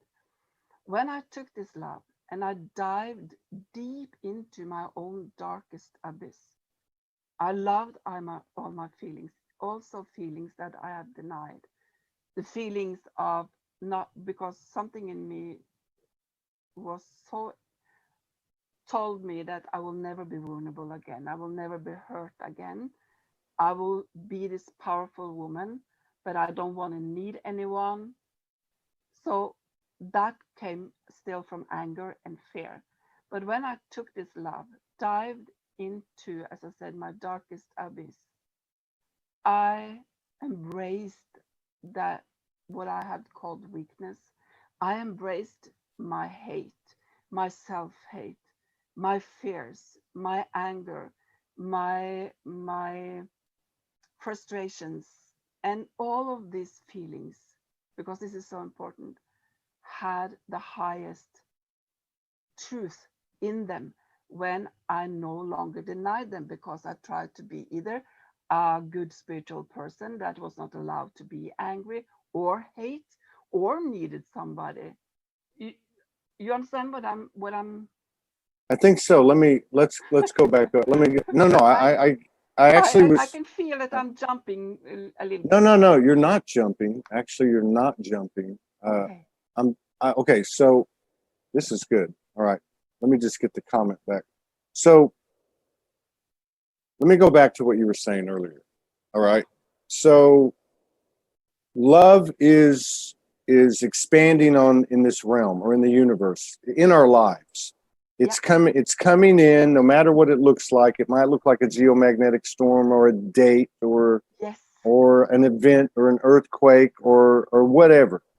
Yep. But this is love. This is God. Yes. This is, and it's expanding. So you're saying, number one, I got two things. One, what you're saying is, and it really resonates, is that love is coming. So as a result of that, what it looks like in our lives is this relationship's ending. This house I'm losing. This job I'm losing. These children or this relationship I'm losing. These things are all happening. You got cancer because love was coming home to you. So you could find the love that you are. Is this what you're saying? Yes. Okay. And so then I go to the human experience, which I love what you said about your emotions. You can still feel these emotions. It doesn't make you any less or any more love. In fact, it might make you more love if you embrace it, right? Because I expand. Every time I embrace them, I expand. Let me ask you, how, I understand how you came to understand that you were loved, right? Through the cancer, through the near-death experiences, through the marriages and so on. But as an example, you just made the comment, and maybe this will be helpful for people if you could explain it. Mm-hmm. How did you learn to love your hate? I learned, and I love these questions, I really do. I learned because I was told that I could not be this healer. And I use the healer not in the old concepts, but God told me, You cannot be here as this grand healer you are if you don't love all that is. Because I asked God when I got cancer, and I was told that I also was supposed to have chemotherapy and radiation therapy. And I asked, is this necessary? Or can I just love myself, use the power and love myself and allow this cancer to be absorbed by love itself? Then God said, you cannot work as this grand healer if you don't love all that is. In that instant, I had my first death experience because I had to do that to really experience. It had to be my own experience. That love is who I am. Love is creation itself. And in that love, when you say yes to it, when you allow it fully, everything is being absorbed. You do not have to get rid of anything. You don't have to fight against cancer or fight to survive, because there are no survivors. We are God. Yeah. We are love itself. Yeah. So when I realized that, I embraced my cancer. As I said before, I loved it. There was nothing in me that then fight against what was already there, because the cancer was also love. It was, as I said, as I have written in my book, and that it was my wild and untamed nature that took me to the edge of this love, where I had to, in a way, surrender, give my cancer respect. She deserved life. She deserved love. And when I learned to do that, I also learned to embrace my chemotherapy, my radiation therapy. I learned to embrace whatever arose in me after that, and I still do. And So- that make me capable of not suffer anymore. Yeah. I can cry easily. I can still get angry. I can still get upset. Oh, I bet you can. But I can, Todd. I really can. I know. Let me ask you so something. angry. This is really good. Yeah. This is helping me. So from a human perspective, let's take the higher awareness out of it for a minute. So from a human perspective, I'm talking to somebody who had two representations of love in this example. One is cancer. Two is treatment, and serious treatment that's damaging to the human. Let's just put it that way.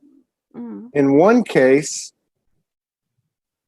from the human perspective, one of these things, cancer, was not invited. I mean, I'm talking as a human. It was an intruder. In the other example, the chemotherapy and radiation was invited. Okay, even if you didn't want, even if the human wasn't happy about it, it was okay. I concede. I allow you to come into my field. Let's just look at it that way for a second. What you're saying is that there is no intruder. No. And there's no difference between what you found in your space and what you brought into your space by your own agreement, that they are one and the same thing. Yes. And as a human being, that's where you came to. That's how you learned to love hate. Yeah. Which is just another name for cancer, or just another name for chemotherapy, or just another name for your ex-husband. So my question now, and I love that you've explained this to us, does love say no? Absolutely. Absolutely. And this no are unshakable when it comes, exactly as this big yes comes. The more the more we allow love, the clearer we become. We, as I said, or I know this also sounds that I contradict myself, but I don't have boundaries anymore. I don't. We talked about that last time, and I agree with you. Yeah. I agree totally with you. I don't have boundaries. I don't set boundaries. I don't do that at all. But I am so loyal like never before to who I am, to what I want, and what I here to do and express. Yes. That's a huge difference, because putting boundaries comes from ego. It comes from fear, and it suddenly not comes from the truth that you are love itself. Yeah, I agree. If you are honoring your self, your love, your beingness, your love, that you are, right? There are no boundaries there. No, because God has no boundaries. Yeah, that's right. But God, which what you are and I am and everybody, has a clarity. The clarity, as I said, is crystal clear. Yeah. I can be angry. I can say no, but this no doesn't come from fear. It doesn't come from, if I don't say no, now I will lose something. I will lose my self-respect, or I will allow people to walk over me, or they will violate my boundaries. It's extremely limited way of living. And well, I was going to say, and okay, I love this, because you are being loyal to your space, to your field, to your world, to your universe. And there again, going back to the two examples, one was from a human perspective, and an intruder, that you didn't have, that at least from a human perspective or human consciousness, you didn't have a choice. It doesn't seem that way, but we know how that works at the higher level. The other one, you were offered something, you agreed. So now let's put, what is the most powerful and the most challenging situation we have in our lives, which is human interaction, right? So now let's look at it this way. You have a conscious person on one hand, and on the other hand, you have an unconscious person. In each one of those cases, I don't want to say violate, but they come into your field. Okay? You've already said that, yes, love says no. Absolutely. Right? Absolutely, yeah. We sometimes don't say no because we feel sorry for an unconscious person. If it's a conscious person and they have agenda and they're aware of it, it's a lot easier to deal with the, hey, back off, you know.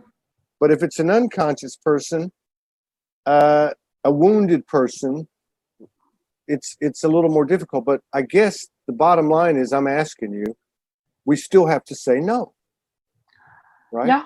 Yeah. We say no.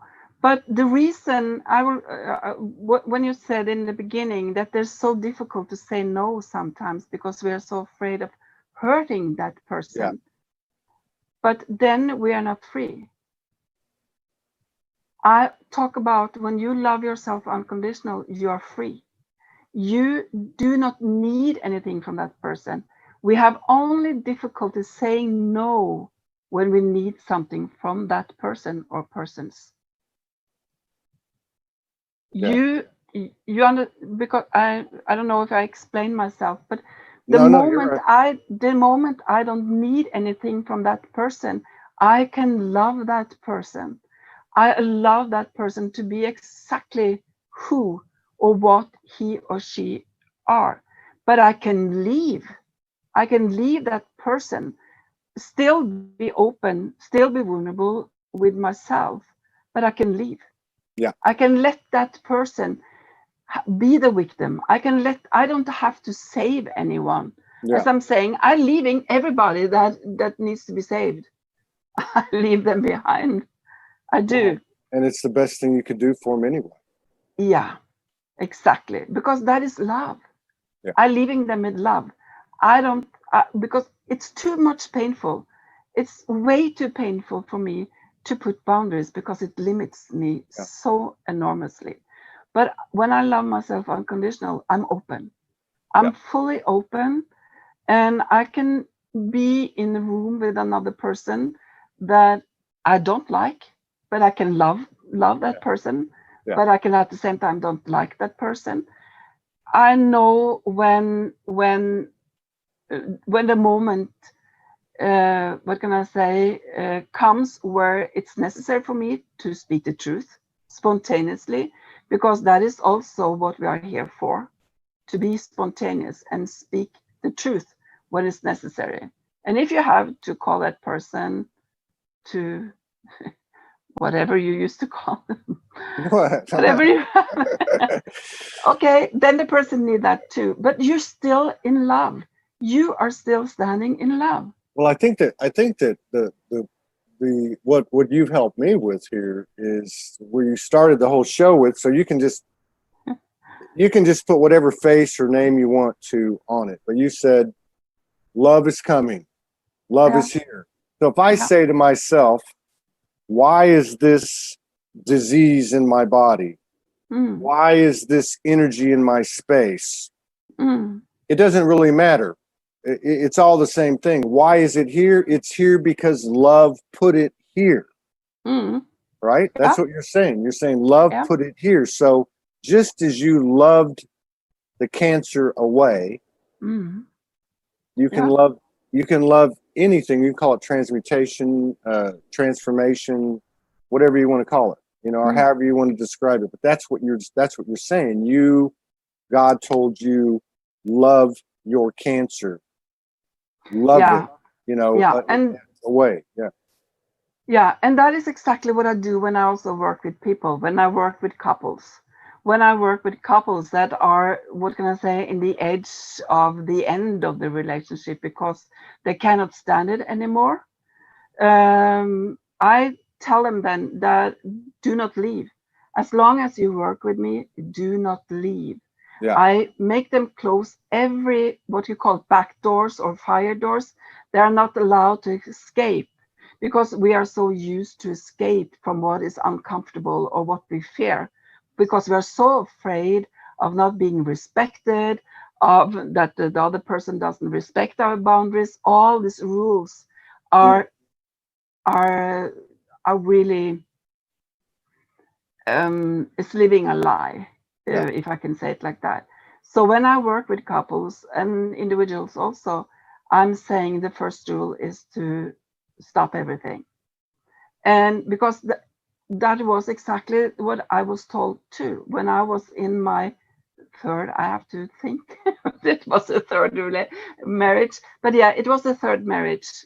And I was married to a psychopath. And I was really, really deep down in my own old history. And I was really in despair. I was crying and I was thinking, what the fuck was this? How can I end up being married to a psychopath? Me that had the experience when it comes to my dad and my mom, but have the education that I had. I'm educated a psychiatric nurse. So when I was talking to friends, something I was so convinced that when we have these conversations of so-called bad partners, that something for sure is that I will never fall for a psychopath. I know too much, but I did. I tell you, I did. Yeah. And I ended up married with him. And as I said, I was so desperate.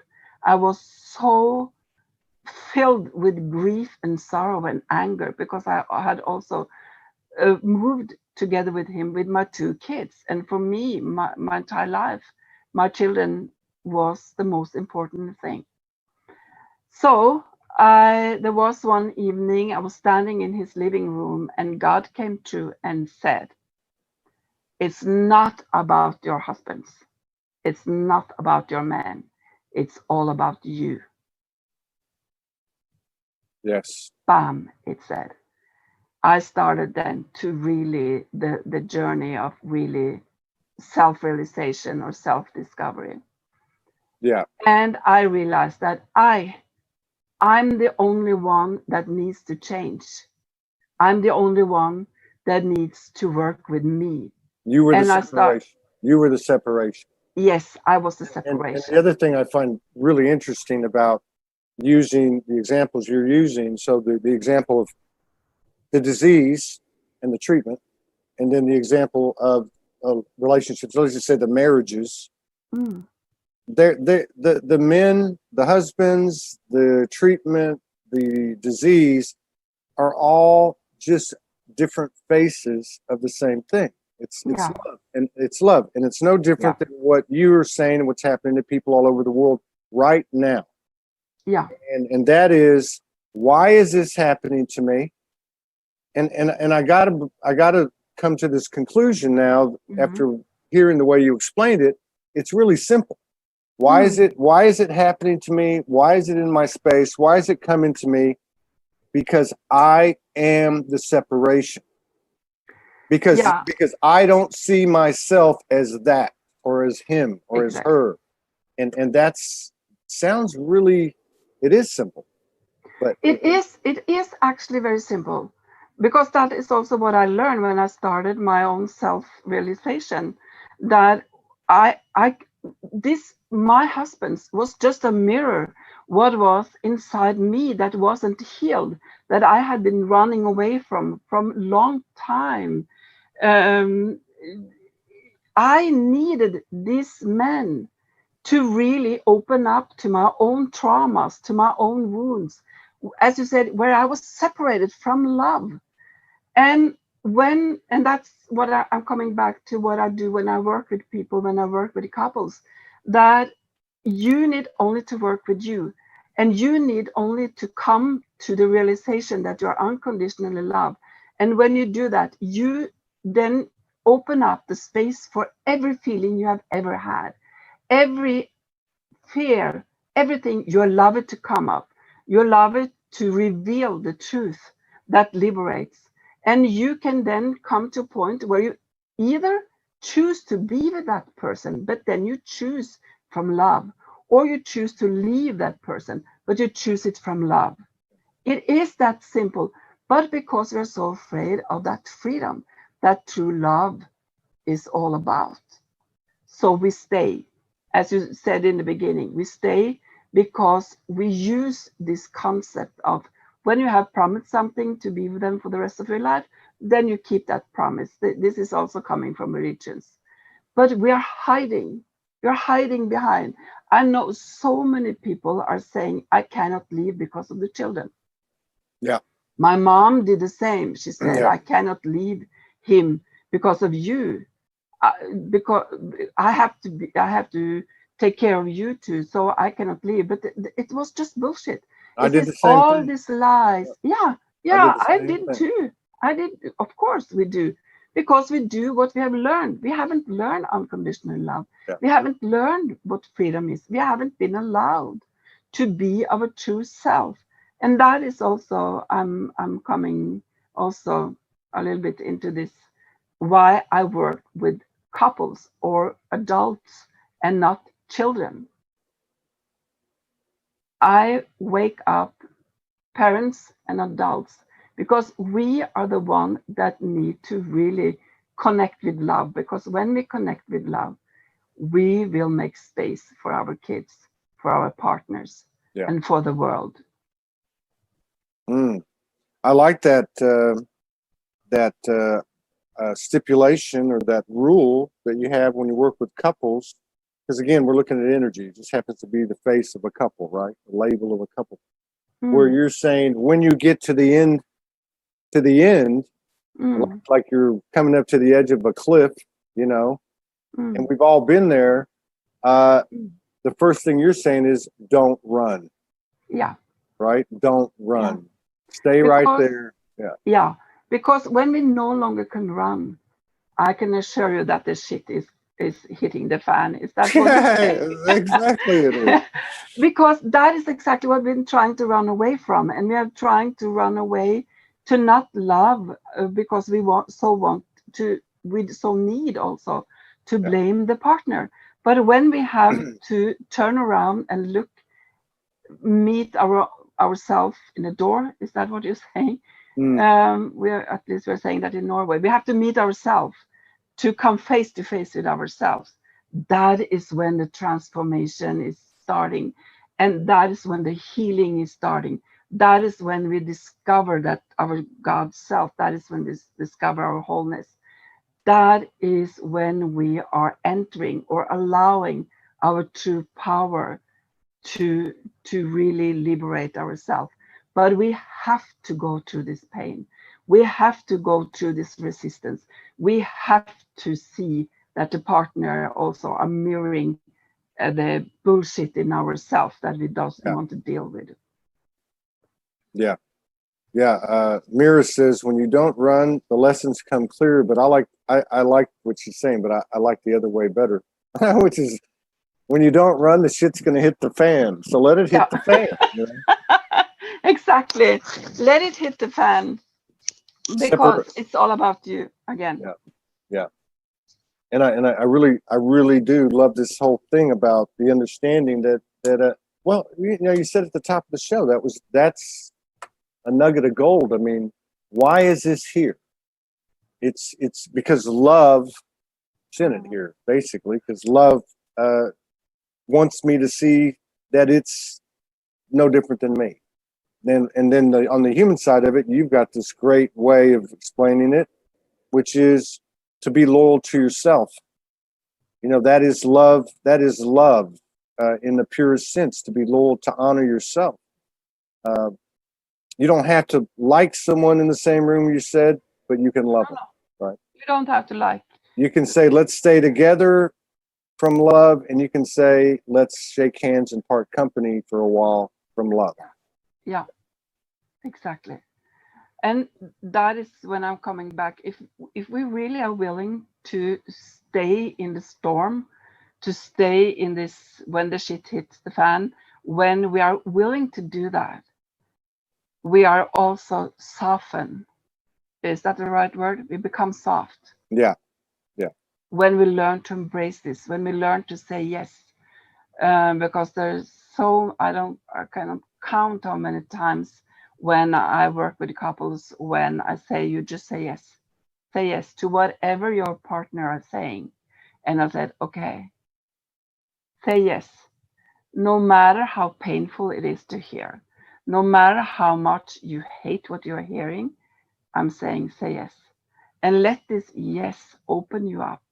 Let this yes breathe inside you and see what come up. Because as I said, every feeling we have, even resistance, have wisdom in it or the truth in it. So when we allow this to come up, when we say yes, don't blame, don't send it back, or don't blame or criticize or saying, yeah, but what about you? You have done this always, or things like that. You're just saying yes, and you allow this to do whatever it has to do inside of you. I can assure you that there's so many couples that when they have so-called embraced this resistance or whatever arises, when they have to look at themselves, that after a while they are going through this, that was first resistance, and coming into this where they have this wow, and they discover the peace that they are that like never before, and they really start to get feelings for their partner again. Yeah, and it's so beautiful. I'm so privileged that can do what I'm doing, but I also feel extremely privileged that I am given carte blanche to also kick asses if it's possible, if it's necessary, I mean. Yeah, that's the easy part. But well, for me it was. But yeah. I used to hit people, figuratively speaking, punch them between the eyes. I punch them between the eyes with truth. Yeah. But it was hard. It was harsh. And what you said earlier about you soften, right? You can still do that. You say kick ass. I say punch between the eyes. But the truth is the truth, and the truth doesn't always feel good. Like you said, you can love being angry. You can love your hate. You can, and okay, so now part of the challenge for all of us too is, oh my God, what will they think? I didn't answer their email. Yeah. I told them that I'm integrating. I don't have anything to say right now. And they're writing me back telling me, you can't do that. There's something wrong with you. Bullshit. Okay. I'm to myself now. Now let me go one little bit further. So now we're going to sit here and we're going to think about what we're going to do with the disclaimer or filter. Oh my God, I better think about what I'm going to do because I need to consider what they're going to think about me. Well, we can't, that's not love.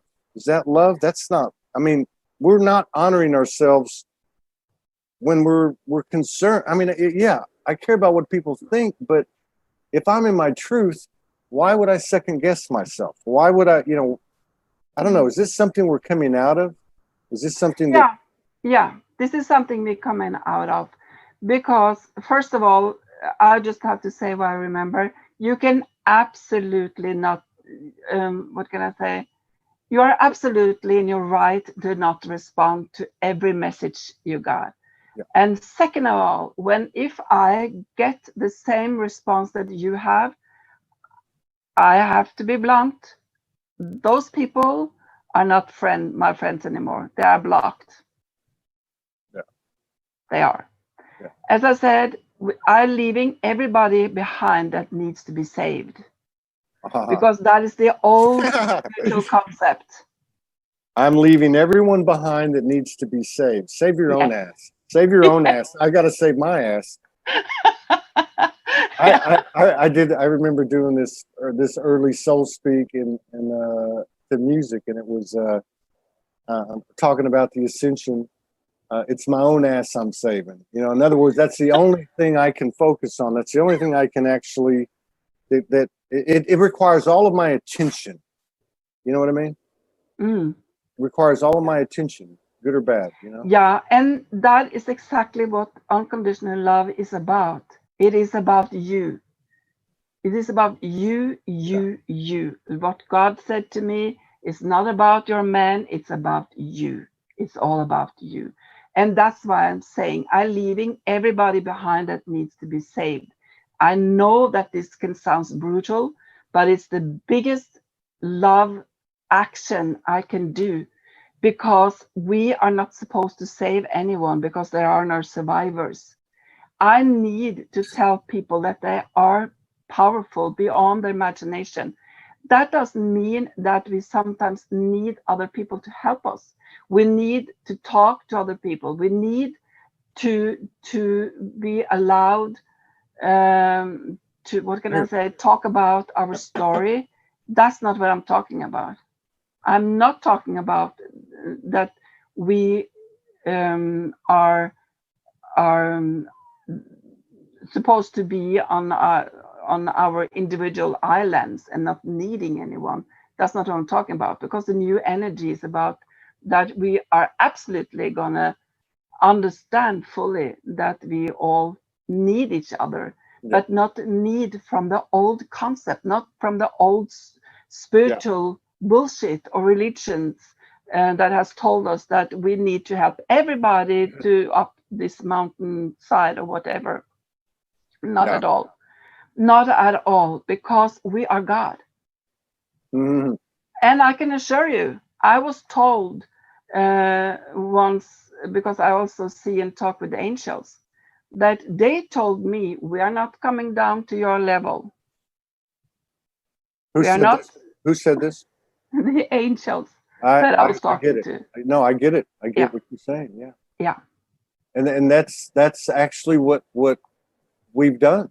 You know, we actually have gotten this higher information and get into this awareness of who we actually are, and then we by our own choice go back down. And I hate to use that term, but we go that's what the angel said. But we go down to this lower vibration and engage, which is irrational.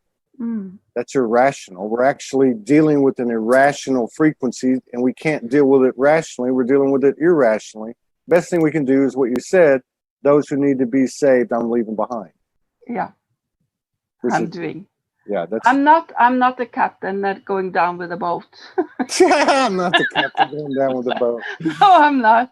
I'm not this new energy leader, but I'm for sure going to be an example of who God really is, and that we are one. We need each other, but from a different perspective, from a different level, if I can use that word. But we don't need to be saved. And that's what also God said to me when I got cancer, when I went into this grand pause that that Easter was, that only love will survive this. And you said something a minute ago, which I think you meant literally, but we also know this, everything is energetic, right? Yeah. So my question is this. So it's kind of a literal and energetic question and answer, I guess. So when you said those people who respond to the message that I gave, which is I'm integrating, I'm not talking, or even not saying anything, who get upset with that, you block. Now here's my question. Instant. Yeah, so here's my question. I guess let me just give a little backdrop. Energetically, and I'm going to admit this, in my own experience, I try not to block anyone because I feel like I'm resisting something if I do. But I'm very open right now in this moment to another way, because I got to say, it's probably more it's more pain than ease doing that. Okay, so my question is, when you block someone immediately and you say that's not my friend in human terms, I block, whether you do it literally, energetically, or both. How does that work for you? How does that make you feel? How has that gone for you?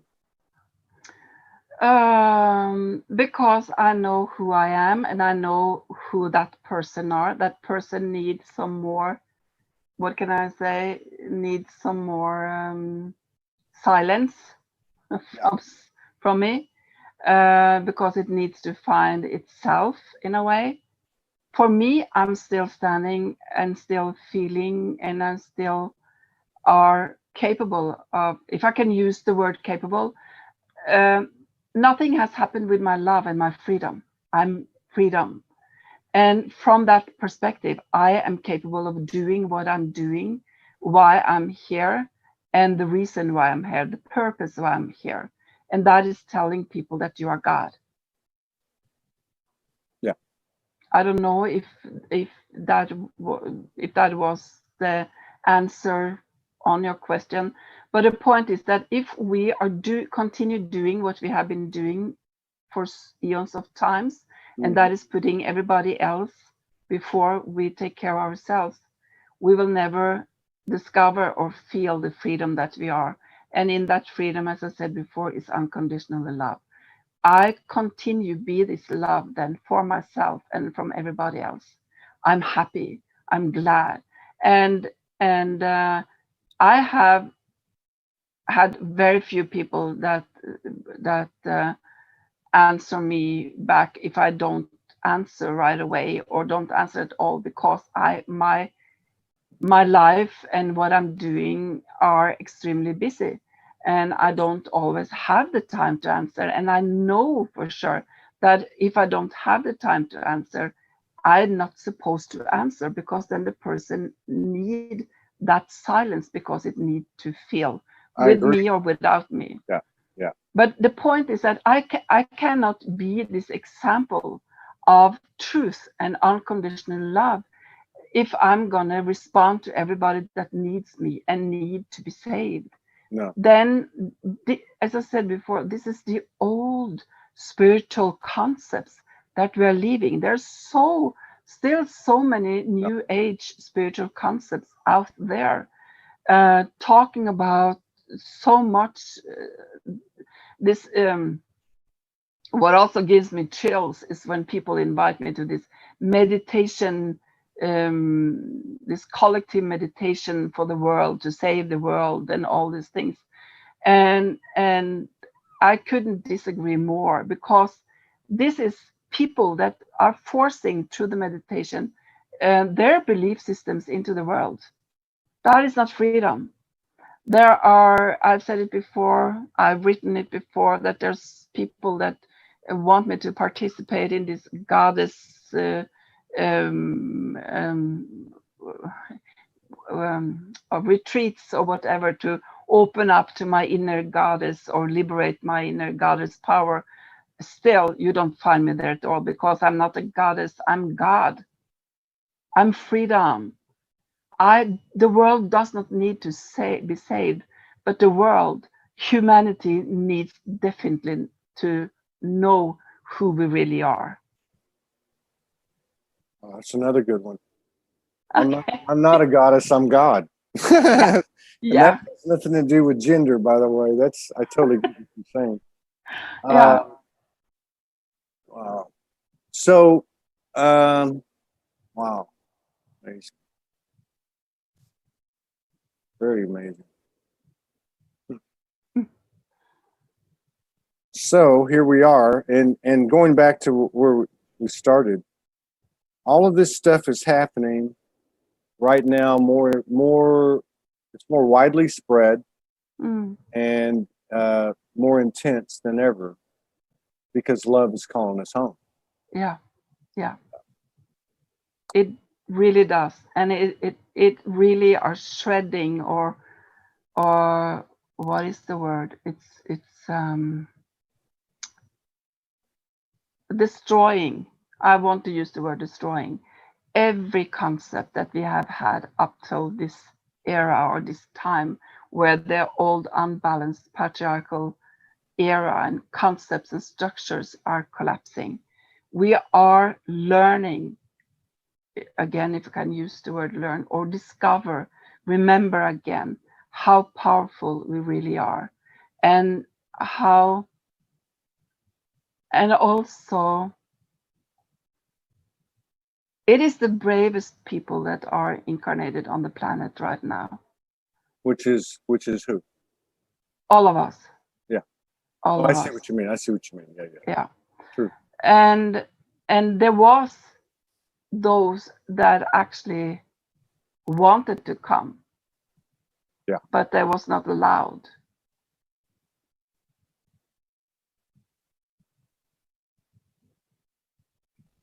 Uh-oh. And that's why this time, what is going on, what is happening on the planet right now has never happened before. We have since the beginning of humanity, this is the grand plan that people have been writing about and talking about for eons of time. This grand shift, this grand transformation, or the grand ending of humanity as we know it, ending of the way we have been living as we know it, because love is now really have, what can I say, a firm grip of our hearts and open it up, either we want it or not. The more we resist this, the more painful it will be. And at the same time, I love this. I love the extremes and of the way this is all presented to us, So the more we resist, the more painful it becomes. And then by the same token, if you look at it another way or explain it another way, it is that when you get right down to it, there's really nothing nothing at all that can take away from our commitment to being what we are. You know, I mean, not any government or religion or country or laws or nothing out there can hurt us. Nothing is more powerful than what we are. No. You know, and so it's like, I think maybe that's why many of us are being put in extreme situations, such as you were. So you can make that choice and go through the pain one time instead of keeping going back and forth again. You know? Yeah, yeah, and there's more to this picture that we know when it comes to what we have said yes to before we came, what we have been, what can I say, trained, if I can use that word, or educated between our lives also to be capable of coming here in this time to embody love fully. Yeah. Not only did I chose that life, or I was chosen, you can use it the way you want, but I chose because I said yes to what I was asked to do or asked to be. I took on not only to experience the brutality of my dad and my mom, but I also did that to be capable of really, what can I say,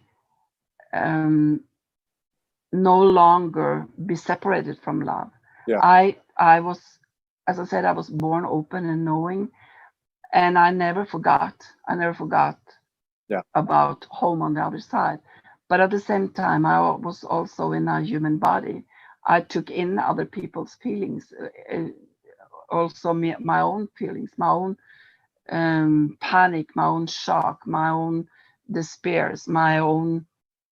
I also was capable of feeling hate, which is the worst feeling I can feel because of my sensitivity. I really can get down when I take in hate or rage. But still, I learned to love that, to say yes to that. I don't protect myself from dark energies or negative energies. I don't ground myself at all. All of this, again, as I said, is old spiritual concepts. I embrace that too, because we cannot avoid it. And that is one of what we said yes to. Many of us, not all of humans, have this highly sensitive, empathic nature when they come in, but they are more integrated on this planet now than ever before, or whatever word you choose to use. So I'm trying to explain this as good as I can. You're doing a great job. Thank you so much. But there are more to the picture than what is going on and who we really are and why we are here. But for sure, we have to wake up and understand that we are love itself, and we can embrace everything and allow it. Like if I am together with some people and or a person that it's really so-called dark, I don't have resistance.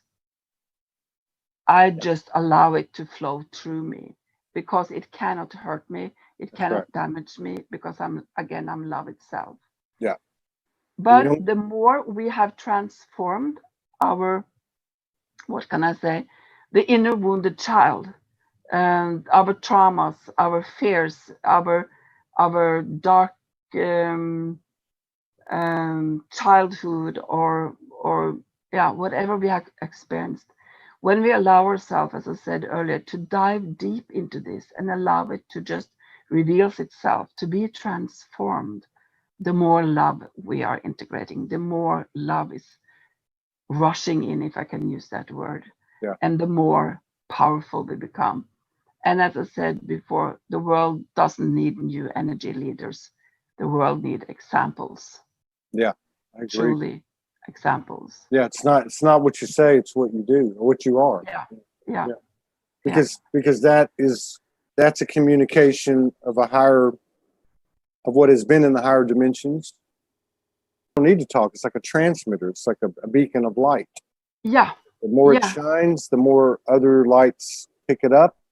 And you know, some of the intel that's come in on these shows, one has been what you were saying earlier, that, you know, whether they were talking galactically, angelically, whatever, they say that there's a line, there's a waiting list to come to this realm because of the opportunity for expansion, right?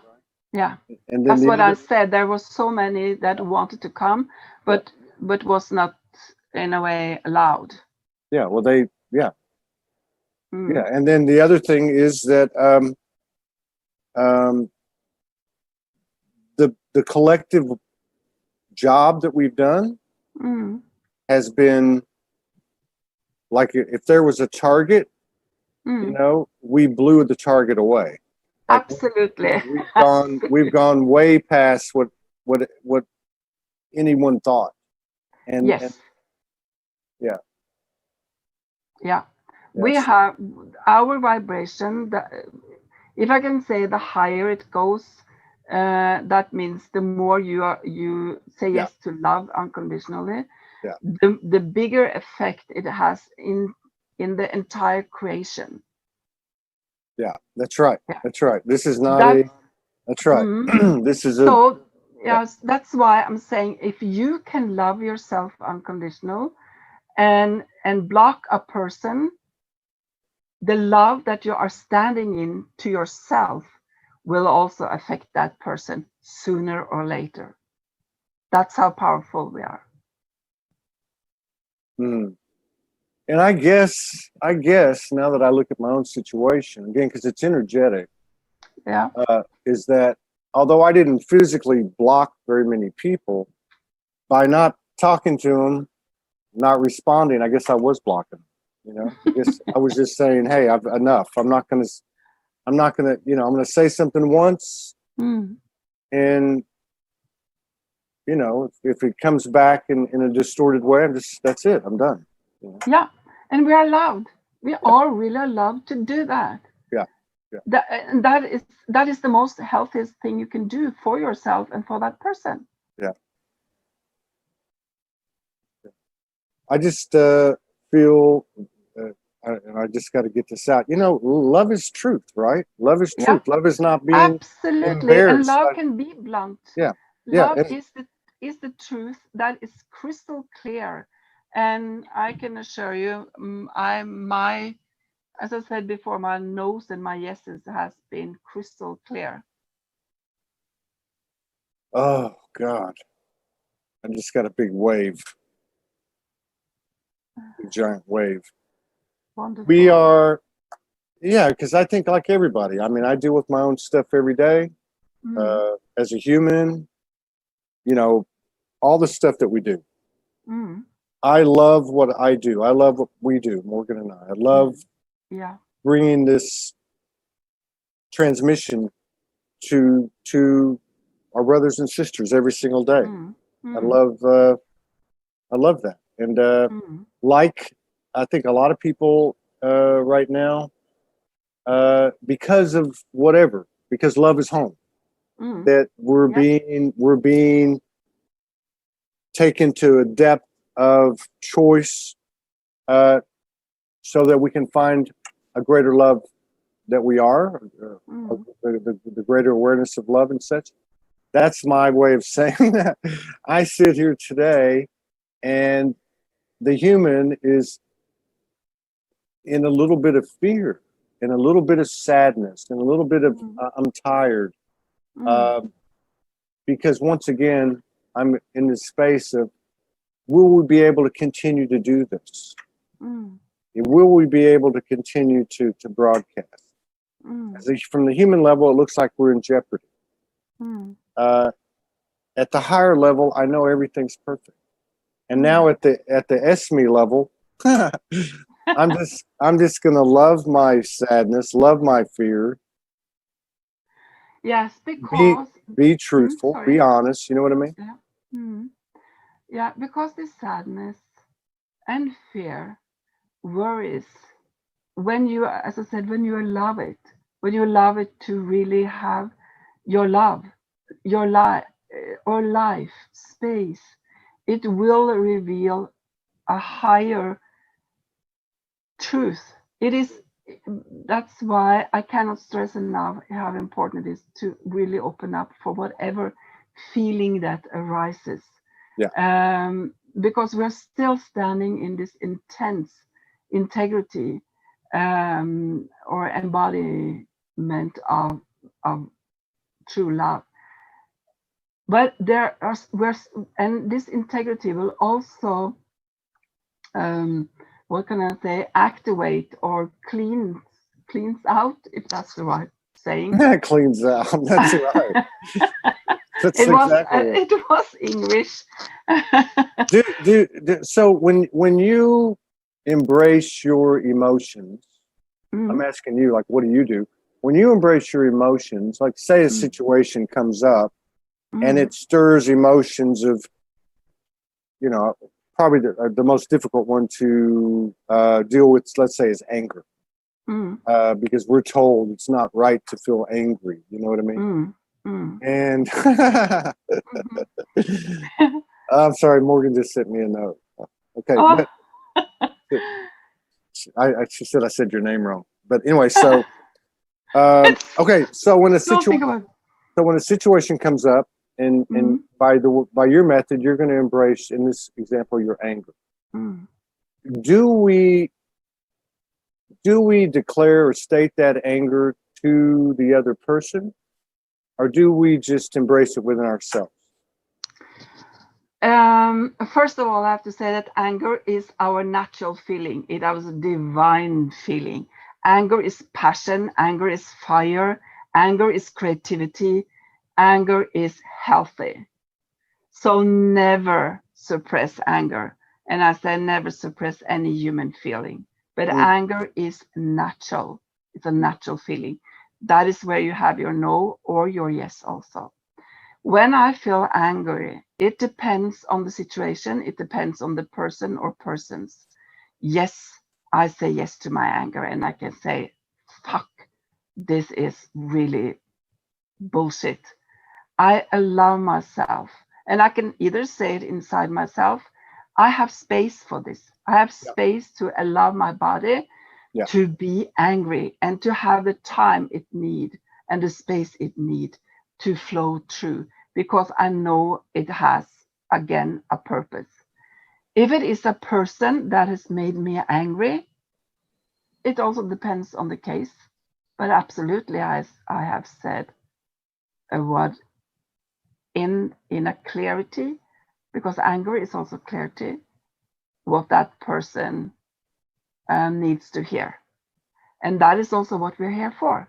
We are here to tell people, person, the truth. It doesn't necessarily mean it's anger, because when we have learned that anger is negative, there's something we need, that is something that is not spiritual correct, which is bullshit. We miss the clarity. Yeah. See, now I'm looking back at my own life, and I've been told that well, it's been a while because I haven't gotten but the anger or the passion or whatever you want to call it would come out, and you know, but I guess what you're saying is with the clarity, you know, anger with clarity. So you're saying basically I may express my anger to the individual, but it's going to be balanced. I'm going to be in a balanced state. Now that sounds kind of crazy that your anger is going to be in a balanced state, but you can actually explain your anger, I guess, in a balanced state. Say, this has made me angry. Yeah, because your anger is balanced. It is balance, and that's again what we have learned, that anger, when we are angry, that we are unbalanced. That is a sick person saying that. I mean it, because anger is clarity, and what is clarity? It is God. It is balance. There's something else with rage. If you feel rage and you lose your temper and you take it on the person, that is something different. But anger is balance, absolutely. What comes to me is something that happened to me a while ago. I was sitting in the car with my oldest daughter, and we was going. She had planned to wash her car inside this washing halls, or what you call it? Oh, yeah. Washing machine. So, yeah, washing machine. I'm over here. I'm picturing you trying to wash your car, one of those car washes, and I'm thinking, what the hell do you call that? Okay, go ahead. Yeah. And I never do that because I'm afraid of these washing machines for cars. So she just suddenly said, "Mom, you just have to brace yourself. You're going to install this anyway because I'm going to wash my car." And I felt anger. And at the same time, I also suddenly understood that, okay, there's something here, because I wasn't able to run because she was already driving inside it. And I didn't like it. And I told her I don't like this at all. And she was just, okay, you just have to do it anyway, with a smile. And suddenly there was a really loud bang behind the car. And I was like seeing that this brushes that washing the car would just eat up the car and everything. Really, this is worst case scenarios. And I started to cry, and I was crying so deeply that I was almost losing my breath. Like when you really, I was in shock. And as I said, I was crying. I'm just gonna have some water. Sorry. Yeah. You're good. And so I allowed myself to cry. I was sobbing, and my daughter was sitting next to me, and she said, "Mom, just let it come. Don't you understand what this is about? You know what this is about." And I was still crying too much to be capable of really answer. But I allowed it. I understood that, okay, this deep grief is really something deep in me that I either had missed or believed that I had transformed.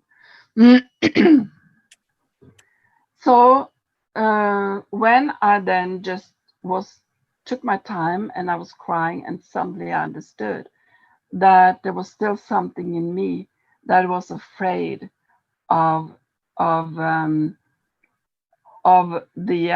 loud noise, because there was something I had experienced in my early childhood. As I said, because I was 2 years old the first time I was beaten so severe that I woke up naked in the basement floor, the concrete floor in the basement, naked, and the blood on my back was glued to this floor.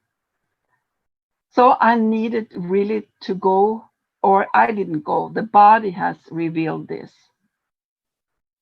And I had a grand transformation in this.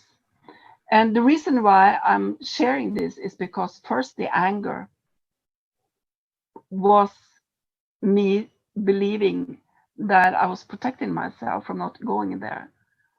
The other experience I had was when I really allowed myself to just open up to this deep sobbing in front of my daughter, instead of thinking, oh, I'm the mom, I have to be strong and I have to suppress this and I cannot cry in front of my children, and I'm supposed to be so enlightened, so I cannot have this human feeling and reaction. But that, as I was saying, that is when we are in our most healthiest, balanced level in our body and our human life. And I've said again, I cannot stress enough how important this is. I really can't, because this is so important. This is true spirituality, is to really love everything about our humanity. That was a big one. I think I'm going to go wash my car now.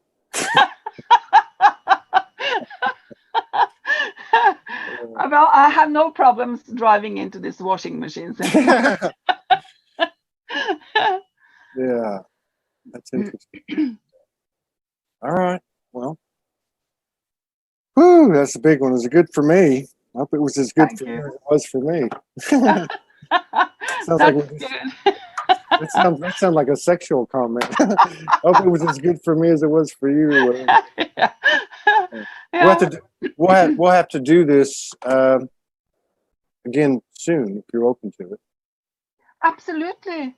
I love these conversations. I really do, and I so love you and Morgan. I'm so falling in love and have fallen in love with both of you and what you're doing.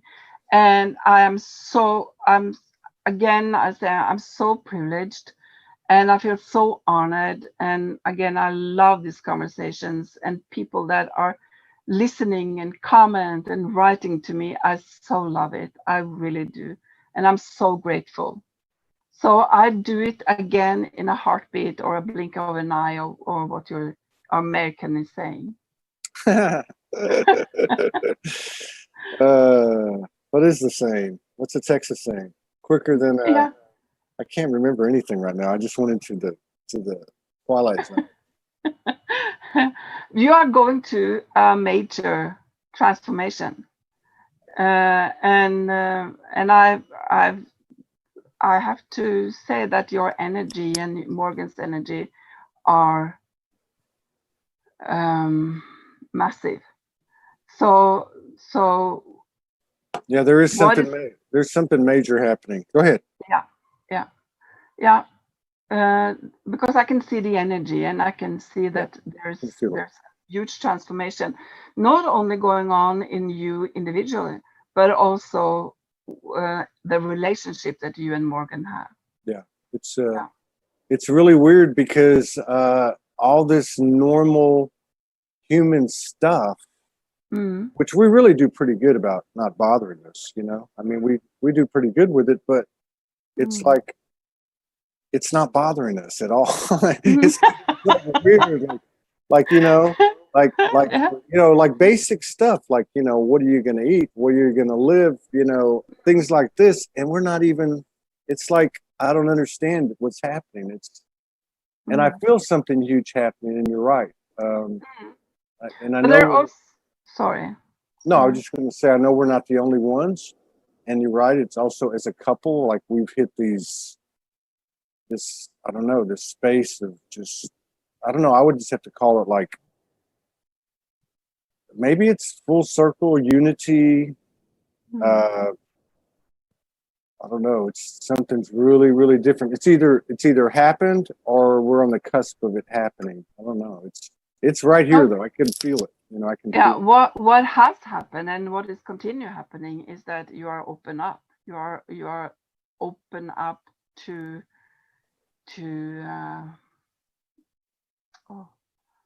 what is love. Yeah.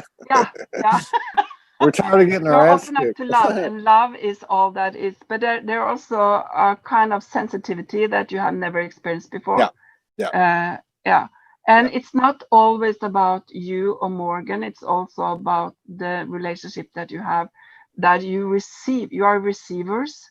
Yeah. What is also will happen on the planet. Yeah, I see that. Because I can experience these things if I experience an earthquake on the other side of the planet, if there's a plane crash going on, if there's something so-called dramatic things that happen, I can have it like that. I have problems. You can feel it. You can feel it. I can feel it and I can see it. Well, I had 14 days before the grand earthquake that happened in Japan. Yeah. My apartment there was no walls in my apartment. Wow. But it was filled, and as long as my eyes could see, with people dressed in black, and the symbols that you have when Like emergency symbol. No, this symbol, you know, when you have this oh God,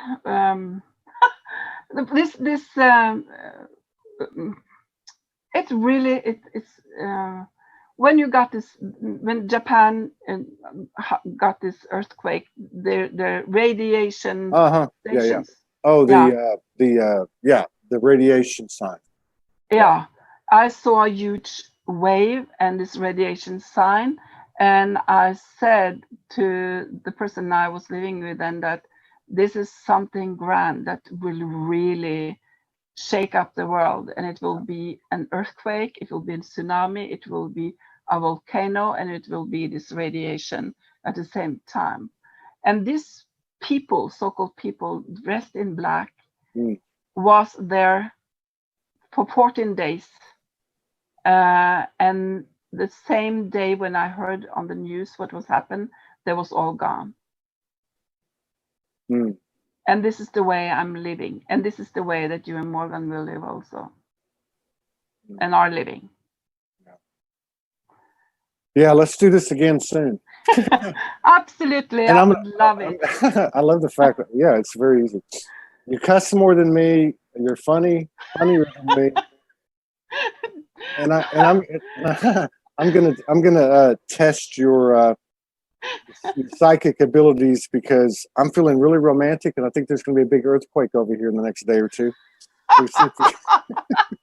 I think that too. I can see it happen. Oh, that's wonderful. That's wonderful. Thanks for staying up late with us. I know it's late over there. I really enjoyed it. No, it's not that late. It's soon 11:45. Oh, it's but not this too is the best time for me, because this is when I'm awake. Yeah, this is good for me too. Yeah, this is good. So yeah, I'll talk to Morgan. She's here now, and we'll reach out. Let's schedule something soon, because I think it's important. Yeah. It's always an honor to spend time with you. Thank you so much, Morgan. Todd, it's really that for me too. And again, I'm sending a lot of love, or I don't have to send it, your love, but still. And a huge summer Norwegian hug to both of you and to all of you that has been listening to this. And I'm saying again, thank you so much. Thank you. You take care. I'll talk to you soon. Yeah, take care, both of you also, and all of you. Bye-bye. Bye-bye. Deadline was Monday. So we barely made it. Okay, let me go in here, and we're on live on Facebook. So what I'm going to do is your audio will be on. So here, okay. So this will give people time to come in. I'm going to put on this, and then as soon as it's over, we'll get back on it. Okay. Oh shit! Hang on. No, I got it right. Okay. All right. Here we go. All right.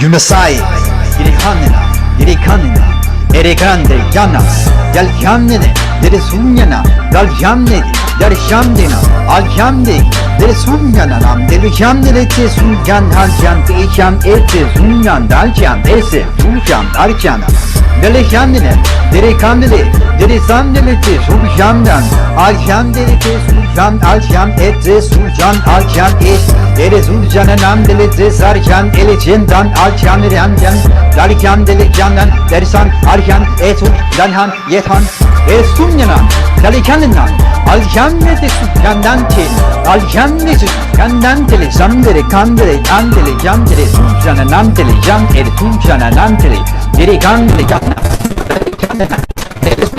Aljamnide, Ersuyanan, Alshanan, Delici, Tufianan, Ashan, Yeshana, Lesoyan, Antina, Yarkanilan, Yahan, Deshana, Antele, Tushanan, Antele, Shanan, Darshanan, Dete, Tushan, Alshan, Ete, Dushan, Nante, Yalikandele, Eresushanan, Yalshanan, Yalshanan, Grandianas, Wasayanas, Randianas, Eyani, Yalshanan, Yalsuyana, Yalshaneka, Yalshandena, Aljande, Delsunana, Nandele, Yandele, Desu, Yande, Arshanete, Desunana, Yande, Aljanena, Aljanene, Desushana, Nandele, Yande, Ersushana, Aljan Eja, Efushana, Nandele, Yande, Aljan Eja, Efuha, Delisushana, Delisushana, Aljanehe, Defushana, Eljanene, Yaljanena, Yerekandele can esushan ante yalhe etu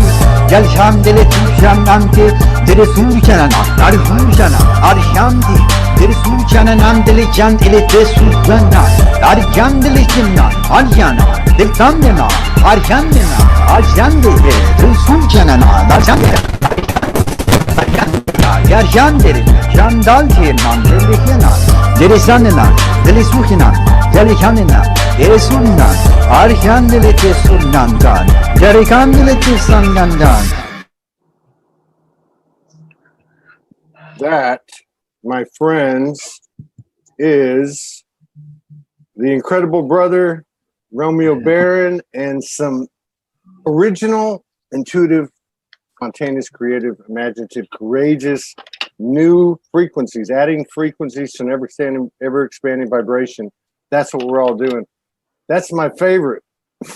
Yeah. That's like one of my top 10 songs in my whole life, man. Yeah, it's definitely high frequency Yeah. sound tones of the most connected connected to my rays of consciousness. So yeah. And then I saw I don't know her name, man. I'm really bad with names. Kiwana. Yeah, I saw her doing some kind of like rap, like light language kind of rap, but it was really the hand motions, you know? Yeah. And I saw a couple of 2-3 of those that she did. And then I remembered I was watching her and I didn't have the sound on. I'm like, wait. So the 2 years that I spent on the streets, I used to spend about 5 or 6 nights a week dancing in the electronic and rap. And that's what I was doing. I was always using my hands, and people would always say, why are you using your hands? And I realized now I must have been like channeling some light language or something. I don't know. You know. Yeah. Yeah, it's definitely it's a little bit of that and a little bit of something else that I realized and today.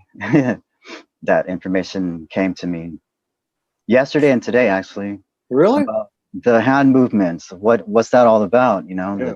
What's going on with that?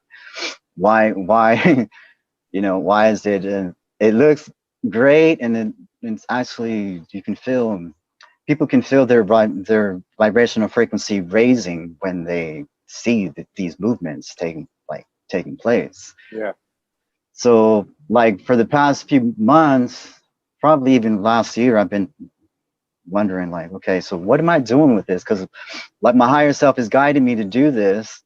I'm being guided to make these movements with my hands, but I don't really understand what I'm doing, what I'm supposed to be doing with these movements, right? These motion signals, hand signals. Some light workers are saying, they say that sometimes we're writing light language in the air. Within the energy field, we're writing it. Yeah. Or we are expressing the languages of light in the air by creating geometrical shapes and patterns, waves, formations. Yeah. So that's what, yeah, so I knew that already, but I'm like, okay, so there's something else, like there's something else to it.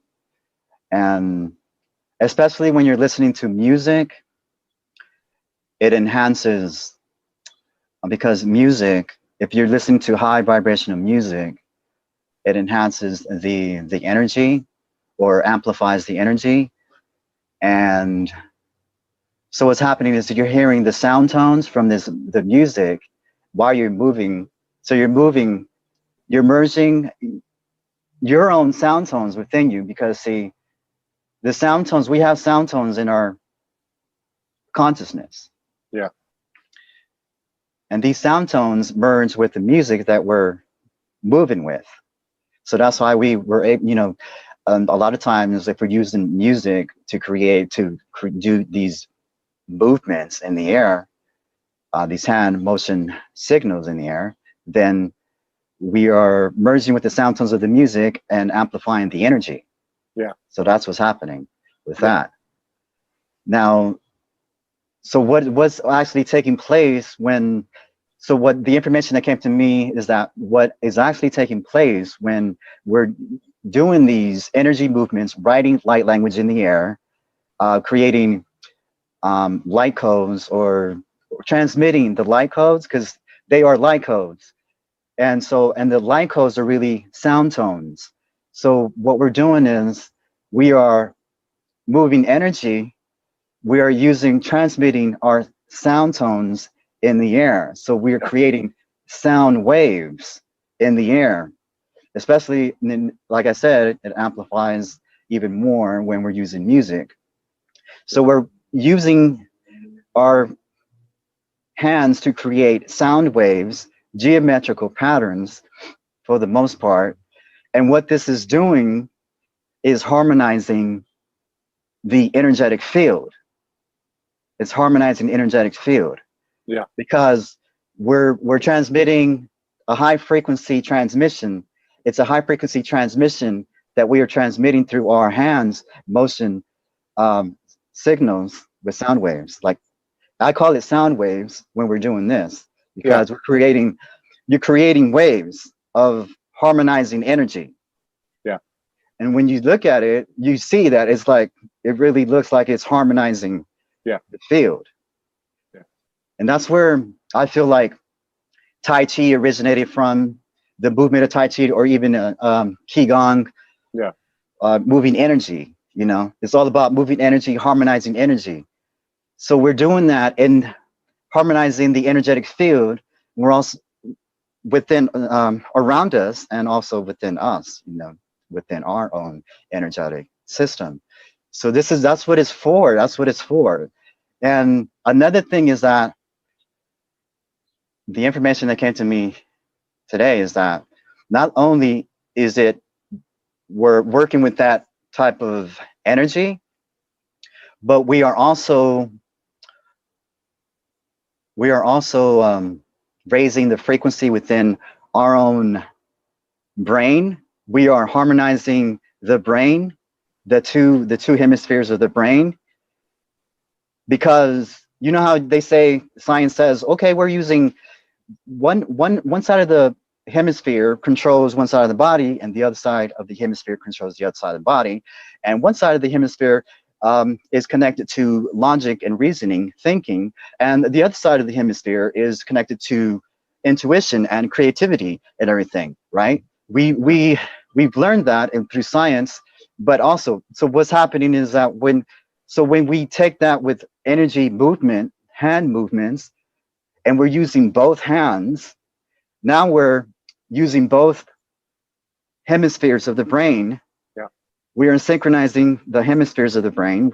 So that promotes the capacity of our brain. That starts to promote the capacity of the brain. That starts to activate into, now we're promoting the use of 100% of our brain. We're not just using one side of the brain or the other. We're using both sides. We're using both sides of the brain. So two hemispheres. So now we're becoming a hemisync. So this is what's happening with when you're actually moving the energy with your both hands and creating waves. You're instructing your brain to use both hemispheres. So you're creating that balance. And so when that happens, you start to create new nerve cells. That's the information that's coming to me now. You start to activate new nerve cells that were not being used because we're so used to having one side of the hemisphere more dominant than the other. So now when we're moving energy like this, now we're promoting a balance within the two brains, which actually is one side of the brain is the feminine energy, magnetic energy. The other side of the brain is the electrical charge, male energy. So now we're creating that inner balance within our brain, and we start to feel like, okay, I feel like, I'm moving into more of that love frequency, inner balance, and harmonious vibration. And that's exactly what I feel when I start moving my hands like this. Yeah.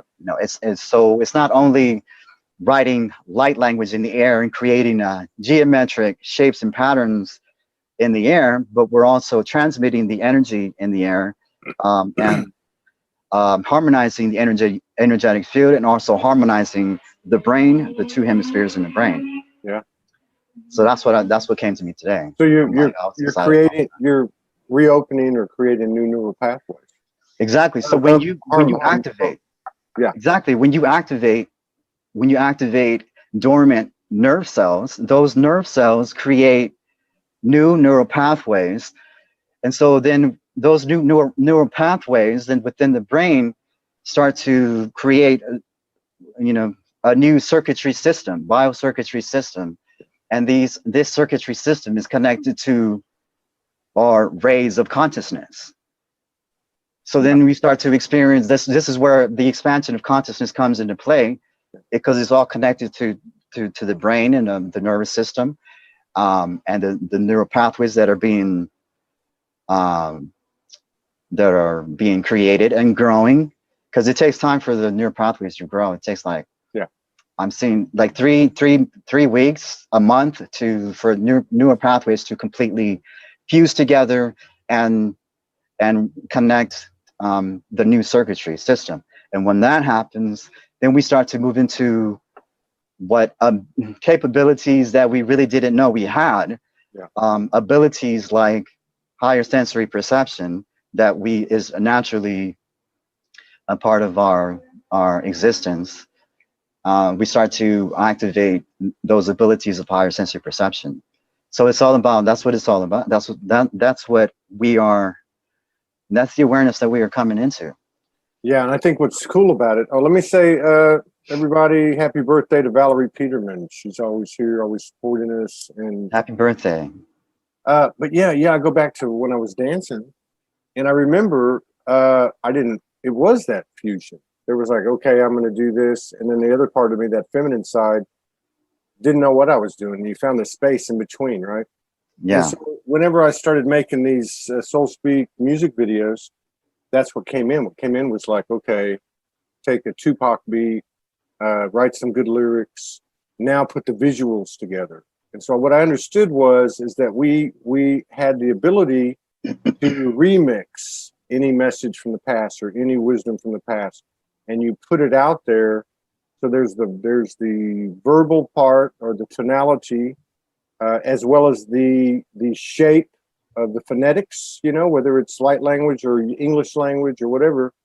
And then you have the movement and the imagery.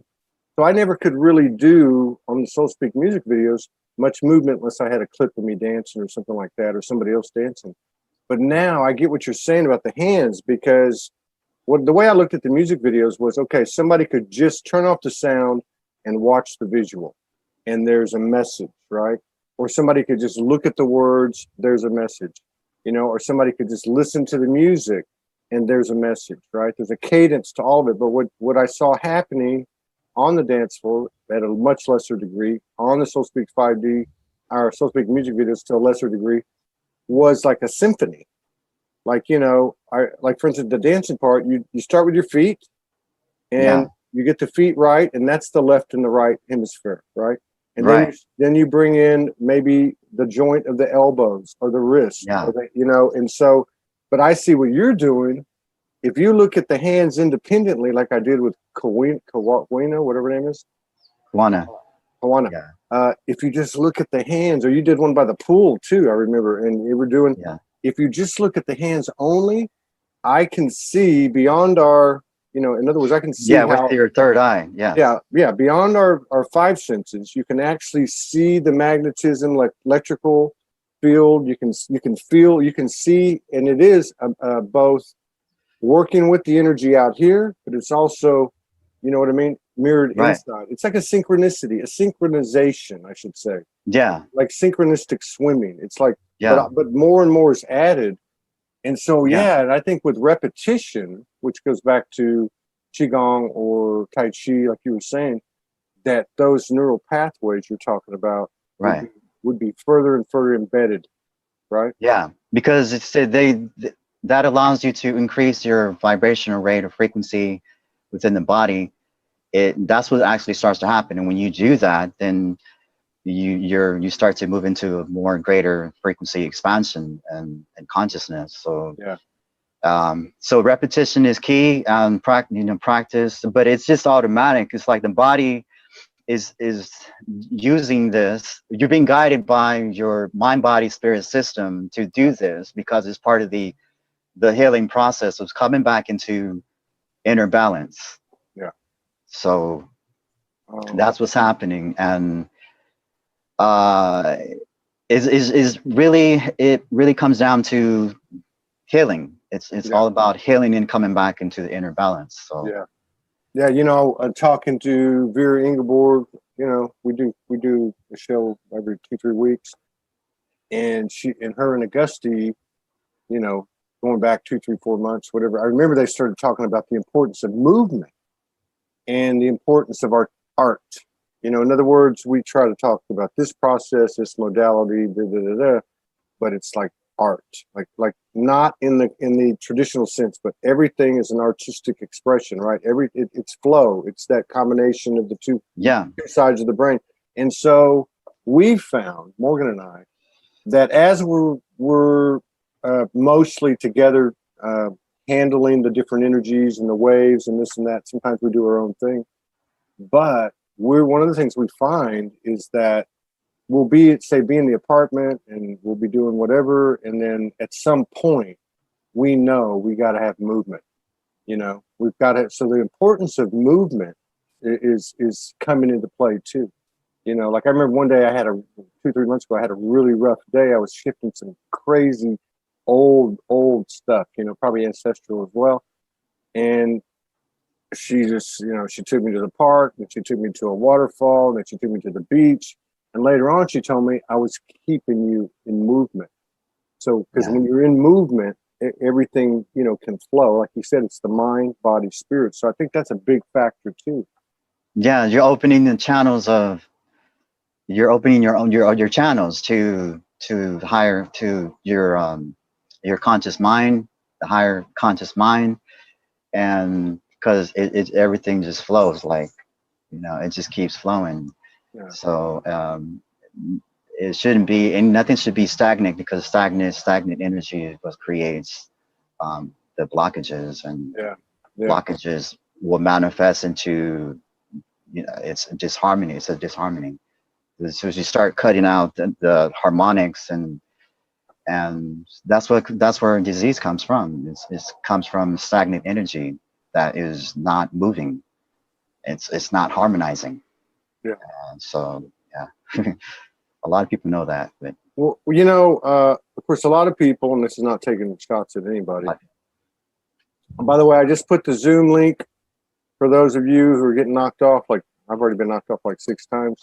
I don't know what's up with that, but we're going to look for a solution very soon. Anyway, the Zoom link's in the comments. Well, you know, a lot of people, and rightfully so, you know, whatever their transmissions, downloads are, whatever their info is, their data, their code, whatever, talking about dates, talking about what's going on right now and this and that. Mm-hmm. And I love the way you put your stuff out, because it's just like, well, you know, some of these things, if you put them in writing, would be, you know, a really, really long post, and you see some of that, and that's fine. That's great. But your stuff seems to be just like a flip, you know, like, you know what I mean? Like 10, 12, 14 words. So I wanted to ask you. Or paragraphs.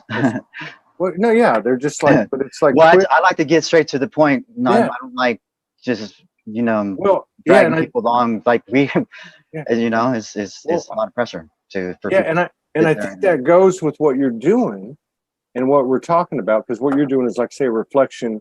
As the individual goes, so goes a collective, right? So like, so there's fewer words as we've known it, right? Fewer words.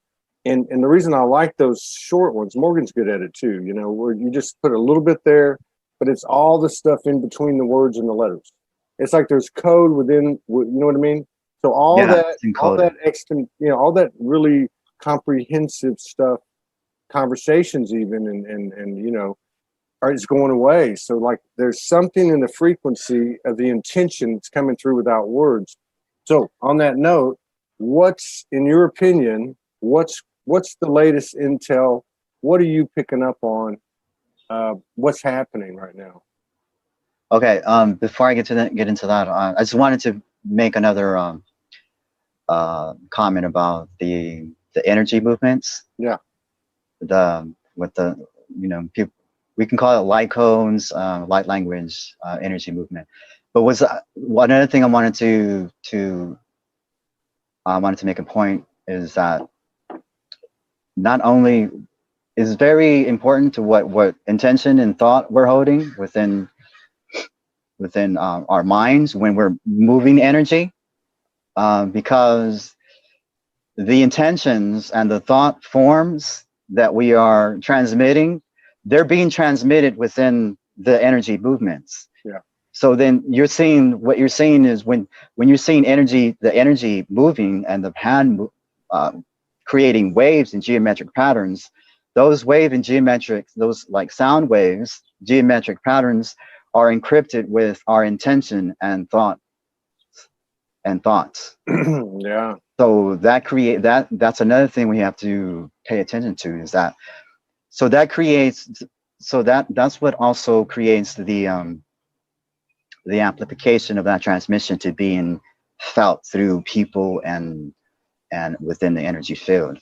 That totally makes sense. I used to be a door slammer, you know. Yeah. The hot Latin blood, and sometimes I'd slam the door. And if you just took the sound, if you took the sound out of that, and even took the the door out of it, just that motion of force, full of emotion, you're exactly right. That send out energy, energy waves that are less than desirable.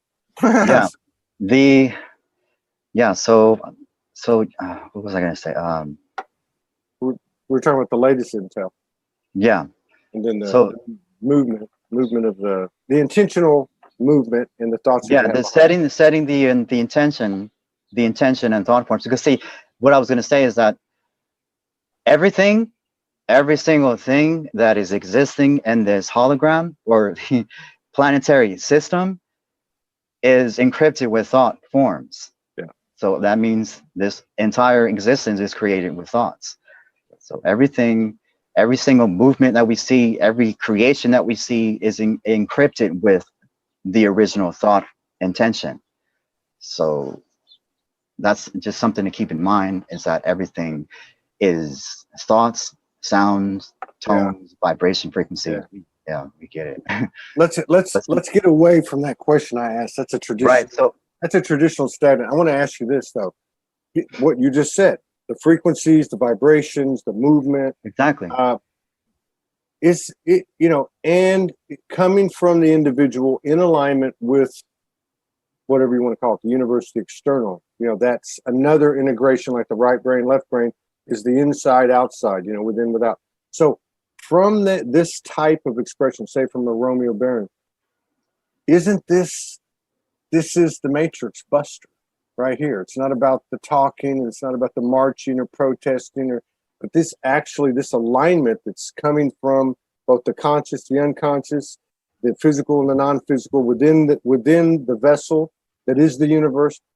Is that not the matrix buster? I mean, that's just like not just illumination of light, but also the frequencies, the tonalities, the vibratory stuff. You know what I mean? What do you think? The matrix buster is about realizing that we are creating the new hologram with our newly connected source conscious mind collectively, that we are now. That is what someone wrote an article recently and stated, that we are now approaching the unraveling of everything. Yeah. Everything is going to start coming out, and what we believed to be true in the past is, we're going to come into this realization that we're going to have to start changing our belief and of what we knew creation was, or taught in the past ages ago. Yeah. So that is what we're coming into. We're coming into a more awareness of that.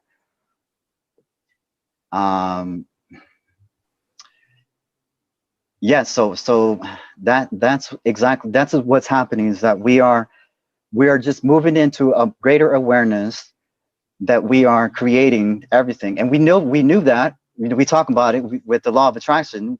What we think about, you attract. But the thing is that the reason why so many people don't really understand it is because of lack of energy, lack of source energy, which is source energy can translate into love, balance, a harmonious vibration. Yeah. When we move into that state, we start moving into balance, then we start to connect to higher source energy. That source energy translate into, it eventually is going to translate into instant manifestation, creation. Yeah. Because that's what the original first creation was all about, instant manifestation. Yeah. Let me ask you this. Here's another angle on trying to expand whatever this thing that's trying to come out here. And I'm connecting with you. Because it's this evolution that's occurring faster and faster and faster, right? Affecting us in so many ways. So I know on a personal level, and there's no need to speak about it, but I know that you've gone through some stuff like we all have. We all have these big, illusionary or not, these big obstacles in front of us that might be attached to the matrix, part of the matrix, unfair, unjust, and this and that. So I know from knowing you that you've had something you've been dealing with. I've had something. A lot of us have. How has the last 3, 4, 5 months, which actually corresponds to with your expanded expressions with the hands, with the light language rap, you can see your frequency expanding. You can see your frequency elevating. How has that helped you, or how have you diminished the impact of that stuff in the progression of the expansion that you're having? I mean, how have you alleviated that or lessened that? Has it been through just this conscious alignment and expanding these expressions, or have you had to consciously do some work as well? Consciously, actively working to make the energy, my energy, stronger. Because, and you do that. That's another thing I do in my personal ascension is I do very intensive breathing exercises, and they're not just regular. You sit down and do breath works. No, there's movements. I'm doing movements. That's helping me to come back into my inner balance in these past few months, because I have been through a lot of drama. Because you see, in this matrix, we're dealing with forces that they're so used to everything being out of balance, and they feed off of that energy. Yeah.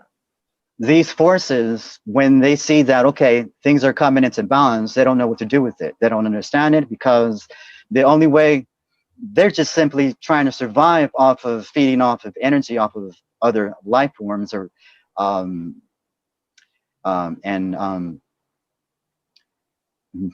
situations and thoughts and everything.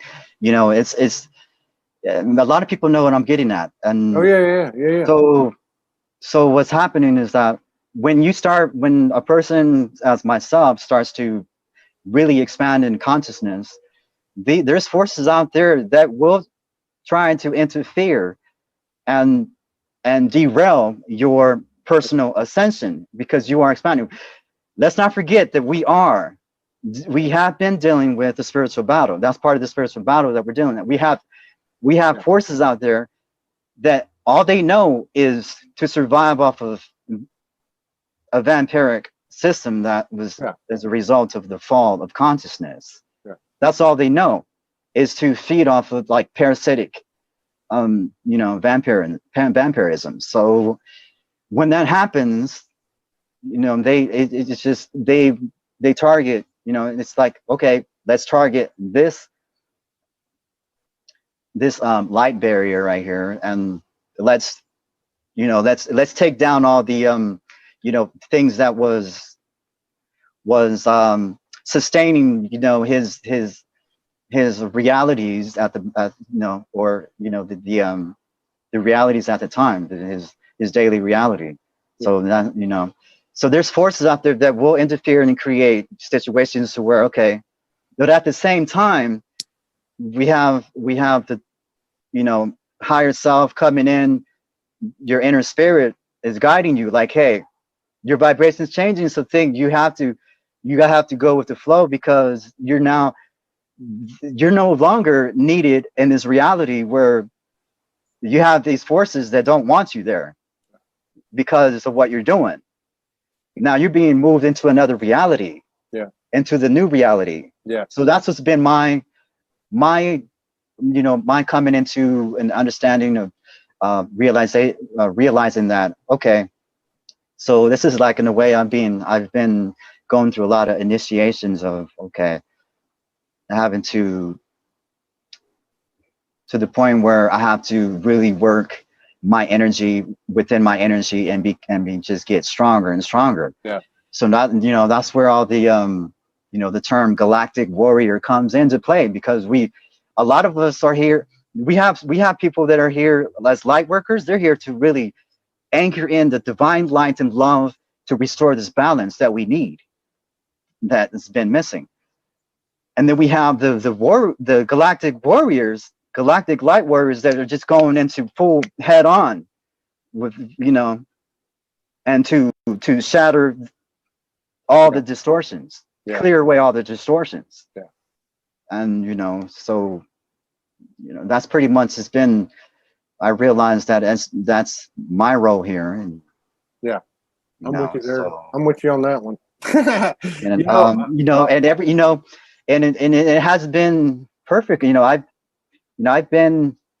all been through a lot, and especially a lot of the rainbow warriors out there, they've been through a lot. They have to go through a lot, because it's like they're going through like what we see in the military boot camp is exactly playing out. It's the picturing out in the matrix within the daily realities of people.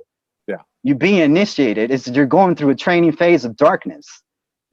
And you come out of that darkness, you see that you at the end of the day, you see the light at the end of the tunnel, because you have that strong energy, and you keep working with that. That's why I tell a lot of people, just stay strong, because you're gonna come out of this. And we eventually do. The ones that are still, they are struggling and having a hard time with it, we all need to be there for each other. It says let's not just play like, okay, the competition game, and okay, well, we have to understand that every single one of us became fragmented, and every single one of us have to heal these distortions within, start working, doing their inner work, and expanding, and we just keep going higher within our consciousness, and start connecting with our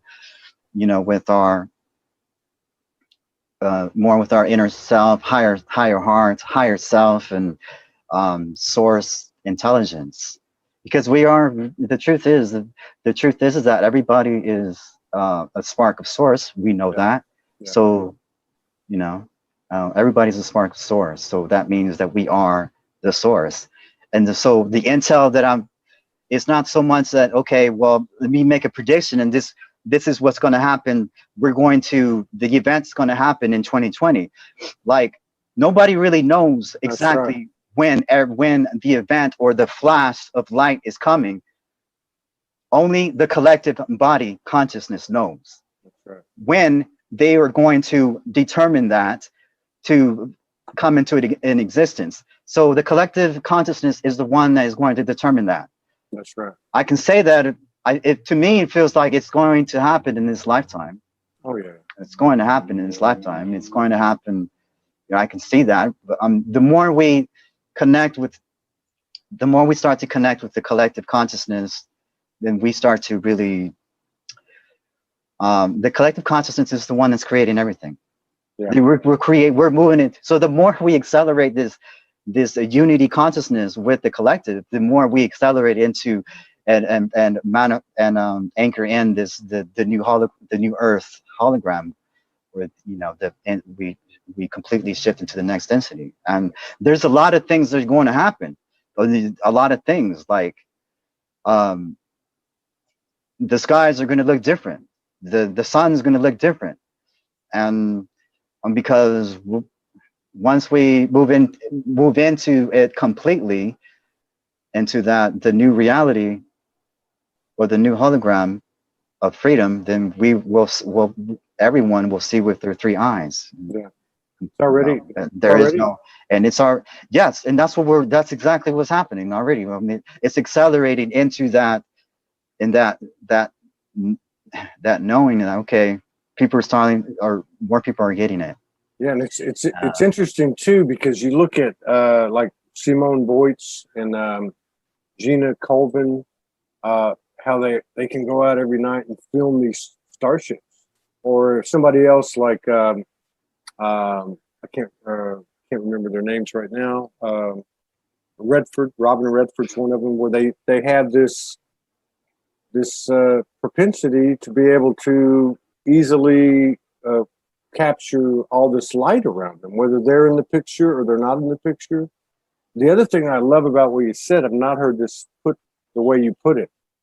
Okay, because we're always thinking about, okay, if I'm going to get to I'll just use these terms. If I'm going to get to 5D or the new Earth or the new hologram, I've got to do this, and I've got to like become detached from this, or offset the archons that are using me as sustenance when I get pissed off, or whatever the case is, right?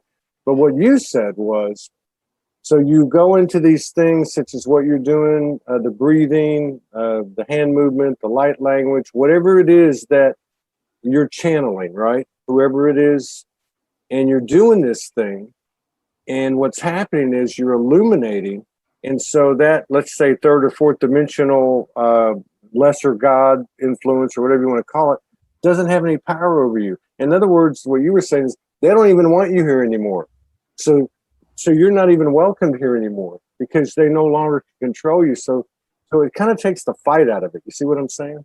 It's like we're walking into this new hologram, this new Earth, as opposed to, keeping our eye on what's behind us, because we've realized that they can't affect us. All we got to do is shine in the line, and like you were saying, be there for each other, because there's a lot of power in that. Yeah, there's a lot of power, and not, I'm not talking about the old codependent type support. I'm talking about, hey, let's make some rap music, or hey, you want to throw a function or an event, or this collaboration, co-creation. There's power in that. Yeah, we really need to use our discernment to, like, okay, we want to be there for people, but is this person so trapped in their consciousness that now they want to, their only way is all they know is to feed off your energy. It's like, that's what we have to use our discernment, but it's definitely it's very tricky. It's very tricky. But we're all like, it's definitely a learning process. We're all learning that, how to do this correctly, because before it was about giving your power away, and now it's like, okay, we're coming into this new awareness of that you are the source, and you have to recognize that you create a lot of these unbalanced, out of balance thoughts that we experience creates our realities. So at the same time, so a lot of people that are going through, that are walking around unconscious and they don't know why they're having so much trouble. They have to recognize that a lot of it is coming from unbalanced thoughts, and so we have to like re-educate people into that awareness, that to being aware of what thoughts are coming through you, because is it out of balance thoughts that are just keep circulating through your system? Yeah. Because, and that's what happens when your consciousness is trapped within the subconscious mind. You have these distorted thoughts that it keeps circulating through your whole entire system, and it's creating a lot of blockages. Yeah. Thought forms are supposed to move into your body, up to your vertical channel, to the crown conscious mind, and filter through that, and then be released in that way. They're not supposed to. Thoughts are not supposed to keep circulating through your system, especially repeated distorted thoughts that are a disharmony to, and that feel very. I'm talking about thoughts that stimulate fear, anxiety, the loops. all of that. And I think that these are the loops that play. These are the things that it's looping. Yeah. It's karmic. It's like a karmic loop. It's like we keep reincarnating, doing the same thing over and over, because for a while people have been able to fully connect all the way with their inner spirit and higher self. Well, I like your approach too, because if you go back to the earliest stuff written about that fourth dimensional, non-physical stuff, the archons, whatever you want to call it, there's a difference between us and them. Okay, and the difference is they cannot manifest. They have no creativity. They can only distort. We can manifest. So the creativity and the artistic expression, and consciously injected into everything we do, even a conversation or writing a paper or whatever the case is, we can't underestimate that. That's really like the way out. Like that creativity just smothers any distortion, and it's already started happening. Because everything is creation, because that's how source moves. Yeah. It's always creating through thoughts, and then so that's why source is within us, because we're always creating, and so the whole idea is to create balance, and through love, and which creates the harmonious vibration that we've been missing. The people that are the fragmented, the entities, or the forces that are stuck in the negativity, and they're just operating from a fragmented state of mind. It's a fragmented inorganic state of mind, which was a disconnection. We were all disconnected from source, from the source mind. So they have just not been able to really heal. So like the whole idea is they need healing, and the best way to heal is the only way really is love, because love translates into source energy. And the reason why it's fragmented, everything has been fragmented. We've been living in a fragmented hologram, is because of a fragmented collective consciousness. Like I said, the collective consciousness is the one that's creating everything in this hologram. This hologram exists only because we are the sensory organ. The collective consciousness is the sensory organ of creation in this hologram. We create little holograms here and there within the planetary system, and but it's all the collective consciousness doing it. So what's actually happening every single month? We move into higher and higher timelines of the collective consciousness becoming the Christ. And that's exactly what we're moving into. Every single year, next year, we're already into the 2020 energies, and we're already starting to feel the expansion of the emergence of the collective consciousness moving into the Christ identity, the Christ unity intelligence, which is just the Christ. It just means that we are connecting with our higher hearts and with Source. Right. You're no longer needing to give your power away to entities that are pretending to be to have more knowledge, more, or to be superior over you. You are connecting to your own, to Source, your rays of consciousness, and so now we move into this. We raise our numbers collectively.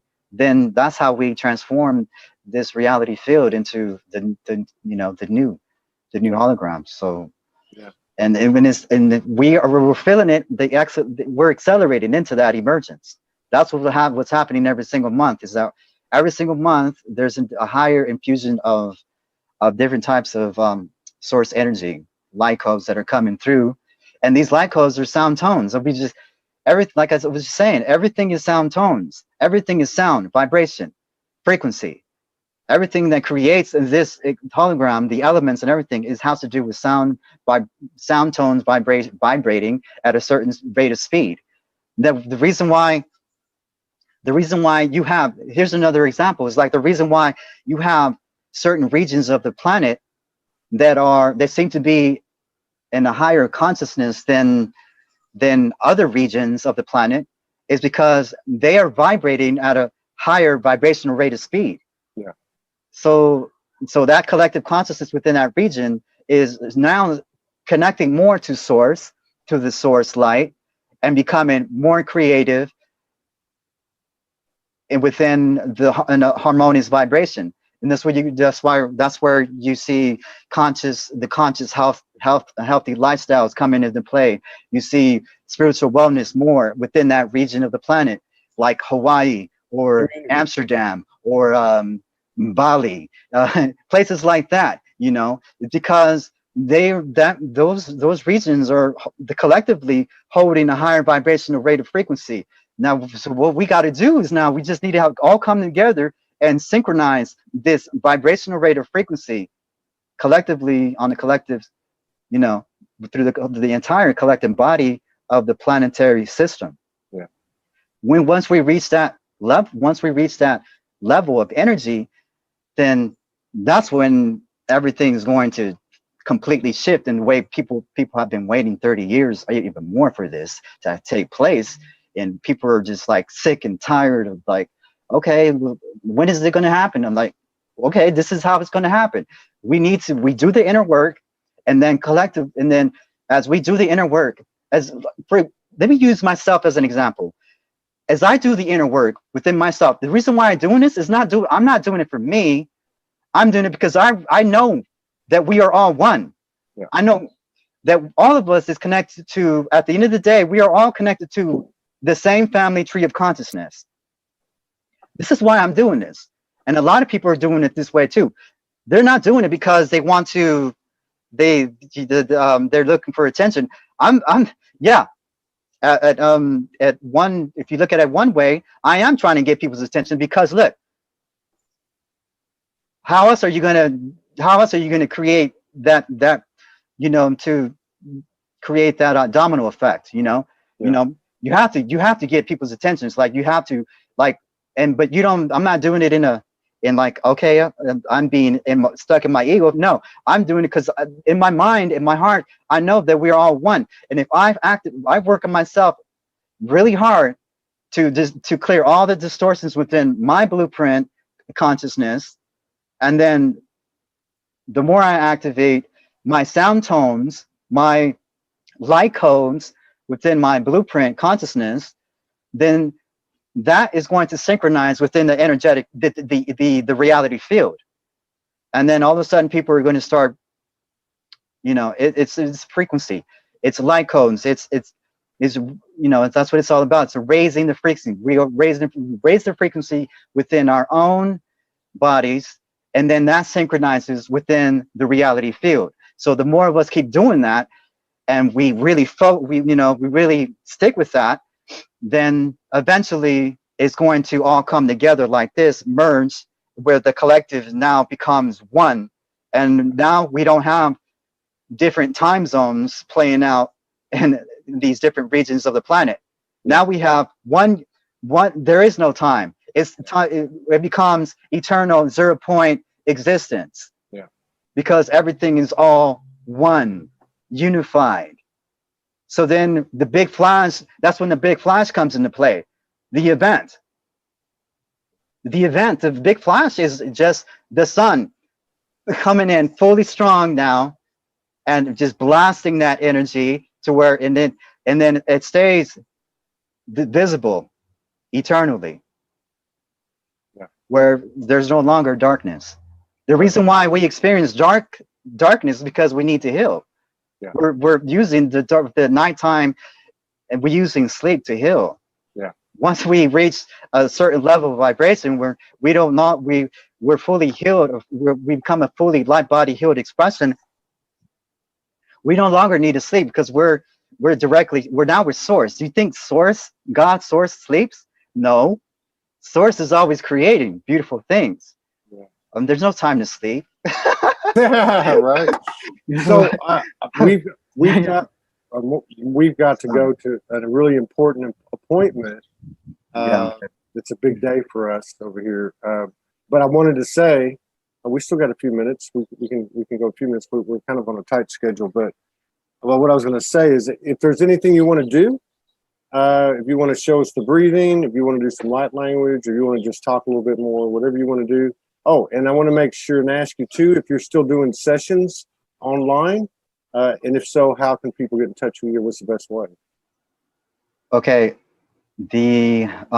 was one thing I wanted to bring up is that not only is the energy movements of the hands, not only are we doing transmitting light codes through our through light language, through spoken light language, through written, and also like energy movement, but we're also doing it through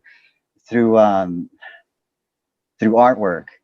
A lot of once we start connecting to our oversoul intelligence, monad, and source mind, we got people like Susan Amara doing some beautiful, coming out with some amazing stuff right now. Yeah. And it's all source light. You know, it's just her source intelligence being transmitted into you know, her light codes. It's all light code, source light codes being transmitted into artwork. A lot of people are doing that, but you know, so that's just another point I wanted to make. No, it's very true. Yeah, so it's all, you know, it's all for frequency, and you know, it just assists in frequency and expanding the consciousness to help us like remember that we are we are source, we are, you know, Christ energy. So physical too, man, which is incredible. Yeah, you know, I just want to say, like, just do a little transmission, and just to help unify the field. And so I'm going to start with saying that we like to ask our beloved inner spirit, higher self, within our entire whole body and brain. We like to set the intention to calibrate our unity intelligence field with our source mind, with and through the benevolent heart of creation. We ask to be revealed in our divine presence and service mission. We ask to be revealed to our connection with the divine plan for the new earth, and that we are fully actualized and realized in our complete liberation and in our sovereign divinity, beloved inner spirit's higher self, ignite the truth spirit vibration, clear all distortions within us,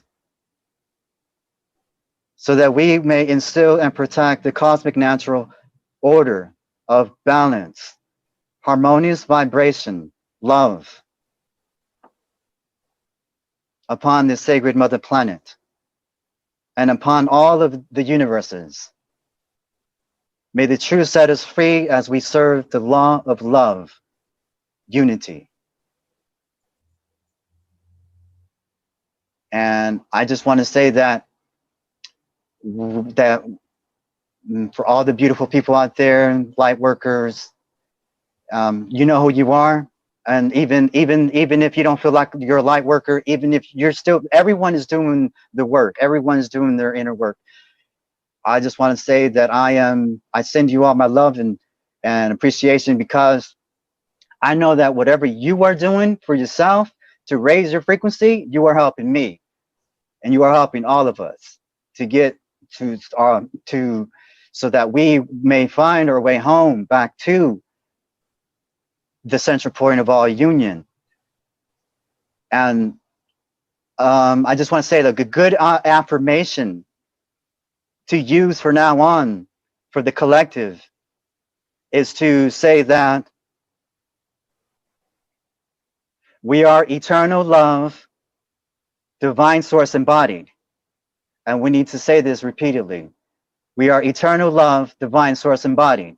I am eternal love, divine source embodied. That's the ultimate affirmation for 2020 and beyond. We are eternal love, divine source embodied. I am eternal love, divine source embodied. Now, some people will say, okay, so what about affirmations? How do you affirm that? Well, we all know that we are source, we are the spark of source. That's how you affirm. That's your affirmation, is that you know that you are a spark of source. So now your brain knows that you are the spark of source. So therefore, you are eternal love, divine source embodied.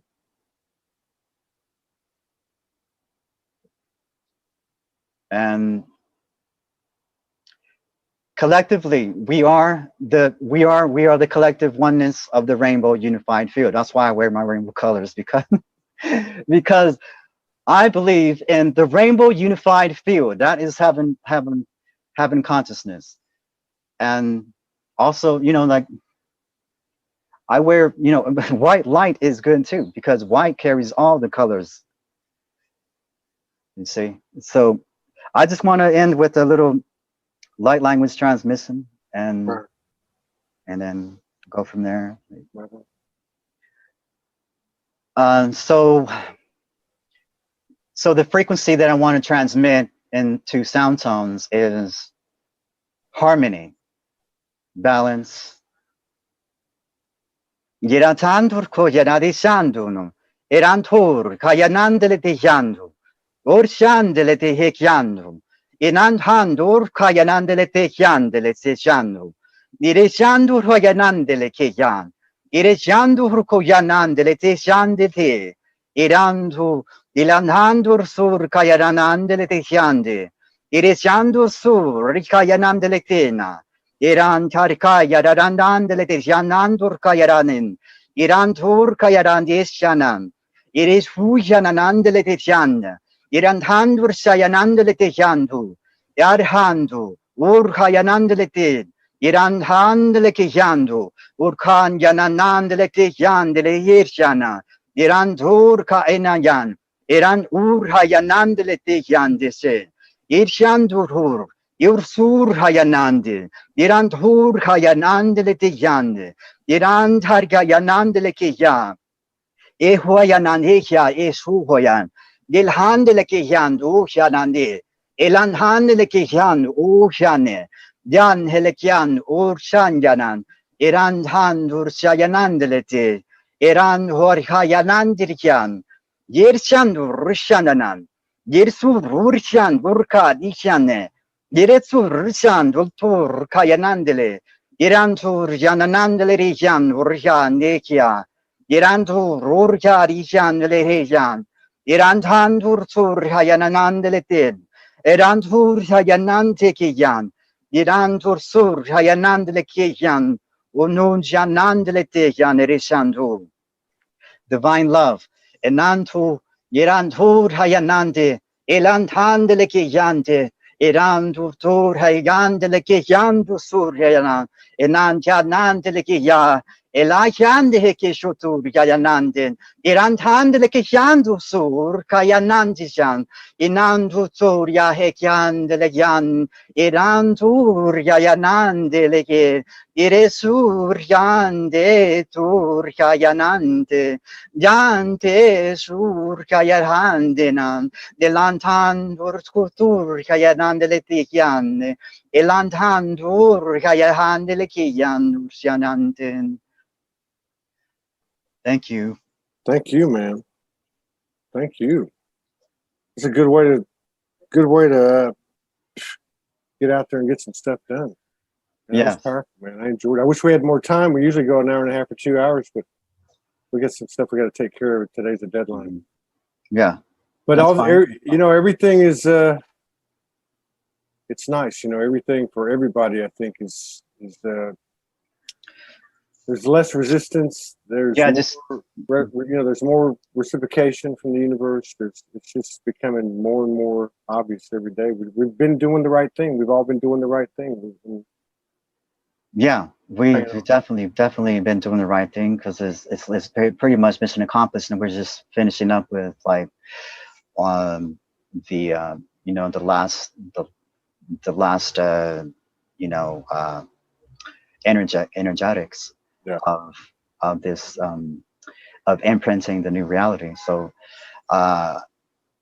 we're just moving into higher timelines. So just keep that in mind. Every single month, mid-month, between the 12th to the 20th, we move into a higher timeline, and people will just keep that in mind, and be love in your every thought, word, action, and deed, and that is the energy of source that you need to further activate and expand your consciousness into your rays of your family universal rays of consciousness, which is what this is what the light language that I express is my family rays of consciousness. That's the vibration that is expressed through light language. Is my family universal rays of consciousness.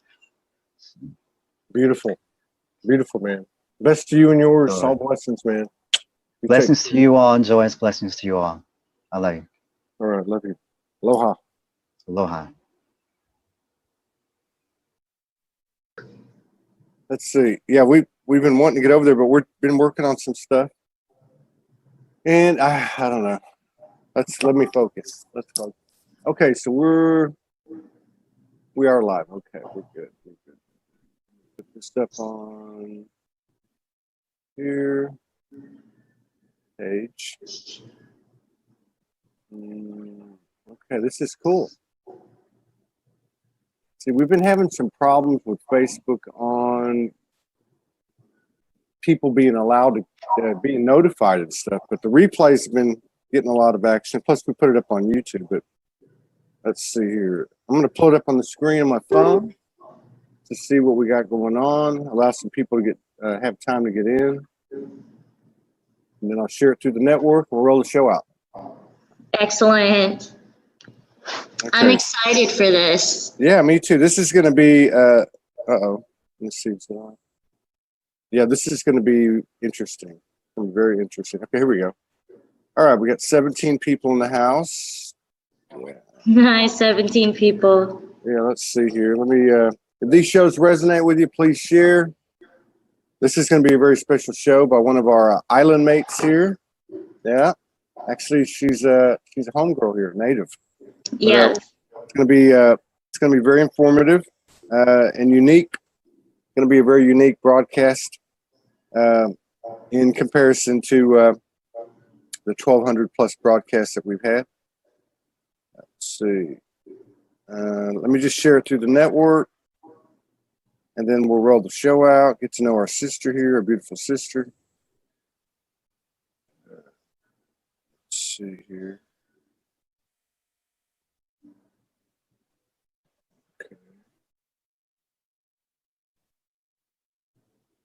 I want to thank everybody for your continued love and support and contributions. Allow us to keep doing this every day by the seat of our pants. But that's okay. We can deal with that. This is how we go through this transition we're calling ascension. There are no guarantees.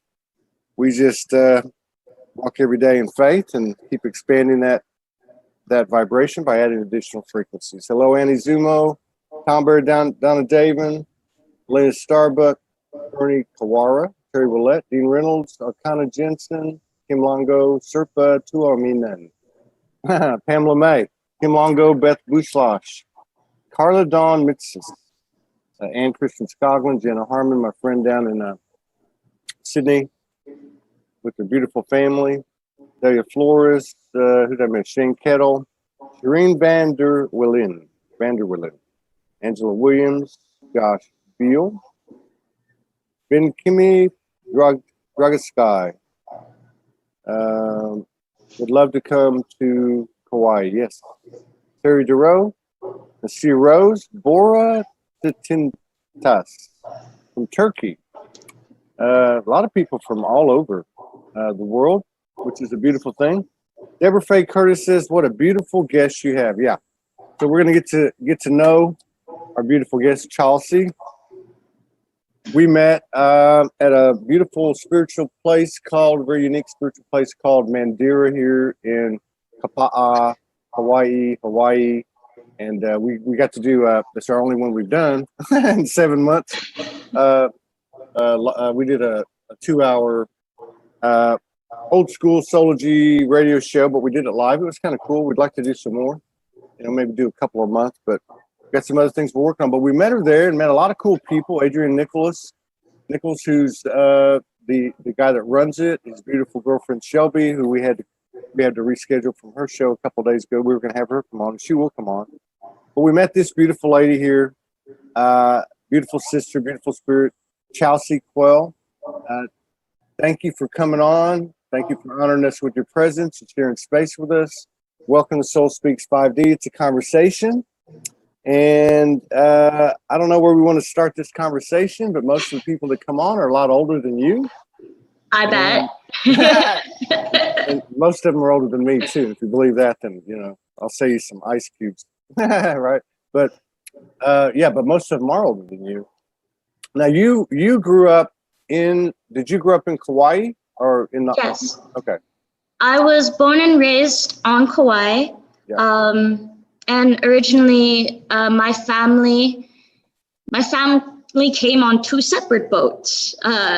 One side of my family, which is my Hawaiian Portuguese side, which was my mother's side, came to Hawaii. And then during the sugarcane era, my Filipino Chinese side of my family, which is my father, came to Hawaii and procreated a whole sense of mixing of cultures during that time.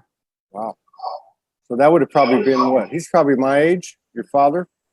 I'm 57. He's 43. Oh my God. That's funny. So then he actually came probably what in the 1990s? Was it the 80s? Well, it was my great-great-grandparents that came. Oh, I got you. It was my mother's side's family who were already here and then became the mixing pot of all cultures during that era. Yes. So I remember you had a real unique story when you and Morgan and I were talking. If I remember correctly, you at a young age were dropped off at was it a monastery or something like that? Mm-hmm. Yes. How did that story go? That was interesting. During my family's travels, basically we were in China, and my mother didn't want any type of influence of the world. She thought it would be too much for me to be in the city and change of culture and too much. So somehow in my dad's travels, all I remember, it was such a long time ago when I was tiny, but I remember the teachings while I was there, was basically I arrived at really early in the morning. Me and my dad took a bus and we drove all the way up into the mountains, and we arrived at these really big red gates.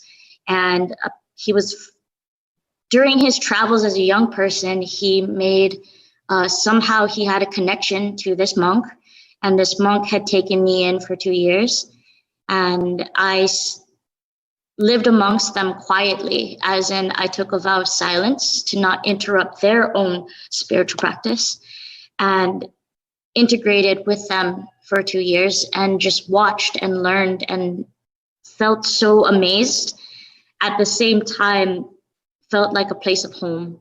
So when I returned back to civilization on Kauai, it was then creating connections between that spiritualism and Hawaii spiritualism, and putting them together to understand peace within myself.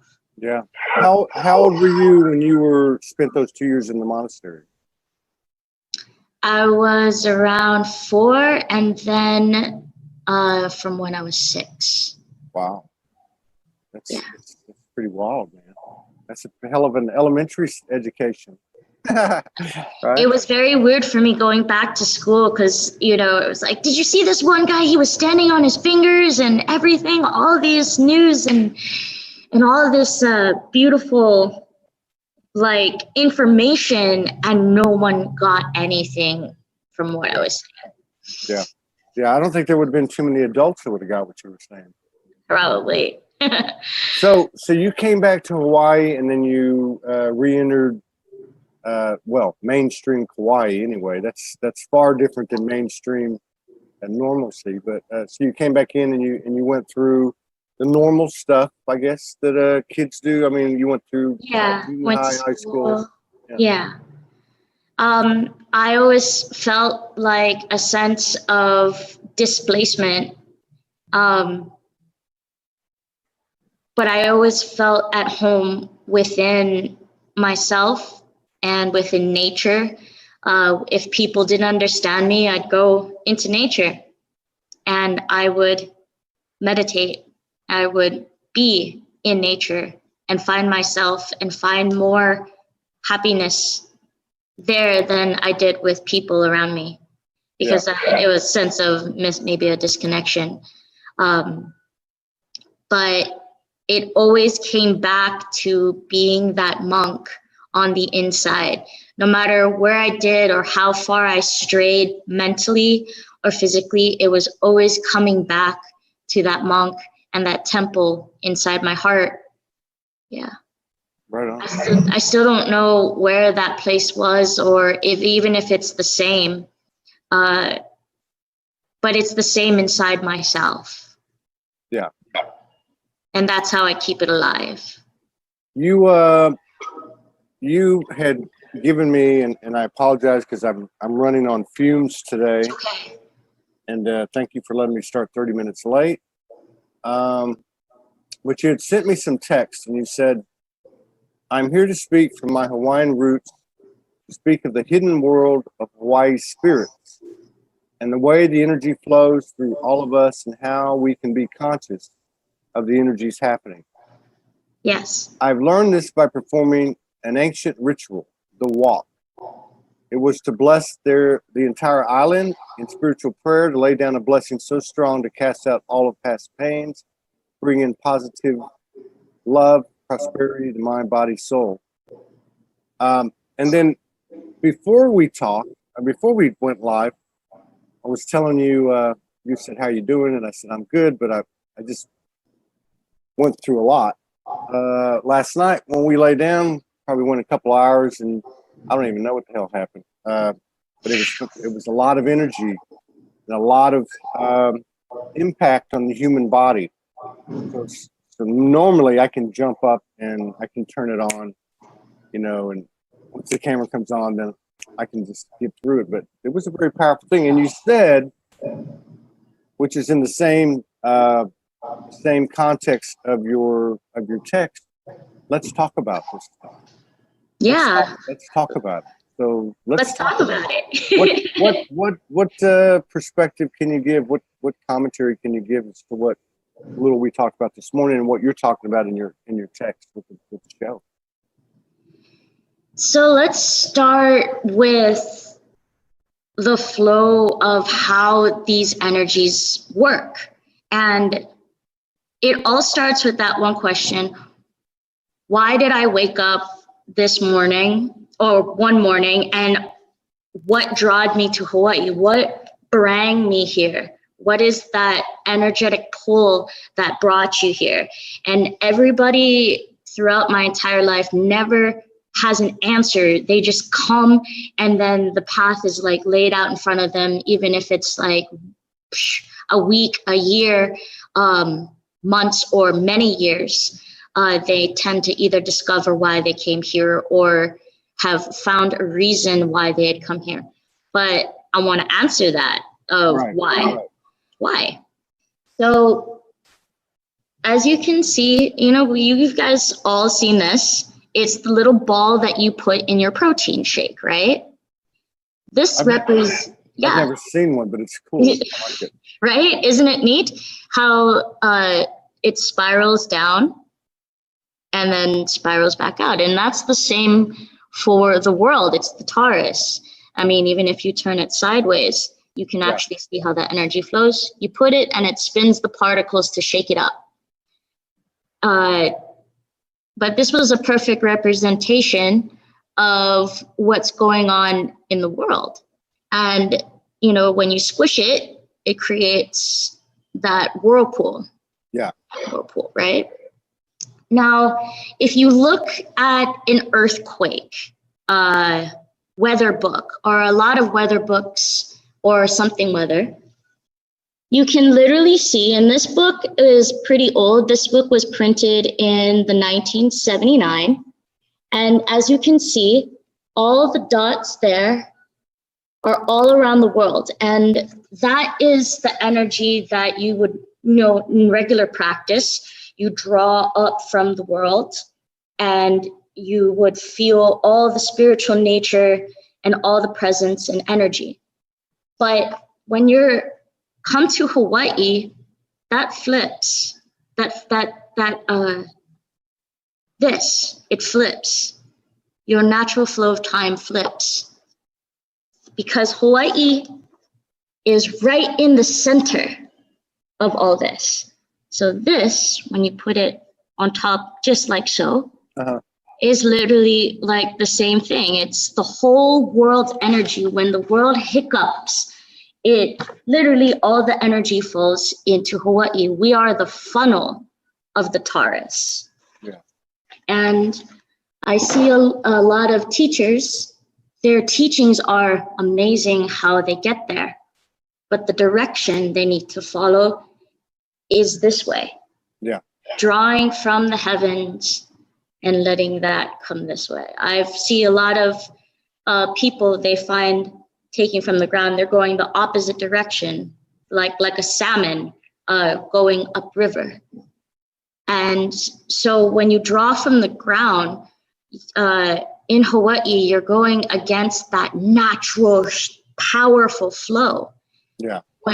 When Hawaiians used to sit in a circle and they would all receive the blessing, there would literally be a conch shell that was blown, and the chakra would enter the top of their head and would flow down past physical existence into the ground. They would draw energy from the universe and enter in. They would chant Ehomai. And Ehomai was grant us the knowledge from above. And so they understood the natural flow of life itself. And it was coming down, pushing out, and receiving, loving, and gathering all around. So that's how it works. And if you're feeling dizzy or feeling like a lack of energy or a lot of physical toll on the body, it's because that natural spiral is coming up. And so when you meditate or do a lot of practice, try imagining everything in the opposite direction and see how you feel. Yeah.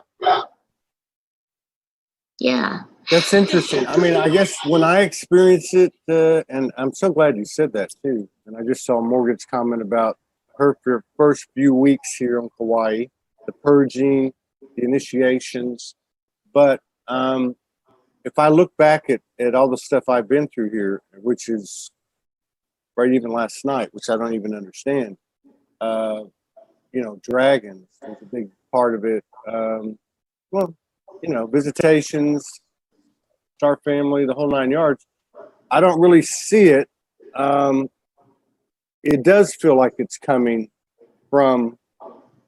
It doesn't feel like to me it's coming from the land. Yeah. It actually feels like it's coming from, at least at a literal and also multidimensional way. It's coming through. I would say like the higher chakras. Maybe that's the way. But it does seem to, and I don't know if it's unique to Kauai and what you're talking about, because we have a lot of people come on this show in regard to the energies that are present on the earth now and the toll that it has sometimes on the physical body. I don't know if that's unique to just to Kauai or to everybody, or these energies are a little bit different. But it does seem to be a factor in a lot of people's lives this year in particular around the world that are in this circle when they talk about the energies coming down, be they solar flares or geomagnetic storms or however they want to define it or whatever label they want to put on it. Would you say that this form of meditation or imagery or exercise of bringing it in from the above, it would work for everybody? Yeah. Well, it also depends on where you're at in the world. If you are in a place and you feel like you're completely just spiraling and your body is just not connecting in the way it should, yes, you should ignite these chakras, because that means in that area, you're activating the bottom chakras. And those are the only ones that are going to work for you. So you would have the orange, yellow, and red.